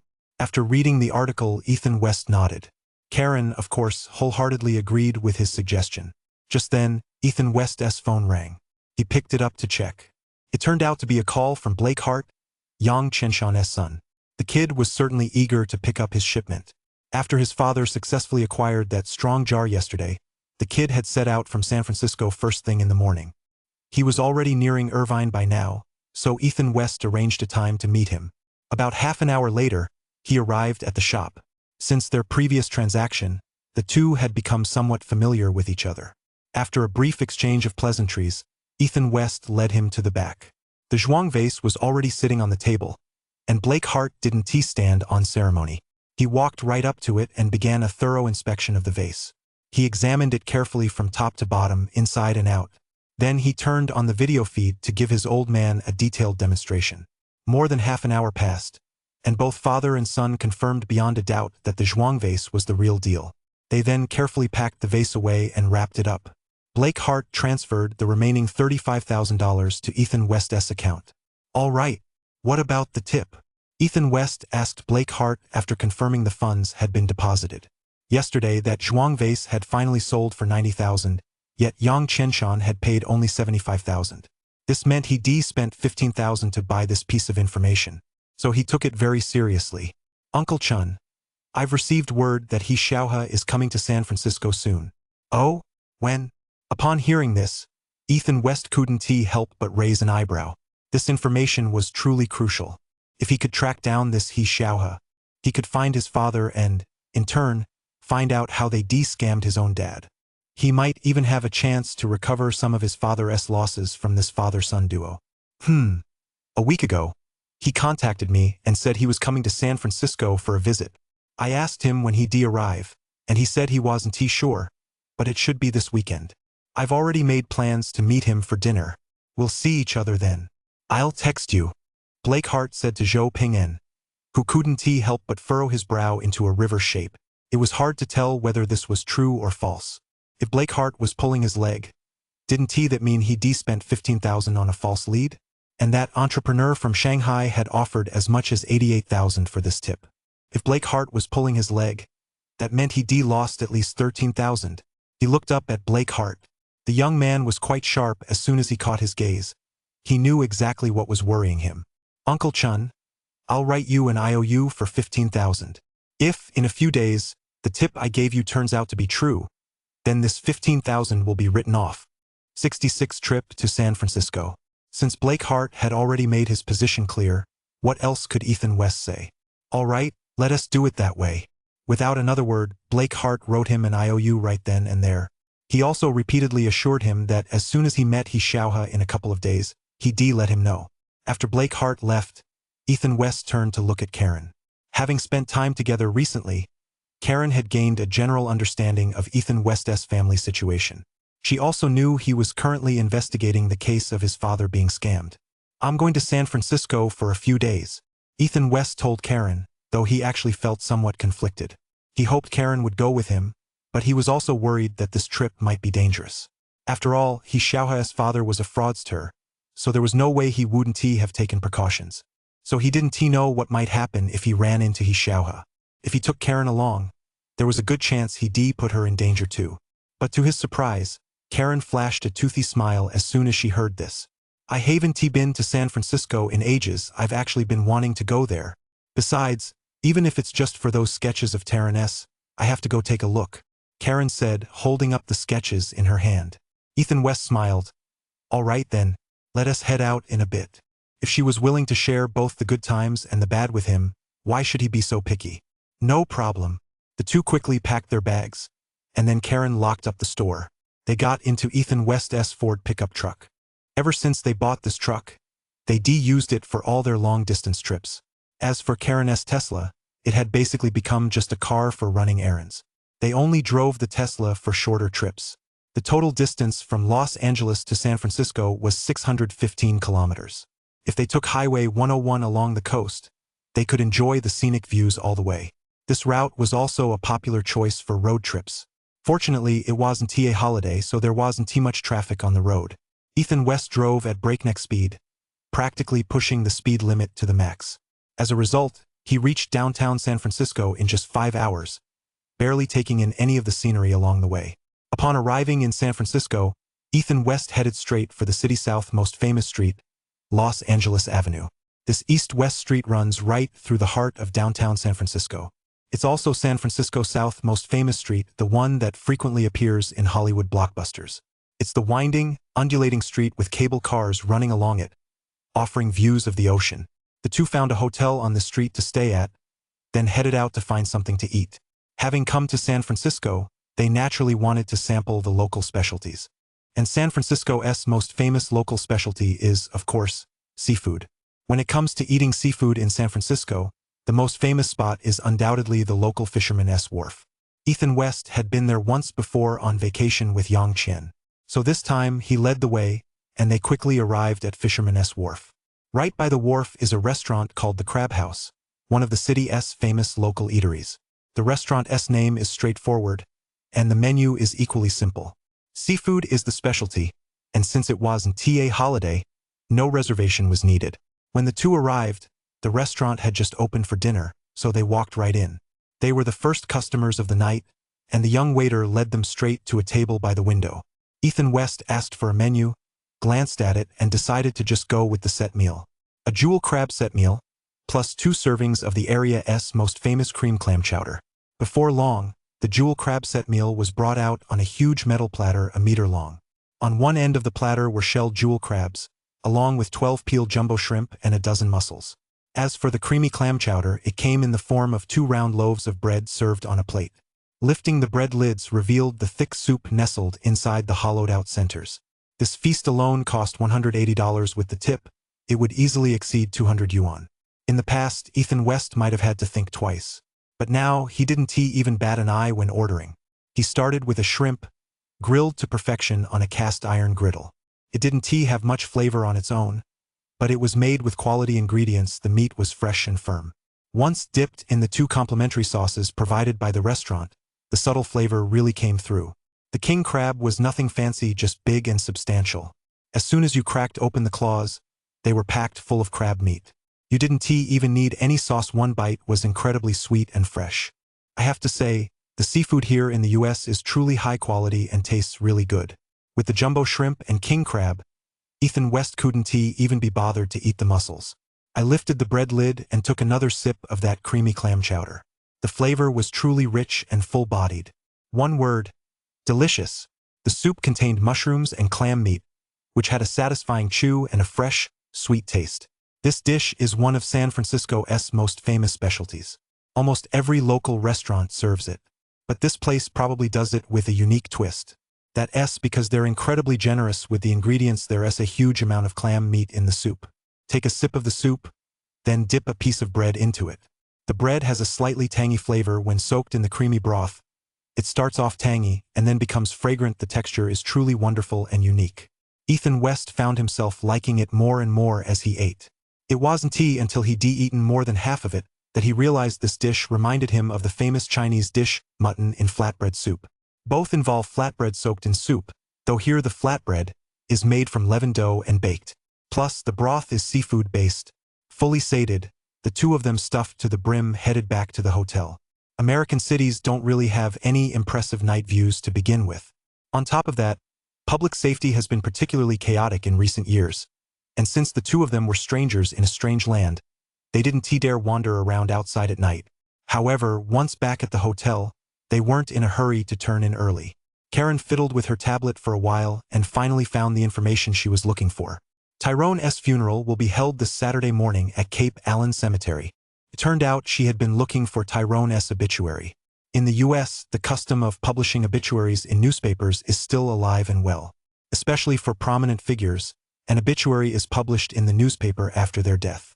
It's also a way to notify the deceased's friends to attend the funeral service. Why is the funeral so late?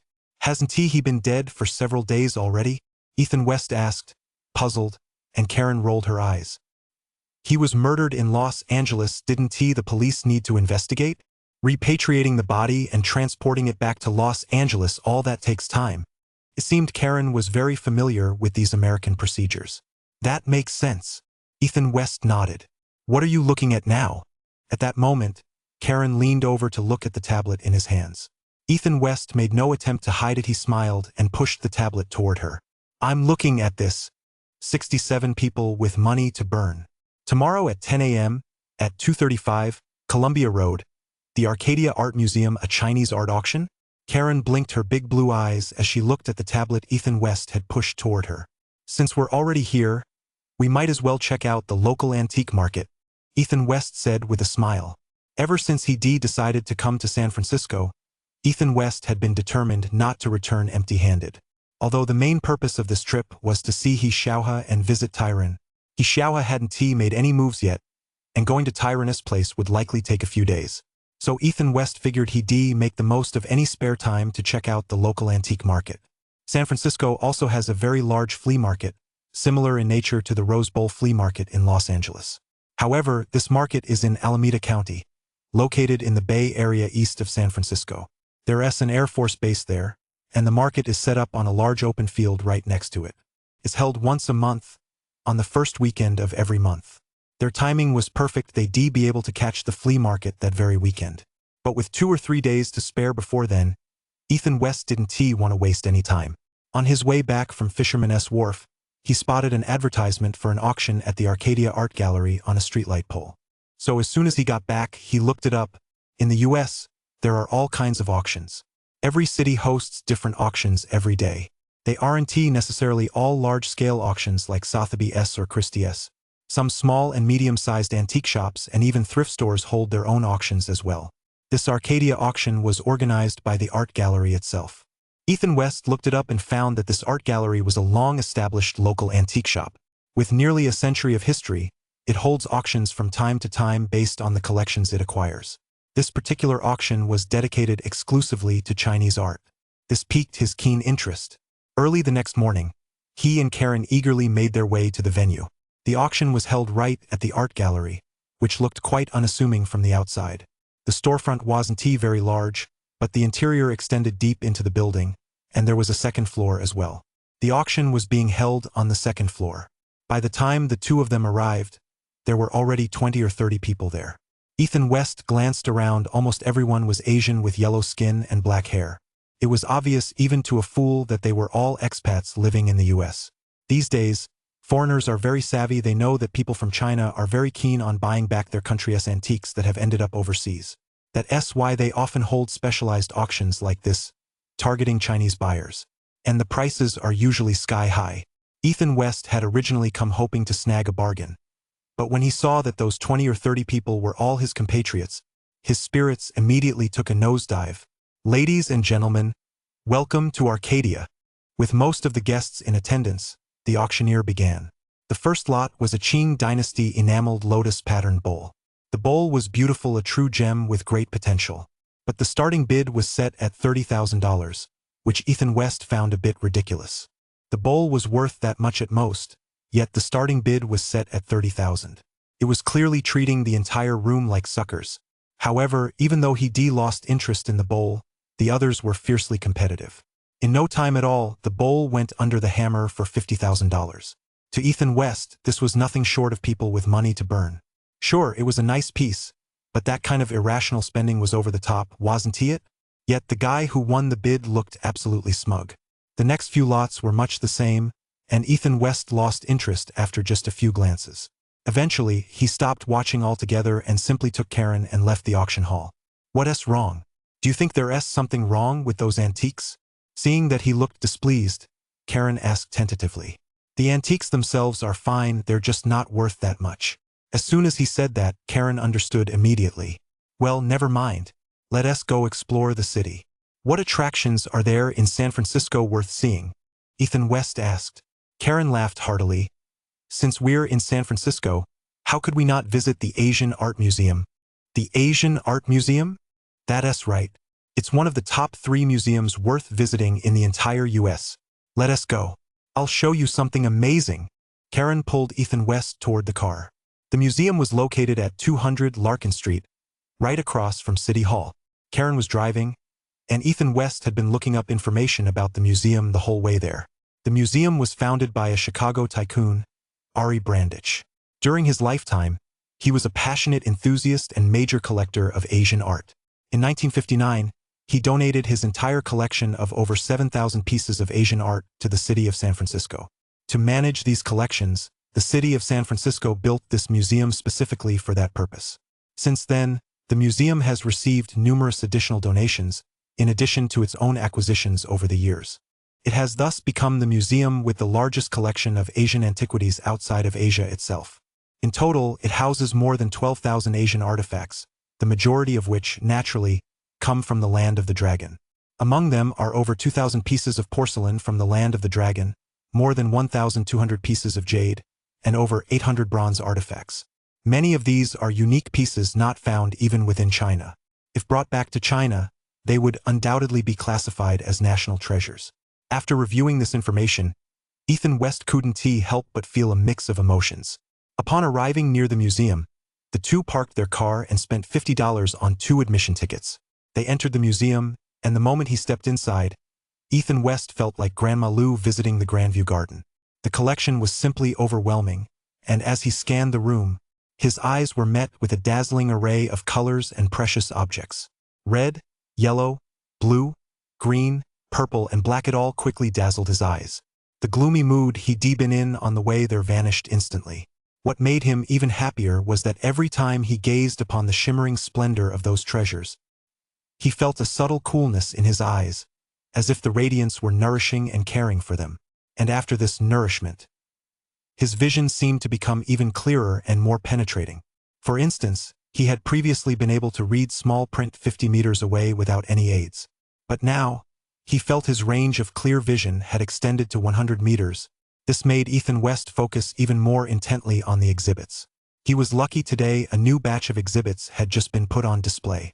These exhibits primarily featured treasures from our Dragon Kingdom.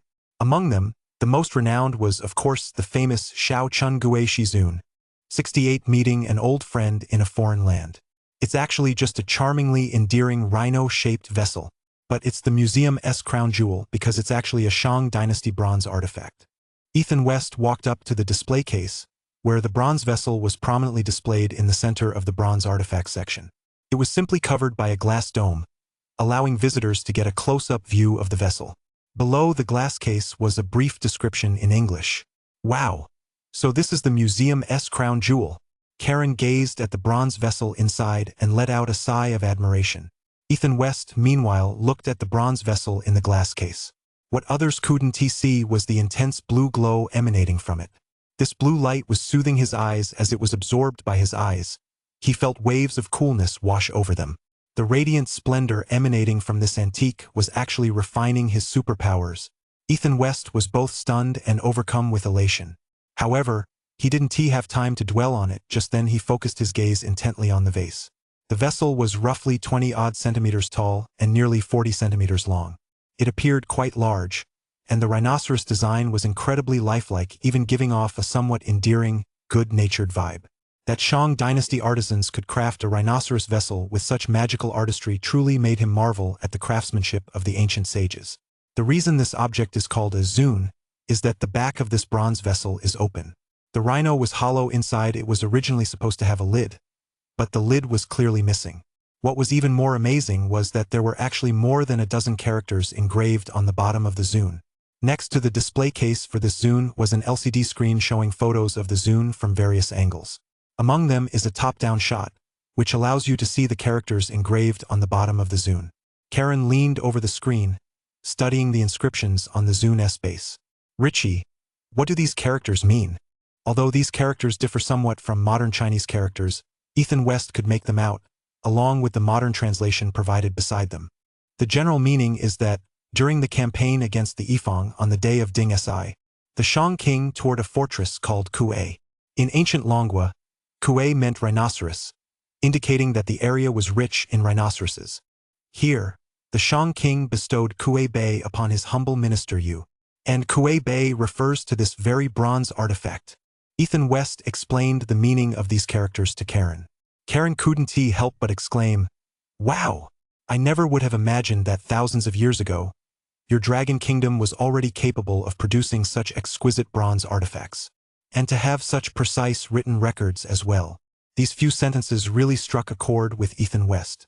He couldn't help but think to himself, "That's only because you haven't seen anything better." Having lived in the US for so many years, the thing that infuriated him most was the hypocrisy of these Westerners. Especially when it came to history and archaeology, we say that the Dragon Kingdom has a long history spanning 5,000 years. Yet they insist that the Xia dynasty never existed because there are no actual historical relics to substantiate it. We don't even bother arguing with them about that anymore, but when we point out that the Shang dynasty was already using bronze artifacts, these Westerners bring up ancient Egypt, going on and on about how amazing it was after all they built the pyramids. When we mention that we invented papermaking, they say ancient Egyptians had already invented papyrus long ago. Basically, whenever we make an archaeological discovery, Within 2 days they discover some ancient site of their own.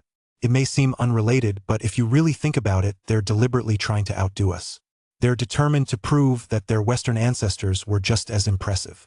It's nothing like what we say that our ancestors were already eating hot meals. Their ancestors had only just come down from the trees and were still living like cavemen. Although this is a historical fact, they simply cannot accept it. They're determined to outdo us in history. That's why, back in those years, the West experienced an explosive surge in archaeology, creating many new ancient sites. In fact, quite a few of these sites even bore traces of modern times. Decades ago, these Western archaeological claims could still fool quite a few so-called public intellectuals in China. But with the internet becoming increasingly advanced and the rising educational levels of the general public, many young people in China have begun to question Western archaeological history.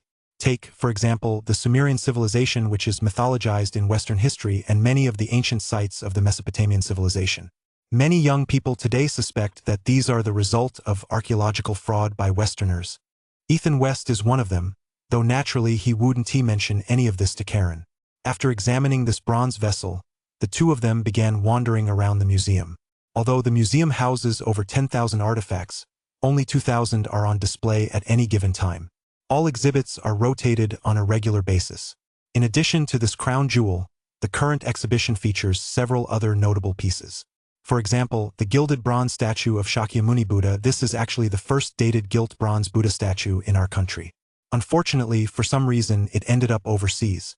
There's also the money-shaking tree from the Eastern Han Dynasty. These are all undisputed star exhibits in the bronzeware section. Although there were also quite a few exhibits from India and other Southeast Asian countries on display at the same time. But those things didn't even catch Ethan West's eye. He had absolutely no interest in those Indian antiques. For instance, he walked past a bronze Indian deity statue. It depicted the Indian god Shiva and his wife, the goddess Parvati. Our Buddhist statues from China are always fully covered and have a solemn, dignified appearance. They inspire a sense of reverence in anyone who sees them. But those Indian statues were incredibly exaggerated and unrestrained. The male figure, whatever god he was completely naked from the waist down. Seated beside him was his wife, her upper body equally exposed. Moreover, the depiction of their genitalia was extremely exaggerated and voluptuous. And their poses were downright indecent at first glance.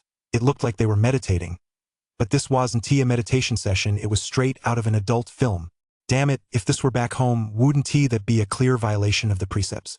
Forget about being displayed in a museum, it probably wouldn't even have a chance of surviving. Aside from the exhibits from the Dragon Kingdom, there's also a Japanese national treasure on display. Statues of Indra and Fenshin from the Nara period. Both are Japanese antiques and are listed as the museum's crown jewels. However, in Ethan West's expert opinion, these two statues just didn't quite measure up to the Buddhist statues from our Dragon Kingdom. Before he knew it, he spent most of the day wandering around the museum. Just as he was about to leave, having nearly finished his tour, Ethan West suddenly spotted a figure darting in the distance. There were actually quite a few people ahead of him, but he recognized that guy instantly. That black guy wasn't he the same one who sold him a camera at the Rose Bowl flea market in Los Angeles? Wasn't this exactly what you'd call running into an old acquaintance in a foreign land? But unlike last time, when he'd been scruffy and shifty, this time the guy was dressed in a sharp suit and tie, and he was even wearing a fedora that looked like it cost a fortune. Right now, he was strolling leisurely back and forth, wandering all over the lobby. What's up? Did you see something? Karen saw him stop and couldn't help but ask. Aha! I think I spotted an acquaintance. Who? Ethan West pointed the older black man out to Karen. That guy right there. And when Karen got a clear look at him, the corners of her mouth curled up slightly. Haha! I'm afraid we're in for a show. 69 Crime City. What do you mean? Ethan West looked at Karen and asked innocently, while she gave him a meaningful smile. We all call this guy Old James, not sure if that's even his real name. He is a celebrity at the Rose Bowl flea market because he often sells some great stuff. As for where he gets all that good stuff, Karen explained to Ethan West with a meaningful look. Ethan West then recalled his own previous dealings with this guy at the Rose Bowl flea market. Indeed, thinking back on the cameras he bought from him, especially that Zorky, there was no way he acquired them legitimately. They were most likely stolen goods. And now that this guy was showing up here with such a straight face, he was probably here to scout the area. But this is downtown San Francisco, after all. City Hall is right across the street. They wouldn't dare do anything here, would they? Ethan West voiced his doubts, and at that moment, a contemptuous smile flashed across Karen's face. There's nothing they wouldn't dare do.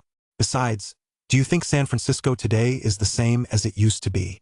Ever since Caesar Pudding took office, this place hasn't been the San Francisco it once was. Hearing Karen's words, Ethan West couldn't help but sigh. It was true, San Francisco was no longer the San Francisco it used to be.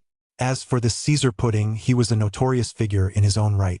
The guy was a die-hard leftist who had previously served in the California judicial system. He had once participated in revising the provisions of the infamous Proposition 47.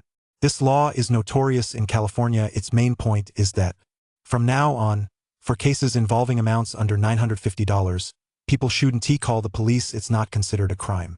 Reporting such incidents is a waste of police resources, and the police won't investigate them anyway. After this outrageous bill was enacted, California's crime rate immediately skyrocketed. Incidents of $0 theft became all too common. After that, this guy was transferred to San Francisco, where he served as a district attorney. Upon taking office, he implemented a policy of soft crime enforcement, and even dubbed himself an awake prosecutor. His so-called soft crime enforcement focused primarily on rehabilitation and education for criminals, with incarceration serving only as a secondary measure. In particular, those convicted of misdemeanors could be released on bail with no conditions whatsoever. In other words, they could be released without having to post any bail. After this bizarre policy was introduced, San Francisco's crime rate immediately skyrocketed by 300%. This led to widespread public outcry among locals. In a city with a population of just 860,000, the annual number of reported crimes now exceeds 60,000. With 365 days in a year, that averages out to 200 crimes of all kinds every single day. It's easy to imagine just how dire public safety has become in this city. Ethan West felt like he barely recognized the city anymore. After all, when he first came to the US as a student, his first stop was San Francisco, and back then, it had been a very quiet and beautiful city. But now, it had turned into a full-fledged crime-ridden metropolis straight out of a video game. Even so, Ethan still found it hard to believe that James would dare to target this museum. This is the museum with the tightest security. He wouldn't dare. Karen glanced at him. You're underestimating their audacity. Besides, don't you watch the news? San Francisco has been in turmoil these past few days. This city is sitting on a powder keg right now. Huh? That I haven't really been following the news. Can you fill me in? Hearing Karen say that, Ethan West was genuinely taken aback. Although he'd been in the US for a long time, he held a Chinese passport after all. He'd stayed here before to be with Yang Qian, and now it was just to make money. So he really didn't pay much attention to US domestic affairs. Karen sighed and shook her head. A few days ago, right here in San Francisco's Lincoln District, a big shot was murdered in broad daylight. What? No way. Ethan West was taken aback. Although he wasn't interested in US politics, he was still familiar with the local customs and culture across the country. In American cities, the differences between neighborhoods are most striking. The closer you get to downtown, the more chaotic it becomes, while the affluent neighborhoods farther from the city center are the safest. That's because these affluent neighborhoods have the highest police patrol presence on the streets. That's why people say the US is a divided society. The gap between rich and poor neighborhoods is simply too vast. And the Lincoln District is San Francisco's premier affluent neighborhood. It's home to local tycoons, tech moguls, and high-ranking US officials. But for someone to be murdered in broad daylight in a place like this, and for it to be a big shot, that's truly major news. Unfortunately, he'd been so busy hunting for treasure these past few days that he hadn't really paid much attention to the story. It's the founder of Cash App, Madashwa's business partner Crazy Bob, who was stabbed to death right on the street. No way. After hearing Karen's words, Ethan West's mouth dropped wide enough to fit an egg. Cash App is the American version of Alipay, and this Crazy Bob is a well-known tech mogul in the US. Like Ma Dashwai, he started out as a technician and later made his fortune through internet investments. He was a major shareholder and co-founder of many major US internet companies. Yet such a big shot was actually stabbed to death right on the street. It felt almost like if Yu Dazue or Lu Mobing were stabbed to death on Nanjing Road in Shanghai. Ethan West never imagined that public safety in San Francisco could be this chaotic. But what does this have to do with that James guy? Ethan West glanced again at the old mobster wandering around the bronze sculpture exhibit in the distance. Ha! It has everything to do with it. Because of the Bob incident, San Francisco is in complete chaos right now.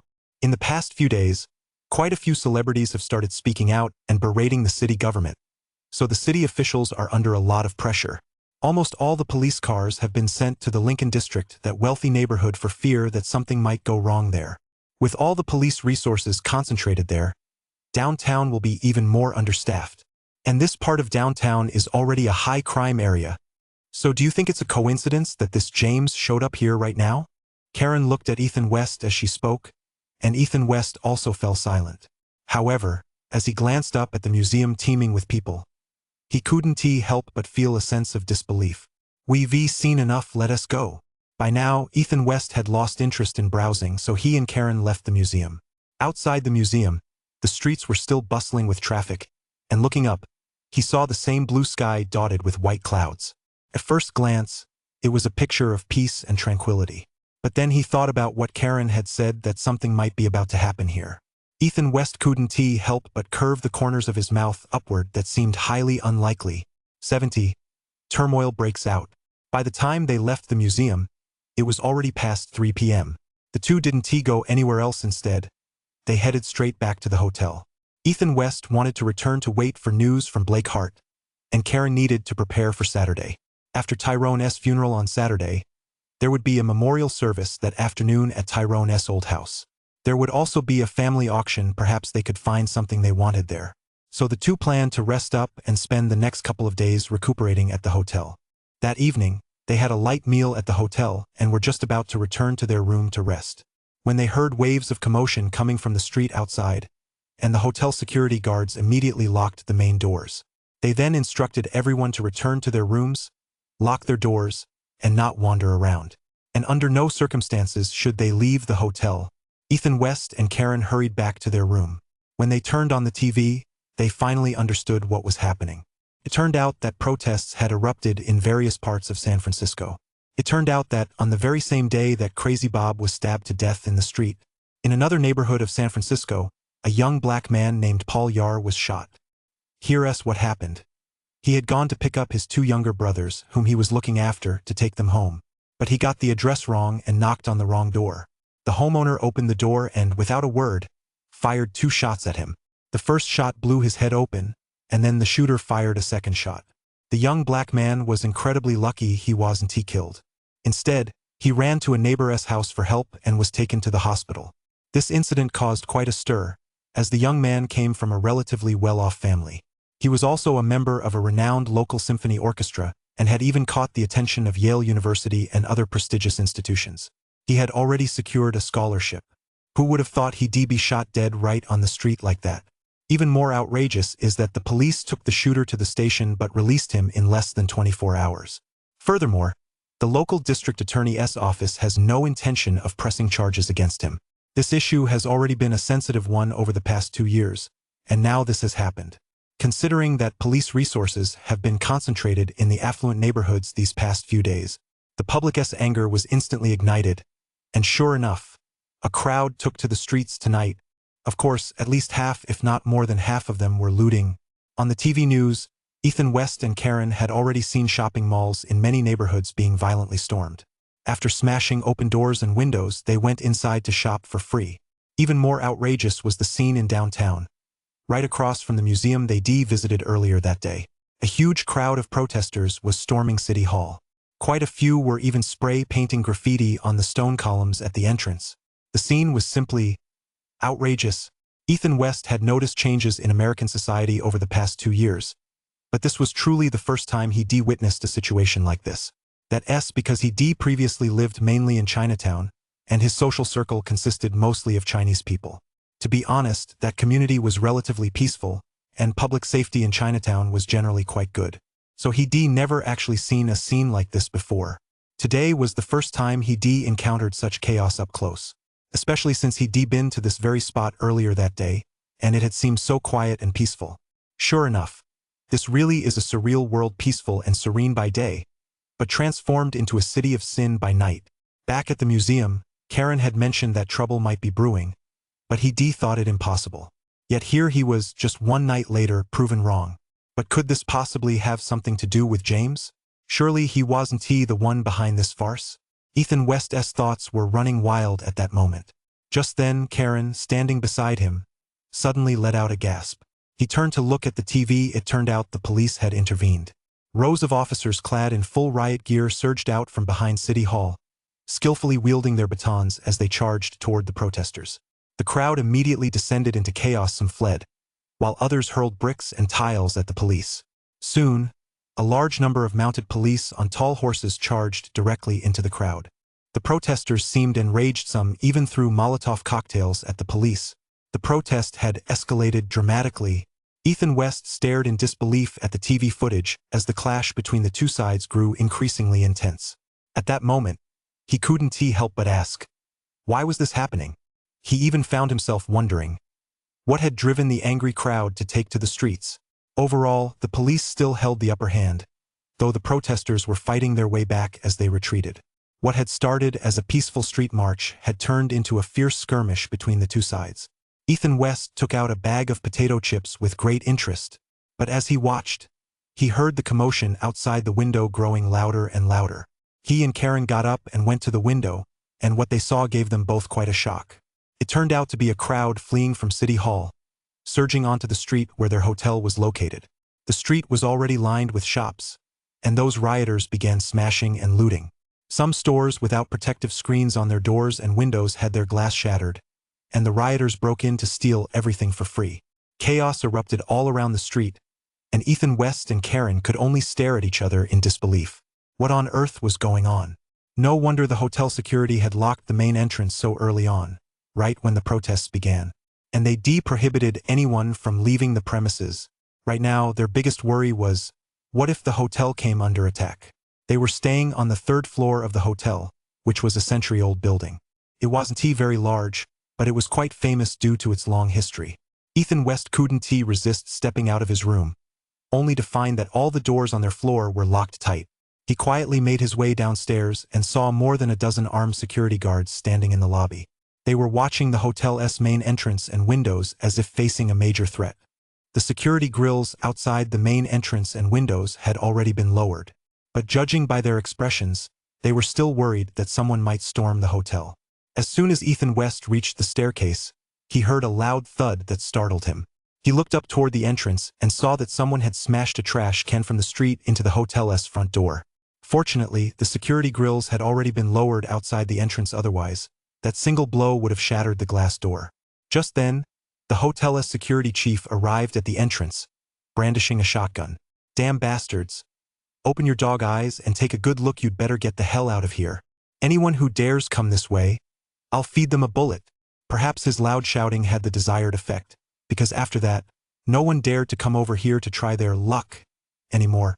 Seeing that the hotel entrance was secured, Ethan West finally returned upstairs, his heart pounding with fear. How is it going? Karen asked, her face ashen, as he opened the door. The entrance is secured, they can't break in, Ethan West told her, and Karen finally let out a sigh of relief. Ethan West walked over to the window again. By now, the street had turned into a battlefield. Flickering flames were everywhere, and countless people were constantly streaming in and out of shops with smashed doors and windows. As for the police, their arrival seemed a long way off. Seeing this scene, he couldn't help but pull out his phone. 71 A Mutual Journey. Whoa, old chun. Where on earth is this? Holy crap. Is this a live broadcast? If you don't get it, just ask, did you end up in the Middle East or something? After seeing this, I feel at peace. I'm not the least bit jealous that old Chin's making this kind of money. When Ethan West posted the video in the group chat, the members immediately went wild. They heard stories about the US before, but they never imagined things would actually be like this. In fact, most of the time they often discuss whether they should immigrate to the US someday. Now that they seen scenes like this, they probably have to reconsider. That night, neither Ethan West nor Karen got much sleep. They kept a close eye on the situation outside until dawn. It wasn't until the early hours of the morning that the rioting crowd on the streets finally began to disperse. The streets returned to silence, but were left littered with the ruins of the destruction. If it weren't for the stars and stripes still hanging outside a few storefronts, Ethan West would truly thought he'd ended up in some Middle Eastern country. In the early hours of the morning, the two of them could hold on no longer and collapsed into bed, falling into a deep sleep. He didn't know how long he'd been asleep when Ethan West was awakened by a wave of heat. Just as he was about to sit up, he realized a fragrant, soft body was pressed against him. Looking down, he saw it was Karen. It must have been around the same time in the early morning they'd been so exhausted that they'd simply fallen asleep in the same bed. Looking at Karen's delicate jawline, Ethan West couldn't help but feel a stir in his heart. Ever since his divorce from Yang Qian, he'd been so busy making a living that it felt like it had been ages since he'd been with a woman. The thought alone caused him to react. Startled, he quickly bit his tongue. No, Ethan West, you can't take advantage of her while she is asleep. He tried to push Karen away, get up to use the restroom and calm down. But to his surprise, when he reached out to push her, perhaps his eyes were playing tricks on him. His hand missed its mark and accidentally hit the gear shift. The shove woke Karen up, and she looked up, still half asleep. She saw Ethan West staring straight at her. A man and a woman alone in a room, and on top of that, Karen had always had a slight crush on him. Western women are naturally quite open-minded about these things, and now it seemed they'd hit it off. When dry kindling meets a raging fire, countless sparks fly. And this time, Ethan West truly demonstrated his national pride and self-confidence. For the first time, he realized that the superpower hadn't just enhanced his eyes. Even his body had been significantly strengthened without him even noticing. For example, his speed, endurance, and explosive power were all much greater than before. He used to be a coder who didn't really like exercise, and his physical condition was basically suboptimal. Just running 1,000 meters on the track would leave him gasping for breath. But today he managed to run a full marathon. He even had enough energy left to sprint during the final kilometer. It was a clash of titans, and in the end, Ethan West emerged victorious. Ethan West stepped out of the bathroom. Having just taken a quick shower, he now felt refreshed and invigorated. Karen, exhausted, was still fast asleep in bed. He walked to the window, pulled back the curtains, and lit a cigarette. He looked down at the street below. It must have been around noon. Yet the street, usually bustling with activity, was completely deserted. The street was in shambles, with trash cans tossed into the middle of the road. Many of the shops lining the street had been ransacked, leaving nothing but shattered glass scattered across the ground. Looking up into the distance, he could see thick plumes of smoke billowing in the sky several blocks away. Helicopters flew overhead from time to time, but these weren't police helicopters. Rather, they belonged to major news outlets, all of them out in full force to cover the breaking news. Every now and then, police cars would race past on the distant streets, sirens blaring. The entire city seemed as if someone had pressed the pause button. Came to a sudden standstill. Ethan West, fully dressed, made his way downstairs. A large crowd of guests had gathered in the hotel lobby. Everyone stood there looking anxious, but no one was checking out. Clearly, everyone knew that if they went out right now, no one could predict what they might encounter. Meanwhile, the hotel security guards kept reassuring everyone, asking them not to wander the streets without good reason. They could guarantee everyone's safety at the hotel. In addition, the hotel dining hall could ensure 3 meals a day for everyone. But aside from breakfast, the other 2 meals came at an extra charge. Damn, they really are greedy business people. That day, neither Ethan West nor Karen went out. During the day, aside from eating at the hotel, they spent the rest of the time cozying up in their room. Karen had just gotten a taste of Ethan West's charms, and now she was completely smitten. She wanted nothing more than to cling to him all day and treat him like a precious treasure. That's right, every time Ethan West made an effort, Karen would give him a positive response. It was also the first time Ethan West had experienced what it meant to be in a mutual give-and-take relationship. It was a feeling he'd never experienced when he was with Yang Qian. It seemed that when he was with Yang Qian, he'd never truly felt what it meant to be loved. What he felt most was that woman's endless demands. All she knew was to take endlessly your affection, care, money, and gifts, yet she never gave anything back in return. How pitiful that he had once thought this was simply a man's responsibility. Looking back now, he realized he'd been nothing but a fool. A Western woman like Karen, on the other hand, was much more laid back when it came to material things. Being with her made the relationship feel much purer. Whatever he gave, she would reciprocate. This made Ethan West feel incredibly relaxed and at ease. Early the next morning, Ethan West got up early and went to the window to look outside. The streets had been completely transformed. The mess left behind from yesterday had been cleaned up thoroughly. The shattered glass scattered across the ground had been hauled away by garbage trucks, and the smashed shop windows and doors on both sides of the street had been boarded up. The streets were quickly restored to their clean and orderly state, and it was as if everything that had happened before had never occurred. At that moment, Ethan West felt completely baffled. Just 2 days ago, he had been in a city of sin. But now it seemed this must be a magical city instead. The sense of dissonance was overwhelming if it weren't for the buildings beyond the street, which looked exactly the same as they had a few days ago. He genuinely wondered if he had somehow traveled to another world. Ethan West woke Karen up, and the two of them went downstairs to the restaurant for a bite to eat.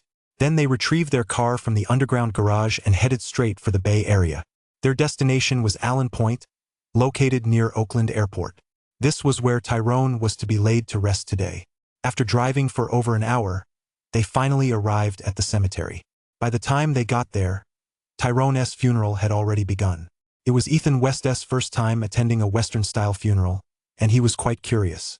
Karen led him straight into a chapel within the cemetery, where a grand farewell ceremony was currently underway.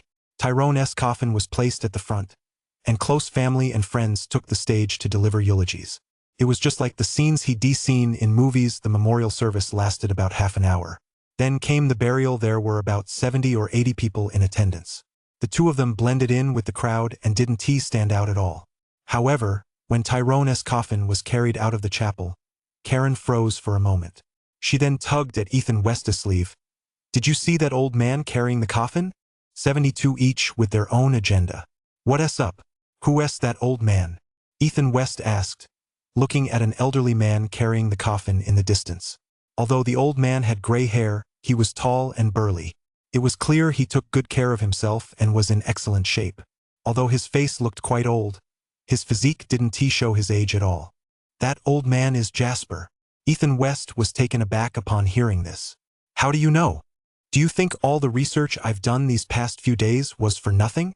Actually, ever since I saw his name in Tyrone's diary, I've been digging into his background."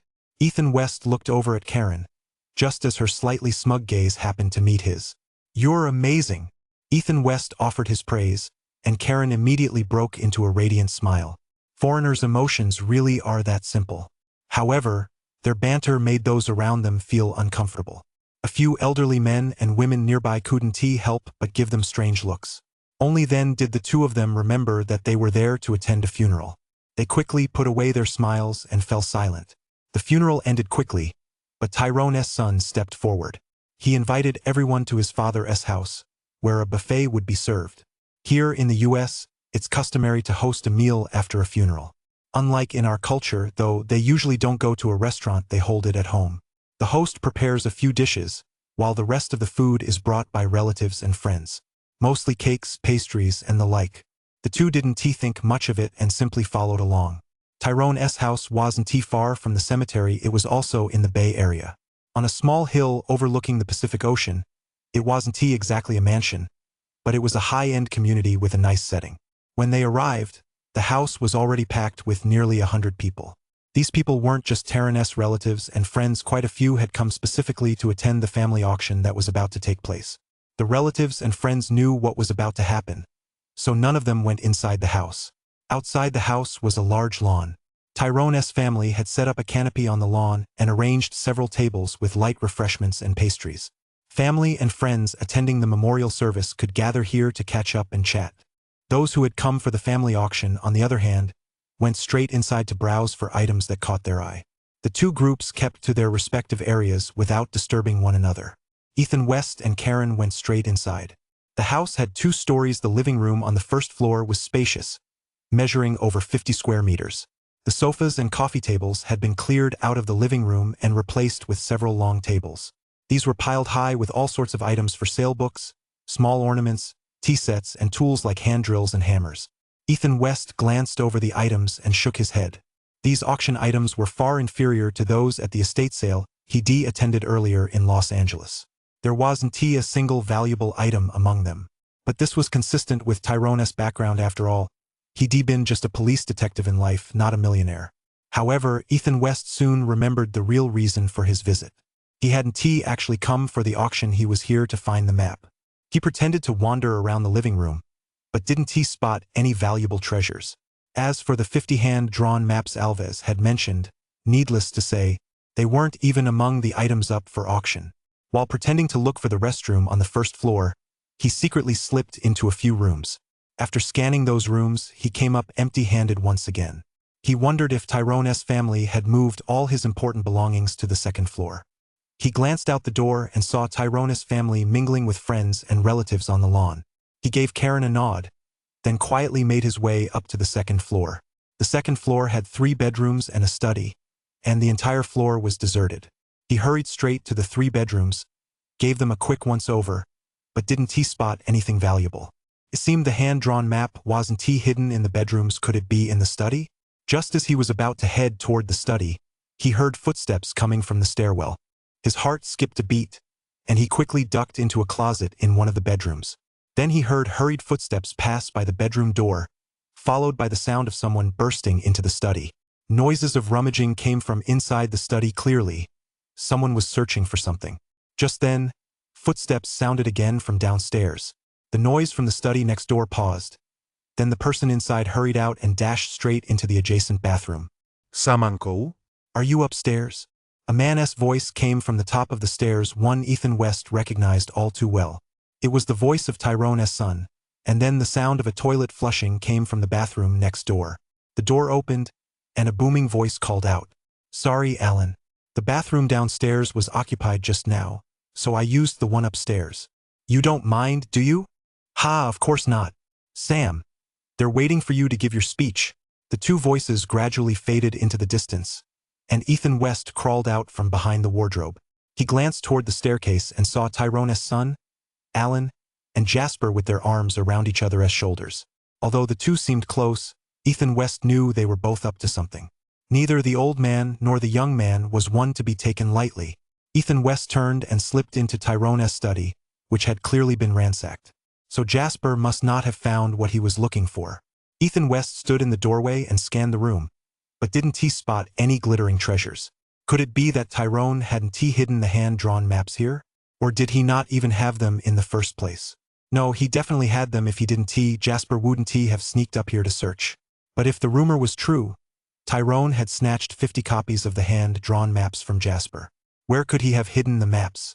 Just then, he looked up at the ceiling and suddenly noticed a faint yellow glow seeping through a crack in the ceiling boards. A thought struck him. Could the treasure be hidden in the attic? It was certainly a spot that wouldn't be easily noticed. But as he stared at the ceiling, he felt a wave of frustration wash over him.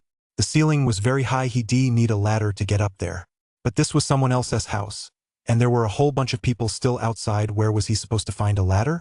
Just as he was at his wit's end, his phone suddenly vibrated. He picked it up to check. It was Karen urging him to come down quickly. The auction downstairs was about to begin. Although Ethan West was reluctant, he had no choice but to hurry downstairs, and Karen covered for him as he made his way out through the stairwell. "So, did you find one?" Ethan West shook his head. Just then, Tyrone's son, Alan, walked into the living room holding a wine glass. He tapped the glass with his fork. "Ding, ding, ding. Ladies and gentlemen, first of all, thank you all for attending my father's memorial service. Next up is the part everyone has been looking forward to. 73, the main event." Alan's words quickly silenced the previously noisy living room. Ethan West watched the guy, and he had to admit the guy was quite the smooth talker. Seeing how at ease he was in front of such a large crowd, Ethan West figured he must have worked as a host or something similar in the past. "Ladies and gentlemen, you've all had a good look at these ordinary trinkets in the living room. You've all picked up what you wanted to buy. So next, I have some things here that should interest you even more." As Alan spoke, several people from outside carried in about a dozen cardboard boxes. These boxes, all measuring 30 by 50, were packed to the brim. As you all know, my father was an FBI agent during his lifetime. However, before joining the FBI, he worked for the Drug Enforcement Administration, and over the course of his career, he investigated hundreds of cases. The scope of these cases was vast, ranging from serial murder cases to large-scale joint operations to take down South American drug lords. My father loved keeping a diary, so whenever he investigated a major case, he would make detailed notes. These boxes contain detailed notes on many of the cases he investigated. There are also quite a few mementos he collected from his travels all over the world back in the day. Ha! I know everyone is very interested in these, especially the journalists here or the Hollywood screenwriters. The guy had a good sense of humor at that remark. A burst of laughter rippled through the crowd of treasure hunters below. But right now, everyone's eyes were fixed on those cardboard boxes. Seeing the eager looks on their faces, Ethan West got the feeling that quite a few people in the audience knew this old man and had been involved in the Pablo case. First, this box contains case notes on the infamous serial killer, Gary Leach. Well, I never dared to open this diary myself. I'm a bit of a scaredy cat, and I was afraid I'd have nightmares. The treasure hunters in the audience burst into laughter, but Alan continued to speak eloquently from the stage. However, my father told me that the contents are absolutely sensational. I'm sure many of you here are brave enough to handle this gory material. That's why I'm putting this box of notes up for auction today. Also, over the years, my father traveled across 30 U.S. states in his pursuit of the killer. During his stays in each state, he bought local souvenirs, all of which are in this cardboard box. As Alan spoke, he opened the cardboard box in front of him and showed it to everyone. Everyone craned their necks to look inside the box, which contained several thick diaries. The other corners of the box were stuffed with all kinds of paper bags. There were also some small dolls, stress relief finger spinners, and various stress relief silicone toys, among other things. As for what was inside those paper bags, it was impossible to make out clearly. And sure enough, his little stunt had piqued everyone's curiosity. After all, Gary Ridgway was one of the most notorious serial killers the U.S. had apprehended in recent years. He had a nickname, the infamous Green River Killer. From the mid-1980s until around 2000, he roamed across multiple U.S. states committing crimes before being arrested in 2010. During that time, according to his confession, he killed a total of 47 women. And that's just the confirmed cases. Who knows how many more there are that haven't been linked to him, or that he simply didn't confess to. In recent years, quite a few American crime dramas have been based on his story. However, no series based directly on him has been produced yet. This is because the authorities have not publicly disclosed many of the details surrounding his crimes. Many speculate that the reason for this secrecy is undoubtedly the extreme brutality of his methods. The authorities fear it could cause public panic or inspire copycat crimes, which is why they have kept the details under wraps. So when Alan presented his investigative notes on this man as his opening bid, sure enough, this cardboard box sparked intense interest among everyone. Although these treasure hunters didn't know much about detective work, they all knew that if they got their hands on these documents, they could sell them for a high price to just about any Hollywood screenwriter. Cardboard box number 1, starting bid $5,000, with increments of $200. Over $10,000, bids in $500 increments. Starting $5,500, $6,000, $10,000. Although he suspected the bidding for this box might be fierce, Ethan West never imagined it would be this intense. After just 3 rounds of bidding, the price had already broken through the $10,000 mark. And judging by the momentum, this group had absolutely no intention of backing down. Less than a minute later, the price had surged past $20,000. It was the first time Ethan West had ever seen a live auction get this crazy, especially for what they were bidding on. It wasn't some antique, it was just a detective's notebook. This is crazy, isn't it? He glanced at Karen beside him, who also looked eager to join in, and couldn't help but blurt out. Karen turned her head to look at him and replied, "Crazy? This is nothing yet. Do you know how many episodes a Hollywood screenwriter could write if they got their hands on these diaries? 47 victims? If one person wrote 1 episode, that'd be enough for 3 seasons of a TV series. If a journalist got their hands on them, they could launch a serialized column in a newspaper. Once the serialization is complete, they could publish a novel, and who knows, a major studio might even adapt it into a screenplay. So just think about it, how many people could a set of notes like this support?" Hearing Karen say this, Ethan West couldn't help but nod in agreement. He thought she had a point. However, while these notes might be important to some people, in his eyes they were worthless. That's because his golden eye showed no reaction to them at all, He couldn't see even a hint of precious metals or jewels. In fact, he even saw a wisp of black mist swirling around them. He wanted nothing to do with such things. In the end, the notes from this case were snapped up by a treasure hunter for $38,000. That price truly exceeded Ethan West's expectations. Next up were more of the same cardboard boxes, each containing notes from cases Tyrone had worked on during his lifetime. These boxes generally fetched high prices of over $10,000. Ethan West never participated in the bidding firstly, because he had no interest in these detective case notes. Second, he hadn't found what he was looking for in those boxes. He wondered if those hand-drawn sketches might be hidden in the ceiling of the study. All right, the next lot will, I think, be of great interest to everyone. In fact, these are 3 cardboard boxes from the time before my father joined the FBI back when he was a DEA agent. At that time, he was stationed in South America, specifically investigating the case of the major drug lord Pablo. I'm sure you've all heard of him. Ethan West never imagined that the main event would make its entrance in this manner. 74 making a fortune on the sidelines. Ethan West never imagined that this Alan would actually put his father's notes from the Pablo case up for auction. Hasn't this guy ever heard of the legend of Pablo's treasure? At that moment, Alan was standing in the center of the living room, beaming and gesticulating wildly.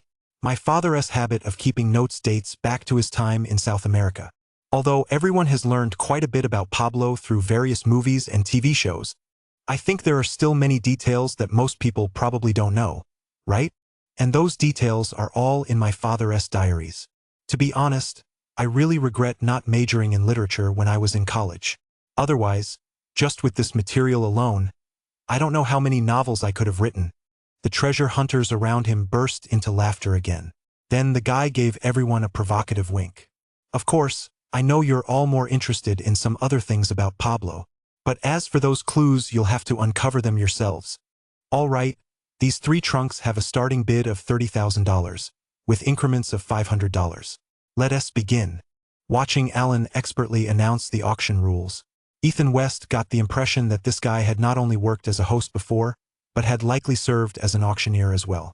He was just that good at it. With skills like that, he wouldn't even need to go treasure hunting in South America. Just by selling off his dad's junk, he could make a killing. He'd already raked in $100,000 from the previous auction of those boxes. And these 3 boxes had sent all the treasure hunters into a frenzy. Right from the start, the bidding went into overdrive. 35,000, 40,000, 50,000. Wow, they were supposed to be bidding in 500 increments, but these treasure hunters were jumping up in 5,000 increments every time. Later on, they even started raising the bids by 10,000 at a time. The reason for this frenzy was, of course, their belief that these cardboard boxes might contain clues to Pablo's treasure. And such extravagant bidding wasn't because they were foolish or had money to burn. On one hand, they wanted to save time, on the other, they wanted to scare off less capable competitors. To prevent these people from randomly jumping in and causing trouble. Ricky, aren't we going to participate in this auction? Karen stared at the 3 cardboard boxes, swallowing hard. They'd come here specifically for the other hand-drawn sketches in Tyrone's possession. If it were true, as Alan had said, that all the information his father had on Pablo was contained in these 3 boxes, then perhaps the remaining sketches were hidden somewhere inside them. But Ethan West had already scanned these boxes earlier. There wasn't a single spark of value to be found. That could only mean this was a scam, a trap set by Alan. Perhaps he'd already taken those sketches for himself. But the treasure hunters had no way of knowing that right now. They were all scrambling like they were fighting over cabbages at the market. They were all scrambling frantically, and Alan, standing in the middle of the living room, was grinning from ear to ear. 80,000. In the end, the cardboard box was hammered down at an astronomical price by a gray-haired old man. Everyone cast envious glances at the old man. But when Ethan West saw the old man, he froze for a moment. This old man was none other than Jasper, the trusted partner who had previously helped carry Tyrone's coffin. It seemed he, too, had been duped by that Alan. All right, next up is cardboard box number 10, which contains a collection of scattered case notes. There are also many little figurines and souvenirs my father collected. This Alan was a master at pacing the auction after one climax. He immediately moved on to some miscellaneous items. Whether it was the detective notes or the small mementos, the contents of this box were a cut below the previous ones. However, the starting bid for this box wasn't very high either. Starting bid $1,000. Bids in $50 increments. Going once, going twice. Half a minute into the bidding, not a single person had placed a bid on this cardboard box. It seemed no one was foolish enough to let the previous lots go to their heads. Although the earlier boxes didn't contain any antiques, those notes were still quite valuable. But what was in this box? Records of a few obscure, minor cases, along with some broken porcelain figurines. How much could this stuff possibly be worth? And you dare ask for 1,000. Do you think we're stupid? None of the treasure hunters bid, marking the first time the auction had hit a lull. Alan was quick on his feet. How about 800? Is there anyone willing to go for 800? He called out for a long time, but still no one responded. Clearly, in everyone's eyes, the best place for the items in this cardboard box was the trash can. 500! Just as everyone thought the lot was going to go unsold, an Asian man standing in the back suddenly made an offer. Alan, who had been looking gloomy, immediately lit up. 500! Great, finally. A discerning guest has stepped forward. Any other bids? All right. 500 sold. The auctioneer didn't even count to 3, as if afraid Ethan West might change his mind, but hammered down the deal right away. At that moment, the other treasure hunters all shot Ethan West a look as if he were a fool. Karen, standing beside him, couldn't help but tug at his sleeve and complain. Are you crazy? Why would you spend 500 on a box of junk like this? With that 500, wouldn't it be better to go eat 2 king crabs? But Ethan West just laughed heartily. You don't get it. Let me tell you. There's a treasure in this box. After saying that, ignoring Karen's reaction, he strode quickly toward Alan. He paid the 500 in cash on the spot and hugged the cardboard box to his chest. Once he had the box in hand, his gaze fixed intently on the porcelain figurines inside. No doubt about it, these figurines were all emitting a soft yellow glow. This meant there was definitely something special about them. Perhaps those hand-drawn sketches were hidden right inside them. That's what you call making a fortune quietly, Ethan West thought to himself, but he quickly closed the lid on the box. Holding the cardboard box, he grabbed Karen's hand and left the auction hall. There was no longer any need to look at the remaining boxes. He'd already given them a quick scan with his golden eyes as he approached. After visiting the Asian Art Museum in San Francisco a couple of days earlier, his golden eyes had been nourished by the treasures there. Upon returning, he was surprised to discover that not only had his physical condition been refined and elevated to a new level, but the ability of his twin golden eyes had also achieved a breakthrough. Previously, he could only detect the radiance of jewels and treasures, but now, within a certain range, he could even see right through objects. Just now, when he was retrieving the box, several unauctioned cardboard boxes stood nearby though unopened. He could clearly see everything inside them. There was no radiance of jewels or treasures, they were all just documents and notes. So there was no need to stay and waste time on them. 75 caught off guard. Why aren't you bidding anymore? What about those hand-drawn maps? Dragged out of the auction hall by Ethan West, Karen was completely baffled by his behavior. Ethan West patted the cardboard box in his arms, and Karen's eyes lit up. Could those maps be in these boxes? Haha, who knows? Let us go back and talk about it. Ethan West said with a smile to Karen, and her gloom instantly lifted. By the time the two returned to the hotel, it was already afternoon. Despite having been on the go for most of the day, neither of them felt the slightest bit hungry. Back at the hotel, they eagerly emptied the contents of the boxes onto the table. Karen snatched up all the notebooks at once and began flipping through them.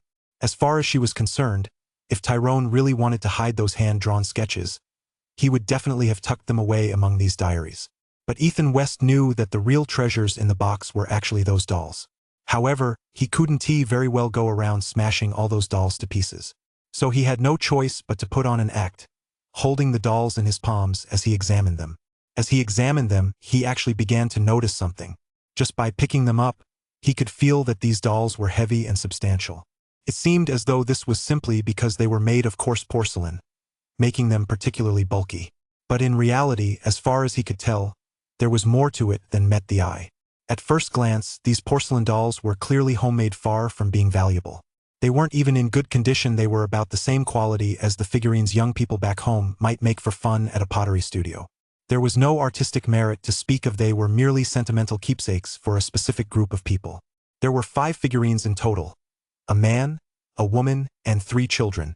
It appeared to be a homemade portrait of a family of 5.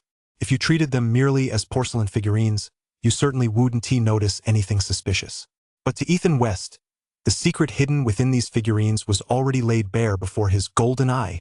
Just as he was pondering how to extract what was inside the figurines, Karen, sitting beside him, seemed to deflate like a punctured balloon. She tossed the 3 diaries she was holding onto the bed. "Ricky, there aren't any hand-drawn diagrams in here at all. I think you must have misread them this time." "Oh? Then what's in them?" Ethan West asked casually. "Oh, it's just a case Tyrone investigated. It was back in the 1980s, a gang of bank robbers. In Orange County, Los Angeles, they ransacked a bank's vault and made off with $8 million. $8 million from a bank heist in the 1980s? That must have been a massive, sensational case. Back then, the purchasing power of $8 million was definitely equivalent to 80 million today." Ethan West was stunned when he heard this. That case must have been a huge sensation back then, right? "You bet. Although I wasn't even born yet, I watched plenty of movies based on that case when I was a kid. As for TV series based on it, there are countless." Karen was, of course, all too familiar with cases like this and the films and TV shows adapted from them. After all, this kind of subject matter is a favorite of Hollywood. Were all those guys caught? They were caught ages ago. Do you think FBI agents are pushovers? Ethan West shook his head involuntarily, though he didn't know why.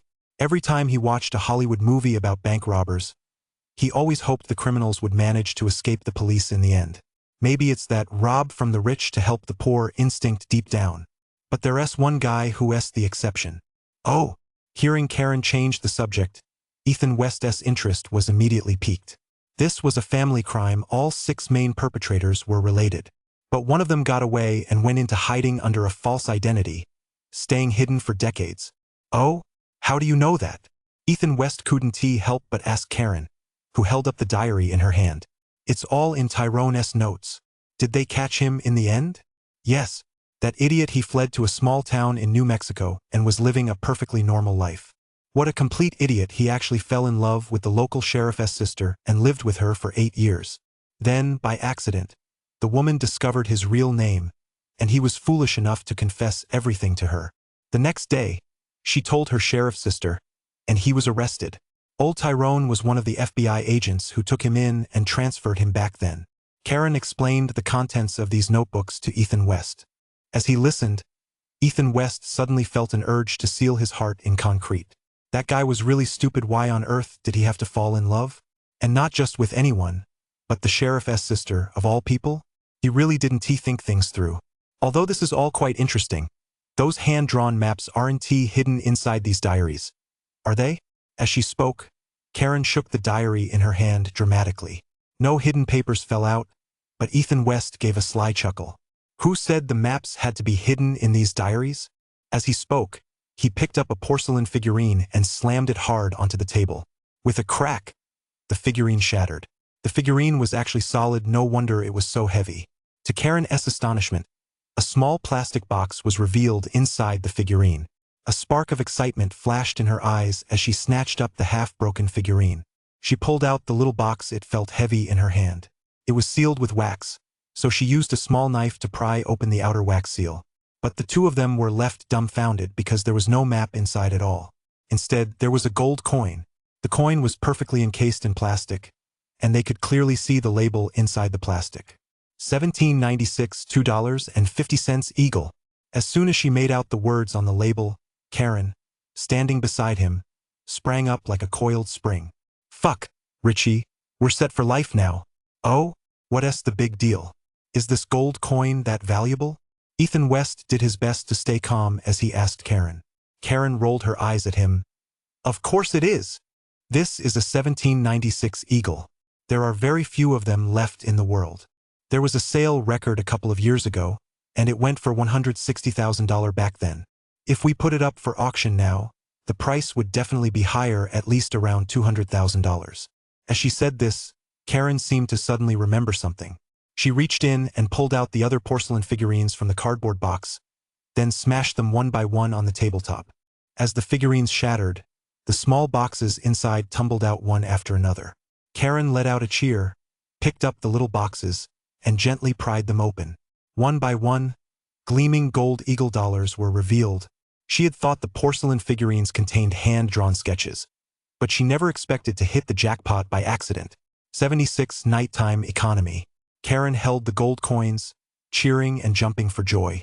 Ethan West, however, stood there in a daze, staring at the gold coin in his hand.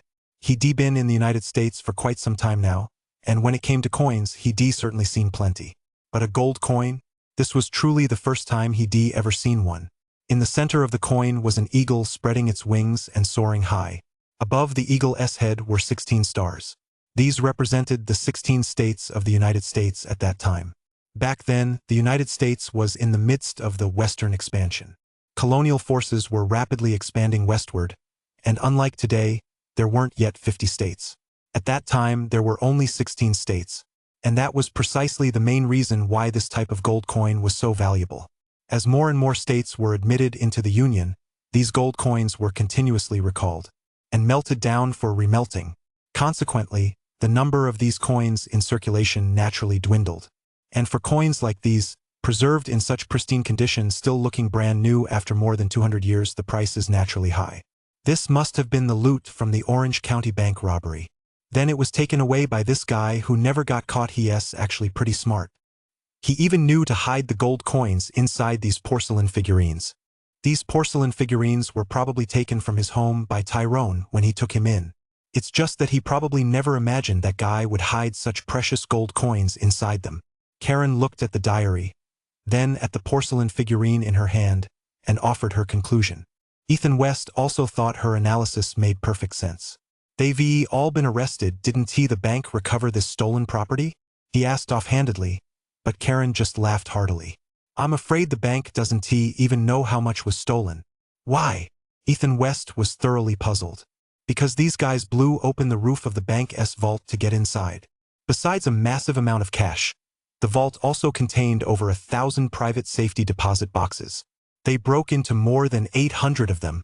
As for what exactly was hidden inside those boxes, who could possibly say for sure? In any case, the official announcement stated that the amount stolen was over 8 million. But later, someone compiled the figures, and the compensation paid out by insurance companies alone to the victims whose safe deposit boxes were stolen totaled over 30 million. And that doesn't even include what the bank paid out. Karen pulled out her tablet again, looked up the records from back then, and said to Ethan West. Ethan West was left speechless upon hearing this. So how many years did those guys get? Haha. The longest sentence was only 16 years, and the shortest was just 4. Doesn't that mean they're all out by now? Exactly. Think about it, serving over a decade in prison only to walk away with tens of millions in the end? Seems like a pretty good deal, Karen said, smacking her lips. Ethan West nodded in agreement. The local police were only concerned with making arrests. As for whether the stolen goods could be recovered, they didn't really care.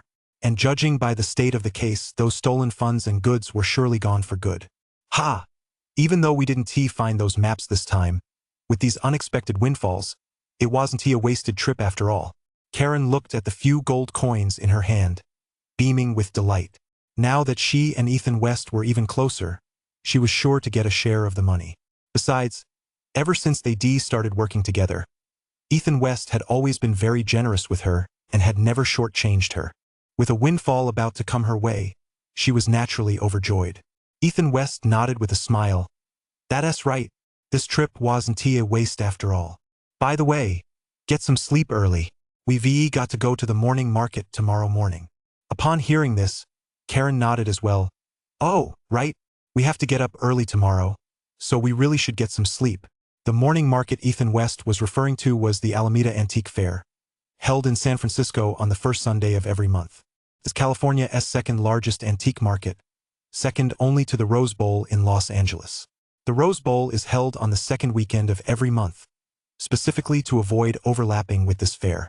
Although the Rose Bowl is larger in scale when it comes to history, this San Francisco fair definitely has the longer tradition. The two put away their gold coins, had a quick bite to eat, and went to bed early. Doing some light exercise before bed actually helped them sleep better.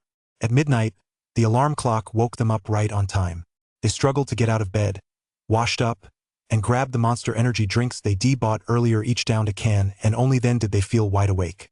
Then they hopped in their pickup truck and set off, heading straight for the Alameda Flea Market. Alameda County is located in the San Francisco Bay Area. It's home to the city of Oakland and borders Silicon Valley. This area is, so to speak, the very heart of San Francisco, teeming with the wealthy. So, even though this flea market doesn't have as many stalls as the Rose Bowl, only a little over 800, the chances of finding something great are very high. Moreover, thanks to its long history, this market's reputation is every bit as great as the Rose Bowl's. Antique enthusiasts across the U.S. come here to browse almost every month. And at antique markets like this, there's an unwritten rule. That is, the truly exciting hours always take place before the market officially opens. For example, the period from 2 a.m. to 8 a.m. or, to be precise, before 6 a.m. when dawn breaks. This is because many items are more likely to be sold only when the transaction takes place in secret. As for the intricacies behind this, it's much the same as our ghost markets. When Ethan West and Karen arrived at the fair, it was exactly 1:30 a.m. However, they couldn't go in yet because all the vendors were still setting up. The venue opens to vendors at midnight, giving them 2 hours to set up their booths. At 2 a.m., the early morning session quietly begins. Admission costs $100, 4 times the price of a daytime ticket. Plus, there's a rule.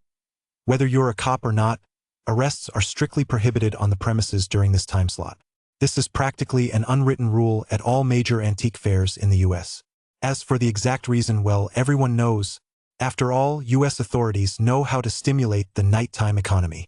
In this state, stealing less than $950 isn't even considered a crime, so sometimes when you report a lost item to the police, their advice is simply, go check out the flea market, you might find what you lost and buy it back. At 2 a.m., Ethan West and Karen led the way, eagerly rushing into the flea market. The flea market was set up in a parking lot right outside the airport, by the ocean. It was vast, and the layout wasn't as orderly as the Rose Bowl stalls selling secondhand goods were mixed in with those selling all kinds of antiques. As soon as Ethan West stepped inside, he immediately felt right at home. As far as the eye could see, everything sparkled with jewels and treasures. Although it wasn't as intense as what he'd seen that day at the Asian Art Museum, to him it was still a feast for the eyes. All such wonderful items. Soon, Ethan West's gaze was drawn to something at one of the stalls, 77, putting knowledge into practice. This stall was located on the left-hand side of the market entrance. The stalls in this area were all dedicated to antiques. The quality of the items here varied widely, but every stall had at least 1 or 2 genuine pieces that sparkled with the luster of jewels. And this particular stall had quite a few of these treasures. Among them, the one Ethan West was most interested in was a bronze incense burner. Incense burners are the most widely used items in our dragon country, even outside Buddhist circles. In ancient times, many scholars also liked to light a stick of incense while reading to set the mood. Moreover, since bronze was considered a precious metal in ancient times, families who could afford a bronze incense burner were certainly not ordinary households. Therefore, copper incense burners have always been considered precious items. Today, they are among the few copper antiques that remain readily available on the market. Consequently, incense burners have always been highly sought after. At this stall, there was a copper incense burner that was clearly an antique with a wide open-mouth design. However, in Ethan West's eyes, this particular piece looked quite peculiar. The bronze incense burner emitted a faint reddish glow, indicating that it was an antique, though not a particularly valuable one. This left Ethan West somewhat puzzled. In his experience, bronze incense burners had always been extremely valuable items. This one, in particular, had the classic form of a 3-legged, double-handled bronze incense burner. It also featured gilded detailing and had a diameter of 20 centimeters. It was large and had a very rustic design, at least in terms of its appearance. It looked no different from the Ming Dynasty bronze incense burners he'd seen in antique catalogs. But if it were truly a Ming Dynasty incense burner, shouldn't it be radiating a dazzling jewel-like luster? Yet the luster of this incense burner was very faint. Could it be a replica from the late Qing Dynasty or the Republic of China era? Ethan West mused, smacking his lips as he glanced at the vendor. The man was an elderly fellow with curly, salt and pepper hair, wearing a pair of gold-rimmed glasses. He had a very honest-looking face, but the large eyes behind the lenses were incredibly shrewd. "Sir, may I take a look at this incense burner?" Sure, go ahead. The vendor greeted him warmly. Ethan West picked up the incense burner and weighed it in his hands. It was quite heavy. This took him by surprise, and at the same time he formed a rough judgment in his mind. If it were a Ming Dynasty bronze incense burner, it would generally imitate the Xuanda mark. However, Xuanda bronze incense burners typically feature a hollow base, primarily for heat dissipation. Therefore, Ming Dynasty incense burners, even small ones, aren't usually heavy. But this one was dead heavy, indicating a solid base. A copper burner like this was very likely a replica from the mid to late Qing Dynasty or the Republic of China era. However, even if it were from the mid to late Qing Dynasty or the Republic of China era, it could still be considered an antique. Ethan West thought he'd figured out why this antique had such a faint red glow. He turned the bronze incense burner over and saw the price tag the vendor had stuck to the bottom. $25,000. Shit. Ethan West cursed under his breath. This practically dashed any hope he had of scoring a bargain. Seeing him put the incense burner back down, the vendor couldn't help but ask, "What's wrong? Don't you like this incense burner?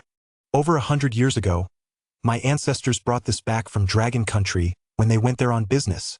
These Americans knew full well that whenever vintage items had even the slightest connection to Dragon Country, their prices would skyrocket. And don't think these foreigners aren't good at spinning a tale. In fact, when it comes to spinning a yarn, foreigners are just as crafty as we are. Especially when they see someone with Chinese features like Ethan West, they go out of their way to try to sell him something." Ethan West didn't say a word. He just looked up and quietly watched the old man's performance. Then the old man, gesticulating wildly, told him the whole story of how his ancestors had crossed the ocean to do business in the Dragon Kingdom back in the day. They bought tea and, while they were at it, picked up this copper incense burner. Ethan West just watched him quietly, but didn't say a word. "I've had it appraised. This is a Ming Dynasty incense burner. I've checked the records. Although it wasn't used by the Ming emperors, even as a common household item, it's not cheap. 30 years ago, Sotheby's auctioned off a copper burner just like this, and it sold for $25,000. But that one was larger than mine, so asking for $25,000 isn't too much, is it?" The old man spoke at great length to Ethan West, gesturing wildly. Ethan West waited until he finished, then replied with a smile. "If it really is a Ming Dynasty bronze incense burner, then it's definitely worth it, but what if it isn't from the Ming Dynasty?" As soon as those words left his mouth, the shop owner's expression turned slightly awkward. It seemed his earlier story hadn't managed to fool this young man after all. It appeared this guy wasn't the kind of spoiled rich kid from Dragon Country he'd encountered before. "Ha, all right then. How much do you think it's worth?" It was clear that the shop owner was still very sincere about making the deal. Ethan West rubbed his chin and pondered for a moment. $10,000. Although it wasn't a genuine Ming Dynasty piece, a replica from the late Qing or early Republican era would still be worth about that much. If the shop owner agreed to that price, he could probably resell it later in that antiques group chat for a bit more. Although he wouldn't make a huge profit like before, making a small profit of a few $1,000s shouldn't be a problem. After all, that's the norm in the antique market. You can't always find a bargain. Unexpectedly, the shop owner shook his head like a rattle. "No way, that's too low. At least 18,000. Ethan West shook his head. "Just 10,000. 16,000. Seeing that he wouldn't budge, the shop owner had no choice but to drop the price by another 2,000. However, judging by the size of the discount, Ethan West knew the shop owner must have bought the copper stove for a very low price. Now that he had a better idea of the situation, he said firmly, "Just 10,000. This antique fair was one of the few places in the US where haggling was actually allowed. This allowed Ethan West to fully showcase the Chinese knack for bargaining. 10,500. Seeing that he was beginning to budge, the shop owner's face lit up with joy. 15,000, not a penny less. Ethan West shook his head vigorously. 10,800. 14,000. Take it or leave it. This time, the shop owner gave his final offer, and he was resolute. However, when Ethan West looked up at him, he saw flashes of white light flickering across the man's face. It hadn't turned completely dark yet. He knew right away that the guy was putting on a show. This was definitely not his true bottom line. And this ability to read people's expressions and emotions was something he'd only recently discovered. In the past, when he activated his ability, he could only see the glitter and radiance of objects. But ever since that incident at the museum, where his eyes had been tempered by the glitter and radiance inside. He felt his ability had risen to a whole new level. He could actually discern changes in others' emotions. He hadn't quite figured it out before. But today, while haggling with this shop owner, he put it into practice. 78 Xiangzhuang dances with a sword, aiming at Pei Gong. When someone is happy, Ethan West can see a yellow glow of excitement on their face. When someone is putting on an act or lying to him, Ethan West can see a white glow on their face. And when someone is angry or harboring murderous intent, Ethan West can see a black glow, a menacing glint emanating from their face. And right now, this boss's face was flashing with white light, but black light was also faintly visible. This meant that the 14,000 quote he'd given was definitely not the lowest price he had in mind. Because once they touched or fell below this guy's mental bottom line, he would surely turn dark.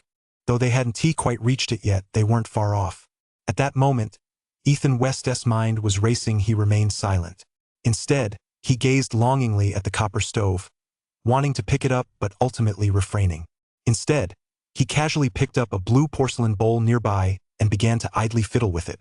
His gaze, however, wasn't on the bowl at all. It kept slipping back to the copper stove. That expression clearly showed he was weighing his options. Karen, who had been silent until then, spoke up. "Oh, honey, have you made up your mind yet? If you really think it's too expensive, let us just skip it and go check out other places. After all, this market is huge." The old man across from him, upon hearing Karen's words, also saw his expression change. Today's deal was crucial to whether he could even open for business. If he could successfully sell this copper incense burner, it would be a great start to the day. Although there were plenty of fine items at the ghost market, very few were priced in the tens of thousands. This was an unspoken rule of the ghost market. While there were many fine items, it was extremely difficult to command a high price for them. That's because the origins of many items here are unclear. If this copper incense burner had a clear provenance, he would have taken it to an auction house long ago. Seeing that Ethan West was still hesitating, he couldn't help but clear his throat lightly. Ethan West looked up at him. It seemed as though he'd made a major decision. "Well, 12,000, but only if I get both of them together." Ethan West held up the blue porcelain bowl in his hand. The old man took a look at the bowl in his hand, and his weathered face broke into a broad smile. "No problem. Both pieces together for 12,000.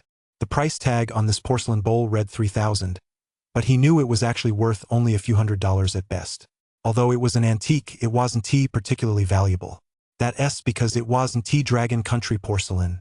In the global antique world, there's an unwritten rule. The most expensive porcelain is always Dragon Country porcelain. Although Europe also has quite a few up-and-coming porcelain manufacturers.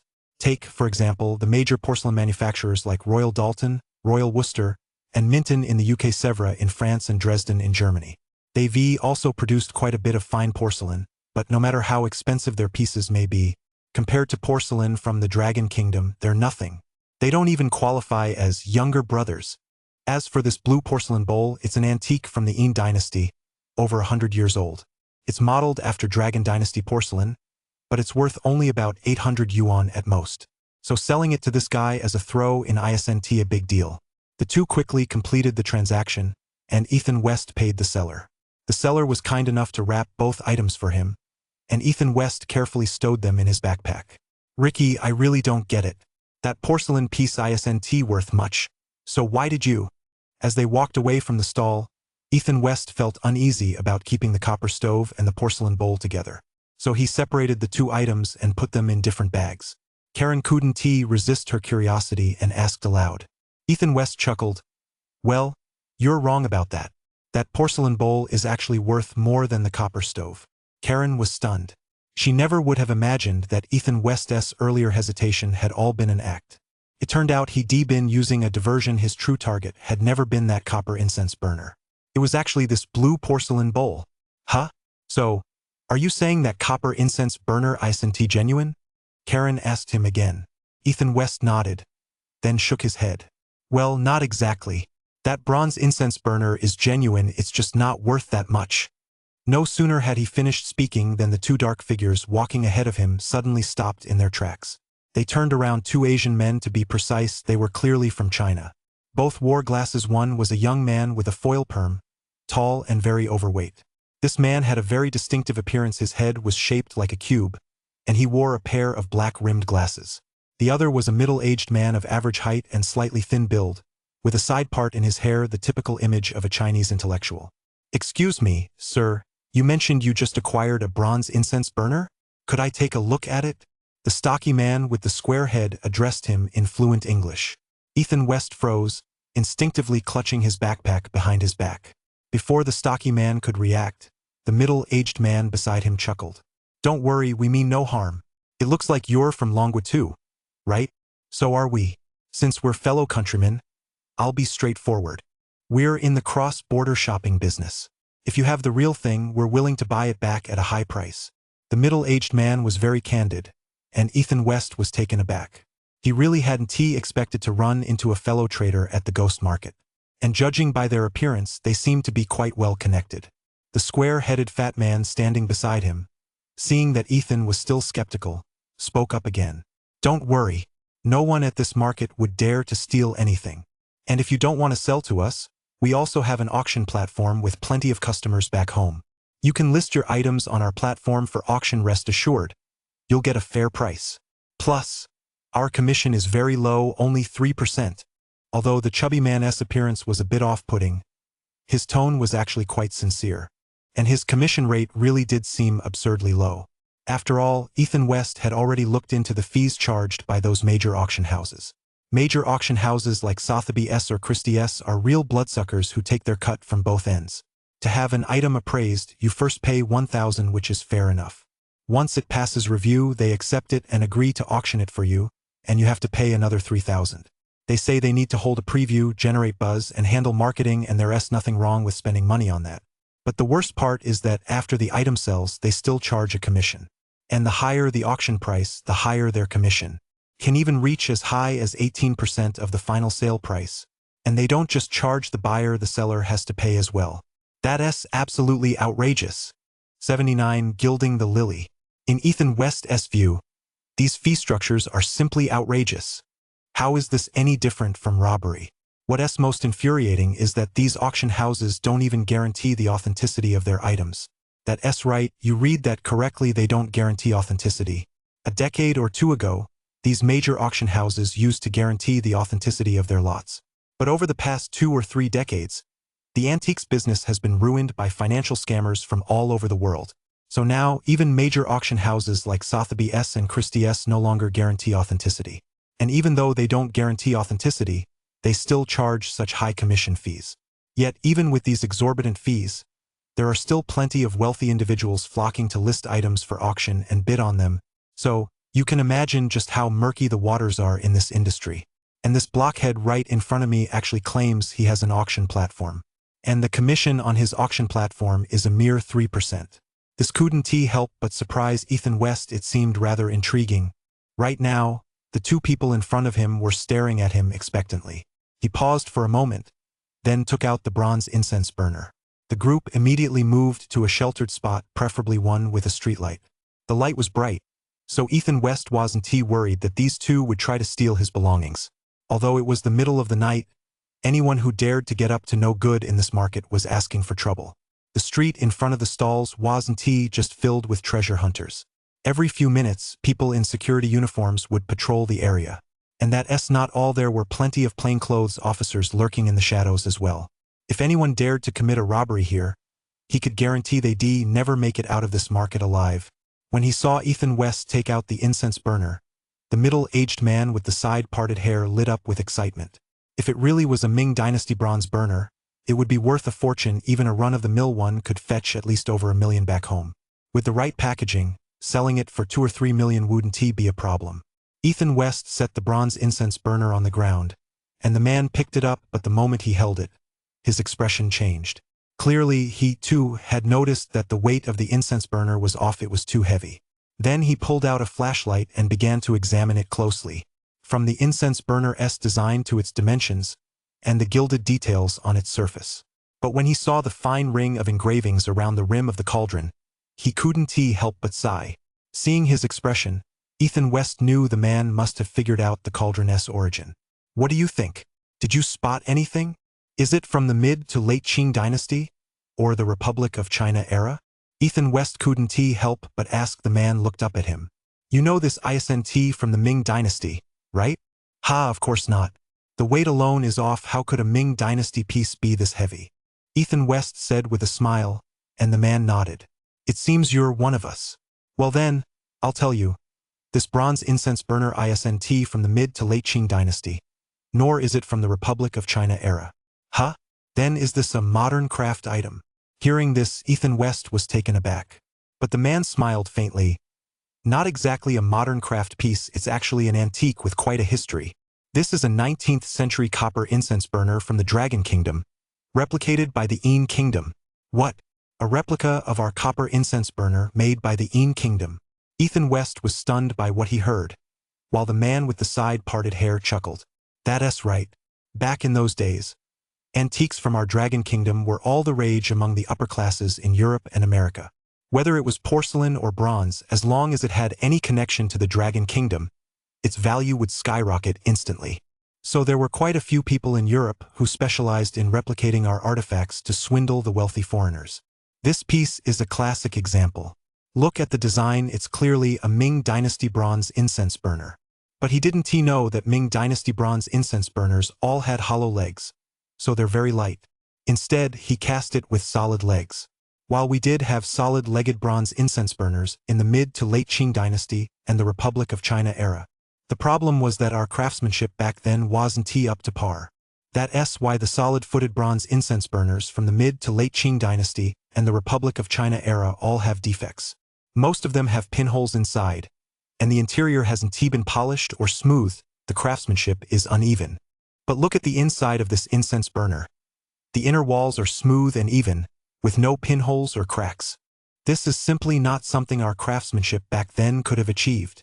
The man with the side-parted hair gave Ethan West an impromptu lesson, and it truly broadened Ethan West's horizons. He never realized there was so much more to it than he imagined. But how can you be so sure this is a Qin Dynasty replica? Haha. The key lies in the patterns around the rim of the incense burner. That's the biggest giveaway. The man with the side-parted hair pointed to the outer edge of the incense burner's rim, and only then did Ethan West notice it. The outer edge of the rim actually featured a ring of fine, diagonal striations like a chain, with each line running side by side, wrapping all the way around the rim. From a modern perspective, such a pattern would seem perfectly normal. After all, decorative patterns like this are ubiquitous, and most people have grown accustomed to them. But seeing it on this incense burner made it seem somewhat out of place. On our Dragon Kingdom's copper incense burners, regardless of the era, there are no such patterns on the outer rim of the burner. Even if there were, they'd be cloud patterns, but those were reserved exclusively for the Emperor and are extremely rare. As for these diagonal stripes, they've never appeared in our historical records. This type of diagonal stripe first appeared and was most widely used in 19th century Britain. It's not just decorative, it also carries some Christian symbolism, such as eternal life. This middle-aged man with a side part was truly an expert. With just a few simple sentences, he explained the origins and history of this bronze incense burner to Ethan West in clear detail. Only then did Ethan West understand why this bronze incense burner, though it emitted a red glow, did so only very faintly. It turned out to be a Western knockoff and a Western imitation at that. This left him feeling both amused and exasperated. It seemed that foreign experts weren't necessarily always the best at their craft, after all. At the very least, the artisan who crafted this incense burner had really gone and overcomplicated things. How much did you pay for this incense burner? 12,000. Ethan West didn't think twice and blurted out the answer. The guy with the side part and the square-headed guy exchanged a glance. Though they didn't say a word, Ethan West could see a white glow flickering across their faces. Well, if you're willing to part with it, we'll pay 15,000 for it. How about that? The guy with the side part turned to face him and said. Ethan West chuckled. He had no idea what kind of devious scheme these two were hatching. So he replied firmly, "Not for sale. You know full well this thing isn't real, yet you're offering 15,000 to buy it. So do you think I'm stupid? I'm not selling this thing, no matter the price." A prophetic statement. Hearing his resolute reply, the men across from him were taken aback. After all, that offer was already quite fair. Ethan West knew that the side-parted guy's appraisal of the copper stove was spot on. And even if he were to list this copper stove in his own group chat, The price he'd get if it sold at all would be about the same. But he still wouldn't budge. At that moment, the man with the side part and the square-headed man exchanged another glance. Then the man with the side part suddenly pulled a small box from his coat and took out a card, handing it to him. "My friend, let us get acquainted. My name is Charlotte Sterling, and I run an antique shop in Seattle. Also, I've recently set up an auction house with some friends here in China. I can see you're in the same line of work. If you ever have anything you'd like to sell, feel free to contact us.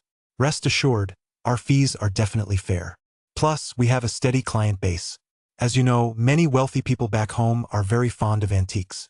Ethan West took the card Charlotte Sterling handed him. It had her name, address, and phone number on it. It looked quite professional. He couldn't help but feel a sense of unease. Was he just overthinking this? Ahem. Karen, who had been quiet the whole time, cleared her throat softly. Ethan West glanced at his watch. It was already 3:30. It wouldn't be long before dawn broke, and by 6 o'clock, this ghost market would be over. The other two realized this as well, and Charlotte Sterling and Squarehead exchanged another glance. "All right then, we won't keep you any longer. We still have a big market to explore. Bro, if you're not in a rush to leave, we can hang out after the market closes. Just call the number on the card to find me." The two of them were straightforward enough. After saying their goodbyes, they turned and walked away. Watching their backs, Ethan West put the card away. "Why didn't you sell that copper stove to them? You'd have made $3,000 just by reselling it. Wouldn't that have been nice?" Karen finally spoke up, asking Ethan West, who shook his head. "I just have a feeling there's something fishy going on here." "Never mind. Let us talk about it when we get back." With that, he took Karen and began wandering through the market again. But this time, even after wandering around for quite a while, he didn't make a single purchase. It wasn't that there weren't any good items, it was just that there were too few worth buying. Most of what appeared at the ghost market were items best kept out of the public eye. Some were jewelry, such as diamond necklaces and rings. But that world was too murky. Ethan West wasn't interested, and Karen wasn't particularly keen on it either. Other items were high-priced modern manufactured goods, such as cameras and high-end laptops. These items weren't expensive, but neither of them really wanted them.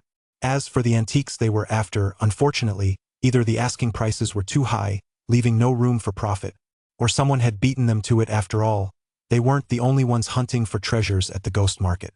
It's no exaggeration to say that most of the knowledgeable collectors in the American West were at this massive fair.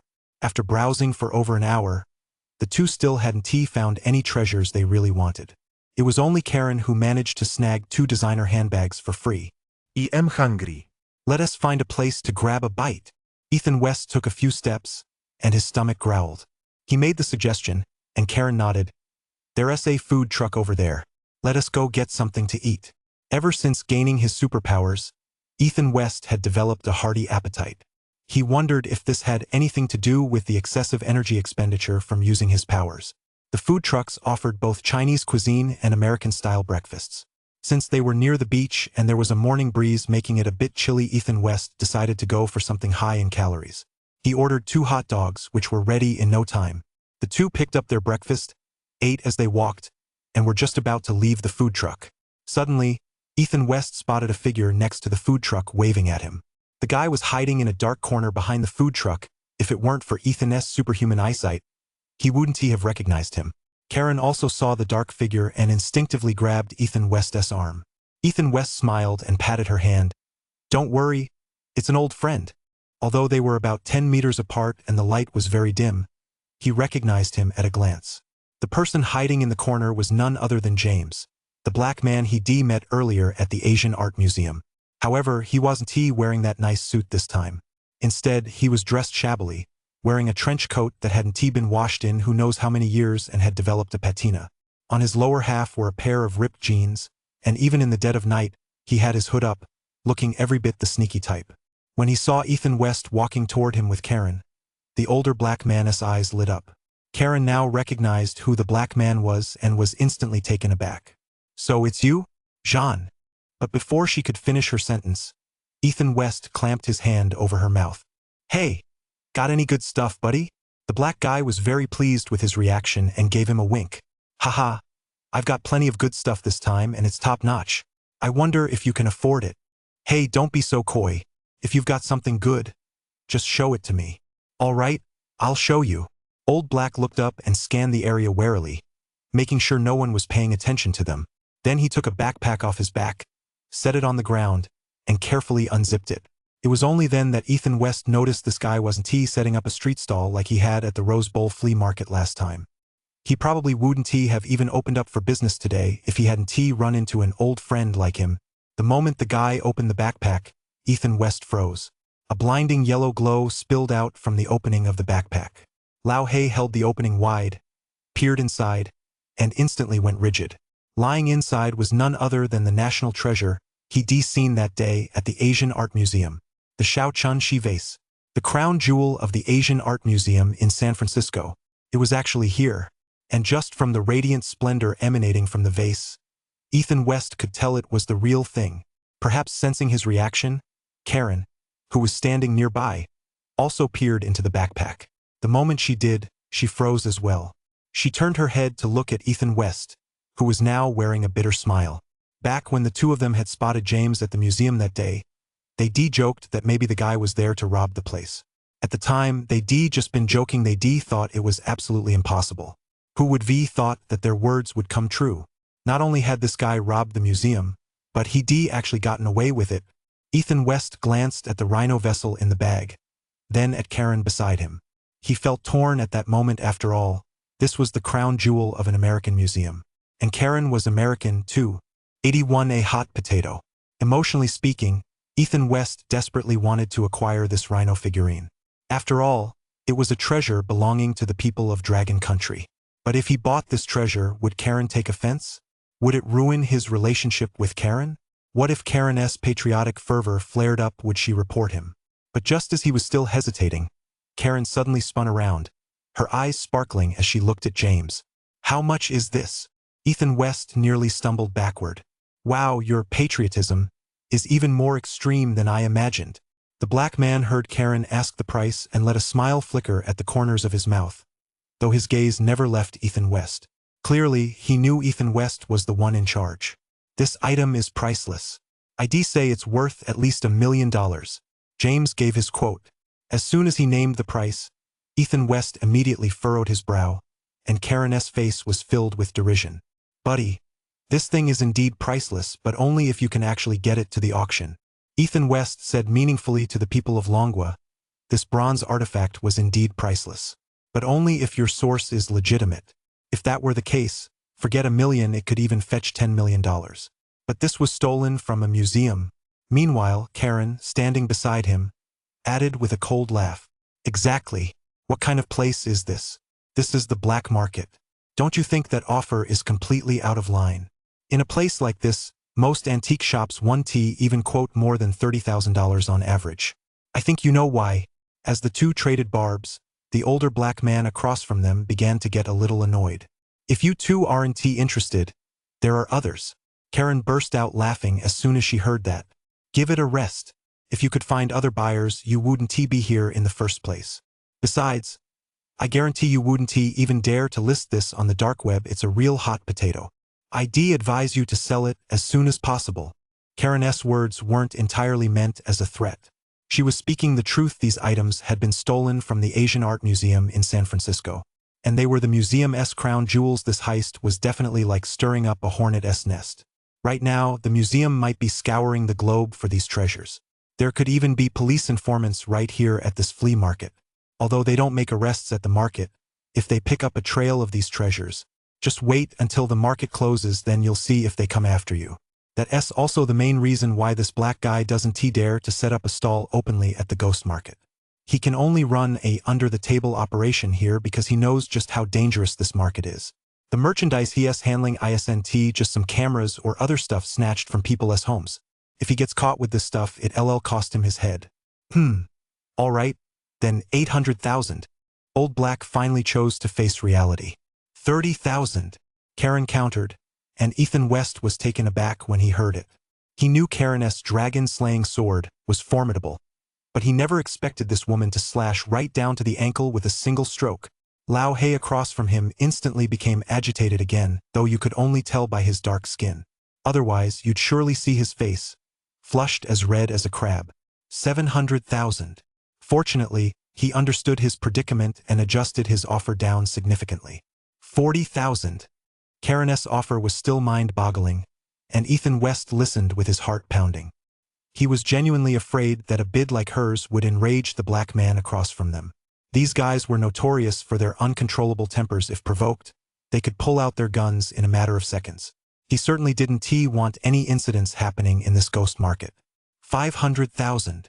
The old black man practically gritted his teeth as he made a new offer. Ethan West seemed to remember something. He whispered a few words into Karen's ear. Karen looked up at the old black man with a smile.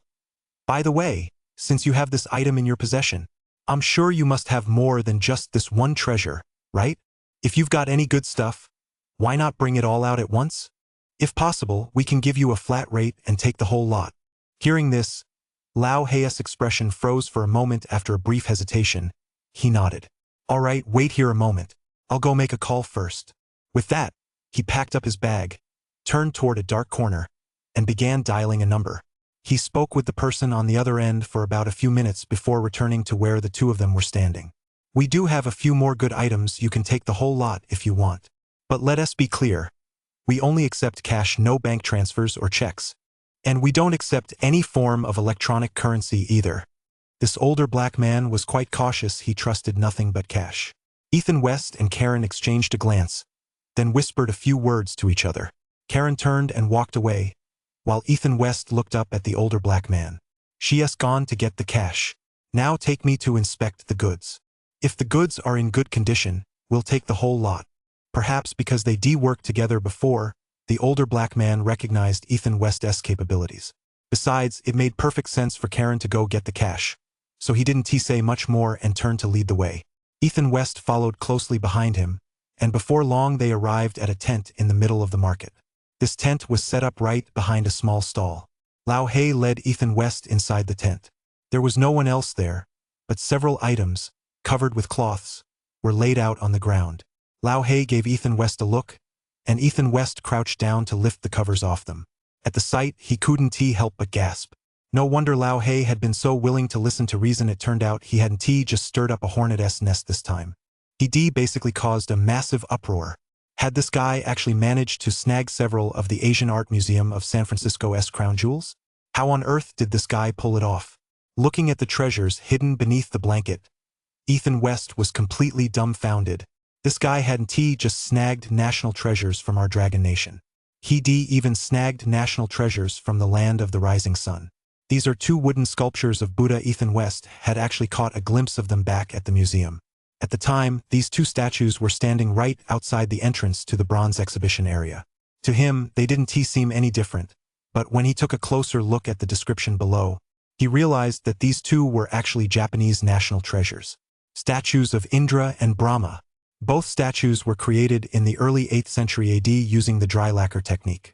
It's no big deal to us, but for Japan, they're national treasures they're incredibly proud of. 82 returning with a bounty. They're said to be the treasured artifacts of Kafukaji Temple in Kyoto. After World War II, when American troops landed, they naturally took whatever they found valuable. Along with two wooden sculptures which, due to their age and light weight, were shipped to the United States. Later, they ended up in this museum, becoming one of its crown jewels. Of course, this wasn't what Ethan West valued most. What he valued most was another bronze artifact lying beneath this display. Right now, this bronze artifact was emitting a strong red glow. Even though Ethan West didn't know much about antiques, he knew this must be a one-of-a-kind treasure. Not to mention, he had seen this treasure before. Just a couple of days ago at the Asian Art Museum, the Eastern Han Dynasty bronze money-shaking tree. It, too, was one of the museum's crown jewels. The moment he first laid eyes on it, he was completely stunned. He had always thought the money-shaking tree was merely a figure from ancient Chinese mythology. He never imagined that, back in ancient times, such a thing actually existed in physical form. And this bronze money-shaking tree had left him deeply impressed. That's because its craftsmanship was exceptionally exquisite. Standing 198 centimeters tall, the money-shaking tree consists of 29 interconnected components, including the base, trunk, and canopy. The bottom section is a redware ceramic base, while the trunk and canopy are cast in bronze. The canopy is divided into 7 layers, with a phoenix adorning the very top. On the 2 layers below, the trunk and leaves are integrated into a single form, decorated with motifs of the Queen Mother of the West, strongmen, and walls. The 4 layers beneath feature 24 interlocking branches and leaves extending in all 4 directions. These are adorned with motifs such as an elderly sage, the vermilion bird with a dog, an elephant with its attendant, the vermilion bird with a deer, and strings of coins. With 3 main branches and 8 side branches, the craftsmanship is exceptionally exquisite. Considering the era in which it was made, it was remarkable that such a magnificent bronze ornament could be created. At that moment, only 4 words came to Ethan West's mind: masterful craftsmanship. He was utterly awestruck by the technical skill and wisdom of our ancient ancestors. On the other hand, he couldn't help but sigh with regret that such a national treasure had ended up in an American museum. After returning home that day, he remained gloomy for quite some time. He even looked up information about this money tree. The more he researched, the more furious he became. It turned out that this treasure had actually been unearthed in the Sichuan region in 1990. Many such treasures had previously been unearthed in Sichuan and Qin province, but they were all designated as national treasures. In fact, they were even prohibited from being exhibited abroad. But this particular piece had somehow found its way overseas. In 1998, a wealthy Belgian businessman sold it to the Asian Art Museum for $2.8 million. From then on, it became the museum's crown jewel. He had lamented this situation for a long time. He never expected that today, Old Black would bring him such a huge surprise. The guy actually managed to track down this treasure. Scattered nearby were a few other artifacts, all belonging to the Asian Art Museum as well. However, they were all from Southeast Asian countries, and although they were quite old, Ethan West wasn't the least bit interested in them. He pointed to the 2 wooden Buddha statues and this bronze tree, then said to the Old Black man, "Counting that bronze piece from earlier, I'll take all of these." The Old Black man's expression instantly softened considerably. "All right, how much are you willing to pay?" "It's a flat price. $1 million. The Old Black man furrowed his brow slightly upon hearing this.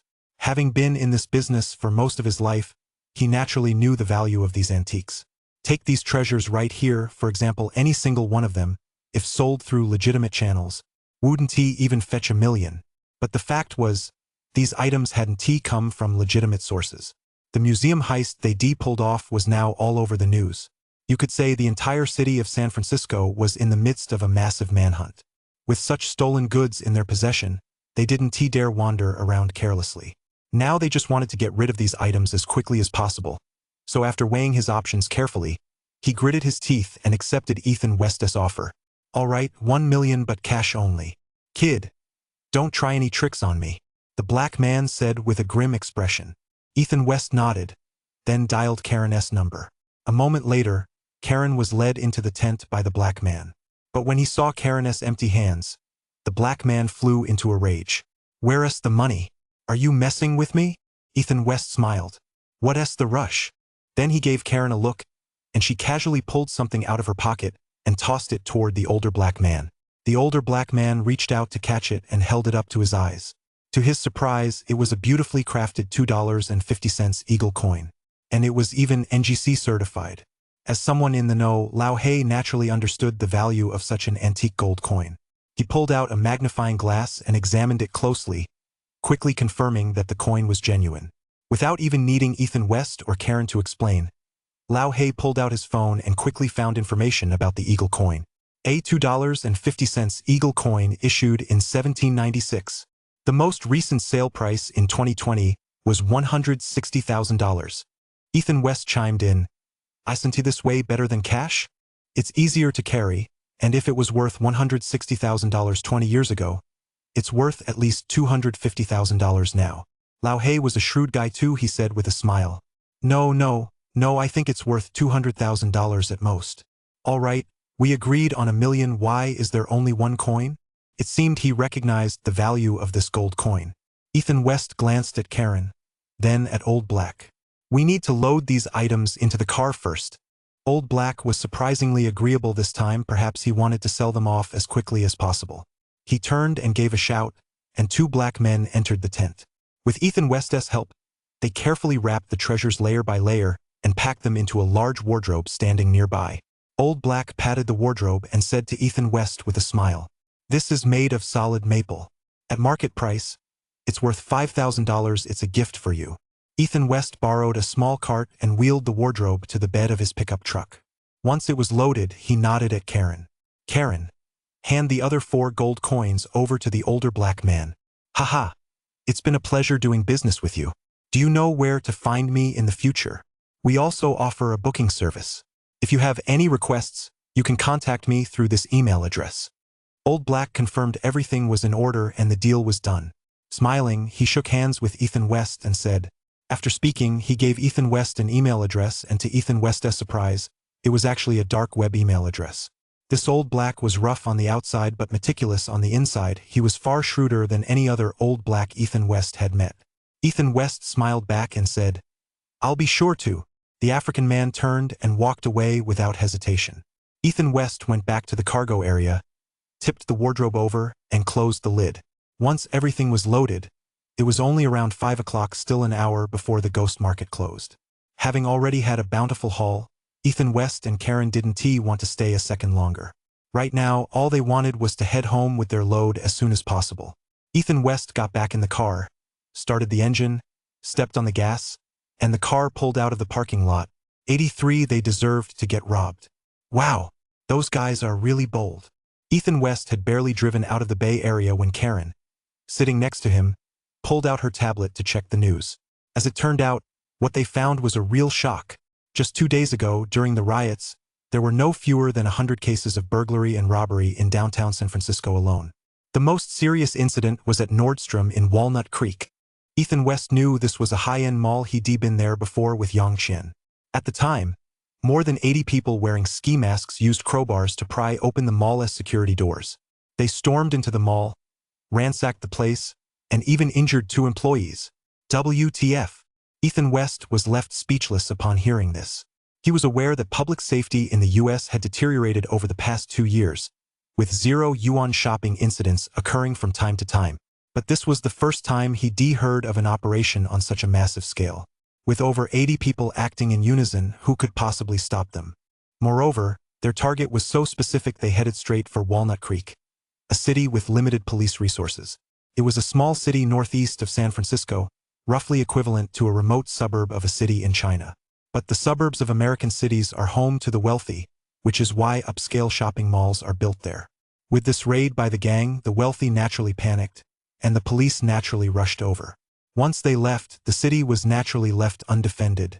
This gave James and his crew the perfect opportunity to strike. No wonder that old guy showed up at the museum that day. He might have known all along that something was about to happen over there, so he came here early to lie in wait. It's even possible that this whole deception tactic was their plan all along. The more Ethan West thought about it, the more likely it seemed. Meanwhile, Karen was still reading the news with great interest. After robbing the mall, the criminals didn't rush to leave. They set cars on fire in the streets and ransacked several nearby restaurants and shops. Meanwhile, a jewelry store in Concord Sun Valley was also broken into by 9 men and completely ransacked. Listening to Karen read the news, Ethan West could imagine just how desperate the SFPD must have been that day. The situation was exactly as he'd imagined. Chaos everywhere, with police scrambling in all directions. What about the news on the museum? Old Black and his crew had looted the museum amid the chaos. This incident was far more significant than the previous 2 robberies. It was bound to make the news. Ethan West asked Karen again, and she immediately began searching. But after searching for quite a while, she finally found only a small, box-sized article in the local newspaper. Equipment at a local museum has been damaged, and the museum is currently undergoing repairs. Effective immediately, the museum is closed to the public. The reopening date is to be determined. After reading the news, Karen looked up at Ethan West. Ethan West happened to be looking her way at that moment. They stared at each other in silence, both feeling a heavy weight in their hearts. They both knew the rule. The shorter the news story, the bigger the incident. Should we change our license plates? Ethan West asked, and Karen nodded. Don't worry, I switched to the fake ones before we left. For safety's sake, Ethan West had prepared 2 sets of fake license plates. He'd already swapped them out before coming to the ghost market. Okay, that's good. This time, the 2 didn't return to their previous hotel. Instead, They went to downtown and booked a new one.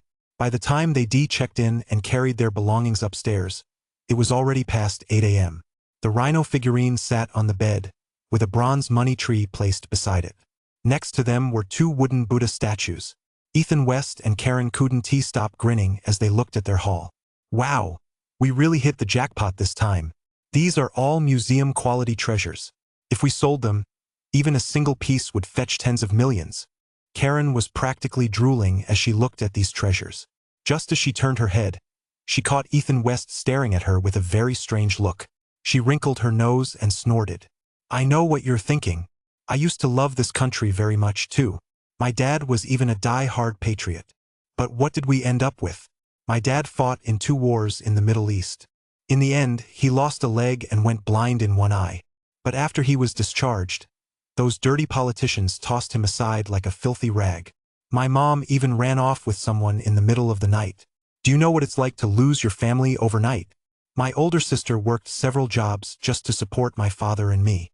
But even so, we still didn't have enough to eat. And we were even kicked out onto the street by our landlord a few times. My dad tried to kill himself several times. But each time, it was my sister's comforting words that kept him alive. I started working early on too, but the money I earned still wasn't enough to cover my college tuition. Over the past few years of college, I've racked up $50,000 in debt with the bank. I was even almost forced to find a sugar daddy. As Karen spoke, her emotions began to run high, and tears welled up in her eyes. Ethan West had no idea she had a past like this. Before coming to the US, he assumed all Americans were wealthy. Just like in Hollywood movies, every household with 2 cars, living in big mansions. But after arriving, he realized that most Americans didn't live like that. In fact, at least half of them, the average Americans, were struggling to make ends meet. Back then, as long as you worked hard, you could at least scrape by. But now, as the economic crisis worsens and American capitalists squeeze workers even harder, according to the U.S. Census Bureau's own statistics, there are now 30 million Americans who go hungry every day, and Karen had once nearly become one of them. Thank goodness my sister met Fong later. He was the one who helped us. I also found my purpose in life, which is why I have the life I have now. So screw the U.S. Ethan West understood why Karen felt this way. Besides, do you really think the treasures in this museum actually belong to the government? Haha, don't be silly. These treasures weren't donated for free, there are special clauses behind them. On the surface, the museum belongs to the city, but in reality, it's controlled by holding companies. And the major shareholders behind these companies are actually those wealthy tycoons. Whenever those tycoons need them, they can take these treasures back at any time. Ethan West listened, wide-eyed. Could things really work like that? Then what's the point of them donating them in the first place? He couldn't help but ask, and Karen rolled her eyes. These antiques require extremely strict storage conditions. They need to be kept in a constant temperature and humidity environment. That's incredibly expensive, and the slightest mishandling could damage them. But if they're placed in a museum and carefully looked after by professionals, isn't that much safer? Plus, it's tax deductible, and they can charge admission fees. Ethan West was completely dumbfounded. So, this basically means ordinary taxpayers are footing the bill to help these rich folks preserve their antique fortunes. Karen nodded. Exactly. That's exactly it. Damn it. They deserve to get robbed. Ethan West finally couldn't hold back and let out a curse. He had seriously overestimated the integrity of these American tycoons. 84 one of a kind. Damn. I've heard before that the rich love to make donations, but I always knew there was something fishy about it. They just funnel the donations into their own family foundations, and the people running them are all their own people. It's just shuffling money from one hand to the other in the end. They're the ones who decide how it's spent. They get a good reputation and avoid taxes at the same time. I never thought a museum could be used this way either. Ethan West muttered to himself. Karen's remarks today had really opened Ethan West's eyes. It was like a knife cutting through his butt. When it comes to shady moves, Americans really take the cake. Karen nodded with a cold smile. When it comes to shamelessness, no one is more shameless than these politicians and tycoons. I used to love this country deeply, but if it weren't for the fact that I used to sell things to these museums, I couldn't believe any of it was true, so I haven't trusted them since. Ethan West now understood why Karen had no qualms about poaching from her own company. So that's where it all stemmed from. Indeed, anyone who learned such a truth would likely lose their composure. What are you planning to do with these antiques? Karen asked Ethan West. Ethan West shrugged as he looked at the bed covered in treasures. I haven't really thought it through yet. Although these treasures had nominally cost $1 million today, in reality, he hadn't spent a single penny. That's because the gold coins used in the trade were also a bargain he snagged at the Tyrone family auction. Those gold coins were all stolen goods from the Los Angeles heist. This was truly the most appropriate way to handle it. He took another look at the 2 bronze artifacts. It's hard to say about these. We have to keep this strictly confidential. Selling them online is definitely out of the question. We'll have to find a way to ship them back to Dragon Country. Karen nodded in agreement. The museum theft 1T stay under wraps word will definitely get out in a couple of days. By then, we certainly 1T dare let these 2 treasures appear on the open market. The conglomerate behind that museum has connections everywhere unless we get them to Dragon Country. Dragon Country was the only place in the world that could catch those American tycoons off guard. Moreover, these 2 treasures were exactly the kind of items that Dragon Country's wealthy elite would love the most. Only after bringing them back can we fetch a high price for them. Even Ethan West had considered that, if all else failed, he could just build his own museum and keep them in his collection. As long as these treasures remain on the soil of our Dragon Nation and in the hands of our Dragon Nation people, that's keeping the wealth within our own ranks. As for these 2 wooden Buddha statues, let us find an opportunity to see if we can sell them. The only things Ethan West truly valued were Dragon Country's treasures. As for Japan's national treasures, he certainly didn't have that kind of generosity.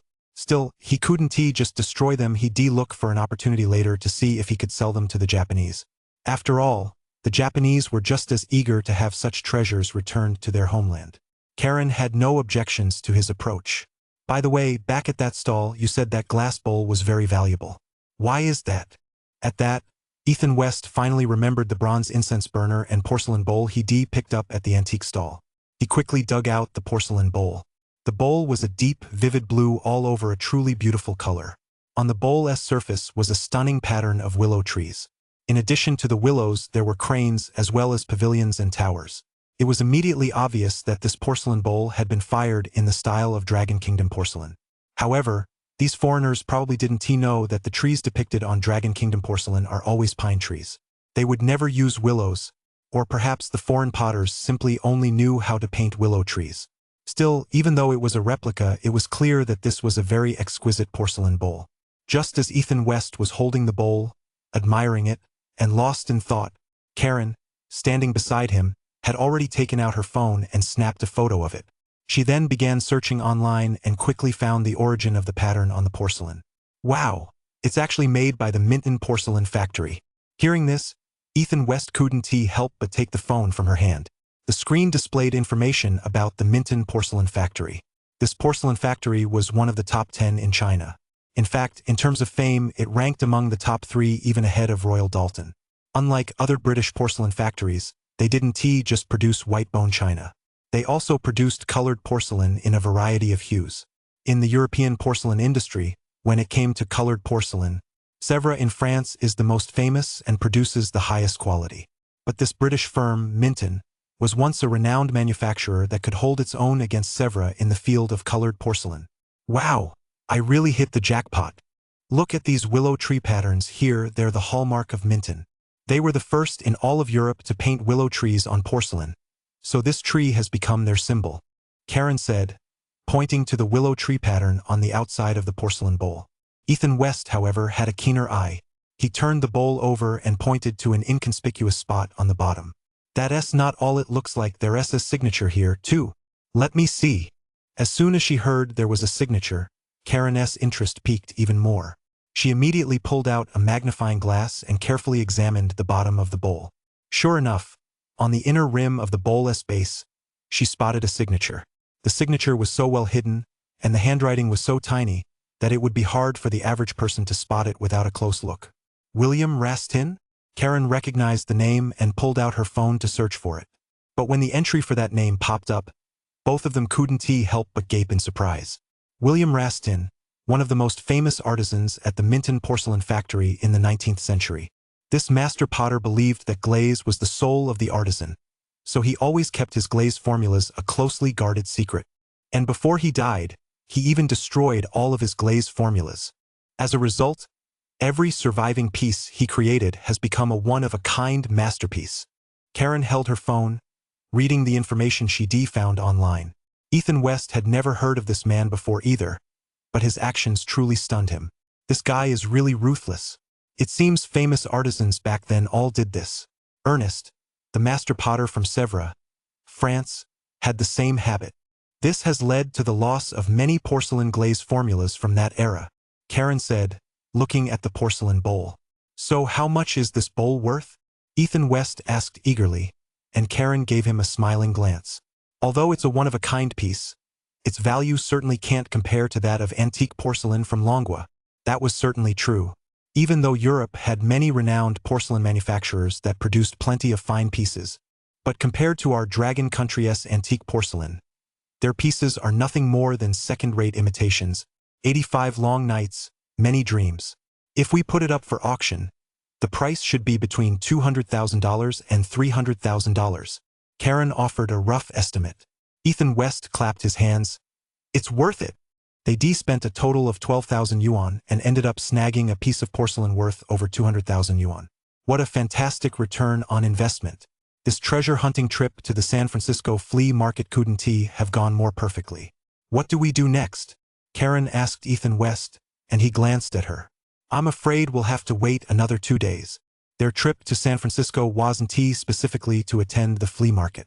In fact, visiting the flea market was just a side trip. Their main purpose for coming was to gather information about He Xiaohe. Blake Hart had said that He Xiaohe would be back in San Francisco in the next few days. They were supposed to have a get-together then, but due to the riots over the past couple of days, their gathering had been postponed. However, Blake Hart had been keeping in touch with Ethan West. He said they'd likely meet up the day after tomorrow or the day after that. Since He Xiaohe was hosting, the exact time could only be set by him. As soon as he had any news, he'd let Ethan know right away. Karen had no objection to staying in San Francisco for a few more days. After all, they weren't short on money, but she still couldn't get over the fact that they hadn't found Tyrone's sketches. Ethan West knew she was still frustrated, so he said to her, I think if we want to find those sketches, we really need to go to Tyrone's house one more time.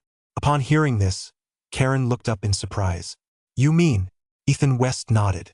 What I mean is, we need to find an opportunity to go to Tyrone's house and search it thoroughly. But doing that might break the law.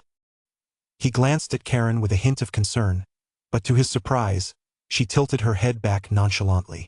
FCK the law. It's all Pablo's ill-gotten gains anyway. I think it's absolutely worth taking the risk. Seeing that Karen wasn't opposed to the idea, Ethan West breathed a sigh of relief. He'd been worried she'd object to such a borderline illegal move. He hadn't expected this woman to be so open-minded about such matters far more than he'd imagined. This woman was exactly his type. The two of them wrapped up a few antiques and headed to their deluxe suite at the local Hilton Hotel. The hotel room was equipped with an extra-large safe. They could store these treasures inside it. Besides, at a high-end hotel like this, they didn't have to worry about the police showing up. So, for the time being, this was the safest place. Over the next 2 days, the pair staked out the area near Tyrone's house daily, observing who was coming and going.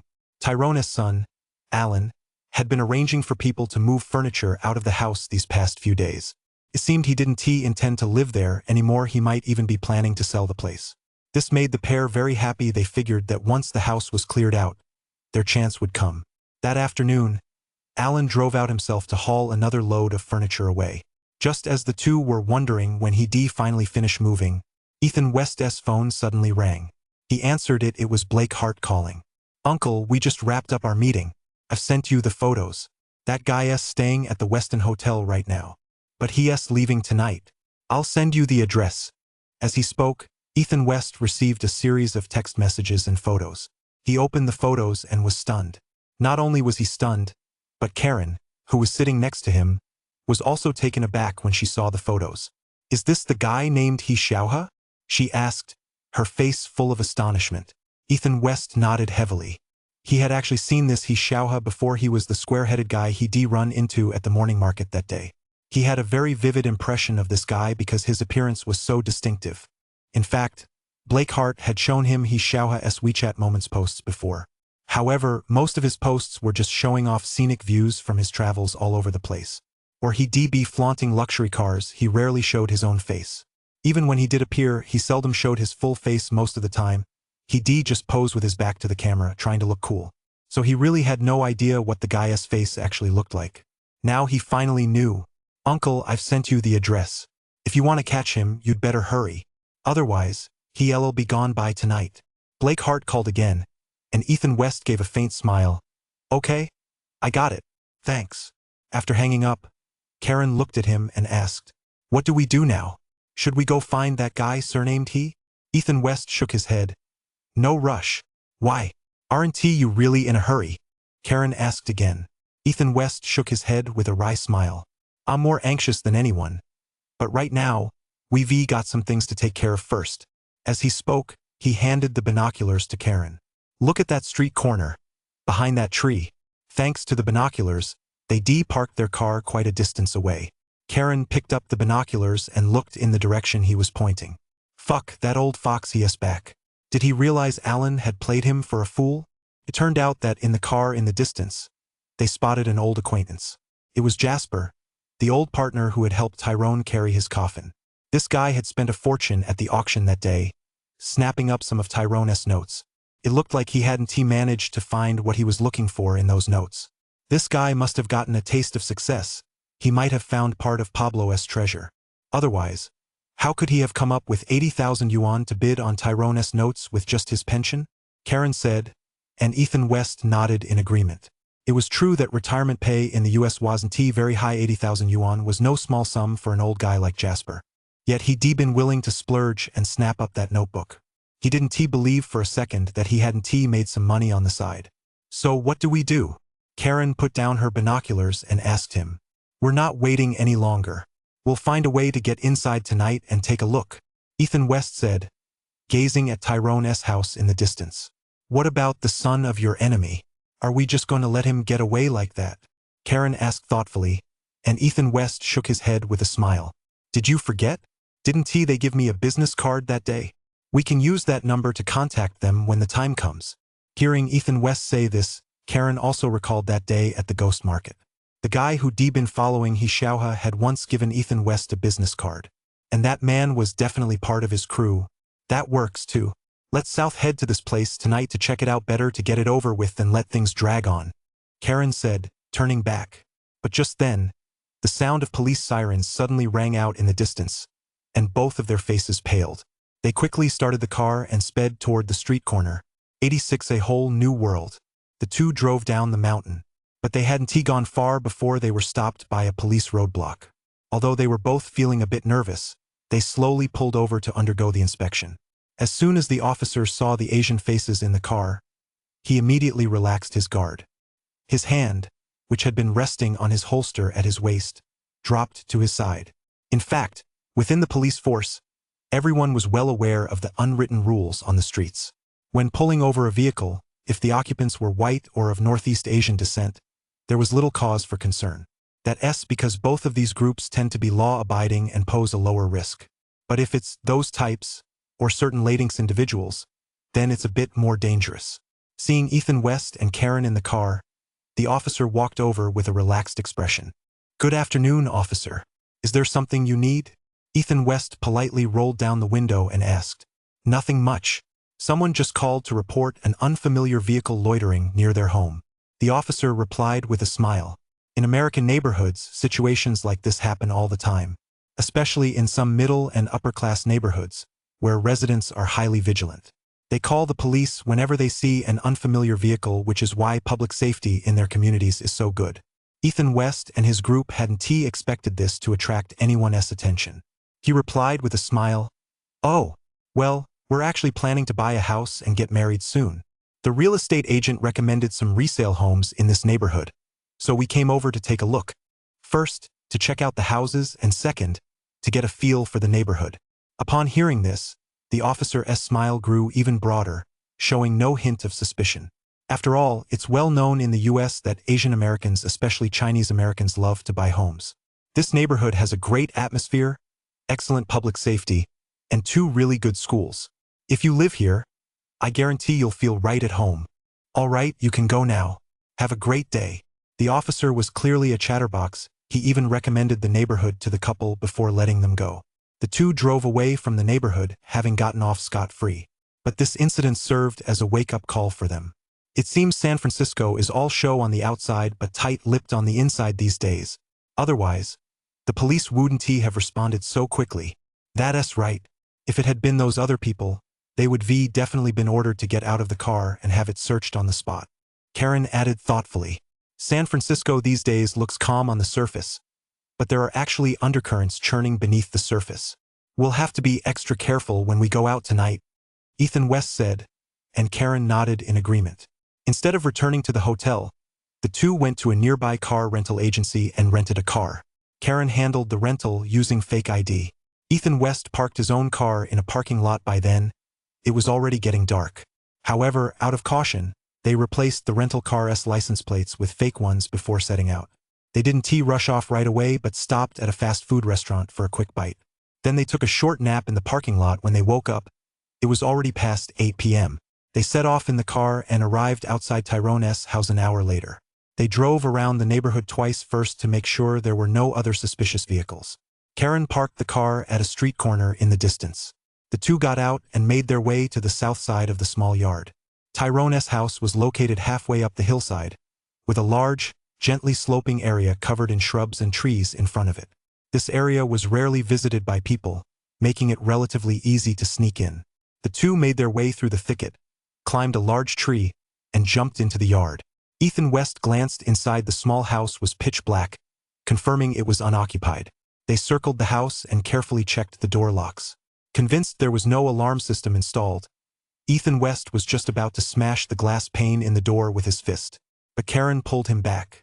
Ethan West looked over, and Karen pointed to a window nearby. Ethan West took a closer look and saw that the window was half open. Someone must have forgotten to close it. The 2 of them climbed through the window and into the house. You search the downstairs, I'll search the upstairs. Remember to be quiet, and be careful with the flashlight. Pull the curtains closed first. Don't let those nosy neighbors see us. We don't want to attract the police. With their experience from earlier in the day, the 2 were especially careful that night, Ethan West instructed. Karen nodded, and Ethan West turned and headed upstairs. When he come to scout the place that day, he noticed something was wrong with the ceiling in the second-floor study. But he felt awkward about getting straight to the point in front of Karen, so he came up with this plan to send her away.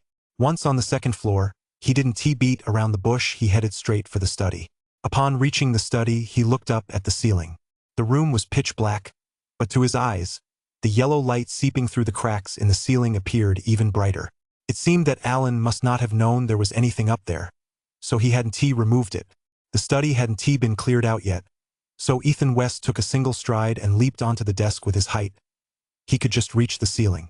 Directly above the desk, the ceiling was made up of square plaster panels joined together.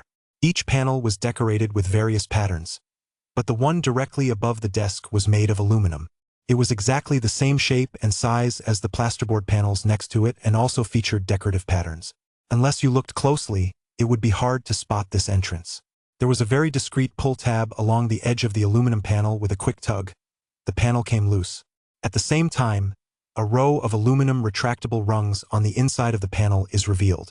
Ethan West couldn't help but marvel inwardly. This design was truly ingenious.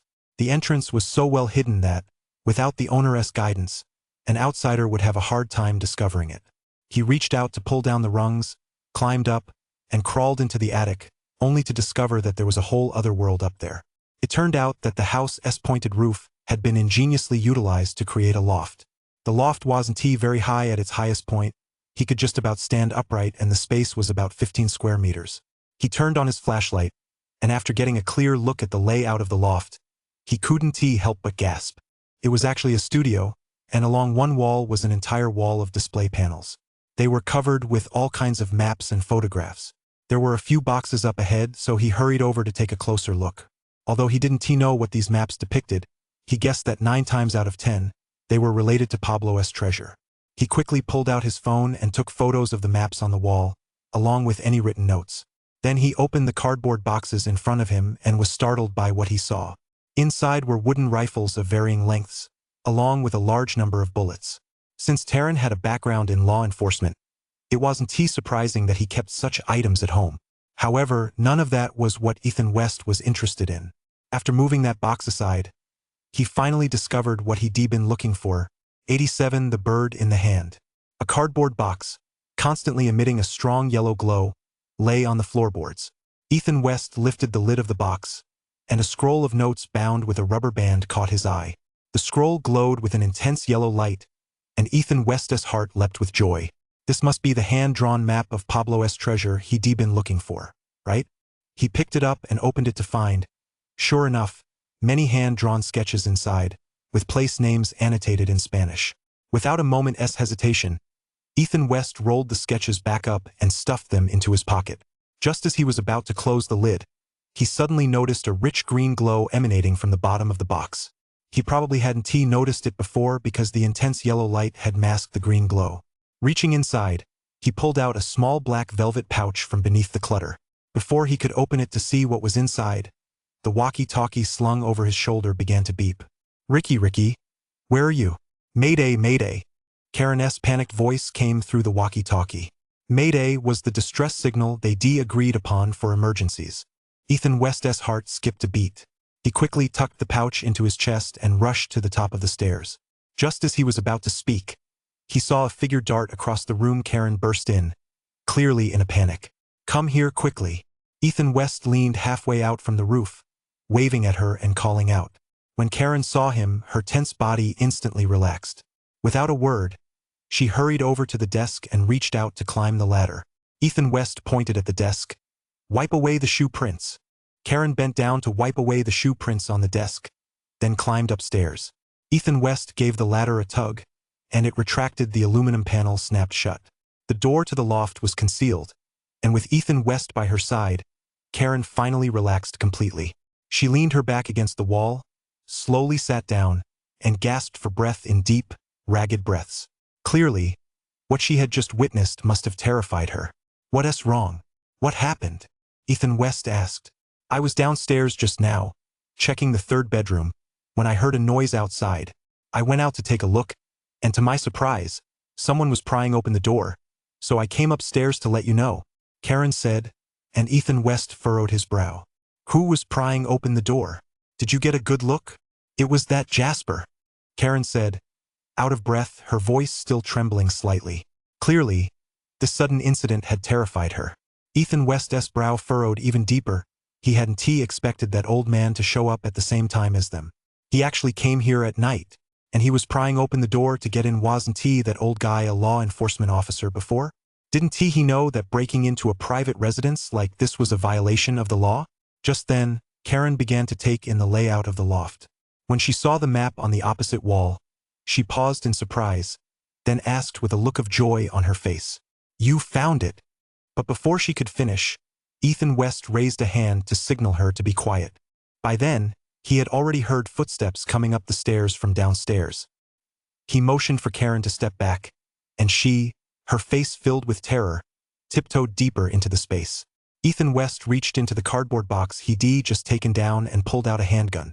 He gently cocked the slide to chamber a round from Tyrone's old diary. It was clear.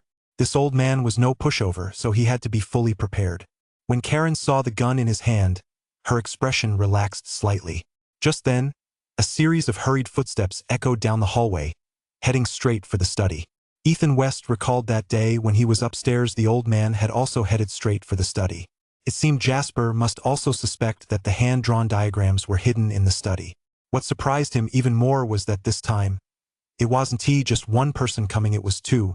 Ethan West lay flat against the floorboards, holding his breath and focusing his attention. A red flash appeared before his eyes, and he saw the scene downstairs. Two red figures entered the study, and without wasting any words, they exchanged a few hand signals, then began searching the study.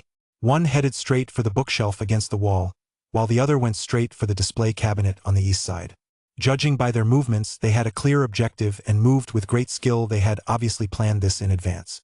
At that moment, Ethan West felt waves of elation wash over him. This was the first time he detested his X-ray vision superpower in this way. Ever since his eyes had been tempered by so many treasures at the Asian Art Museum, he discovered that his ability had evolved further. He possessed X-ray vision, but he only ever used it while treasure hunting. For example, when Alan held a family auction, he used his X-ray vision to see through the cardboard boxes being auctioned off. Other than that, he hadn't actually used it at all. This time, however, was a rigorous test, because the ceiling partition he was scanning was far thicker than those cardboard boxes. Yet his vision could still penetrate it, and it worked just as well as an infrared camera. This made him very happy, but it only lasted 3 minutes before he suddenly felt an intense wave of dizziness. He knew this was definitely a result of overusing his ability, leading to exhaustion. He quickly exited the overdrive mode and fished a piece of chocolate out of his pocket, popping it into his mouth. After eating a large chunk of chocolate, he finally felt some relief, and his stamina began to gradually recover. This unexpected incident gave him quite a scare. It seemed he couldn't just use this ability recklessly. When he looked up, he happened to catch Karen in the distance, staring intently at him with a look of deep concern on her face. He gave Karen a thumbs up, then held his breath and pressed his ear against the floorboards. But he didn't hear a single sound, which startled him. What was going on? Just a moment ago, the two of them were still rummaging through everything downstairs. Why was it completely silent now? Could they have left? Or had they discovered the attic space and were preparing to launch an attack? At this thought, a chill ran down his spine. After a moment's hesitation, he decided to take a chance. He held his breath once more and activated his X-ray vision again. This time, however, he used his ability for only a very brief moment. It was like an X-ray scan. His vision merely swept around the room below before he withdrew the ability. But the image he saw this time took him completely by surprise. He discovered that the two hadn't discovered the attic space, nor had they left. Through his X-ray vision, he saw that one was hiding behind the door, while the other was crouched behind a table. Both were holding weapons aimed at the doorway, because more people had entered the room, and it wasn't just one person. By now, he could already hear the thudding footsteps. At least 3 people were rushing upstairs. And this group was different from the other two. The commotion they were causing was practically brazen. They clearly weren't afraid that the neighbors would notice the noise over here. 88 Escape from the battlefield. Ethan West cursed under his breath and made a "be careful" gesture to Karen. Karen silently pulled a handgun out of the cardboard box. At #%. #at. A few newcomers downstairs were shouting these words in Spanish. It was unclear whether they were inexperienced or simply didn't care about the neighbors nearby. The first one had just stepped into the study. The person hiding behind the desk opened fire. Thud. The sound was muffled, and the intruder collapsed instantly. The person behind him, unaware of what had happened, asked a question. As a result, he was hit in the arm by a bullet from the person behind the desk, which startled him. He immediately crouched down, but he reacted quickly, pulling out the gun from his waistband. He fired 2 shots into the study. His companion behind him was also startled by the sight. But they quickly regained their composure and began drawing their own pistols, firing into the study. At that moment, the person hiding behind the door stopped taking cover. This guy was incredibly sneaky. Through the crack in the door, he fired 2 shots at the figures outside. The man who'd been hit in the arm was knocked down on the spot, and the 2 shadows behind him immediately took cover at the top of the stairs. For some reason, though, the 2 didn't rush to flee. Instead, they exchanged fire with the 2 men in the study from the stairwell. For a moment, bullets flew wildly across the 2nd floor, and the study turned into a battlefield. Seeing this, Ethan West couldn't help but curse. "FUK. If they keep fighting like this, the police will be here in a matter of minutes. Damn bastards." Karen had just come over to his side. She gently pushed the ceiling panel open a crack and peered down. Neither side had noticed their presence. The battle was in full swing. "We're in trouble. It's those crazed Mexican bastards. If they keep fighting like this, the police will trap us all. What are we going to do?" Karen was getting anxious too, even though they weren't part of the fight. But if the police arrived, their investigative capabilities were far beyond anything those 2 groups downstairs could match. The secret of this mezzanine would surely be exposed if they were trapped here. The 2 of them would never be able to clear their names, no matter what they did. Karen was pacing back and forth like an ant on a hot pan, while the clash between the 2 groups downstairs grew increasingly intense. The people in the study wanted to escape, But the Mexican gang, having suffered a setback, was determined to get even and had no intention of letting them get away. So they blocked the stairwell. This infuriated the people in the study clearly. They, too, feared being cornered by the police. So the two took turns charging toward the stairwell. But they were quickly pushed back by the two Mexican gunmen stationed at the stairwell. At that moment, Ethan West and Karen, trapped in the attic, were even more desperate than the others. Karen even tried to yank open the door panel and rush down, but Ethan West grabbed her arm. Stay calm. Tyrone spent his whole life as a law enforcement officer. He must have made plenty of enemies. If he set up this secret room, it's clearly because he intended to use it as a hideout and because he was worried someone would come back to get him. There might even be a secret escape route in here. Hearing this, Karen gradually calmed down. The two turned on their flashlights and began scanning the area. The room was irregularly shaped with a sloped ceiling. The front wall was covered entirely by a large panel, filled with various maps and handwritten notes. Ethan West walked up to the wall panel, pressed his hand against it, and suddenly felt a give at the corner. A wooden panel slid open, revealing a hidden door. He actually spotted it earlier when he scanned the room with his X-ray vision in a moment of panic. But he didn't want to mention it in front of Karen, so he pretended to be testing it out. Sure enough, he found it. Seeing the hidden door swing open, Karen covered her mouth in surprise. Let us go. But what about this place? Karen reached the doorway and was about to leave when she turned back to glance at the various documents in the hidden compartment. If the police found these items, they could easily piece together the truth of the matter. Although the most important hand-drawn map had been taken by them, who could guarantee there weren't other blueprints, diaries, or similar items hidden here? If they fell into the hands of the police and then leaked out from there, their future treasure hunting journey. They faced some invisible competitors. Ethan West took a look at the situation in the crawl space and quickly came up with an idea. He motioned for Karen to go first.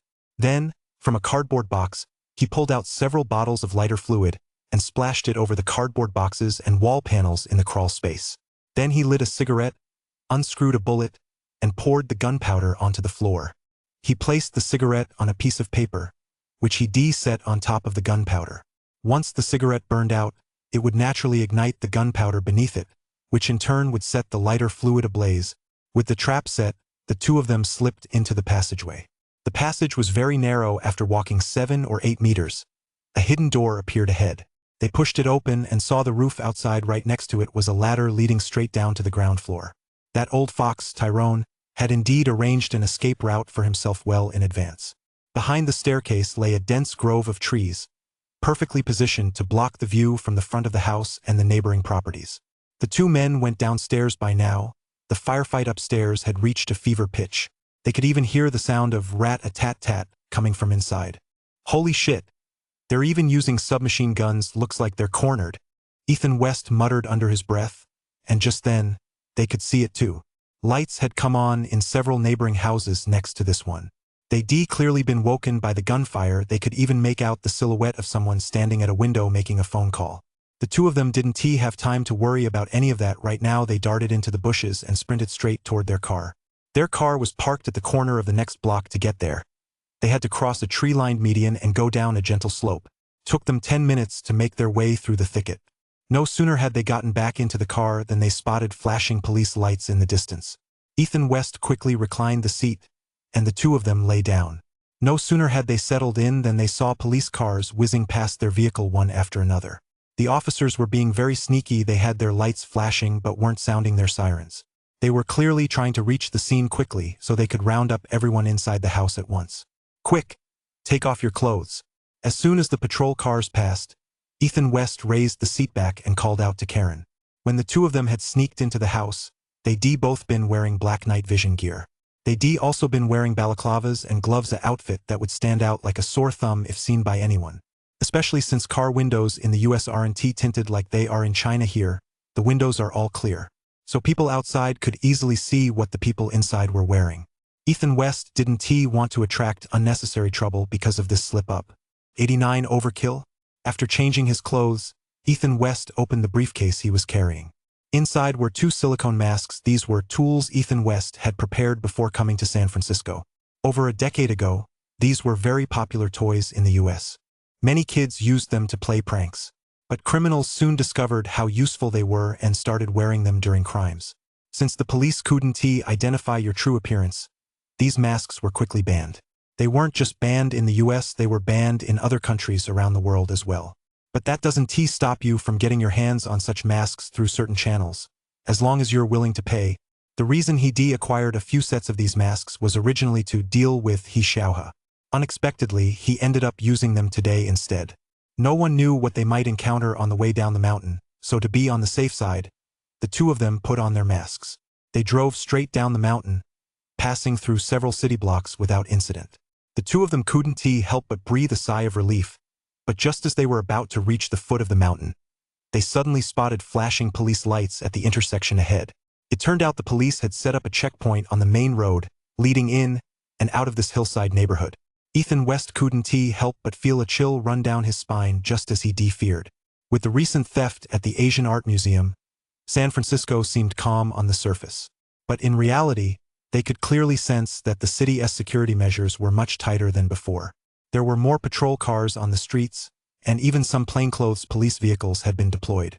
The police had even penetrated several neighborhoods with large African American and Latino populations, launching large-scale raids. Sometimes, even during the day, you could hear the sirens of police cars racing down the streets. On some days, gunfire could be heard multiple times. These were all exchanges of fire triggered when police discovered suspects during their searches. News stories about police apprehending criminals were practically flooding every media outlet. The two speculated that the police's high-profile operation was surely not just about catching the robbers from that day. Their primary objective was undoubtedly to find clues related to the Asian Art Museum heist. These days, the San Francisco Police Department wouldn't let even the slightest clue slip by. Now that they were stuck in traffic, turning around was out of the question. The officer up ahead waved them over for a stop and search. Ethan West slowly eased off the gas pedal and pulled up to the checkpoint. When the officer up ahead saw that the car was occupied by a middle-aged white couple, he couldn't help but breathe a sigh of relief. "Good evening, sir and ma'am. Where are you headed at this late hour? There's been a shooting at someone's house up on the hill, and it's quite chaotic. We're very concerned for our safety, so we didn't want to stay at home. We're heading down the mountain to find a safe place to spend the night." Karen's explanation was perfectly reasonable. The officer didn't harbor any suspicion, but he didn't forget his duty. "I'm sorry to hear about what has happened, sir and ma'am. We need to conduct a routine check. Please show us your IDs." Hearing this, Ethan West's heart skipped a beat. Oh no, this car was rented, and they put on fake license plates before leaving to avoid nosy neighbors who might write down their real plate number. They even gone so far as to wear disguises. If they showed their driver's licenses now and the police realized the faces didn't match, they'd be in big trouble. He thought that having watched so many cop shows had given him a keen sense of counter-surveillance. He even prepared specific counter-surveillance measures, but now it seemed like overkill. Ethan West was kicking himself. But what could he do? Ethan West could only slowly reach into the glove compartment. Just then, he saw Karen secretly reaching for her gun, which gave him quite a start. Karen seemed to be getting a little impatient. "Please hurry up, sir." The officer seemed to sense that something was off as well and instinctively reached for his waist.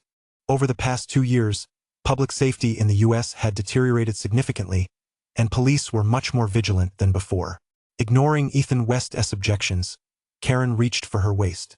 Ethan West's face paled at the sight, and he was just about to reach out to stop her. But just then, a series of violent explosions suddenly rang out behind them. Boom, boom, boom. All three were startled. Ethan West and Karen turned to look. On the hillside, in the direction of the Tyler family's home, a massive burst of sparks suddenly erupted.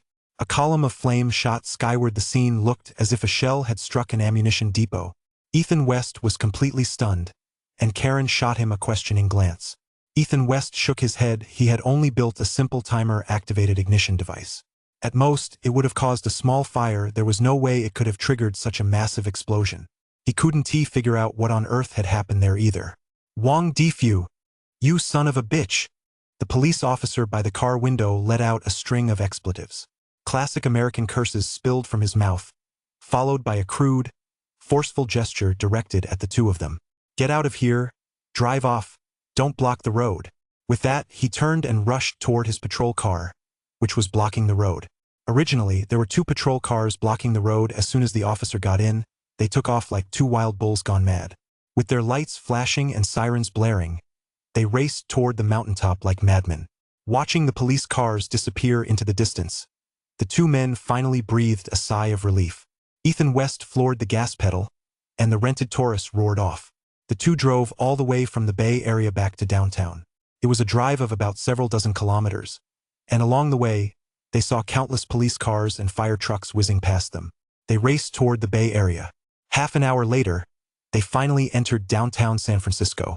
But as soon as they drove in, they sensed that something was off about the atmosphere in the city. The streets were unusually quiet, and even many of the streetlights were turned off. This was downtown San Francisco. After all, no matter how late at night, there were usually occasional cars passing by. Yet they drove for nearly 20 minutes without encountering a single car. It felt as if they had driven into a ghost town. The longer they drove, the more uneasy they felt. What on earth was going on? As they continued driving, the streetlights suddenly went out completely. This development startled them even more. Why did this scene look just like something out of a post-apocalyptic movie? The hotel where they were staying was near Union Square.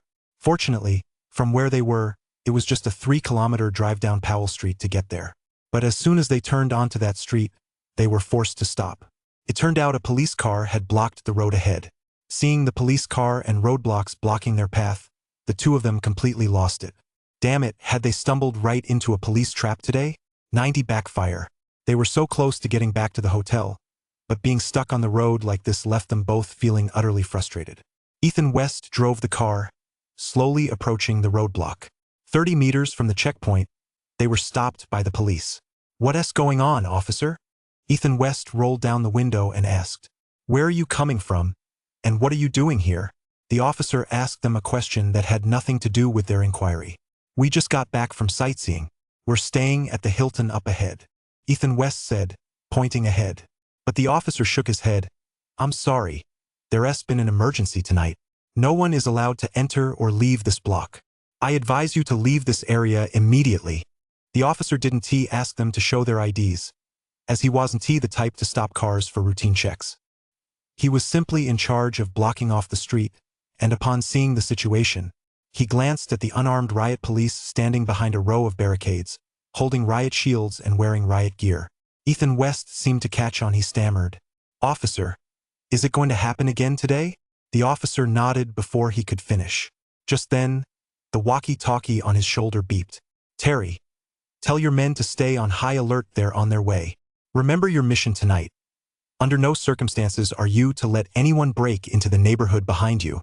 "Copy that, sir." The officer put down the walkie-talkie, then tapped the roof of Ethan West's car with an impatient look on his face. "Get out of here, hurry up." Through the rearview mirror, Karen could already see a dark, surging crowd pouring down the street behind them. Even if the two of them were complete idiots, they stumbled into another riot. It seemed that the San Francisco Police Department's massive crackdown over the past few days hadn't served to deter the criminals. Instead, it had ignited the anger of the working class, and now, the backlash was already here. "Officer!" Karen looked at the officer and pleaded. They had no idea what those people behind them might do, and they certainly didn't want to get mixed up with the crowd. All they wanted now was to get back to their hotel, but the officer looked thoroughly impatient. He reached for his baton at his waist and slammed it down hard on the roof of their car. "Get lost. Don't get in the way here. Move it." For police in the U.S., there's no such thing as serving the people. They only serve capital. And the neighborhood behind this officer was one of the wealthiest in San Francisco. It was home to many luxury hotels, private museums, and banks. So naturally, it was a priority for them to protect. As for Ethan West and his companion, there was no way this officer would let them in. Who knew if they were moles among the rioters? What if he let them in and they started killing and setting fires inside? FUKU. Seeing how ruthless the police officer was, Karen cursed in rage and gave him the middle finger. Ethan West slammed on the gas, jerked the steering wheel, and spun the car around to charge straight into the crowd behind them. In the past, if Karen had dared to give a police officer the middle finger like that, she would have definitely been arrested. But right now, how could that cop possibly have time to worry about them? Meanwhile, Chun Rue was gritting his teeth and gripping the steering wheel tightly. "Hold on tight. Keep your gun ready.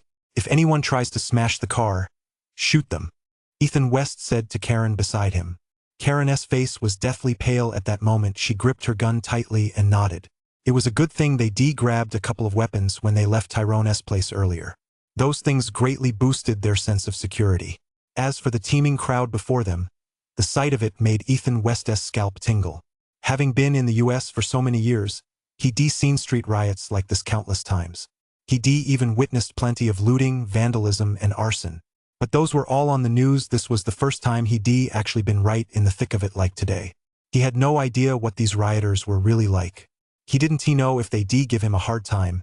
But when his car pulled up about 10 meters away from the crowd, he got a clear look at them. They were all wearing hoodies. Quite a few were wearing hats and had scarves covering their faces. It was obvious this group wasn't stupid. Some were clutching baseball bats, while others were holding a few bottles.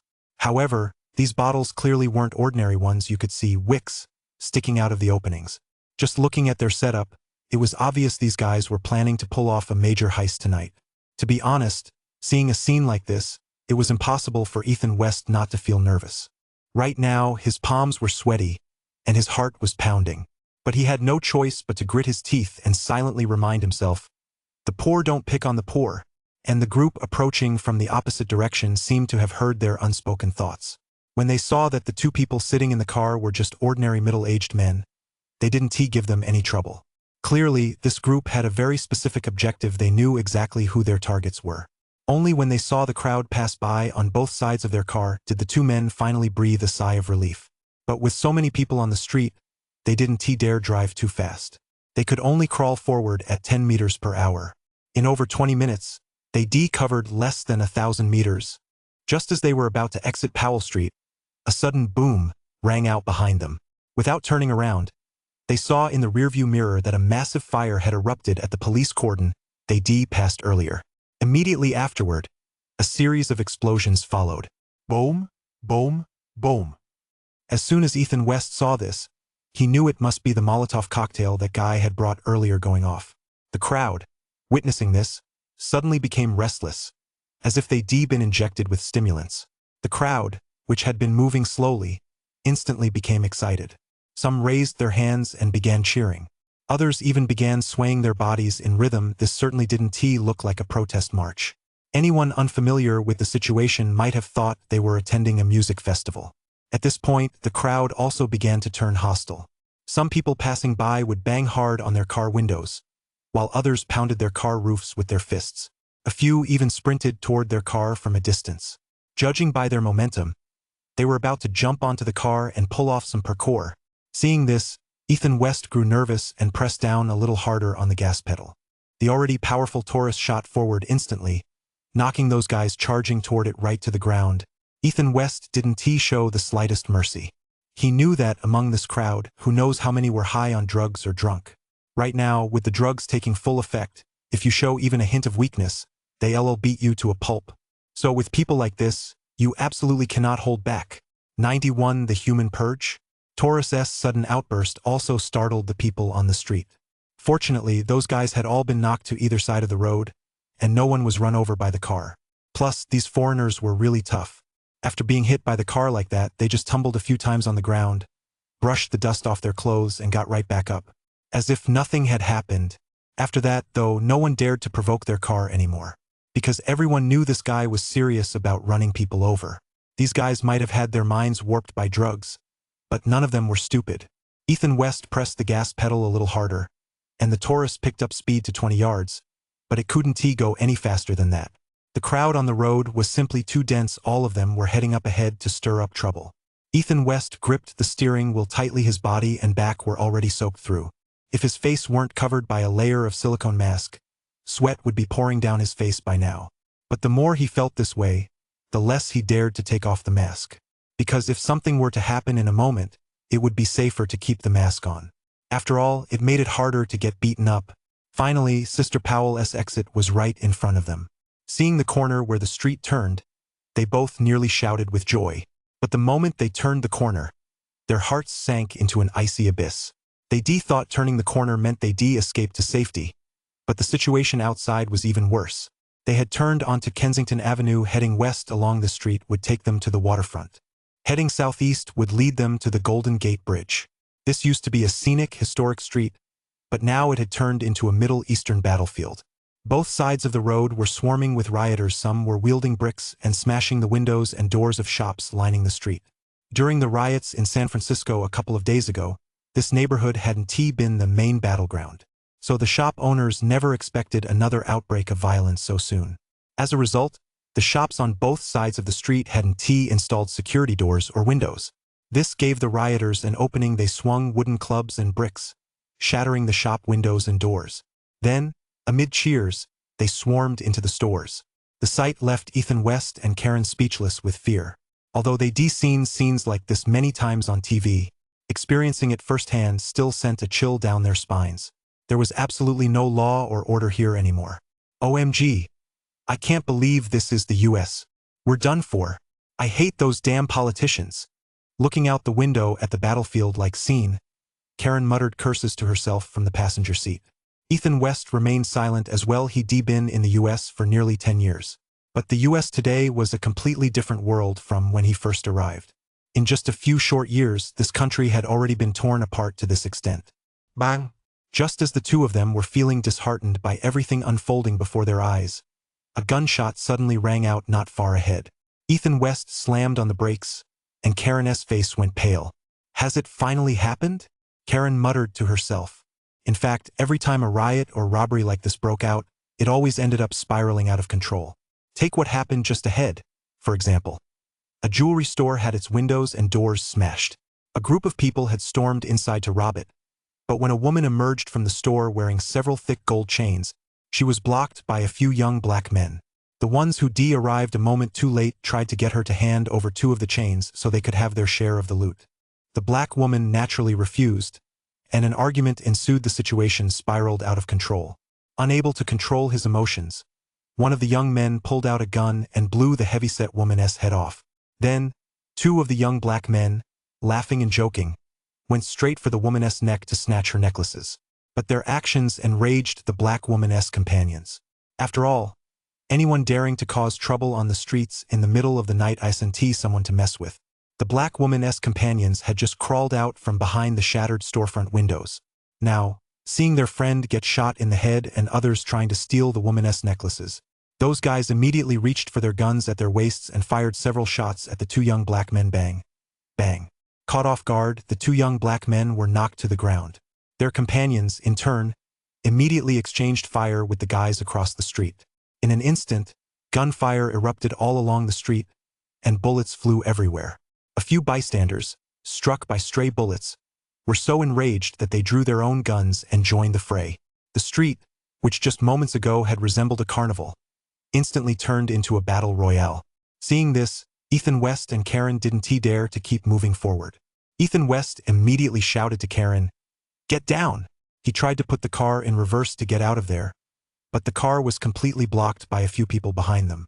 It turned out to be a few black guys who were actually using their car as cover. He saw those black guys fighting their way back, and they were actually running toward them.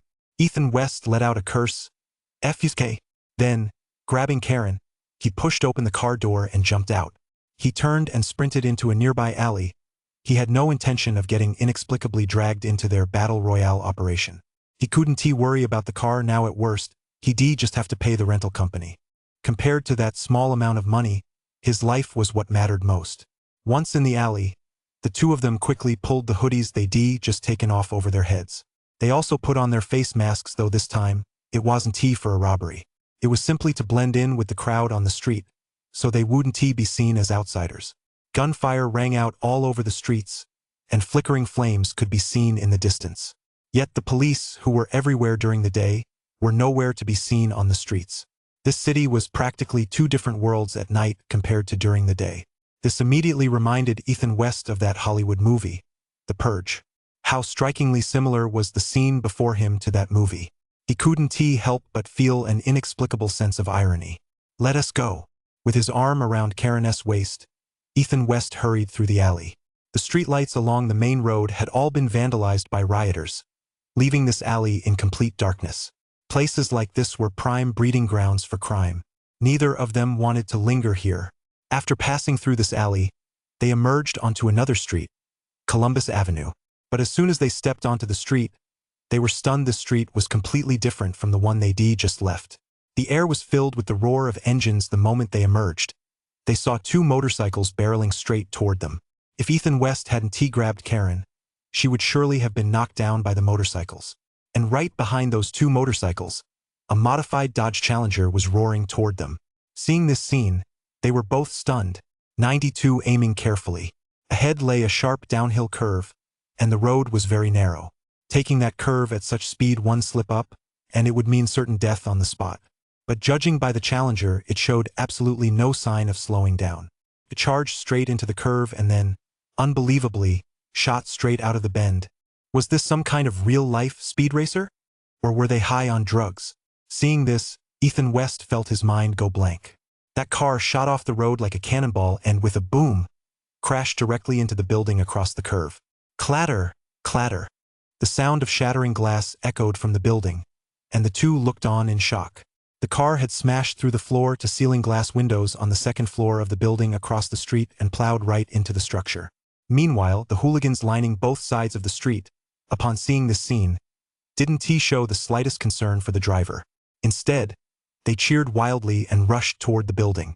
The two men found the whole thing baffling, yet their feet moved involuntarily toward the building. As they drew closer, they discovered that someone had already crawled through the massive hole the car had smashed open and made their way onto the building's second floor. Only then did they get a clear look at the sign on the building. Wells Fargo Museum. The two were left speechless. They thought the driver was just high, but it turned out he was actually a master strategist. So the driver of that car wasn't high on drugs after all. He done it with a clear purpose in mind. He specifically targeted this bank. And this wasn't just any bank, it was Wells Fargo's headquarters. The very first bank branch in the San Francisco area. Among all the major banks in the US, Wells Fargo is the only one with its headquarters in San Francisco. This bank also got its start in the city thanks to the gold rush over 100 years ago. It's just that now that it's become a top-tier bank, its headquarters has moved to a skyscraper in the financial district. As for that very first branch, it's been converted into a regular branch that doubles as a museum. Inside, besides some old artifacts used by the bank back in the day, there are all sorts of other treasures. Like dog's head gold. That's right, this museum is famous for displaying the dog's head gold. And these thugs had clearly come here specifically for it. Just as Ethan West and Karen were staring in astonishment, the window on the first floor of the museum shattered with a loud crash from the inside. The two men tumbled out through the window and, before they could even get to their feet, began wrestling with each other. They exchanged punches and kicks, landing blow after blow. Ethan West and Karen exchanged bewildered glances at the scene, but the thugs standing nearby seemed to be watching a live wrestling match. Not only did no one step in to break it up, but they kept whistling and cheering. Until, suddenly, two gunshots rang out bang, bang, from right in the middle of the scuffle. A burly black man slowly collapsed to the ground. A gleaming, irregularly shaped gold nugget fell from his chest onto the floor. But not a single person dared to rush forward to grab it instead. The moment they saw the gleaming M9 in the standing man's hand, the onlookers scattered in a panic. The commotion was entertaining, and the gold was valuable, but neither was worth a person's life. Ethan West quickly grabbed Karen and turned to flee. With people all around them, the two lost their bearings, but fortunately, Ethan West managed to keep a clear head. Instead of following the crowd, he spotted a narrow alley and darted into it.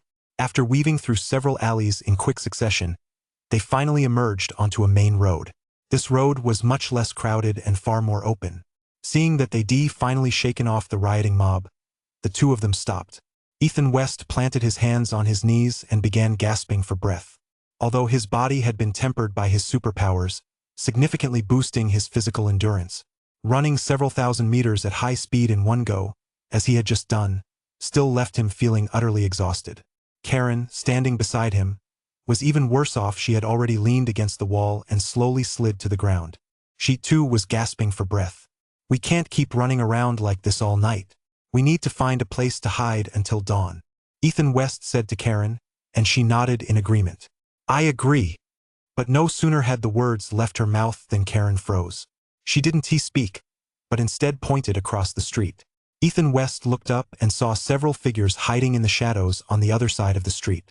One person stood at the front of the group, pointing at a building ahead and whispering something. He focused his gaze and instantly froze. It was the black man he'd seen at the fair a couple of days ago. And the building he was pointing at was none other than the Asian Art Museum, which he'd visited just a few days earlier.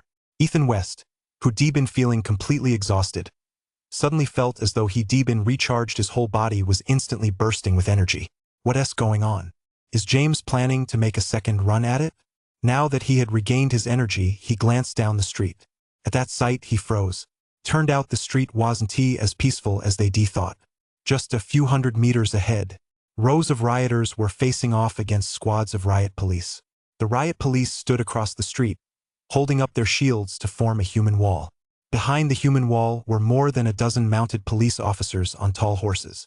The rioters weren't backing down either. They set tires ablaze in the middle of the road and piled up overturned vehicles. However, at that moment they weren't making any moves. Just then, the black man across the street finished giving instructions to the few henchmen behind him. He pulled the hood down over his forehead, covering his entire face except for his eyes, mouth, and nose. Then he pulled out his walkie-talkie, adjusted the channel, and spoke into it. No one knew what he said. The rioters facing off against the police in the distance began to stir. No one knew who took the lead, but someone actually pulled out a slingshot and fired a projectile at the mounted police behind them. Caught off guard, 2 mounted police officers were knocked off their horses on the spot. This infuriated the police. More than a dozen mounted officers spurred their horses, circled around the human wall in front, and charged forward. But the rioters were prepared as well. Several of the men in the rear flung a few Molotov cocktails toward them. Boom, boom, boom. Explosions erupted, flames shot up, and the startled horses threw several mounted officers to the ground. The riot police behind them could no longer hold their ground. Amid a chorus of whistles, they charged forward, swinging their batons. Behind them, several officers armed with grenade launchers began firing tear gas into the crowd with a series of bang, bang, bang. In an instant, the street descended into chaos. The police advanced steadily, step by step, while the rioters behind them fought their way back, 93 taking advantage of the chaos. Ethan West watched the rioters. Their retreat was highly organized. It wasn't a disorganized stampede. Instead, those in the front pushed those behind them back, while those in the rear swung bricks and tiles, hurling them at the riot police before pushing forward again. They were actually engaging the police in a relay-style battle by tying the police down like this. Even if the officers wanted to charge forward quickly, they couldn't break through. And so, the two sides remained locked in a stalemate, fighting their way from one end of the street to the other. It was only about 10 minutes before the police, following the rioters, disappeared around the corner. At that moment, Old Black and his crew, who had been hiding in an alley across the street, quickly emerged. They sprinted toward the museum up ahead. Holy shit! It's a lure the tiger away from the mountain tactic. Does this James actually know Sun Tzu's art of war? Seeing this, Ethan West couldn't help but exclaim in surprise. In less than a minute, the group had already reached the museum's main entrance. The museum was a towering, European-style historic building. After the theft a few days earlier, security had been tightened. Since it had been publicly announced that the museum was closed for equipment maintenance, it was currently off-limits to the public. As a result, a sheet metal barrier had been erected around the perimeter of the museum. To outsiders, it looked as if construction work was underway inside. But this was no match for these well-prepared thugs. The group rushed up to the sheet metal barrier and pulled specialized pliers from their backpacks. I don't know how they managed it, but in no time at all, they had cut a hole in the sheet metal. Then 7 or 8 of them slipped right through. As they went in, they bent the sheet metal back so it was flush with the wall. This way, unless someone got up close, they'd never notice there was a hole there. What do we do? Seeing this group stride so brazenly into the construction barrier, Karen, who had been slumped and listless just moments before, suddenly perked up. She stood up and grabbed Ethan West's arm. The two exchanged a glance, and Ethan West smiled. Let us follow them and see what's going on. The two quickly slipped out of the alley and sprinted toward the dog hole. Then, following their example, they crawled through the hole in the sheet metal and bent it back into place. Taking 2 steps at a time, they reached the museum entrance in just 1 minute. By then, the museum's entrance was already wide open. They had no idea how James and the others had opened the door, but the two didn't have time to worry about that. They rushed inside like a whirlwind. Once inside, they discovered that right next to the entrance, Several security guards had already been subdued, their hands and feet tightly bound with duct tape. Their mouths and eyes were also covered with duct tape. It seemed James and his team had thoroughly scouted the number of security personnel and the layout of the place long ago. With the path already cleared for them, the two were only too happy to take advantage of the chaos. As they made their way deeper into the museum, they hadn't gone far before hearing a series of clanging and crashing sounds coming from inside. It wasn't until they got closer that they saw it was the same gang of thugs who had stormed in earlier. They were now carrying out their theft using the most straightforward method possible. Wielding sledgehammers, they were furiously smashing the glass cases surrounding the exhibits. Perhaps because of the theft that had occurred a couple of days earlier, many of the museum's finest pieces had already been removed from display. Only a few exhibits from Southeast Asia and Japan remained on display. The bronze artifacts from the Dragon Kingdom that Ethan West had seen that day, however, had all vanished. Presumably, the museum staff had deemed it unsafe to leave them on display and had put them all away. As for the items still on display, they were either less valuable or there simply wasn't enough storage space to put them away. Moreover, the museum staff likely never imagined that these thieves would be so bold as to return so quickly for a second heist. The thugs quickly smashed one glass display case after another, then stuffed the bottles and jars inside into their backpacks. Ethan West glanced at them. The porcelain pieces were either Japanese or from Southeast Asia. Although they were all antiques and sparkled with precious materials, they were nowhere near as valuable as our own antiques. He had little interest in these items. These guys are way too bold, aren't they? Karen couldn't help but remark as she watched their crude and brutal methods. Now you can finally understand why there was a city-wide blackout when we were coming back, right?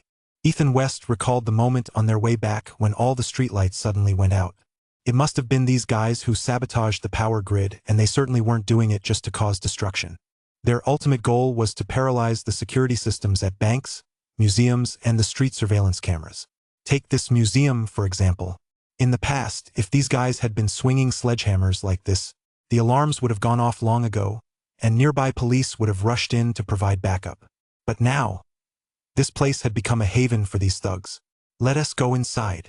Ethan West had no interest in the jars and vases outside. He led Karen straight inside. If he remembered correctly, the farthest section housed the calligraphy and painting exhibition. Since this was the Asian Art Museum, it didn't feature the oil paintings by famous European masters found in other museums. Instead, it held quite a few ancient Chinese paintings. However, these works weren't particularly well known. It seemed the museum's collection wasn't exactly renowned for its masterpieces. If you wanted to see famous paintings, you'd have to go to established museums like the Metropolitan Museum of Art in New York. However, even without masterpieces, there were still a few fine pieces. Take, for example, this portrait of Zhao Ding, which in Ethan West's eyes was incredibly popular. This painting was by far the most dazzling of all the works on display. Ethan West walked up to the glass display case and, without hesitation, swung a hammer he grabbed nearby. 2 thuds, but the glass case didn't budge an inch. Whoa, this thing's pretty sturdy, huh? Ethan West was a bit taken aback.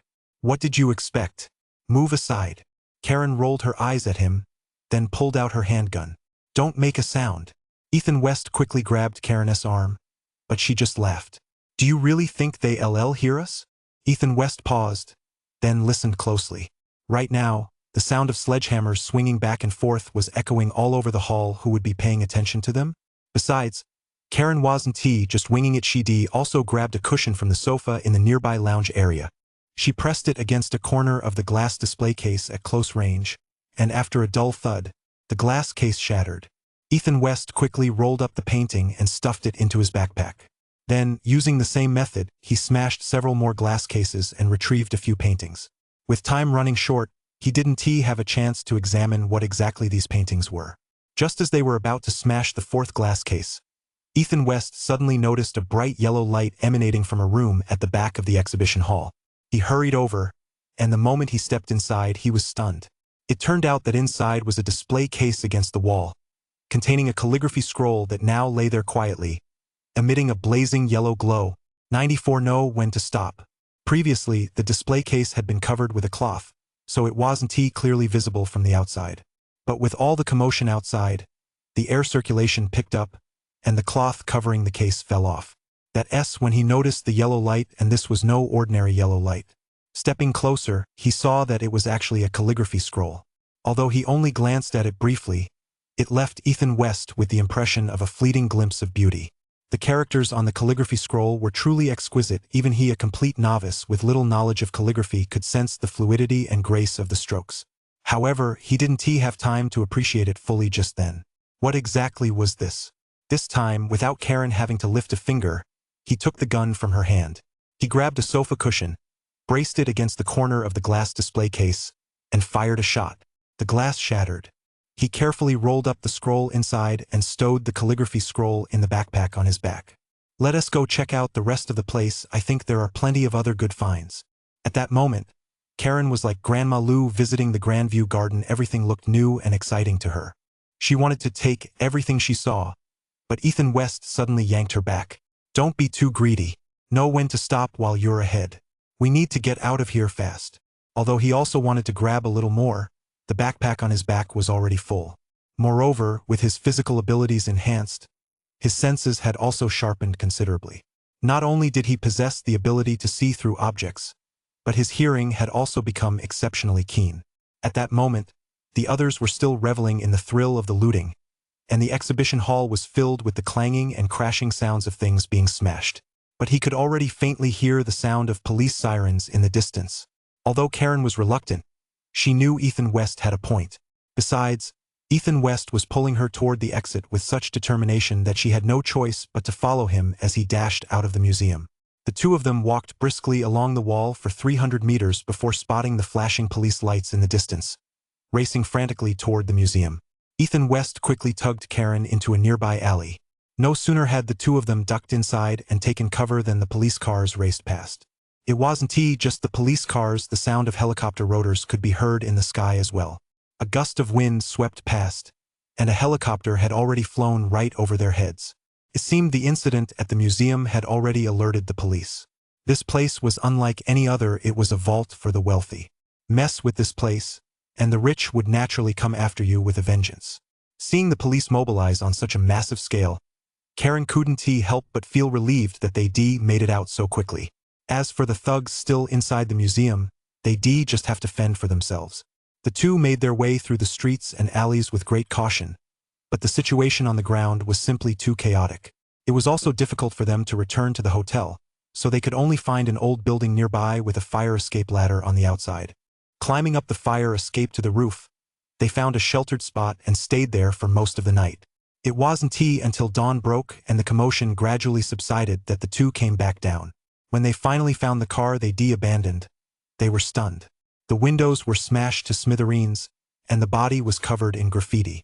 Fortunately, the rioters hadn't set the car on fire, and with the wheels still intact, it was still drivable.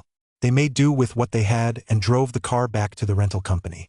Of course, they had to pay compensation. The rental company staff were grinning from ear to ear. Fortunately, they purchased insurance when they rented the car, and they ended up paying over 3,000 yuan in damages inside and out. As for the rental company, they got to cash in twice. Not only did they collect the compensation from the two of them, but they also got another payout from the insurance company, so no matter how you looked at it, they came out ahead. The two walked back to the parking lot where Ethan West had left his pickup truck and drove it back to the hotel. After all that, it was already 10 a.m. From last night until now, it had been over a dozen hours, and the two had been going non-stop. Having been through several major incidents, they were truly exhausted by this point. They had a quick bite to eat at the hotel restaurant and then went back to sleep. When they woke up, it was already past 7 p.m., and it was dark outside. The streetlights had their power restored, but the streets were much quieter today. Police cars raced past on the streets from time to time. In just a few short days, the city had experienced 2 major riots in a row, which had severely impacted the city. Just as Ethan West was wondering if they could go out for dinner, Blake Hart sent him another text message. "Uncle, didn't you go meet Xiaohe? He asked us to meet up today. He's leaving right after we finish dinner." The kid was actually quite concerned about his affairs. Ethan West replied casually, "Yeah, I've got plans. You should go if you need to. Don't let on about anything in front of him, just act normal." It wasn't that Ethan West didn't want to go see Xiaohe, it was just that the current situation really wouldn't allow it. He was carrying too much stuff, and it would be really inconvenient to take all these treasures with him to meet Xiaohe. Besides, after San Francisco had experienced 2 riots, City officials were paying close attention to the situation. The streets were now swarming with patrolling police, so even if he found he Xiaohe, it wouldn't be convenient to make a move. One wrong move and he might attract the attention of the police. At such a sensitive time, provoking the police would be sheer folly. Wow, Richie, what is this? Karen, who was sorting through the loot nearby, pulled a black velvet pouch out of Ethan West's backpack. Ethan West had found this bag tucked under a box in the loft at Tyrone's house when he discovered those hand-drawn sketches. At the time, the bag had been glowing green, so he knew there must be something valuable inside and put it away. Unfortunately, he hadn't had time to check what it was before Jasper walked in. I found this in Tyrone's box, it's gotta be something good. Take a look. Before Ethan West had even finished speaking, Karen had already opened the cloth bag. As the contents spilled out, Karen's face first showed surprise, then pure ecstasy. It was a pigeon's egg-sized, vividly green gemstone. Crystal clear and brimming with green hues, Ethan West was stunned by its beauty the moment he caught a glimpse of it from afar. Wow, what a beautiful emerald! Karen cradled the pigeon egg-sized emerald in the palm of her hand, unable to put it down.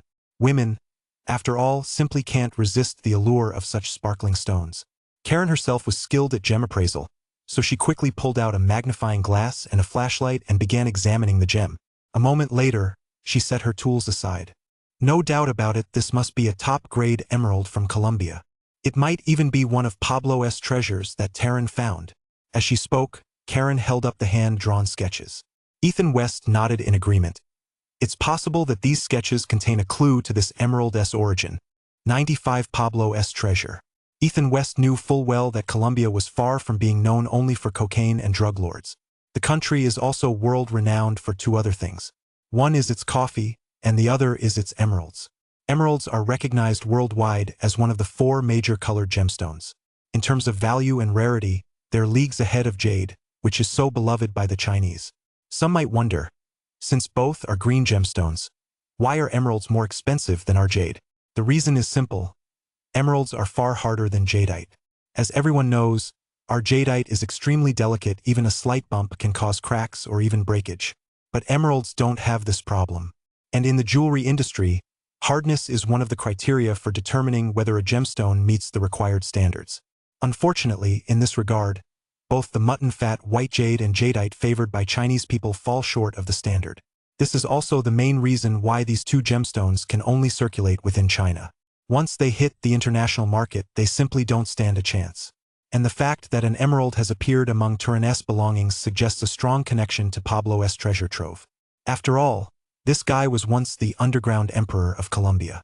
How could he possibly have ignored gemstone mines worth tens of billions domestically?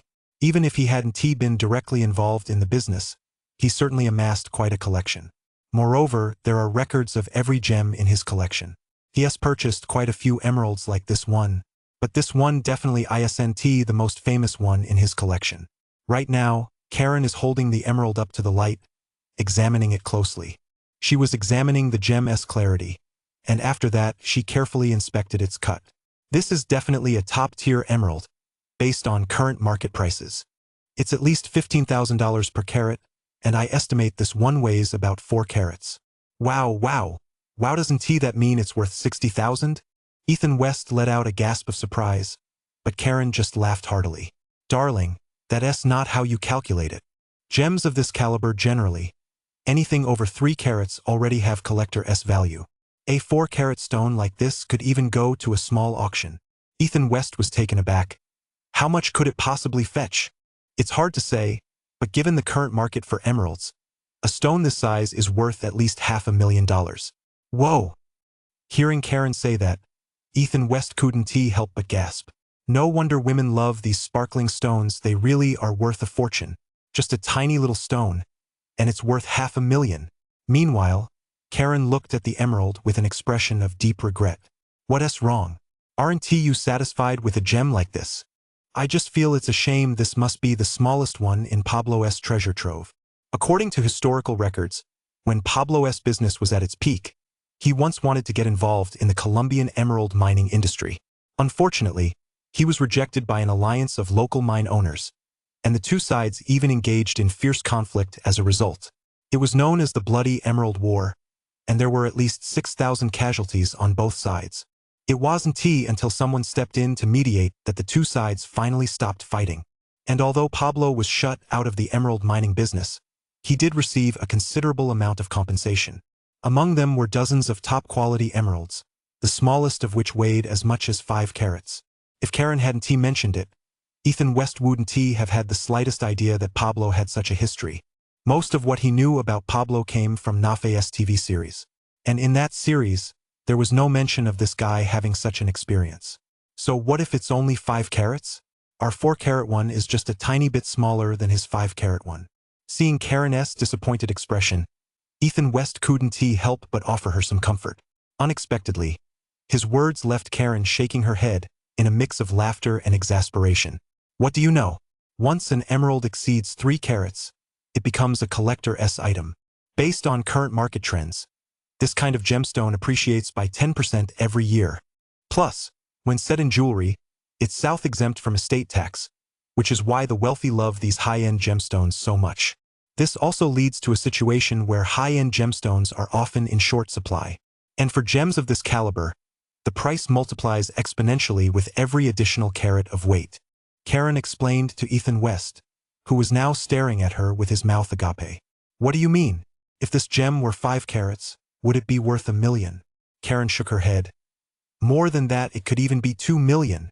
Smack. Ethan West slapped his thigh. We've got to make a trip to Colombia sooner or later. Karen nodded earnestly. We'll go, but before we do, we need to figure out this treasure map of Pablo's first.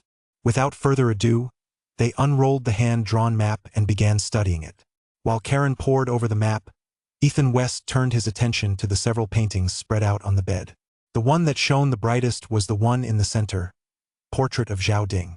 It was also one of the finest ancient Chinese paintings in the Asian Art Museum. Dated to the Southern Song Dynasty, the painting stood 1.5 meters tall and covered an area of about 2 square meters. Due to its age, the paper had turned yellow. It depicted a man wearing a red official robe, holding a ceremonial tablet as if about to enter the imperial court. The painting wasn't the work of a renowned master, so in terms of rarity, it clearly couldn't compare to the great masterpieces of history. However, its true value lies in the historical significance it embodies. The figure depicted is Zhao Ding, one of the 4 great ministers of the Southern Song Dynasty.